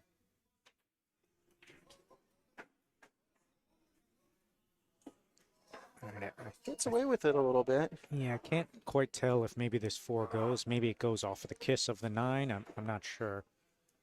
Well, he's kind of shaking his head, so maybe not. Yeah, the problem is what he's lining up now is that the cue ball is naturally going to run right into the 10. Yeah, maybe the 4 doesn't go at all, and he's just saying, well, I'm just going to kind of play a safe and call the 10. Maybe the 10 goes. If not, leave the cue ball in the end rail, try to use the 6. And if we were playing 9 ball, I mean, I'm playing 2-way on that the whole way, but when you're forced to call one or the other, certainly affects your decision making. Yeah, he was trying to catch that thinner. Obviously, he would have needed a thinner hit to make the 10, but even if he didn't make the 10, he would have then clipped the 10 on the left side of it, which would have gotten him behind the 6. So that was the intended play. Or at the very least, closer to that end rail, making this shot more difficult. Oy. Oh. I was just going to say, it's a very thin cut. I wonder if he's going to be shooting this in the side. He did, and of course, lost control of the cue ball. That gives Christoph ball in hand with 4 balls on the table, and this is to close out the set. So this is... it's quite the surprisingly risky shot for him to take in that position. Yeah, considering well, what's at stake in it. I mean, it's the aggressive shot. You know, if you make it and don't scratch, you get out. So I don't blame him for wanting to do that, at least.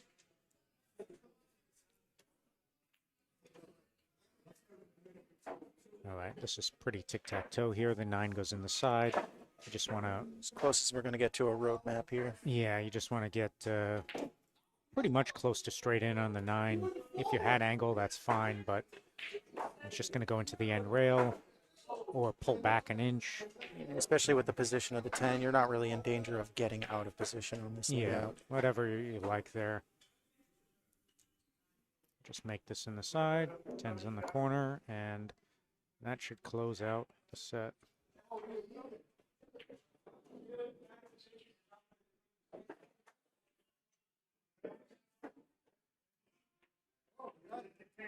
And to take the set and advance is Christoph. Neumeier. And he has Tashi waiting for him in our loser bracket round number 7 match. And I do believe we have Rafael Debreo coming up next on our stream table, playing Jimmy He in a winners semifinal match. Yep, it should be a good match. I think it might take a few minutes for the players to get here, so I think we'll take a short intermission, waiting for that match to start. I have an empty bottle here as well, so I'm going to go get myself a refill. We'll see you back here shortly.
All right, our next shooters were rearing to go. They are already set up and well into this first rack of the match.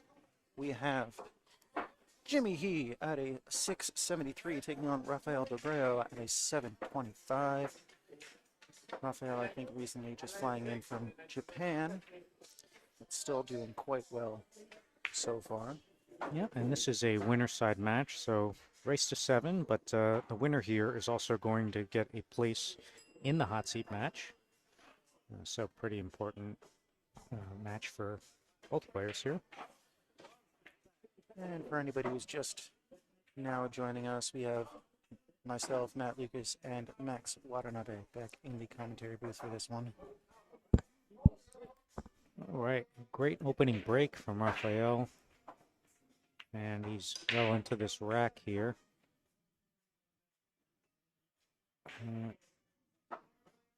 So he's got an option. I'm not sure if the 6 goes by the 8 in the lower right pocket. I think it does, but I think he might be playing for the other pocket. Yep. All right, so it landed a little flat on this, but the good thing is you really actually don't even have to get that close to the 7. If he stops right there, he would have the angle on the 7 and fairly easy shot to make it and then go 2 rails out. So I think that's what he might do. I mean, he can try to be more aggressive if he wants, but you don't really have to. Yeah, I was going to say, he strikes me as the kind of player who would try to get himself in better position. Yeah. Feels like he trusts his ability enough to get down there just fine.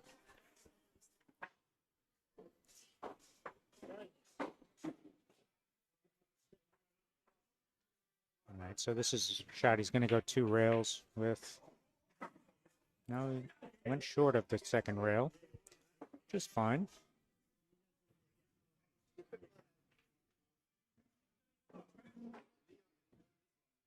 This is one of those where I tend to get decision paralysis on whether or not I want to, or which of those corner pockets at the top of the table I want to play Right, if you for. want to play with the high inside and come to the left side of the table, or do this and stay on the right. Yeah. Again, it's like we talked about. It's whatever you're feeling more comfortable with. It comes down to what you feel more comfortable with, or if one is actually easier than the other. All right, and you only really know that from experience. You know, if you've shot both 1,000 times and you go, you know what, I do this one so much better than I do the other one, then that's a choice. Wasting no time in this first rack. Yeah, looks like he's got somewhere to go. He's got to catch his flight, maybe.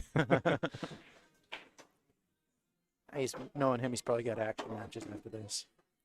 Not that I know him that well, but I know some people he used to roll with that I'm sure operate similarly.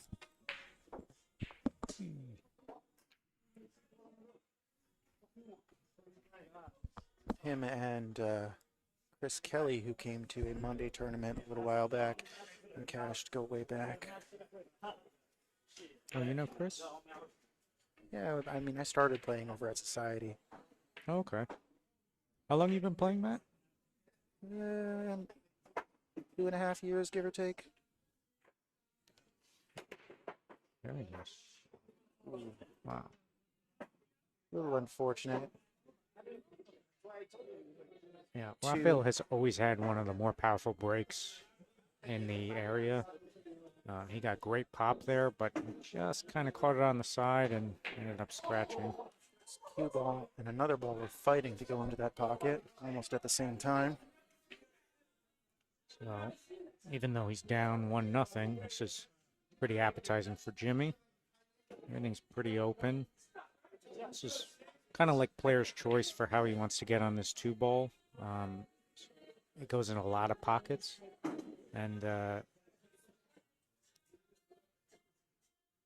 with the angle that he's setting up, it looks like he's going to try to draw maybe 2 rails out of this, which is an option. I don't think it's what I would choose as my first option, but it's definitely doable. With the 4 sitting in front of the corner pocket, though, he really just needs to get a shot on the 2 and pocket it. He's going to have position, so it really doesn't matter. Yeah, it's looking like the most trouble he could have here is potentially the 7 to the 8, but Oh, look at the even speed though. that- What's he doing? Yeah, Ooh. that's the only reason why I don't like the draw, because it's much harder to control the speed of the draw. The two went in so many different pockets. I think if he just set up more angle for himself and just kind of rolled the ball in, he could have played for, you know, top right, side, the middle side. But unfortunately anything, for but- him, he's in a position where he's got a lot of options on this one as well. Yeah, I mean, he ended up with a pretty easy shot on that combination. Played that very well. And with the 2 there, he's then got pretty easy shape to get on the 4, but it is important what angle you get here because of the position of the 7, 9, 10. Right, so the right side of the table is cut off for position on the 7. So he has to decide what he wants to do to get position on the 7. I think He's electing for position. Oh, he kind of got a that's little not where he straight. wanted. No, Yeah, I think he was trying to land on that side rail I was and gonna then say play 3 rail position. I was also thinking like if you end up more or less the same distance away from the rail as the 4 ball, and then play it thin and just come up the left side. It's doable. I mean, he almost could still do that here. He would have to kind of force it. But yeah, playing the 3 rails like he did, it was the correct shot in that position, but because he was fuller on the ball, he wasn't able to get the speed on it. That being said, he still has the shot on the 7 in the top right. It's just much thinner than he would have liked. But this is still definitely within his wheelhouse. He can still make this and get position fairly. Favored him to make that all day. Yeah, Jimmy's playing good today. He's had a I don't know if I want to say an unlucky draw, but he's played some good players and he's still undefeated. Obviously, this is winner's side, so he's playing good. I haven't checked his route to this point in the bracket. Who did he have to work his way through to get here? I believe in the match right before this, he beat Jason Chen, who's another strong player. I think that he played Tashi in the match before that. Tashi's not a player I'm familiar with myself. Yeah, he used to come around at another room that has since closed down, but Steinway? no, at New City. I guess even at that okay. time it might have been called Spin City back then. For those that remember that, which I hear they are actually going to be opening up again. Oh, wow. All right, Jimmy was pretty thin on that 9 and kind of on the rail, but made a nice recovery shot. Handled that very nicely.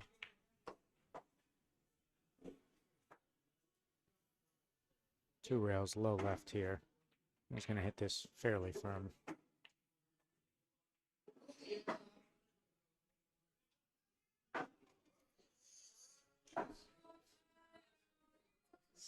Yeah, when Jimmy gets rolling, he hard to stop.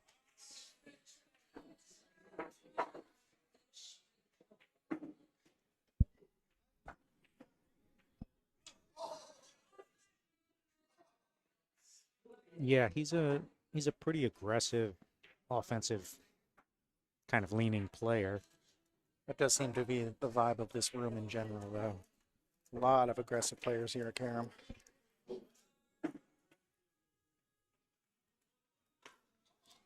All right, so score is tied up 1-1. First look at Jimmy's break. Score is 1-1. I think the players are using the beads above the table at the moment, but score is 1-1. Oh, we can take over from some scoring for him.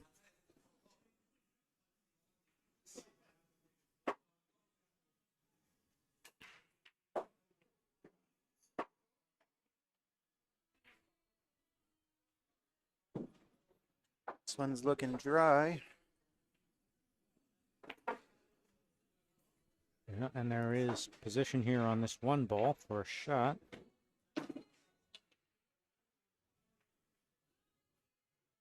The 4 ball seems to only have that right side pocket, at least as a reasonable option. 2 ball, you mean? Yes, sorry, 2 ball. Yeah. Getting a little late in the day. I don't even know what I said. So yeah, it looks like he's gonna use low left and try to pull one rail back towards the center of the table. No, and then I'm wrong again. Played with inside. But still looking to get towards the center. I don't know. I think that's one of those situations where I would have preferred your call. Well, neither is wrong if you get position, right? So it comes down to if you are able to do it. So this is a little thinner than you would want to be, so now he has to play a 3-rail position, and he knew he was going to try to go around the 8, and he ended up colliding with it. That's what happens when you get a little thin, right? You fall a little bit out of line on one ball, then you have to try to make something happen a little bit. Now you're up in a tougher spot. So this is actually, that right there is kind of the thing that ends up separating the top players. Not saying that Rafael is not a top player, he obviously is, but those types of decisions and the execution of that, that's why you often see the best players seem to get in line and never get out of line, right? They just kind of get out and everything looks easy. You go, wow, this game looks simple, right? That is always the expression that I try to play by is good pool looks easy. Yeah, and you fall out of line a little bit on one ball, all of a sudden everything looks incredibly difficult. You go, I don't know what's going on. Of course, every time I hit a ball, it's incredibly difficult, so... All right, he is just playing safe here, which is the correct play. Don't tell me he left a gap between the 8-6. It's a thin gap, and I think he does have the potting angle, actually. That is, I mean, if that's the case, that's pretty rough. He pulled that out of the Max Watanabe book, if that's the case. I don't see anyone leaving that gap except me. I don't know. I feel like I'm also in the running on that one. It's the self-flagellation casting crew right here. Well, we're out of the tournament, so we can do that. All right, but yeah, Jimmy does have it, so he was able to pocket the 2. Not much future on this 4, though, and looks like. Yeah, I think... Well, I guess he had to play it with that right-hand English like he did, and he might have had to actually curve a little bit around that because he kind of played it slow. And the only reason I would think that he would do that is if he had to curve around a little. Otherwise, I think he would have played the speed to get up and get shape on the 4. Yeah, and I think he was hoping for that to run a little bit more than it did and make it to that right long rail. He did call the bank, so an aggressive play here from Jimmy. You got to imagine he's eyeing a 2-way on this, though. Yeah, and that did work out that way. Truthfully, he would not have had a really good shot on the 5 had he made it, so yeah, maybe he was just kind of playing all out safe, to be honest. All right, so might have been a situation where he just didn't want to, get in a situation where he accidentally pots the 4, and then it's up to Rafael if he wants to take it or give it back. Yeah, you don't want to give good players the chance to make a decision or shoot if they don't. Keep it as much in your own hands as you can. Yeah. So that was a very nice kick, not only to contact the ball, but to clip the side of the 4 and send the cue ball up. Did leave sight of the 4, however, but no pocket, so... Jimmy was trying to hold the cue ball behind the 8, but he knew that he kind of couldn't if he wanted to get the 4 down, so he just played the 4. And he certainly wasn't happy with that, but all things considered, he didn't get the worst roll.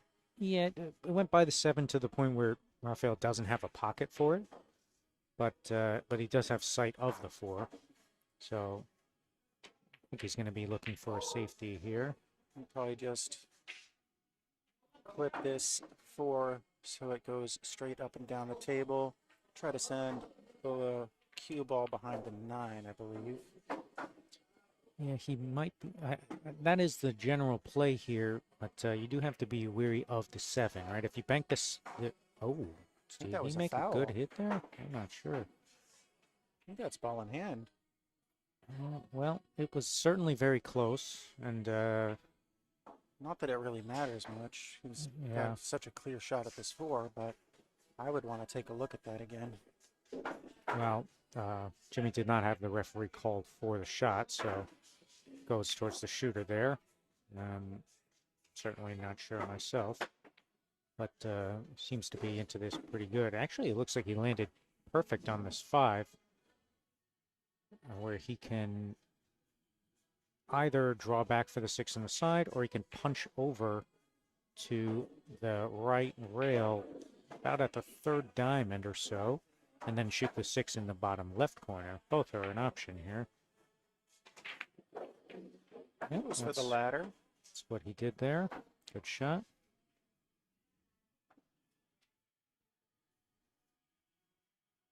He doesn't want to bump any balls here, so this may be a shot where he tries to draw into the rail and out.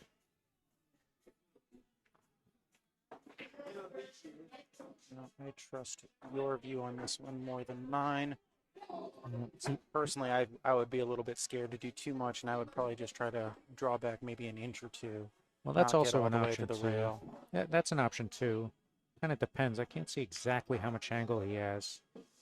Yeah, that's more or less what I would have thought, but it does seem like he had a bit more angle. Yeah, maybe with that much angle, maybe that shot was better.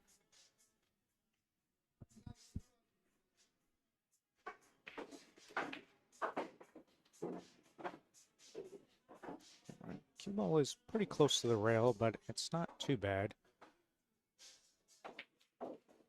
Still put him as the favorite to get up 2-1. Yeah, he's going to elevate slightly and try to go over to the side rail and out. That's the correct speed control on that.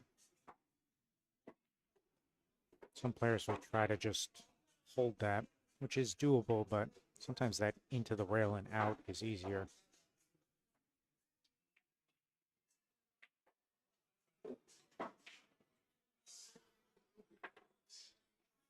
And this is to break the tie. A 2-1 lead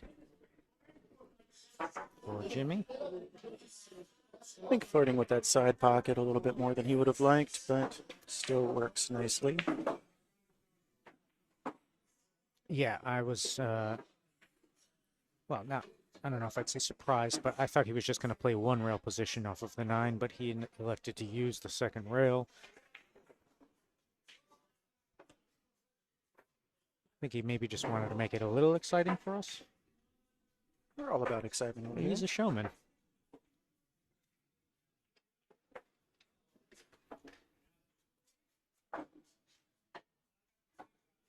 All right, Jimmy to the break.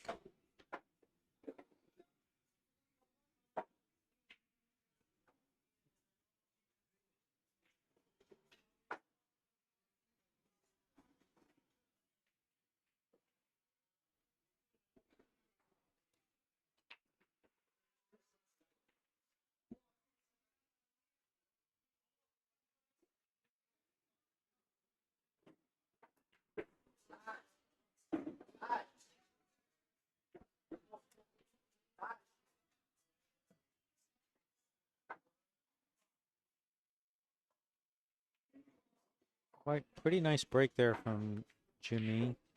Was able to pocket a ball. And he can see this one. There is a very, very, very thin cut on this to the corner. He has either corner, it looks like, depending on what feels more comfortable for him. And normally I would say that you wouldn't want to shoot this, but because of where the cue ball's going to be going, I think he's definitely shooting at this. Yeah, it feels like either he plays it to either pocket. There's more or less natural position to get back up table for the 2. Well, this one is a little funny because you either have to try to go 3 rails short or play with a very soft speed like that, which I didn't love personally, but he obviously liked that.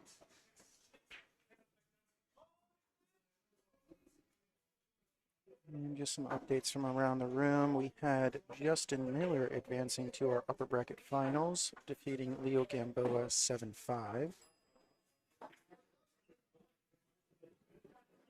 Jason Chen and Noah Estrada are currently playing for the right to face Leo Gamboa. And Christoph Neumeyer and Tashi are our last match remaining. All right. I liked the position route that he took there, but he was trying to hold up maybe just another a diamond or so, less speed. He wanted to be a little further to the left side of the table. He's a little bit flat here, so he's Gonna have to force it a little bit. Yeah, he's going to use a little more speed than he would have wanted initially. But that's looking pretty good, all things considered. Yep. Depending on how tight the pockets are playing and etc., sometimes the side pocket is the shot, sometimes it's not. But he's not second guessing himself. Oh, and and as there I he say goes. that. Yeah, and there he goes. I think he's going to play for the corner here. Yeah, he did.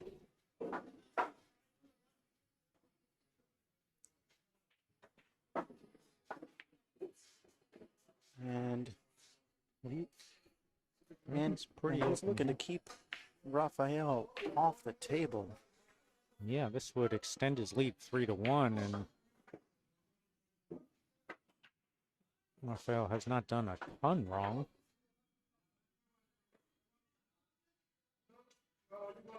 These somewhat shorter races. It's never a good feeling to be sat in your chair that long. Yeah, well, that is the nature of the game that we play, right? It's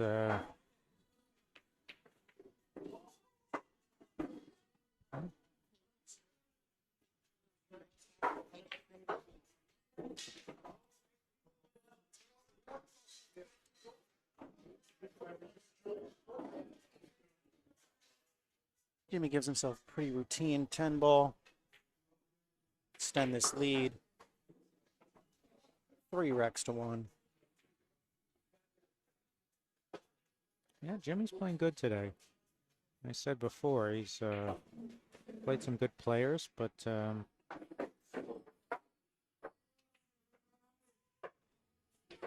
seems to be faring pretty well against them.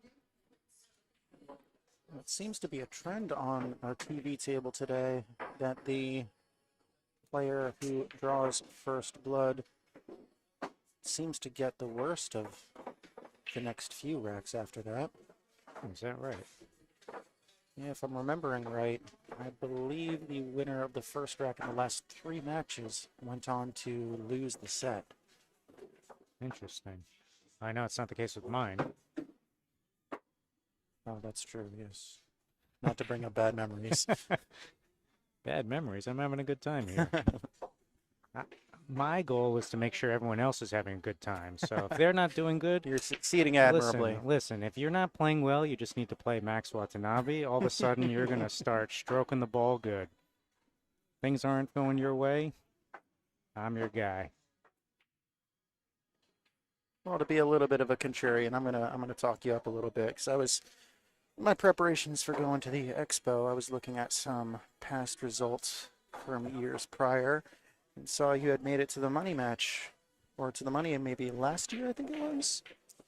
At the expo? Yeah, at the expo. Yeah, actually, I think that was. Is it 2 years the ago? last 3 years I did. I've been in the money a few times in the open event, but last year So yeah, last year I also cashed in the money. I think I got top 32 last year. I think I had top 16 the year before. But last year I also cashed in the Pro-Am, which was nice. I think that's the one that I was looking at initially. All right, but nice shot there by Jimmy. Controlled both balls pretty nice. I mean, he obviously wanted to cement that cue ball up against the 3 or the 9, but he'll certainly take the hook. He might be able to see the left side of this one ball. Possibly, but I feel like he's going into the end rail and yeah, now trying that to he's, back kick at it. Now that he's setting up for it, yeah, it does look like he's trying to go to the right of the 6. Yeah, and this is a lot of left-hand spin. You're trying to kick the 1 towards the side pocket, but you're not trying to make it in the side. You're trying to kick it towards there. Yeah, there you go. Oh, unfortunate bounce off the 2. Opens up a potting line for the 1. Yeah, a lot of good things could have happened there. He hit it well. Just happened to find the 1 that didn't go well. Yeah, as is the case with a lot of kicks, when you're trying to kick safe, you know, there's a general idea that you're looking for, and sometimes you can hit it pretty well, but that doesn't mean that you're necessarily definitely safe. Oh, look at that. Look at that roll. There was another one where I think he's playing a 2-way and just happens to get just the right roll for the 6 to eclipse this 1 ball. Yeah, and I think that the 1 may be frozen to the rail, which, if it is, then a kick becomes much more difficult. Rafael is very intently looking to see if he can swerve in between the 6-7 with a lot of right spin, but I don't think he has that, so he's going to have to kick off of the right side rail. But with it frozen, you almost have to try to make this.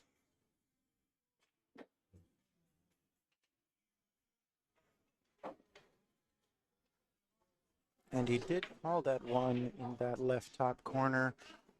Another unfortunate roll for him leaves the 1 to go past the 4. Yeah, looks like maybe just a portion of the pocket is cut off, but I think he's got a pretty good one here. Yeah. Certainly enough for Jimmy with how he's playing right now. All right, so everything is opened up now with that 1 shot. Now she's going to come up towards the center of the table. Nice shot on the 3.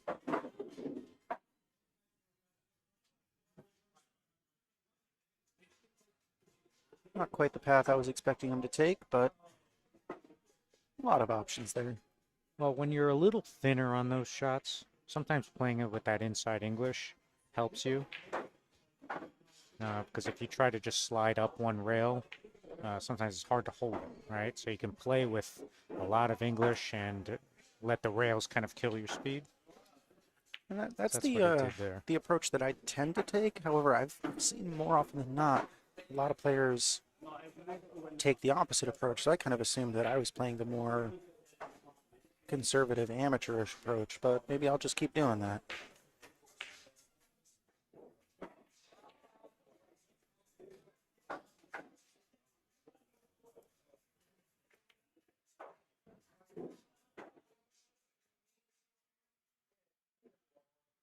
Jimmy is flying around the table here. This is also kind of his normal pace, though. Oh, and I got him. I got him. That was what they call the commentator's curse. Yeah, up here in the booth, we're not just taking shots at ourselves. We do sometimes inadvertently take shots at the players at the table. Never intentional, but catching strays every once in a while. All right, so this shot onto the 9 in the lower left is there, but naturally you'd love to go 2 rails down to the bottom rail and then to the side rail. I'm not sure. The 9 might be high enough where he can't do that. He may have to go... Might be going 4 rails for the 10 in the top left. I can't see if he's he has that angle or not. Nice. Oh, he just did. Okay. All right. I thought the 9 might have been a little too high where he couldn't get to the end rail. Mhm. And he would have had to play, into the side rail and then down to the end rail, which would have been a lot more difficult.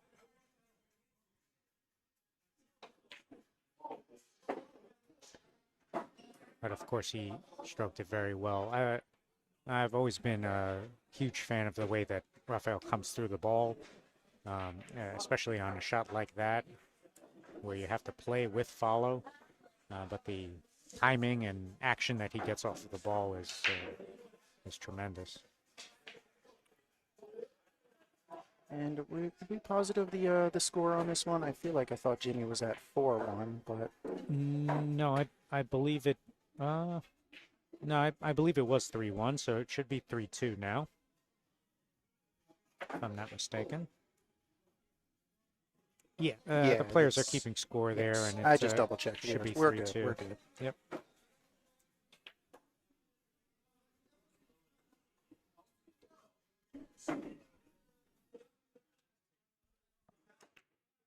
All right, so I mentioned that I thought Christoph in the last match was maybe breaking the best in the tournament.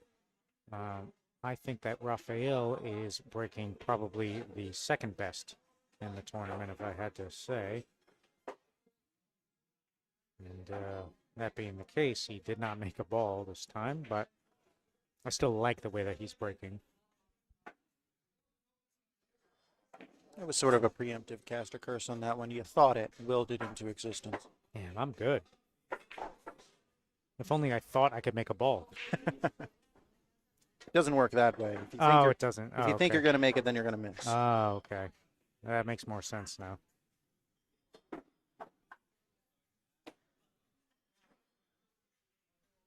I think I'm going to take the approach from now on. I'm just going to hit every ball as hard as possible and try to get lucky. Seems to work out for a lot of players. So trying to make a ball doesn't seem to be working for me, so I'm just going to slam away and see what happens. Just call the 10 ball on every shot. There you go. There's another option, yeah. All right, well, Jimmy didn't have a shot on the one, or sight of the one, so he pushed out. Rafael actually called the lower left pocket. I do think that he is actually going to be try to make this. However, he is very much going to be playing cue ball here. Yeah, either way, that cue ball is going to end up more or less back down where it is now.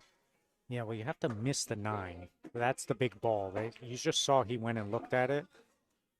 He obviously was trying to catch the one a lot thinner and make it, but the cue, oh wow, look at that.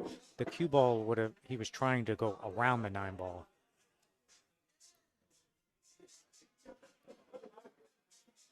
That ball just seemed to keep going, huh? Really did. I thought he was well short of the pocket and almost had a dramatic pause at the edge of the pocket there. Yeah, right.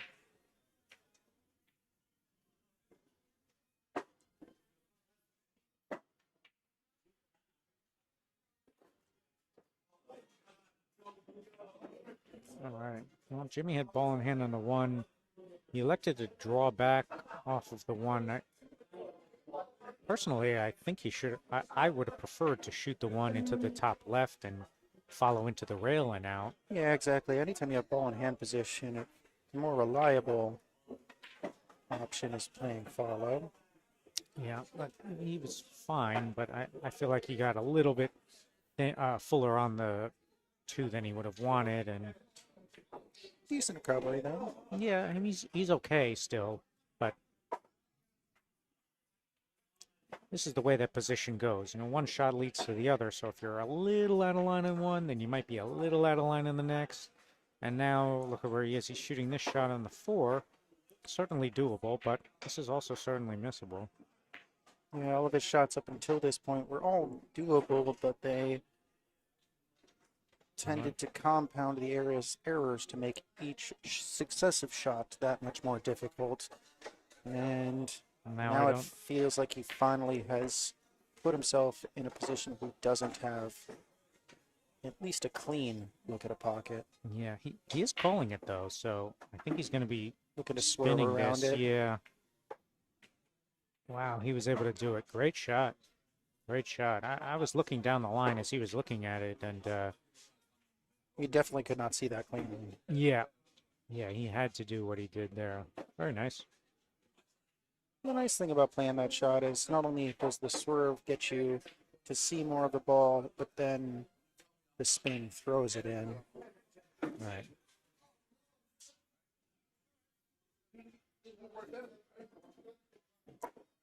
All right, he's going to play the shot to the bottom left. A little bit of a thinner cut.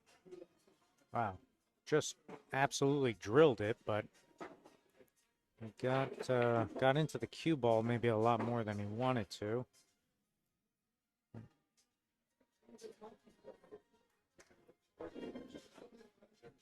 And how spicy is he feeling? Does he take on this 7-10 combo? Oh, I mean, if he's shooting this combo, I don't know. I think you just concede the rack. That's how I feel. You might as well just give him the money at that point. I mean, that's how I feel. I mean, again, I'm out and they're in, so, you know, what do I know? But there's so many different shots that you could play here, and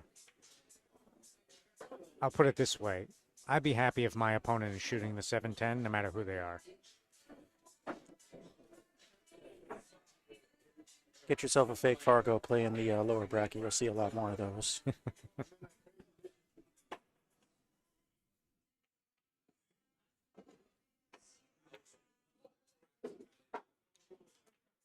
All right, so Jimmy did end up playing safe off of there, which I think was the right idea. He wasn't able to get any cover, and not only that, I think he left possibly a very easy return safe for Rafael. It looks like he might be able to just follow very softly and kind of nuzzle up against the 8-ball with the cue ball. But he is looking at firing away at this. If that's the case, he's going to try to play position off of this. He's going to hit this with a little pace.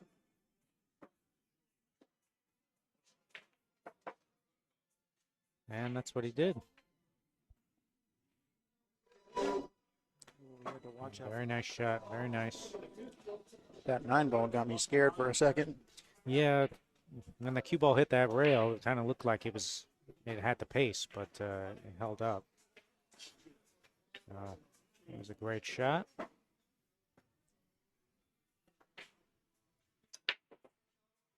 And after things were looking like a little bit of smooth sailing for Jimmy, we might be looking at a tie game once again.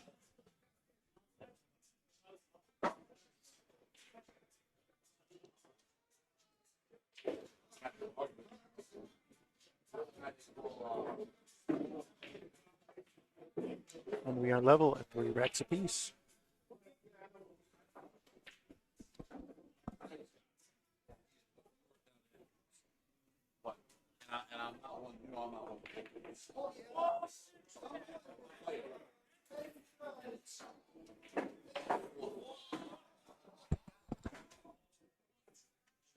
Appreciate the shout out there, Kendall. Sad you couldn't be out here today, but we will see you tomorrow.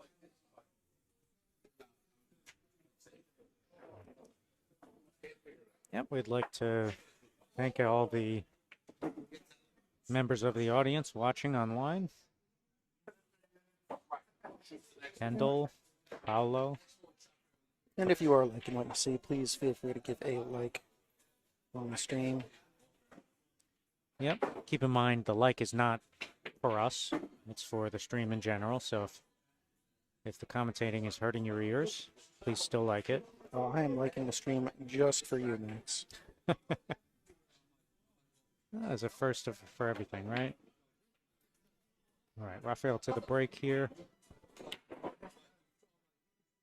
One's tracking. Boy, he caught those nice. And the 9 follows it in. He caught those really nice. He did end up missing both second balls, right? The second ball behind the one. Both of them went above the side pocket, so I think that's just a result of the pace that he's hitting in that, though. yeah, but he generally hits the 10 ball break pretty hard. So he might be looking to make a slight adjustment. I mean, he did make 2 balls there, but I think he's going to make a slight adjustment moving forward. As no good break goes unpunished. This 2 ball is a tricky one. Yeah, he can see it right in the face, but trying to play safe is touchy with the 4 there. Oh, he was trying to... He was trying to throw that in. Yeah, very, very softly. And unfortunately, that spin caught on the cloth earlier than expected. Well, Jimmy getting ball in hand again. Certainly a very nice sight to see coming to the table after your opponent wins a rack and then breaks the balls nicely. So playing the combination 2-4. Very conscious of where both of those balls are going to end up afterwards.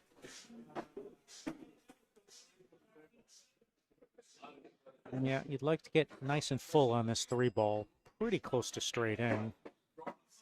You can deal with angle, but you'd like to be a lot fuller, and he was able to do that. So looks like he's going to go into that side rail and then bounce out. This is kind of the ideal angle. Personal preference, I would rather be on the left side of that 3, but neither one of them are a problem. Well, the reason I say this is the preferred angle is this is like that's pretty much where you'd be with ball in hand, and you like to be able to go into the rail because it's easier to gauge speed control going into the rail. So playing into the rail and then out is a lot easier than trying to float into a shot. I just mean being on the on that side of the 3. I would personally rather use that short rail to control my speed, but I don't think there's anything wrong with either of them. Well, the other issue with that is then you want to make sure that you don't get straight in on that 5, right? With it being on the rail or very close to the rail, if you get straight in on it, you're dead. So playing into the side rail, you can pretty much guarantee that you're never going to go down to the end rail and get straight, right? So it's like you're doing multiple things at once there. You're making sure that you're never straight. You always have the angle. You're going to be out away from the rail because you're going into the rail and out. So it just kind of does everything all in one. You are maintaining that same angle throughout as well. Yeah, and also the golden rule of position, so to say, is going into the line of the shot, right? So as soon as he bounces into the rail and comes out, he is in line the entire time.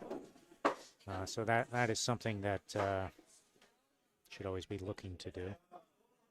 In terms of rules in pool position play, which one would you say is more of the golden rule? Is that going into the line of the shot or thinking 3 balls ahead? Which one would you say is the more important principle to learn? Wow, that's interesting. I mean, I think you're talking like a 1A and 1B. I mean, those are the 2 things that make up position play, basically, right? I would say that thinking 3 balls ahead is probably more important because sometimes you can get away with not going into the line of a shot. You see players do that all the time. They maybe play it quote unquote wrong.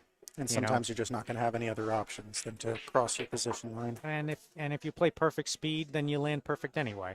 So that rule, I mean, it's a little more flexible. There's ways to get around it. Let's say, right? You can play maybe the wrong shot, but still get perfect.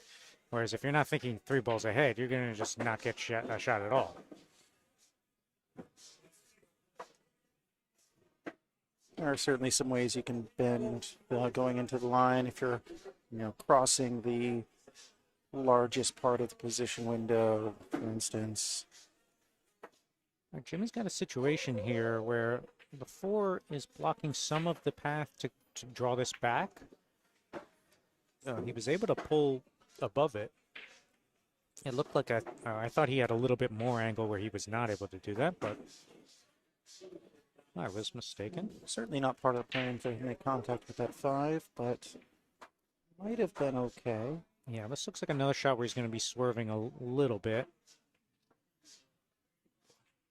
And that time he was not able to put it down, but he gets a friendly rub on the 6 and no shot left on the ball for Rafael. We're going to see Rafael playing the 2-rail kick, try to pot this 3 in the bottom left. Absolutely.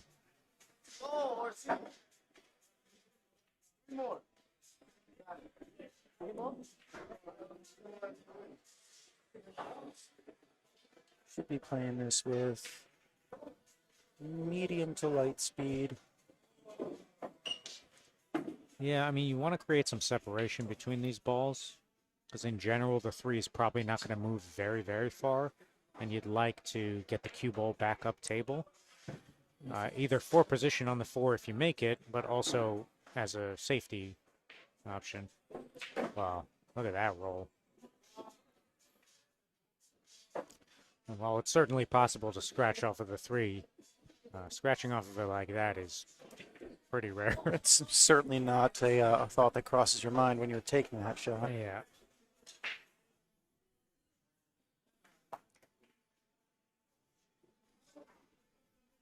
But Jimmy with ball in hand once again, looking to get back to that 2-rack advantage. Yeah, Jimmy may have had more ball in hands in this set so far than I think I've seen in any game. I don't know. He's at I guess maybe like the 4th time he's had ball in hand. Yeah, certainly more than you expect from a player of Rafael's caliber. And I think it feels like a lot of them were sort of unforced as well. I'd agree with that.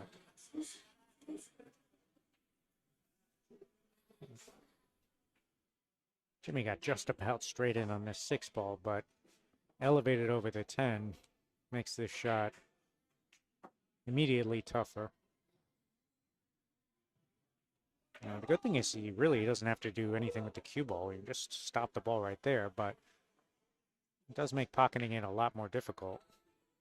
And it was much more difficult. He was not able to put it down. But once again, a friendly roll. Friendly roll. That is rough.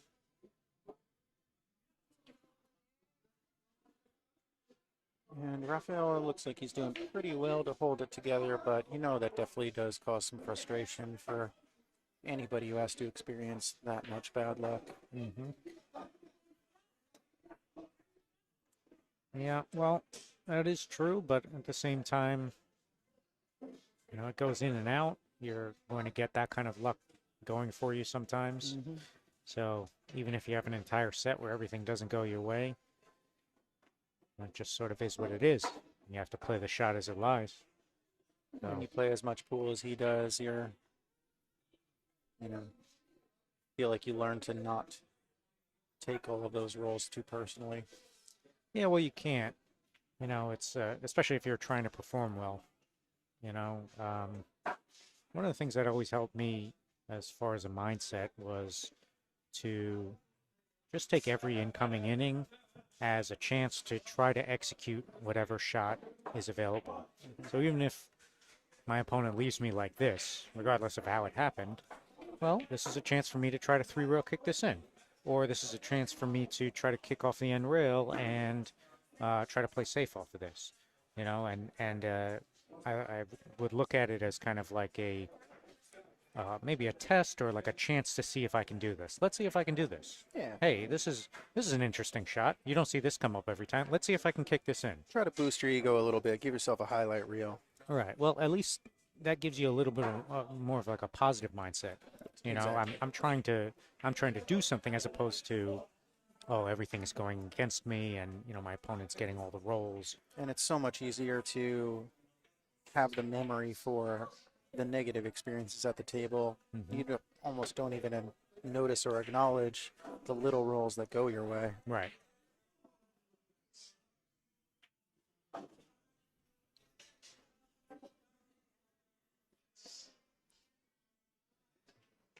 All right. Well, Rafael is looking at the kick here.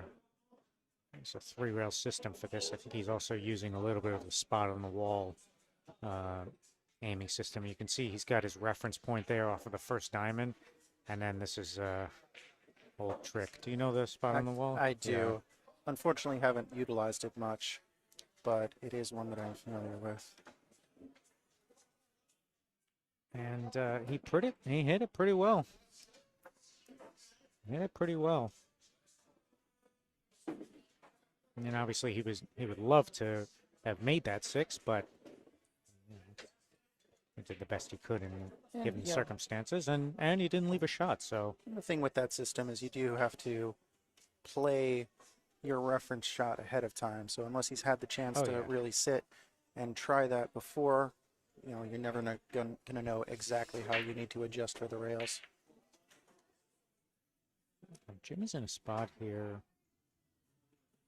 I would like to go off the left side of this ball. Like this, but wait a minute. Oh my God, don't tell me. Wow. Talk about the guy keeps getting rolls. I mean, as soon as he hit the ball, I thought he scratched. And it just caught the point and hung up. Actually, it looked like he got hung up on a piece of chalk or something. Looked like it rocked back. A little bit, right? yeah. It looked like it was about to fall in and then rocked back. That's wild. And what makes this even more unfortunate is he is now corner hooked, preventing him from going that straight path towards the short rail. Yep. Yeah, you're talking about the rail shooting the gap between the cue ball, the 7 ball and the side rail. Exactly. Yeah, it does look like that's cut off by the point, so he has to kick into the right side rail here. Now he's calling it, so I think he is actually just kicking 1 rail at this. Yeah, I think he's heading straight at it. Yeah, I mean the 2 rail kick might be slightly easier to hit. Kind of a bigger ball, maybe, but I also think that side pocket is where he would want to shoot for that shot. Right. Yeah, it might be. It might just kind of not be there, so he figures, well, I got to 1 rail this. I guess he's not cut off from the side rail above the side pocket, because I think that's where he's going at. Or is he kicking past the side and drawing it? Oh, that's what he was doing. He's using speed and draw to shorten the angle on it. Got it. All right. Yeah, I thought he was aiming at the above the side. I was kind of shocked by that, but he was able to hit it. And given where he was, I mean, he did well, but did leave a thin cut here for Jimmy.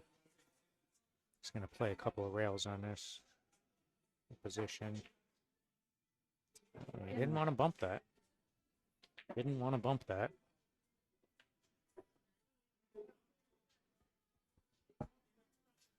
I was looking to see if the 7 goes past the 10. It must not, because he's shooting now in the left corner. This is still a very doable shot, especially for him. He likes that shot a lot. I see him shoot that a lot when he lands there. Yeah, I think every time I come out to a tournament, I see him take that shot at least once a set. Yeah. That kind of goes back to what we were talking about before. I mean, you get in a spot where maybe both go. Which one do you like better for you, right? Which one makes you happy? Yeah. Sometimes you got to shoot the one that makes it, that just is maybe a little more fun for you. I think it's fun when the 10 ball's hanging in the pocket and I get to shoot it. That's usually fun. Who was it? Filler answered a question like that. Is that where they said, "What's your favorite shot in pool?" And it's like he said a straight in 9 ball.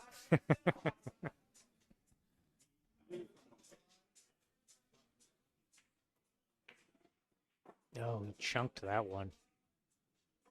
He looked a little jumpy on it, but does get fortunate once again. He didn't leave a direct pocket, and not only that, I mean, there are some banks available. But it still feels like the parallel position on these balls is the last place you want to be if you're forced to shoot this. Yeah, he's calling the bank. He's calling it. You watch out for that top left corner. Yeah, I certainly don't blame him for banking at this. But, you know, it's not where you would love to be. All right, he played it two-way. He's trying to play the 10 into the middle, speed to leave the 10 in the middle diamond. Just went about a half a diamond too far, so there is a thin cut for Jimmy. Looking to redeem himself on this one. Oh, he chunked that one hits even it more. fat. Wow. Oh my God, look at this. Yeah, there was a slight smirk from Rafael when he saw the leave there. But, you know, like we said before, you just have to take the shot that lays there and take it for what it is. Can't do anything about it, so no need to sit there and cry about the leave that you've got. Well, this is almost looking like a candidate for that four-rail two-way shot where you call the 10 in the side. No, not quite. I think you would have to be on the other side of it for that to work. You know, yeah, well, I mean, it could go, but he's almost. No, he's not quite straight in on it, but I was going to say he almost has the angle to four-rail the 10 into the top right corner. Oh, that's true. But it's not quite straight on. He's calling the top right. Yeah, Met played this shot in his first match of the day. No, I think Rafael's actually cutting at this, though. It's a very thin cut. There's a rule on these thin cuts, too. Usually you have to play them with some speed. I mean, obviously you have to get the ball there, but you want to try to eliminate throw if you can, so you need that collision-induced throw, so... Wow, what a shot. What a shot. What a shot. Puts the bad rolls behind him and buries a very difficult thin cut.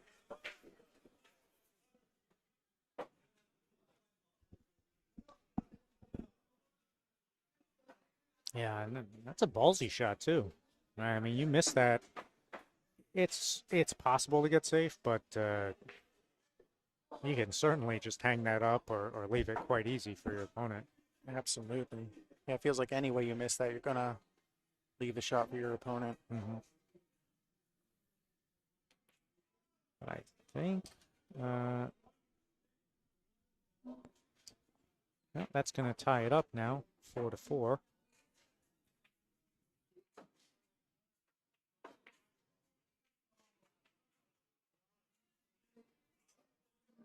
How's everyone doing in the chat?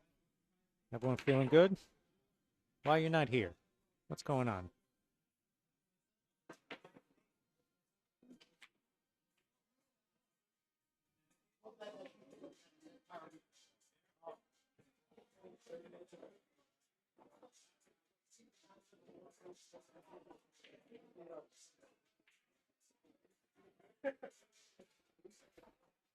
All right, Rafael with a nice, another nice break. He was able to play position for the one. The seven's in front of it, but combination is easy enough. But I say he's trying to play position on the one because when he's breaking on the right side, as he was, right of the center spot, you're trying to send the one towards the lower left corner pocket. And if you were breaking from the left side, you'd be trying to send the one towards the lower right corner pocket. So ideally, you'd make the second ball and have the one go towards the corner and leave yourself a hanger.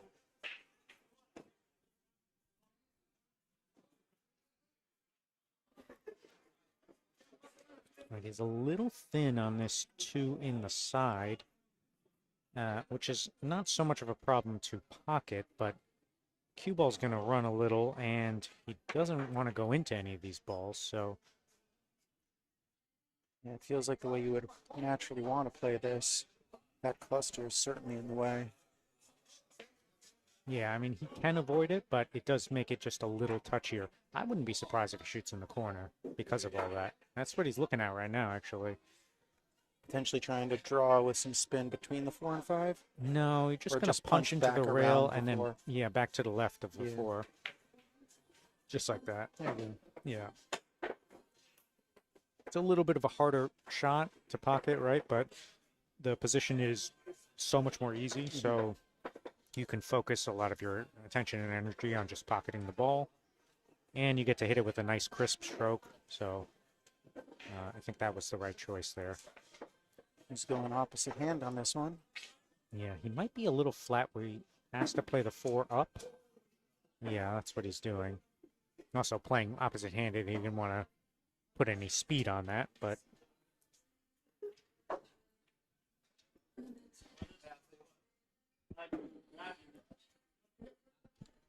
no, I think he's a hair on the wrong side of this, but Just pretty a close bit, to straight. yeah. So I think he's just going to roll forward a bit. Be heading or- away from the 5. Yeah, but I think he's fine. He's going to play. You play this a little bit above center, and you're really just pushing this ball. All right, he got. It was much straighter on that than I He thought. kind of. I feel like he kind of cheated it because he made it on the left side of the pocket, which is fine. Not that you have to make it center or anything like that, but he kind of wanted some ankle, and he's a little bit flat on this 5 now. So Now, what is he looking at for the 8? Does that have a pocket at the moment? I believe it has the top right, in between the 9-10. So he's looking at following with a little bit of inside English here to get to the left side of the table. Well, he's got such a nice stroke. He also has a beautiful cue and gets such tremendous action on it. Well, Rafael has always had one of the more natural fluid strokes in the area ever since I first met him. Even when he wasn't that great a player, his natural timing is fantastic.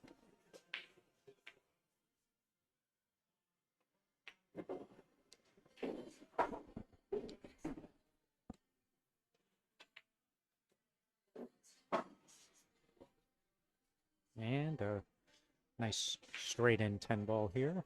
This will break the tie.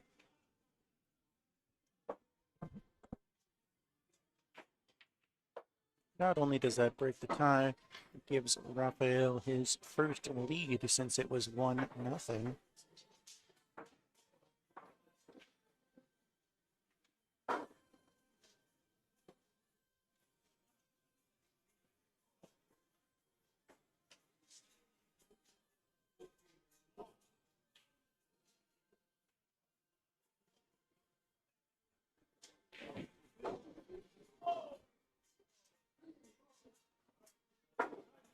I saw somebody calling you Mad Max in the comments, but unfortunately, I think you might have to fight Lechner for that one. Do you have yourself a pool nickname? No, I'm not good enough to have one. Plenty of people have them, but you sort of have to be a good player to get that, so. Maybe once I start slamming the balls around, and then they start finding their way into random pockets, I'll get one.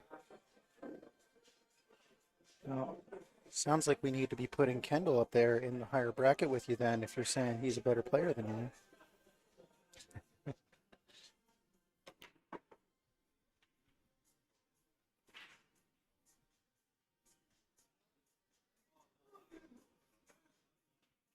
Nothing drops here. Wow, I'm surprised nothing dropped. He caught those really nicely. He gets 7 out of the 10 balls on the other side of the table. If that's any indication of how well he's hitting them. Yeah, and look at the cue ball. I mean, it moved, what, a foot and a half on the break? Yeah, that's pretty much ideal. But, and as I said in the last track, he was also playing position on the 1. So All right, well, Jimmy didn't have enough of the one to make it. He still called it, but I'm not sure. He kind of hit that pretty firm, so he didn't get any swerve. I'm not exactly sure if he was really trying to make that, or he was just trying to bank it up, you know, away for a safe. Yeah, he's been liking those elevated swerve shots so far in this set. I Yeah, don't know but if that's one that he plays a lot, but it seems he like it. does, but that one he hit pretty firm, where he Yeah. didn't really give himself a chance to swerve. So I'm not sure if that's what he was playing there, to be honest.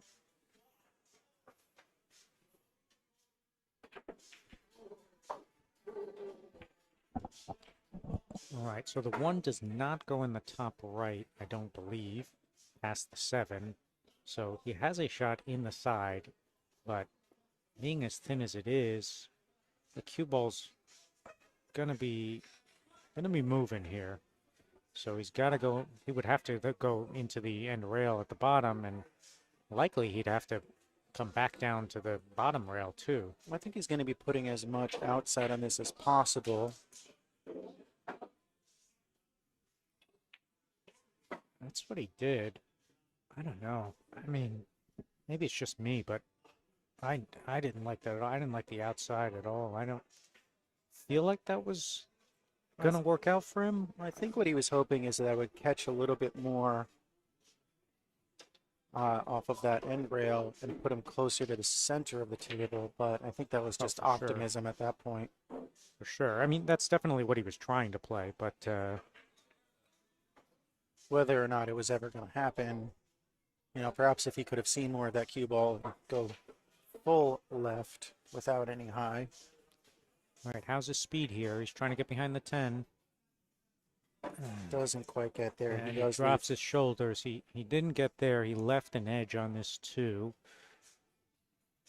He certainly played it pretty well, but not only did he leave an edge on this 2, it feels like no matter how Jimmy hits this, he's going to leave safe. Now, I say that, and of course both balls drift out. The into red the sea open. parts, and he's got a shot. See, I felt like you almost wanted to hit that a little bit on the thicker side and send the 2 ball into the 8. I don't think I would have played it into the 8 that full, but so I feel like if you do hit it a little bit more full like that, the 2 ball is going to stay where the 8 is now, and then the cue ball is going to stay a bit closer to the center of that end rail. Well, as a general rule on those types of safeties, you're usually trying to play 3 rails and use the ball which in this case is the 5, as the blocker. Mm-hmm. And if you get the 2 behind, you know, this cluster of balls, the 4, 6, 9, that's an added bonus, but you're really trying to play 3 rails and then use the 5. So that's kind of the most natural way to play it, and that is what he tried. You could almost say he's a little unfortunate to have the 2 kiss off and then land where it did.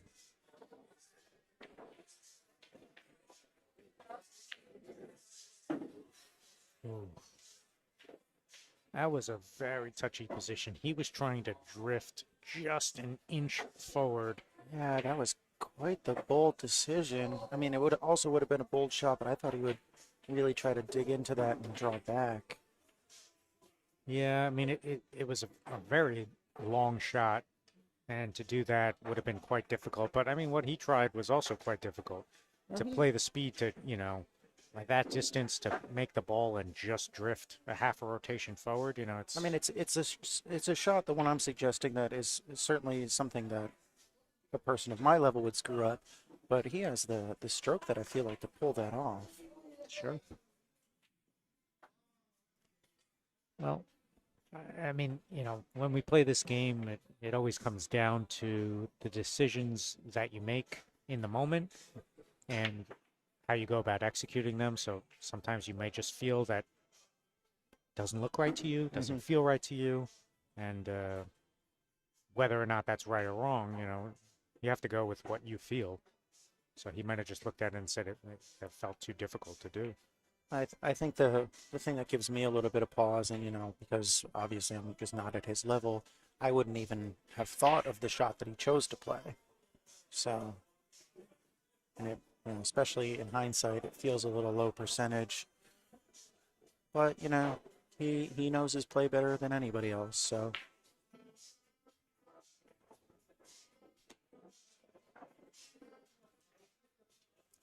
Jimmy looks like he's been playing a little fast and loose the last couple racks.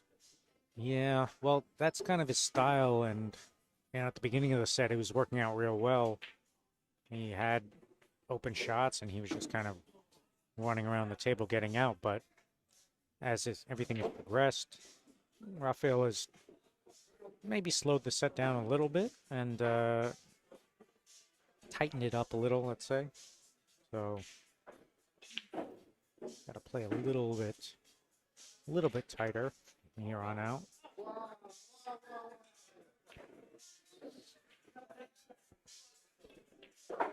And that's a good shot there. You can see before the shot that he was aiming that up the whole time. He was looking at the angle of the 3 off of that left side rail, trying to send it down to the end rail. And now from your position, can he squeeze that cue ball between the 4-6? Or is he going to have to go for the jump cue? He's going for the jump cue. Don't think so, yeah. I think there is a gap between the 4-6 that he could shoot, but I don't think it's the gap that would allow him to kick and hit the 3. Yeah. I think it would be way short, so he's going to the air. This is actually a good shot. He has a chance to get safe or do that. Felt like he rushed it a bit. He ended up hitting that way off center. A lot of swerve on that jump. Yeah, but as a general rule, he wanted to hit that on the right-hand side of the 3. Either split the balls and use the 10, or kind of bank the 3 back down table and hold the cue ball there. So,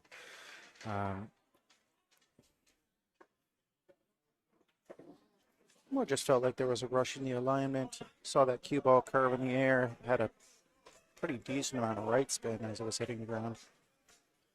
Well, now with ball in hand, Rafael is looking to get position on this 4 ball.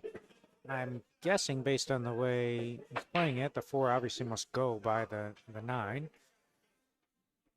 I would say so. Might have to use a little bit of that side rail, but nothing too. But then once he gets on the 6, he's going to have to then play that 6-9 combination.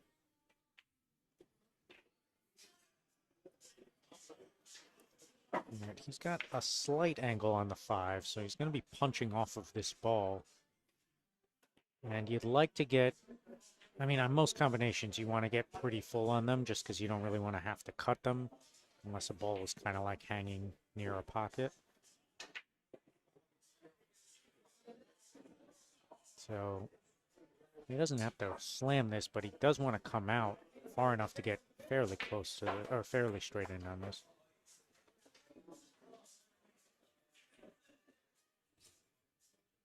He's eyeing up this combination again. I feel like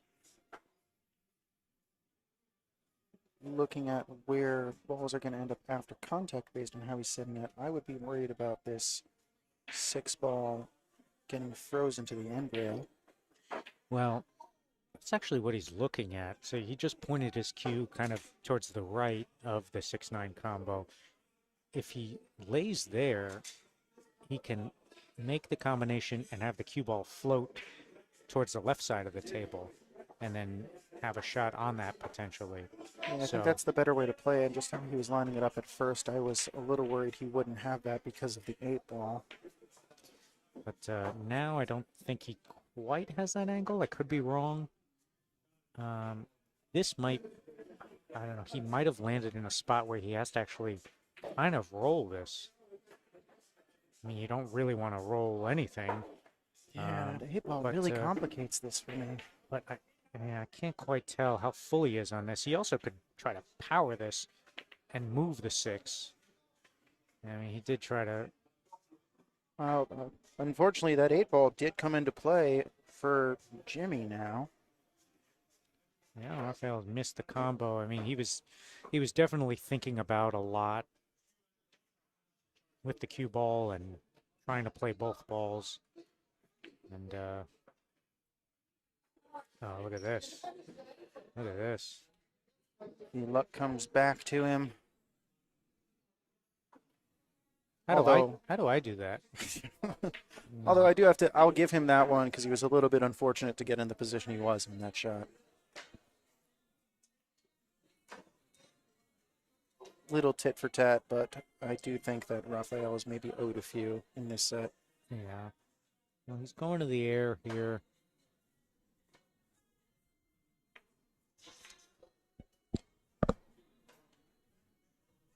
Jump Q definitely gives him the best chance to pocket a ball here. He's pretty close to straight in on the 6 to make it in the side. But it's kind of do or die because you're probably not going to get safe. At least that's kind of what you're thinking going into this. I mean, if you don't make this ball, it's possible to not leave a shot, but more than likely the balls are going to be pretty open. And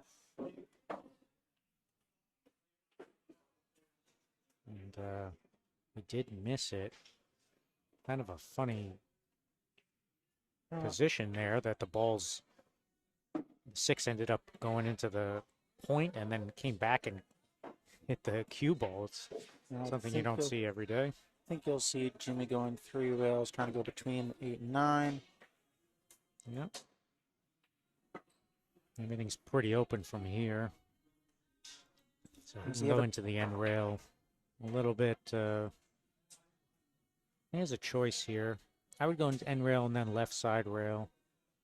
He's taking a look at that 8 ball again. From your position, that looked like he has a clean pocket over there. Yeah. At least enough. Yeah, I mean, I think he's got the entire pocket, if not 90% of it.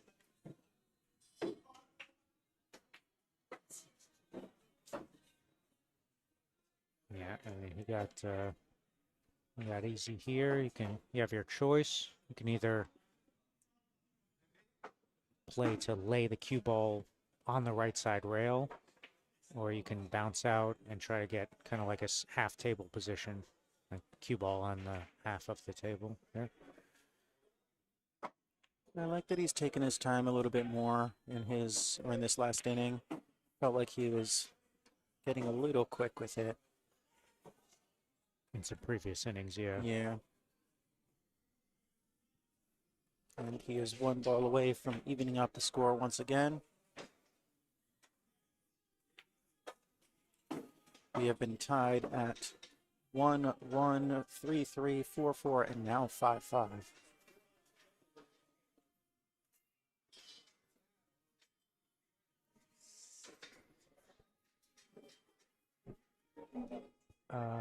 Shink 303, the score in Leo's game. I believe it's 2-2 right now, playing against Jason on the next table over. But Jason's at the table shooting at the 8 ball. Balls are pretty open there, so he might be taking the lead. Yep, and he does.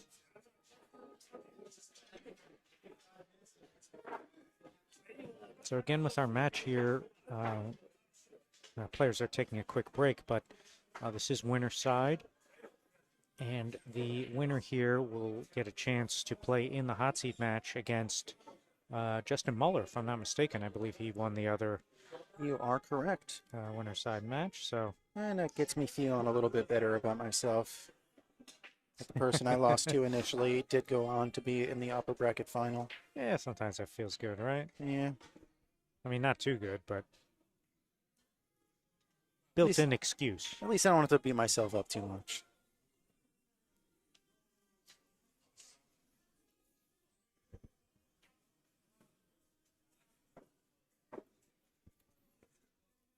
Do we have any other matches going at the moment? Looks like no. Jason and Leo are the last ones remaining at the moment. Yeah, there's Christoph, I believe, is waiting for the loser of this match right here. Yes, that is correct. And then on the...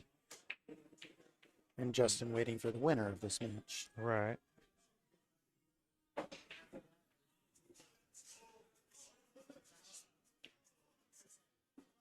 We are down to our last 6 players.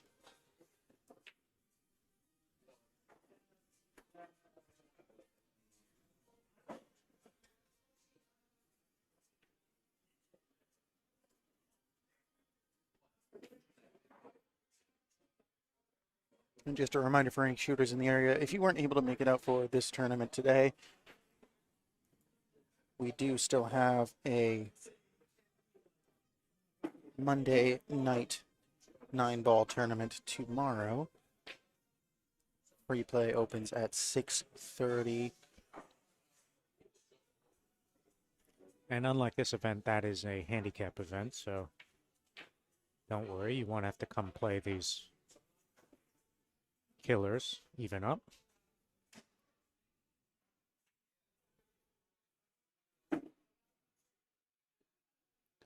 All right, both of their players are making their way back to the table now. Shank Leo is currently down 2-3 to Jason Chen.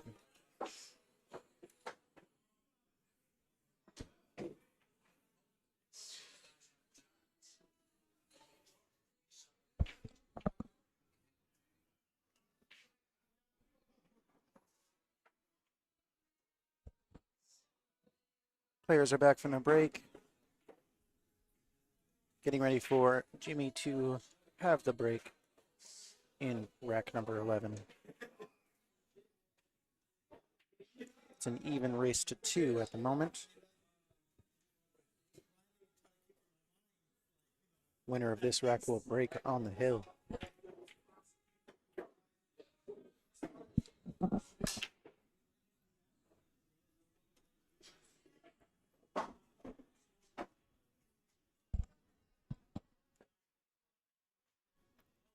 Six ball in the second row went cleanly into the right side pocket. And there is a shot at the one on the side, but not much future on that 2 ball. Yeah, the 2-4-7 is pretty tied up, so I don't think he's shooting at this at all. Probably be coming off the left or top side of the 1, trying to get the cue ball down table. Or up table, whichever way you're looking at it. All right, good shot there.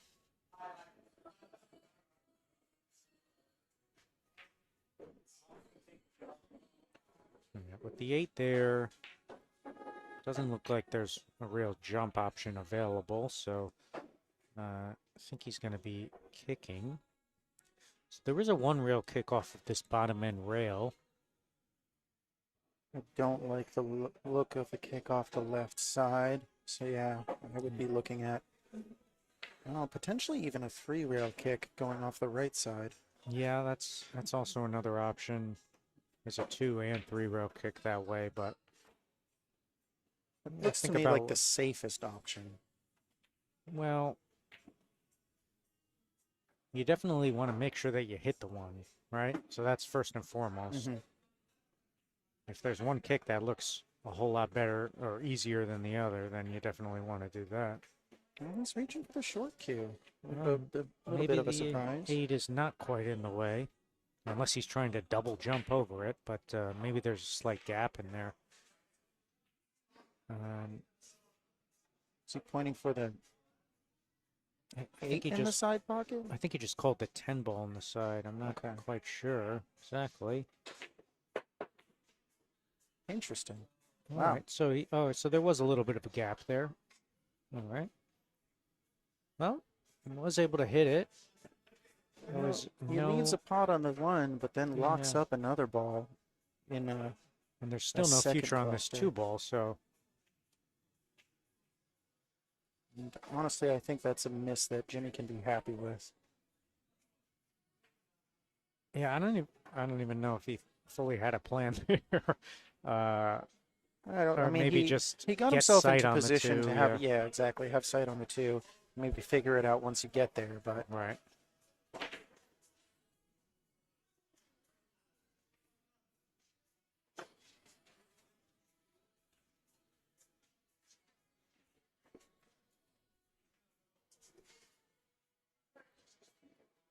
It could have been a situation where, you know, there are so many problems at the table that if things don't go well on his next shot, he's not going to be upset about it.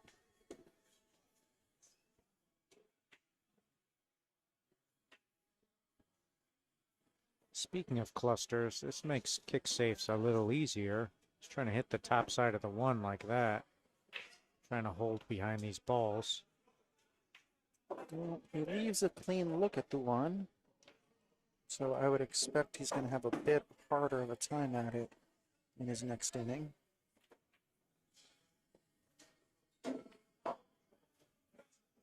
Oh, unless he doesn't get enough of this. He's leaving a shot, but with elevation over the 3, and once again, the 2 ball hasn't moved from its jail over in that top left corner. yeah. Well, he also doesn't have to shoot this. There are 2 different safe options that I see. Yeah, I don't think there's any way he plays aggressive on this shot. I mean, if he was able to pocket this one and stay to the left side of the 5, that's an option just to then have sight on the 2, but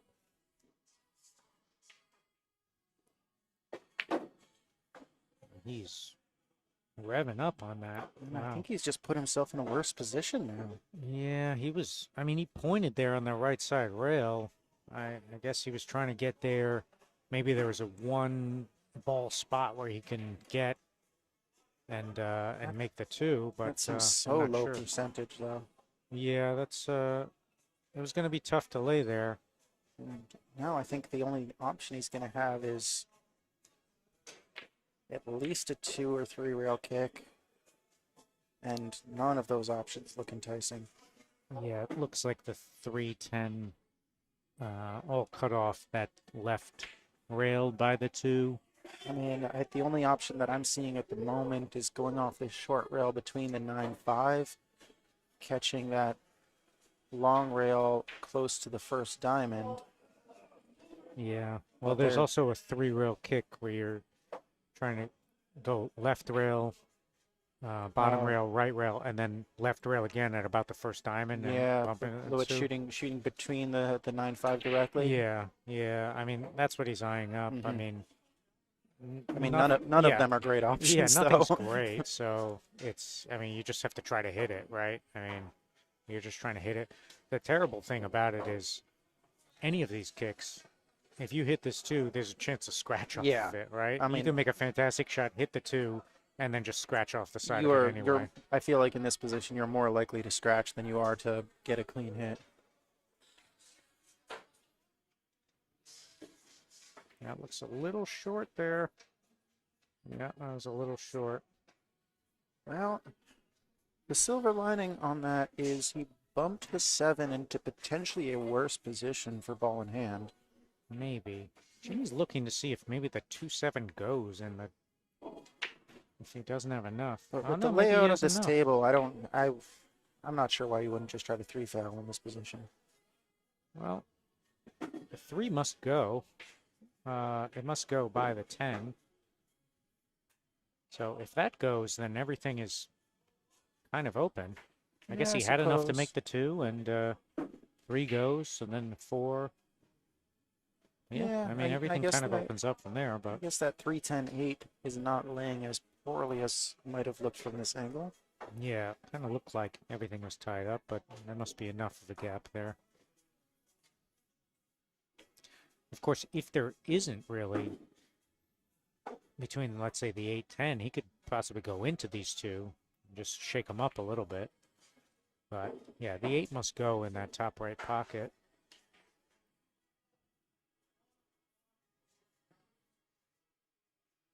So he can either drag this with low right deep into the corner, or he can try to play for the 5 on the side like this.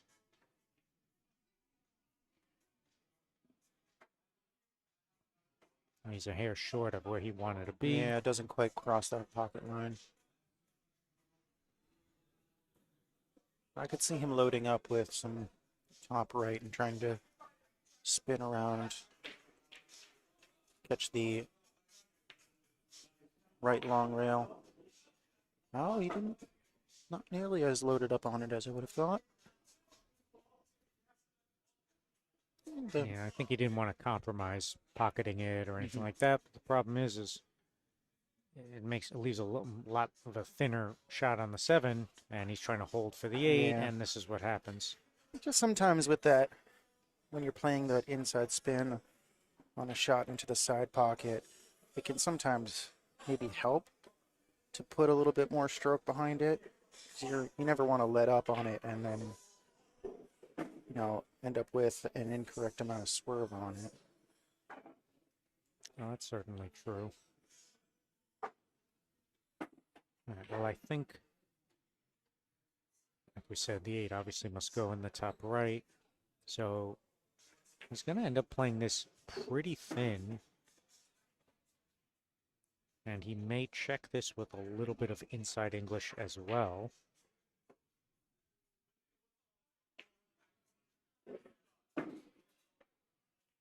And that's what he did. Holds it nicely.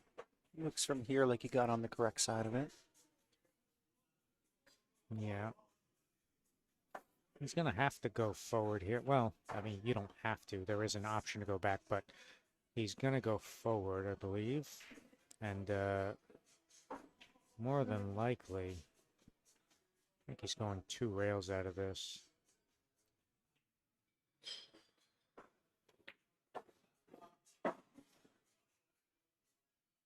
Yeah, he landed pretty sweet there. He's got the ideal angle. You're just going to get a little bit of pull on this, just to pull above the side pocket. You don't even really have to draw this that much. This is kind of just like a little bit below a stun.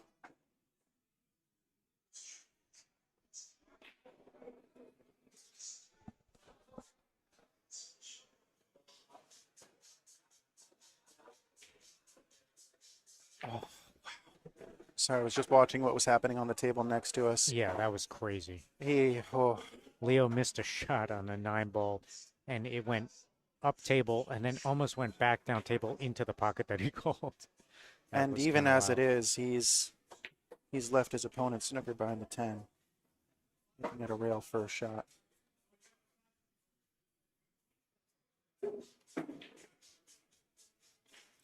As it stands, they are tied over there 3-3. Tester on this 10 ball.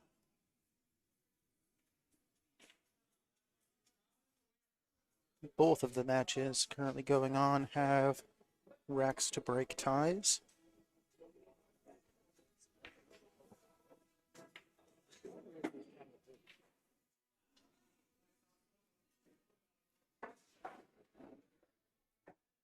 But now we have Raphael breaking to go on the hill.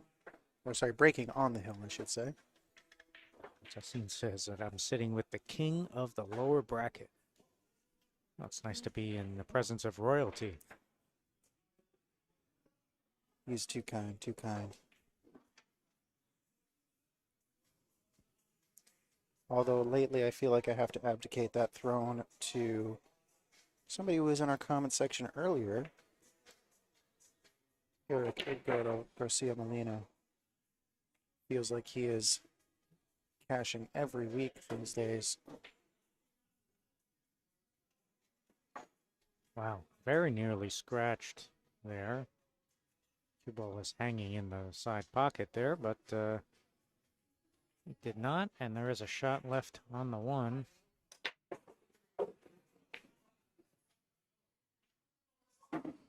I love the way he played that back and forth. A lot of players try to roll that. I don't think that's correct. I think what he did was perfect. He's got a great angle. The 10 does block a lot of the area on the left side for position on the 3, so he's going to try to play to the right side, play the gap in between the 4-6. Yep, nicely done. Did he get the angle where he has to try to go into these balls, or can he avoid them? I think he can draw back cleanly. Yeah, looks like he's got just enough angle to draw Oh no! Go Oh, forward. he had the other angle. Wow. Okay. All right. I thought he had the angle leaning into the 8. Same. I was in. 10 6. I was on the same page with you on that one. But, oh, he landed straight on this 4. Looks like he'll have to play short side position on the 5. Yeah, not a lot of options. It does get testy though because you don't want to overamp it and follow this 4 ball in. Yeah, he cheated the pocket slightly, and He's come on the underside of it, which I think is pretty much perfect. yeah, I mean that's pretty good. He may just play the 6 in the side. He may just elect not to move the cue ball much and just kind of punch over a few inches for the 6 in the side.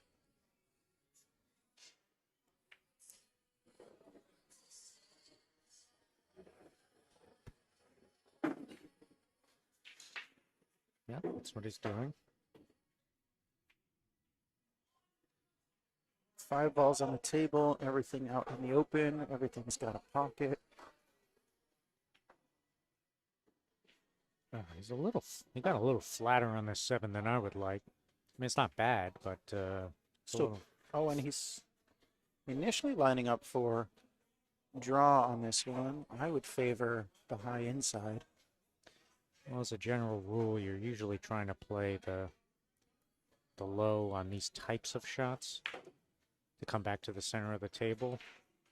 But I thought he was too flat to really get that far over, but he obviously had enough to get there.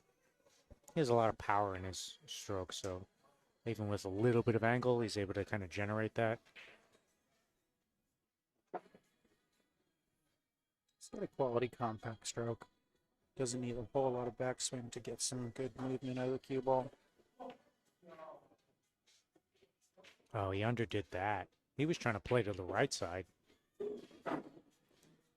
I think was the correct play, but Yeah, that it was. He was a little too flat. I mean, he would have had to really kind of punch it to stay on the left side, which is okay, but he still nails the thin back cut. And we are hill. wow.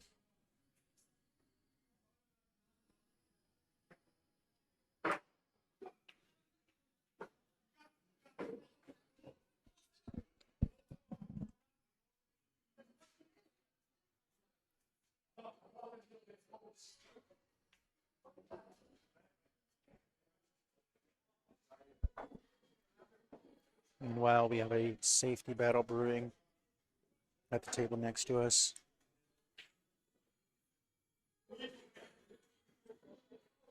Which appears Jason has gotten the better of.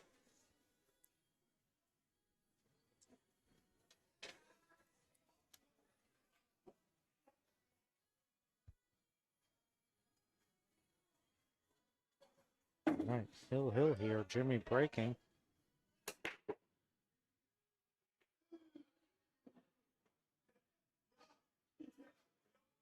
Did anything drop?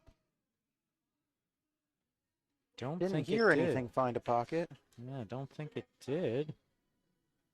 He's left a shot on the 1. Now that 2-8, a little bit funny. The 2 does have some pockets. It has the left side pocket and it has that bottom right corner. But the most natural pocket for it from this position would be the 2 in the right side, but that's not there, so he's going to have to maneuver a little bit. I think he's going to play the lower right for the 2 because Feels like the safer path. yeah, it's kind of just playing towards the center of the table. I mean, if he got back where he was right now, that would be pretty ideal.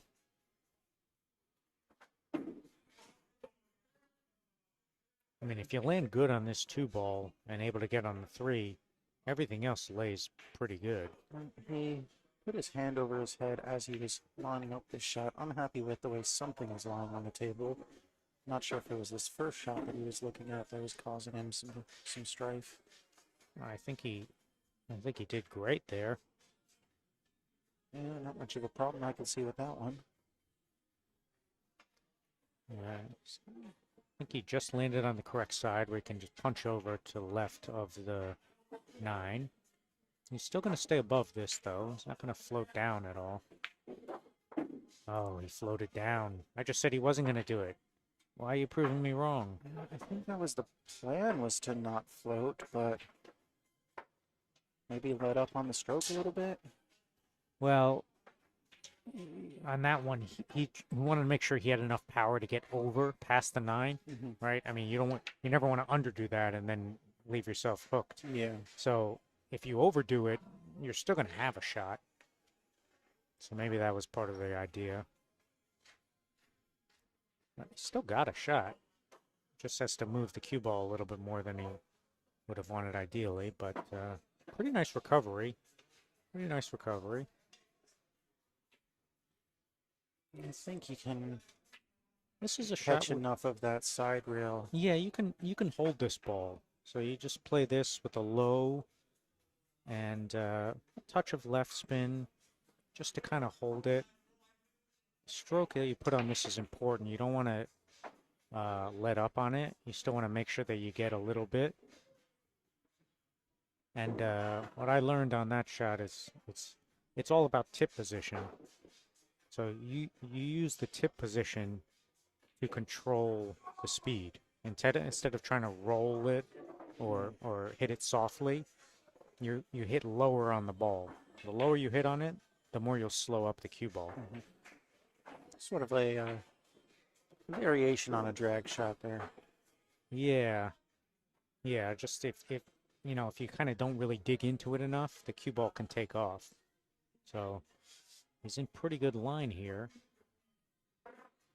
Looks like he's got just a slight angle, so he might just have to roll this forward a little bit. I mean, everything's pretty open. I guess he could pinch this back a little bit as well. Yeah, I would kind of either is lean fine. towards like a full drag shot. Yeah, he just rolled it in, just fine. Just want to make sure that you get nice and full on this 8. I mean, to whichever pocket you're playing in. From here, I think he's going to play with a little bit of inside. I mean, you can do a lot of things here. Oh, he went out. Okay. I mean, this is the most comfortable way to play it.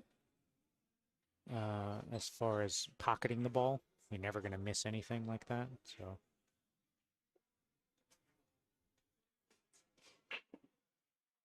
He's looking at it a little funny. He must be just a hair too much angle where he's going to get a little bit below the 9, maybe. Because if he was very full on this, he'd be totally fine. You might be looking to... I mean, I think he's going into the side rail regardless, but he might just have a little bit more angle, but he's going to fall a little below the 9. I think that's the case. Yeah, that was it. I mean, he's fine, but, you know, he is kind of a perfectionist, and of course, like all of us, especially Hill, you'd love to be dead perfect on every single ball where it's easy. So sort of making the best of a mediocre situation. Yeah, but he's fine here. You just have to maintain your nerve. Really doesn't have to do much here. He is going to be playing to the right side of the table with the cue ball.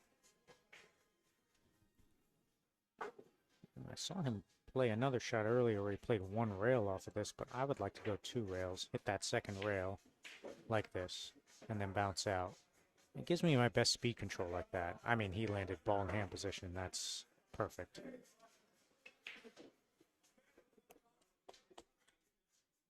That was quite the battle. Very nice. And Rafael de Breu takes the match.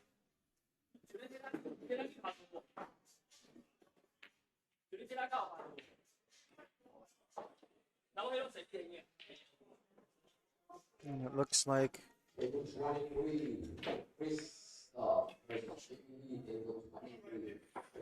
we had Jason take down Leo Gamboa on the table next to us. 6-3.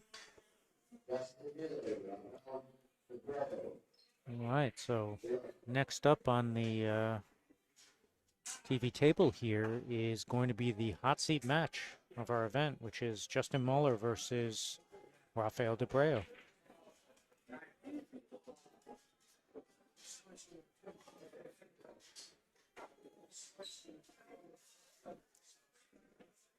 And at the table next to us, we will have our second one-loss semifinal match.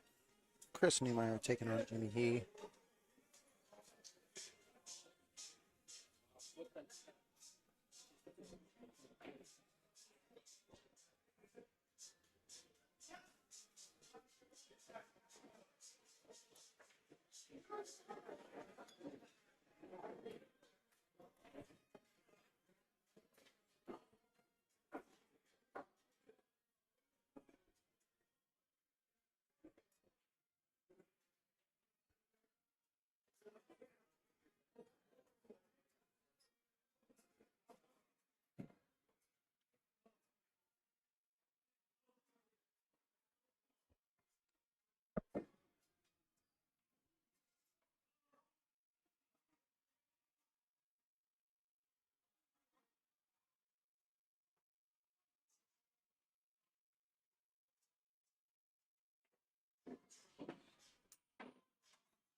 Just gonna hop on here one last time to tell you all it's been a pleasure commentating for you all today.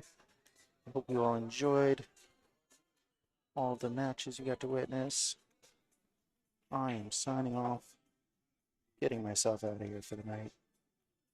To see you all back here tomorrow night for our regular weekday tournaments. Thank you all for tuning in. Hopefully we'll have some more people coming in to do some commentary for you shortly for these final 2 matches.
everybody doing?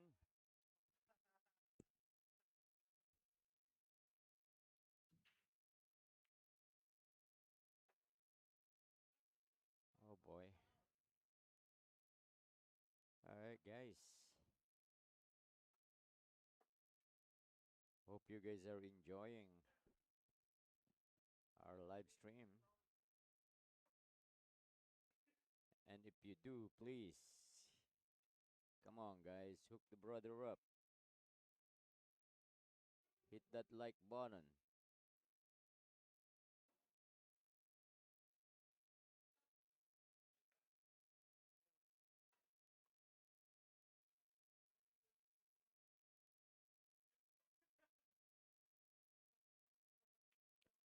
All right, this is the first game. This is a hot seat match between Justin Miller and Rafael Del Reo.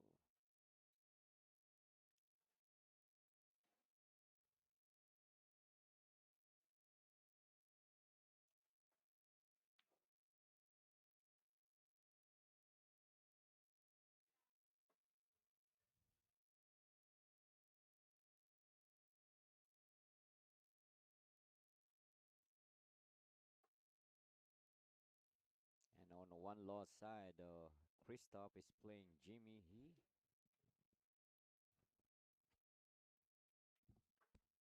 All right, first game here will goes to Rafael.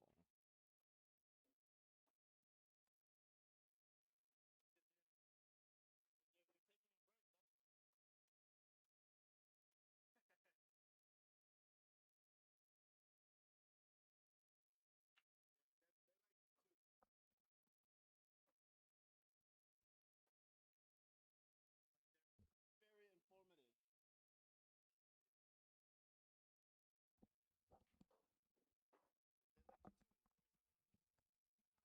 informative.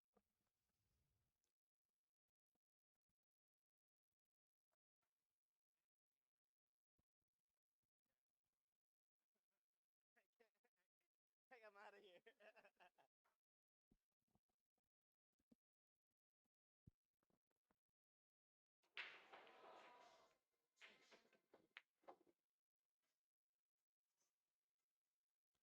All right, dry break. Yeah, pretty crazy layout here though.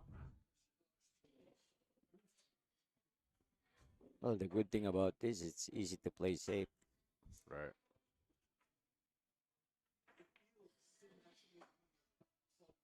I don't think it's supposed to be that way though. It's gonna work out for Justin here.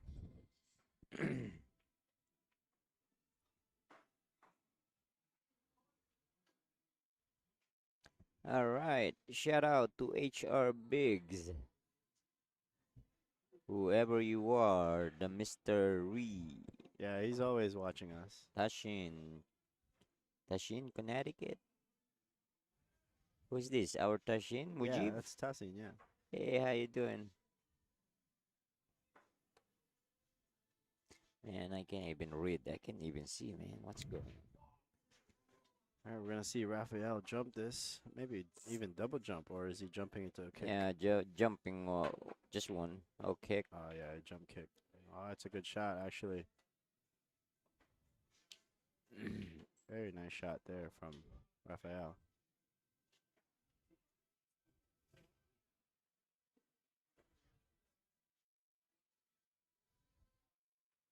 So position here. Are you gonna you try to get under this one ball or Well, it's really try not to much catch to it from the do. back? Yeah, Yeah. like what he's looking at right now. Yeah, if he can hit it at the back, at least the one ball might go, if he hit it full enough, Mm-hmm. the cue ball might, and the one ball might go by the two ball, like that. That looks good. Looks like, no. Gonna be a little short here for Justin. Rafael is gonna have a clear shot at this one ball.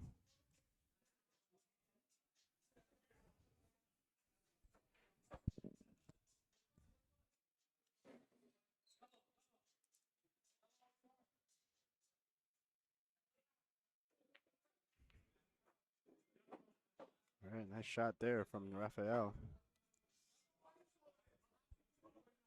All right, now on this angle, now he could, Got a position to play safe. yeah, Right? he could, he could try to break it out actually, or he could just reposition for a good safety.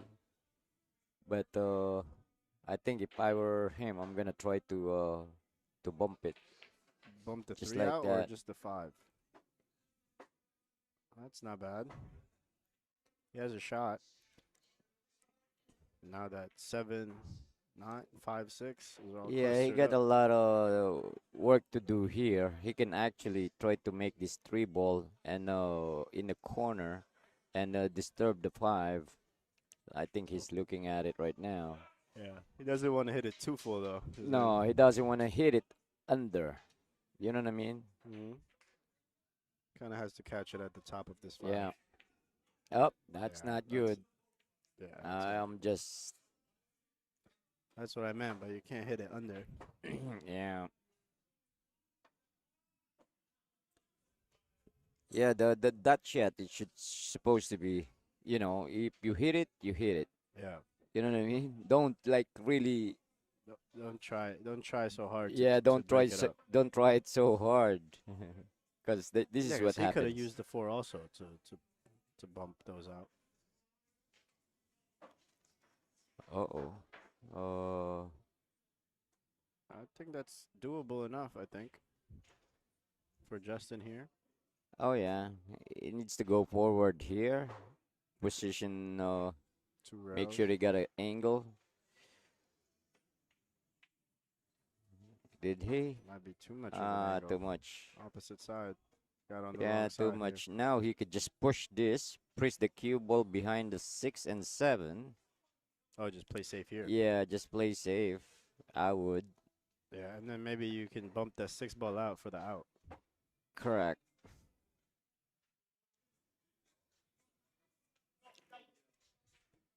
Yeah, if he's gonna try to make this and play safe on the 6, it's gonna be a little tougher for him.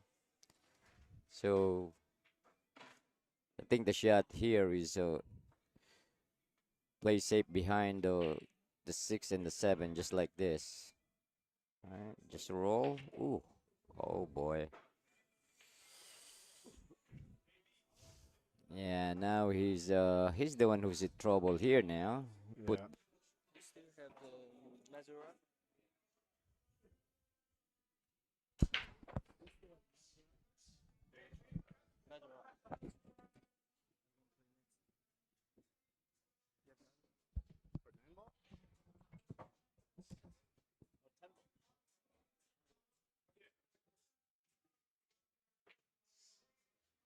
oh wow.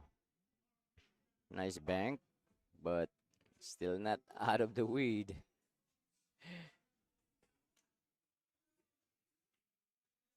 Alex, the Warrior Guerrero. Yeah, man, all of them got a action from me too, so you're not the only one.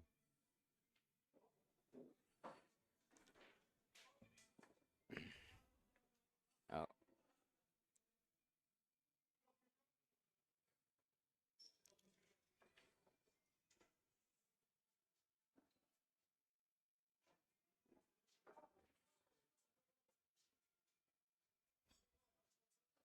All right. Another good opportunity here for Rafael. Yeah, I wish he would have played safe earlier. I think that's will be a better shot. Now instead, oops, watch the speed. Uh-oh.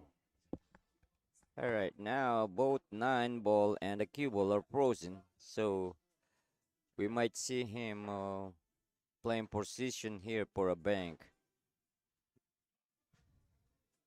He can get out of this rail, no? Maybe Oh, rail first. not like this, not on this. You see? Oh, so he's still positioned for a bank, kind of. Oh, he's Yeah. gonna cut it. I mean, he don't have to do all of that. He put himself in danger there, scratching.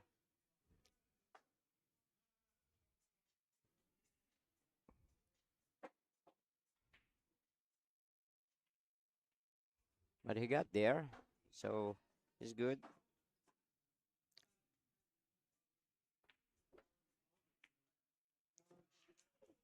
Nice shot by Rafael.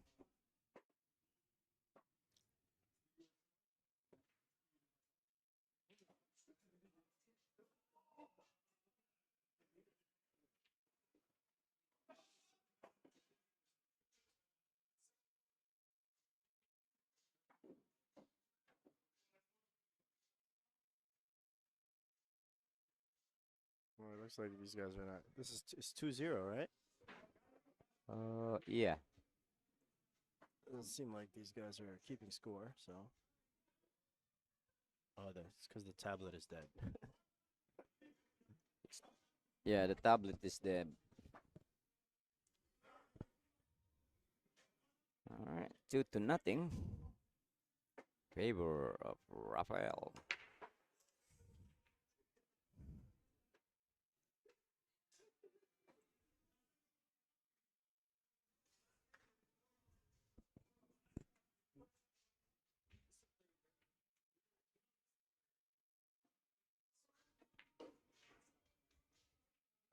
All right, we're probably gonna see a defensive shot here from Justin.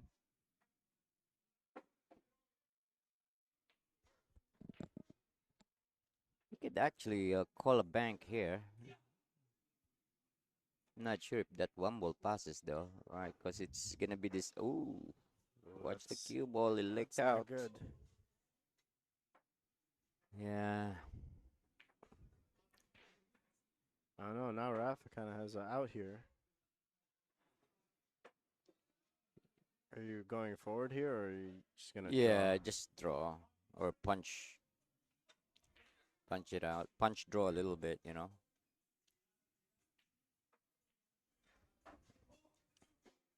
He has to make sure he gets enough speed so he doesn't Yeah. land behind that 9 ball, though.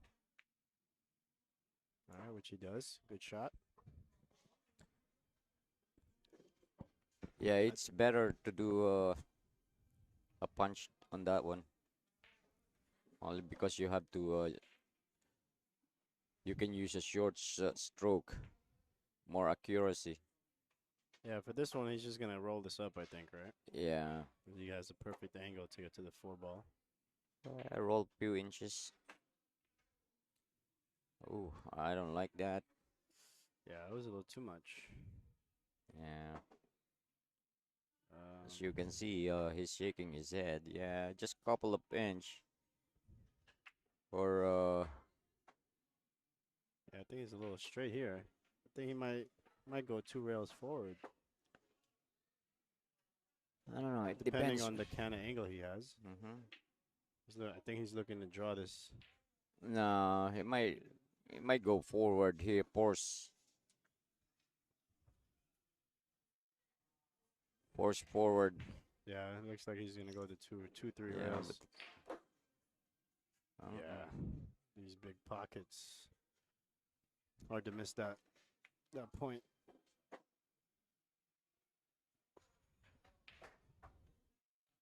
All right, still not a bad shot here for Raf though. He has a clear shot at the 4. All he has to do is make this. Maybe check it with a little inside. Or he can go 4 rails forward with right hand English. yeah, I just needed to pocket this with a little bit of inside. That's it. He's gonna miss. It doesn't leave it too Yeah, it's makeable. bad. Yeah, you just need to put a little bit of inside English here to kill the speed.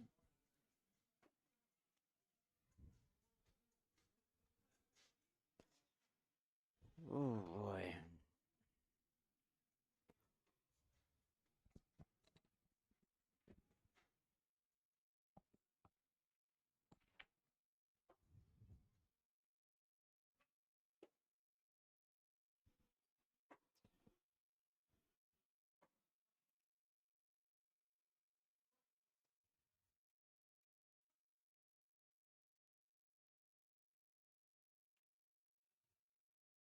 Nice shot there from Justin. All right. Got a little Nice too bank straight shot. for this five Nah, ball I though. think he got an angle. Enough to Yeah, get he, over yeah, that he, 6. yeah, he can just go forward. He got a big angle. Oh yeah. All right, now. He has an angle here, so he can just go one rail with some right hand English, or Mhm. just check it.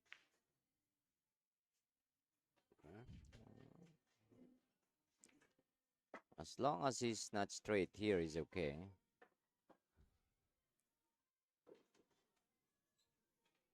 Put inside English.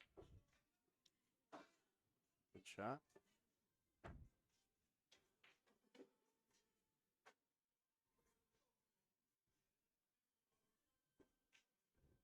Mm-mm. Yeah, I don't know why Justin is stroking that poke. It seems like he's just poking the ball, right? You notice it? Yeah. He's doing some short stroke, but He just came back from a bar box tournament. Maybe that's why. That's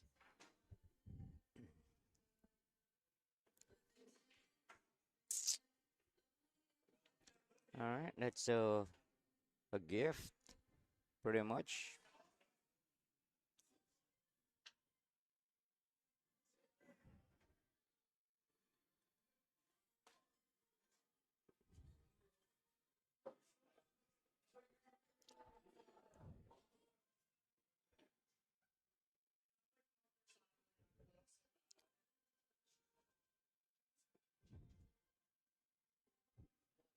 The Mighty Max.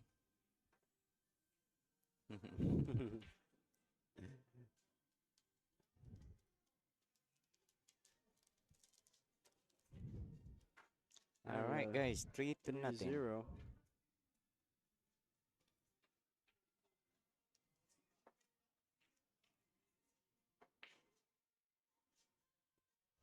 Wow, that shot.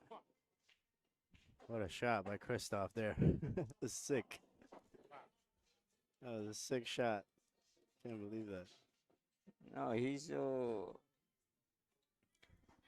having a lot of good outcome from his kick earlier, especially against me. I mean,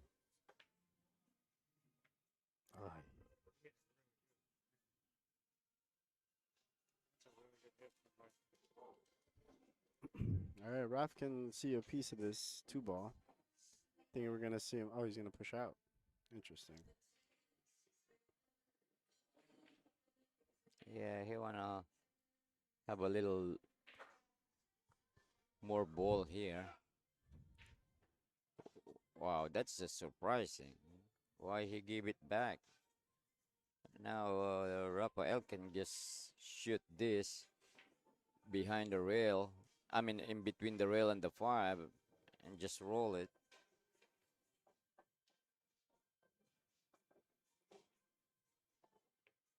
Uh-oh. Okay, he got through. All right. Didn't put enough speed there. Yeah.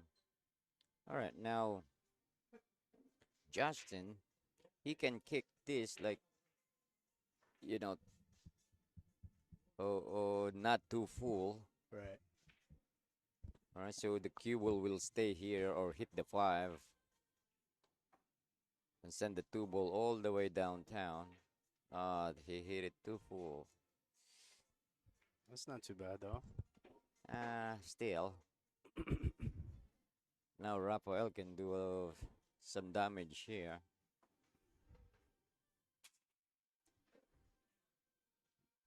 You gonna try to make this ball? No, Rafael can bank the 2 ball and put the cue ball behind that 8 from here. I don't think he's gonna do that though. Well, He he's called the bank. So. called the bank. Yeah. A little 2-way shot. Oh, look at this. Wow. Very unfortunate roll there for Rafael. He left this 3-ball perfect for Justin here. It's gonna be a big game for Justin. Needs this one to start getting going. Yeah. Like I said, he could have just rolled the cue ball behind the 8 and banked the 2 ball here. Right. That's the safest way.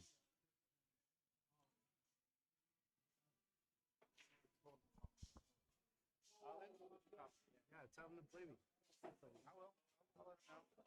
I just know him and Raphael. So, talking about it. I just said the big wrong name.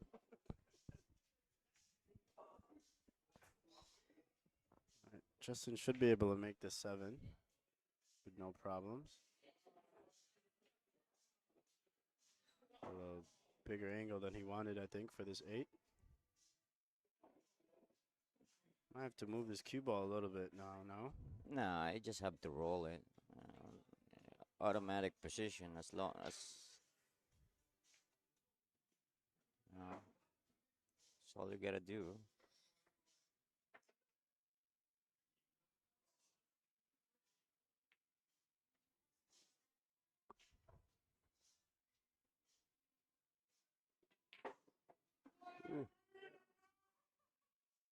Oh, looks like he's just gonna Yeah, get perfect. you Wow. got there. You got there. Barely. Wow, that's crazy. Watch the hit.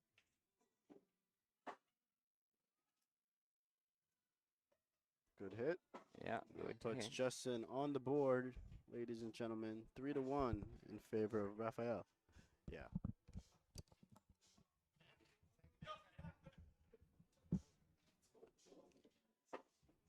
All right, guys. The Mad Max or the Mighty Max is gonna sit with me here in the booth. He is back.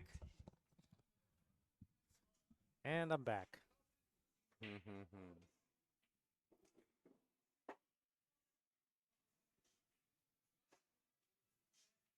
Alex the Warrior Guerrero says they both got action with the Warrior.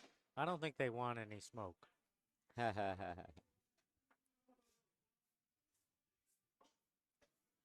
heard he played too good. Played too good. All right, so this is now a 3-1 scoreline, right? Mm-hmm. All right. Yo, should be at least 2-2, but Justin kind of gave Raphael a game earlier. Yeah, I saw that. He ended up a little short on the 9 and tried to play it and left it. Yeah, just like I told Darwin, he's kind of like poking his stroke earlier.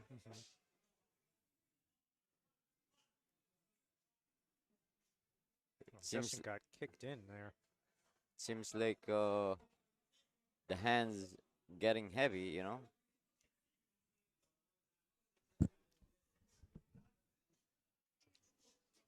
Yeah. All right, ball in hand for Raphael.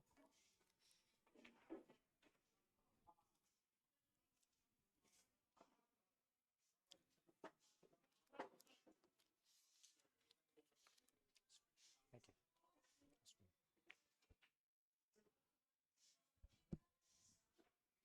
you. Ooh.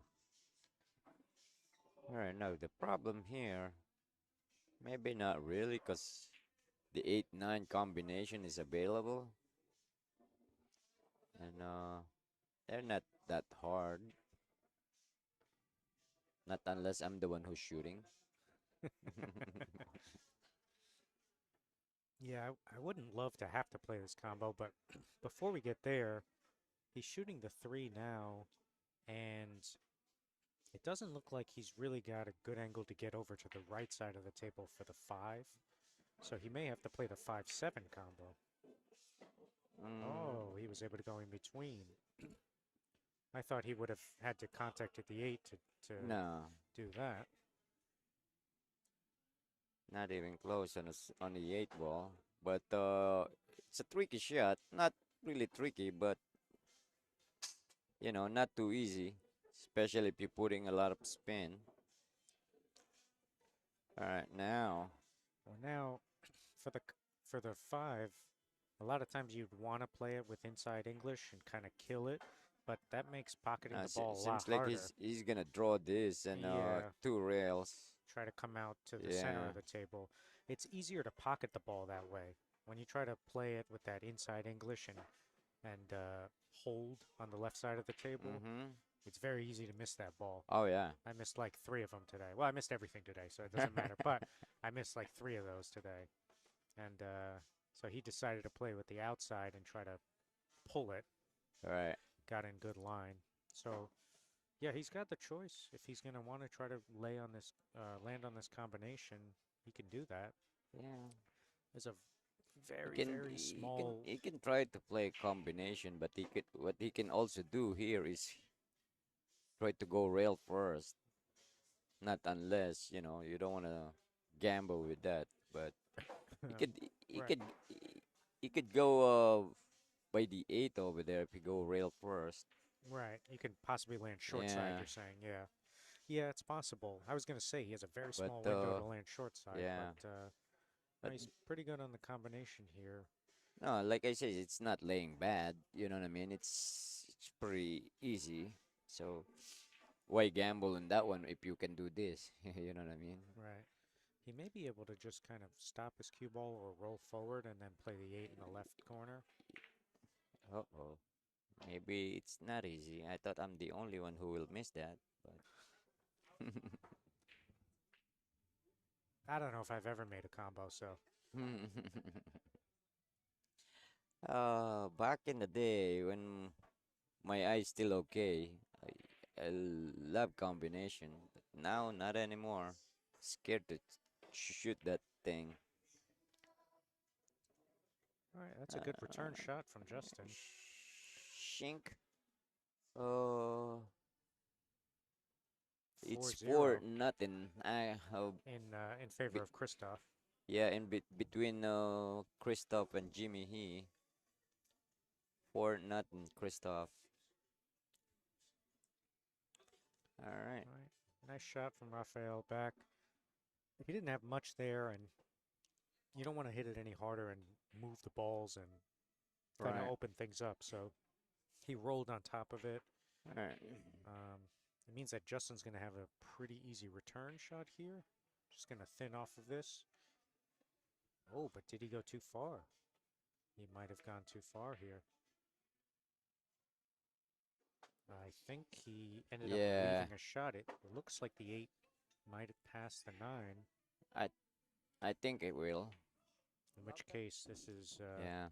pretty appetizing. The thing is, the question is he gonna shoot this with inside or not? If he shoot this with inside, he will disturb that 9. Yeah.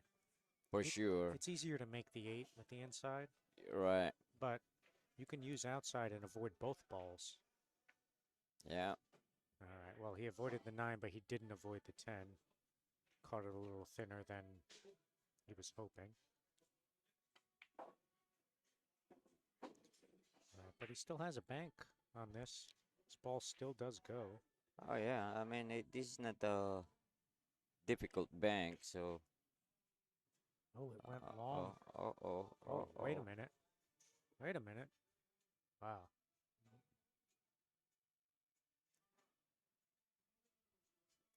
Yeah. Maybe it's a good thing he didn't make it. Yeah, I don't know how or he got that far on that cue ball. Normally to check the to cut the angle a little bit, you need to overcut it and with inside English, but seems like you put the right hand English on that one. Yeah, he put outside, so the cue ball Outside, took yeah. off when it hit that rail. All right, Justin didn't have much there, and you didn't. The right play was to play conservative like he did. If he had tried to do something more aggressively and move the cue ball back down table, definitely some things could have gone wrong. So put Rafael in a spot where He's going to have to try to return safe. What do you like Yeah, on this this shot? yeah, this one you just have to bank it short. You know, Yep. you bank it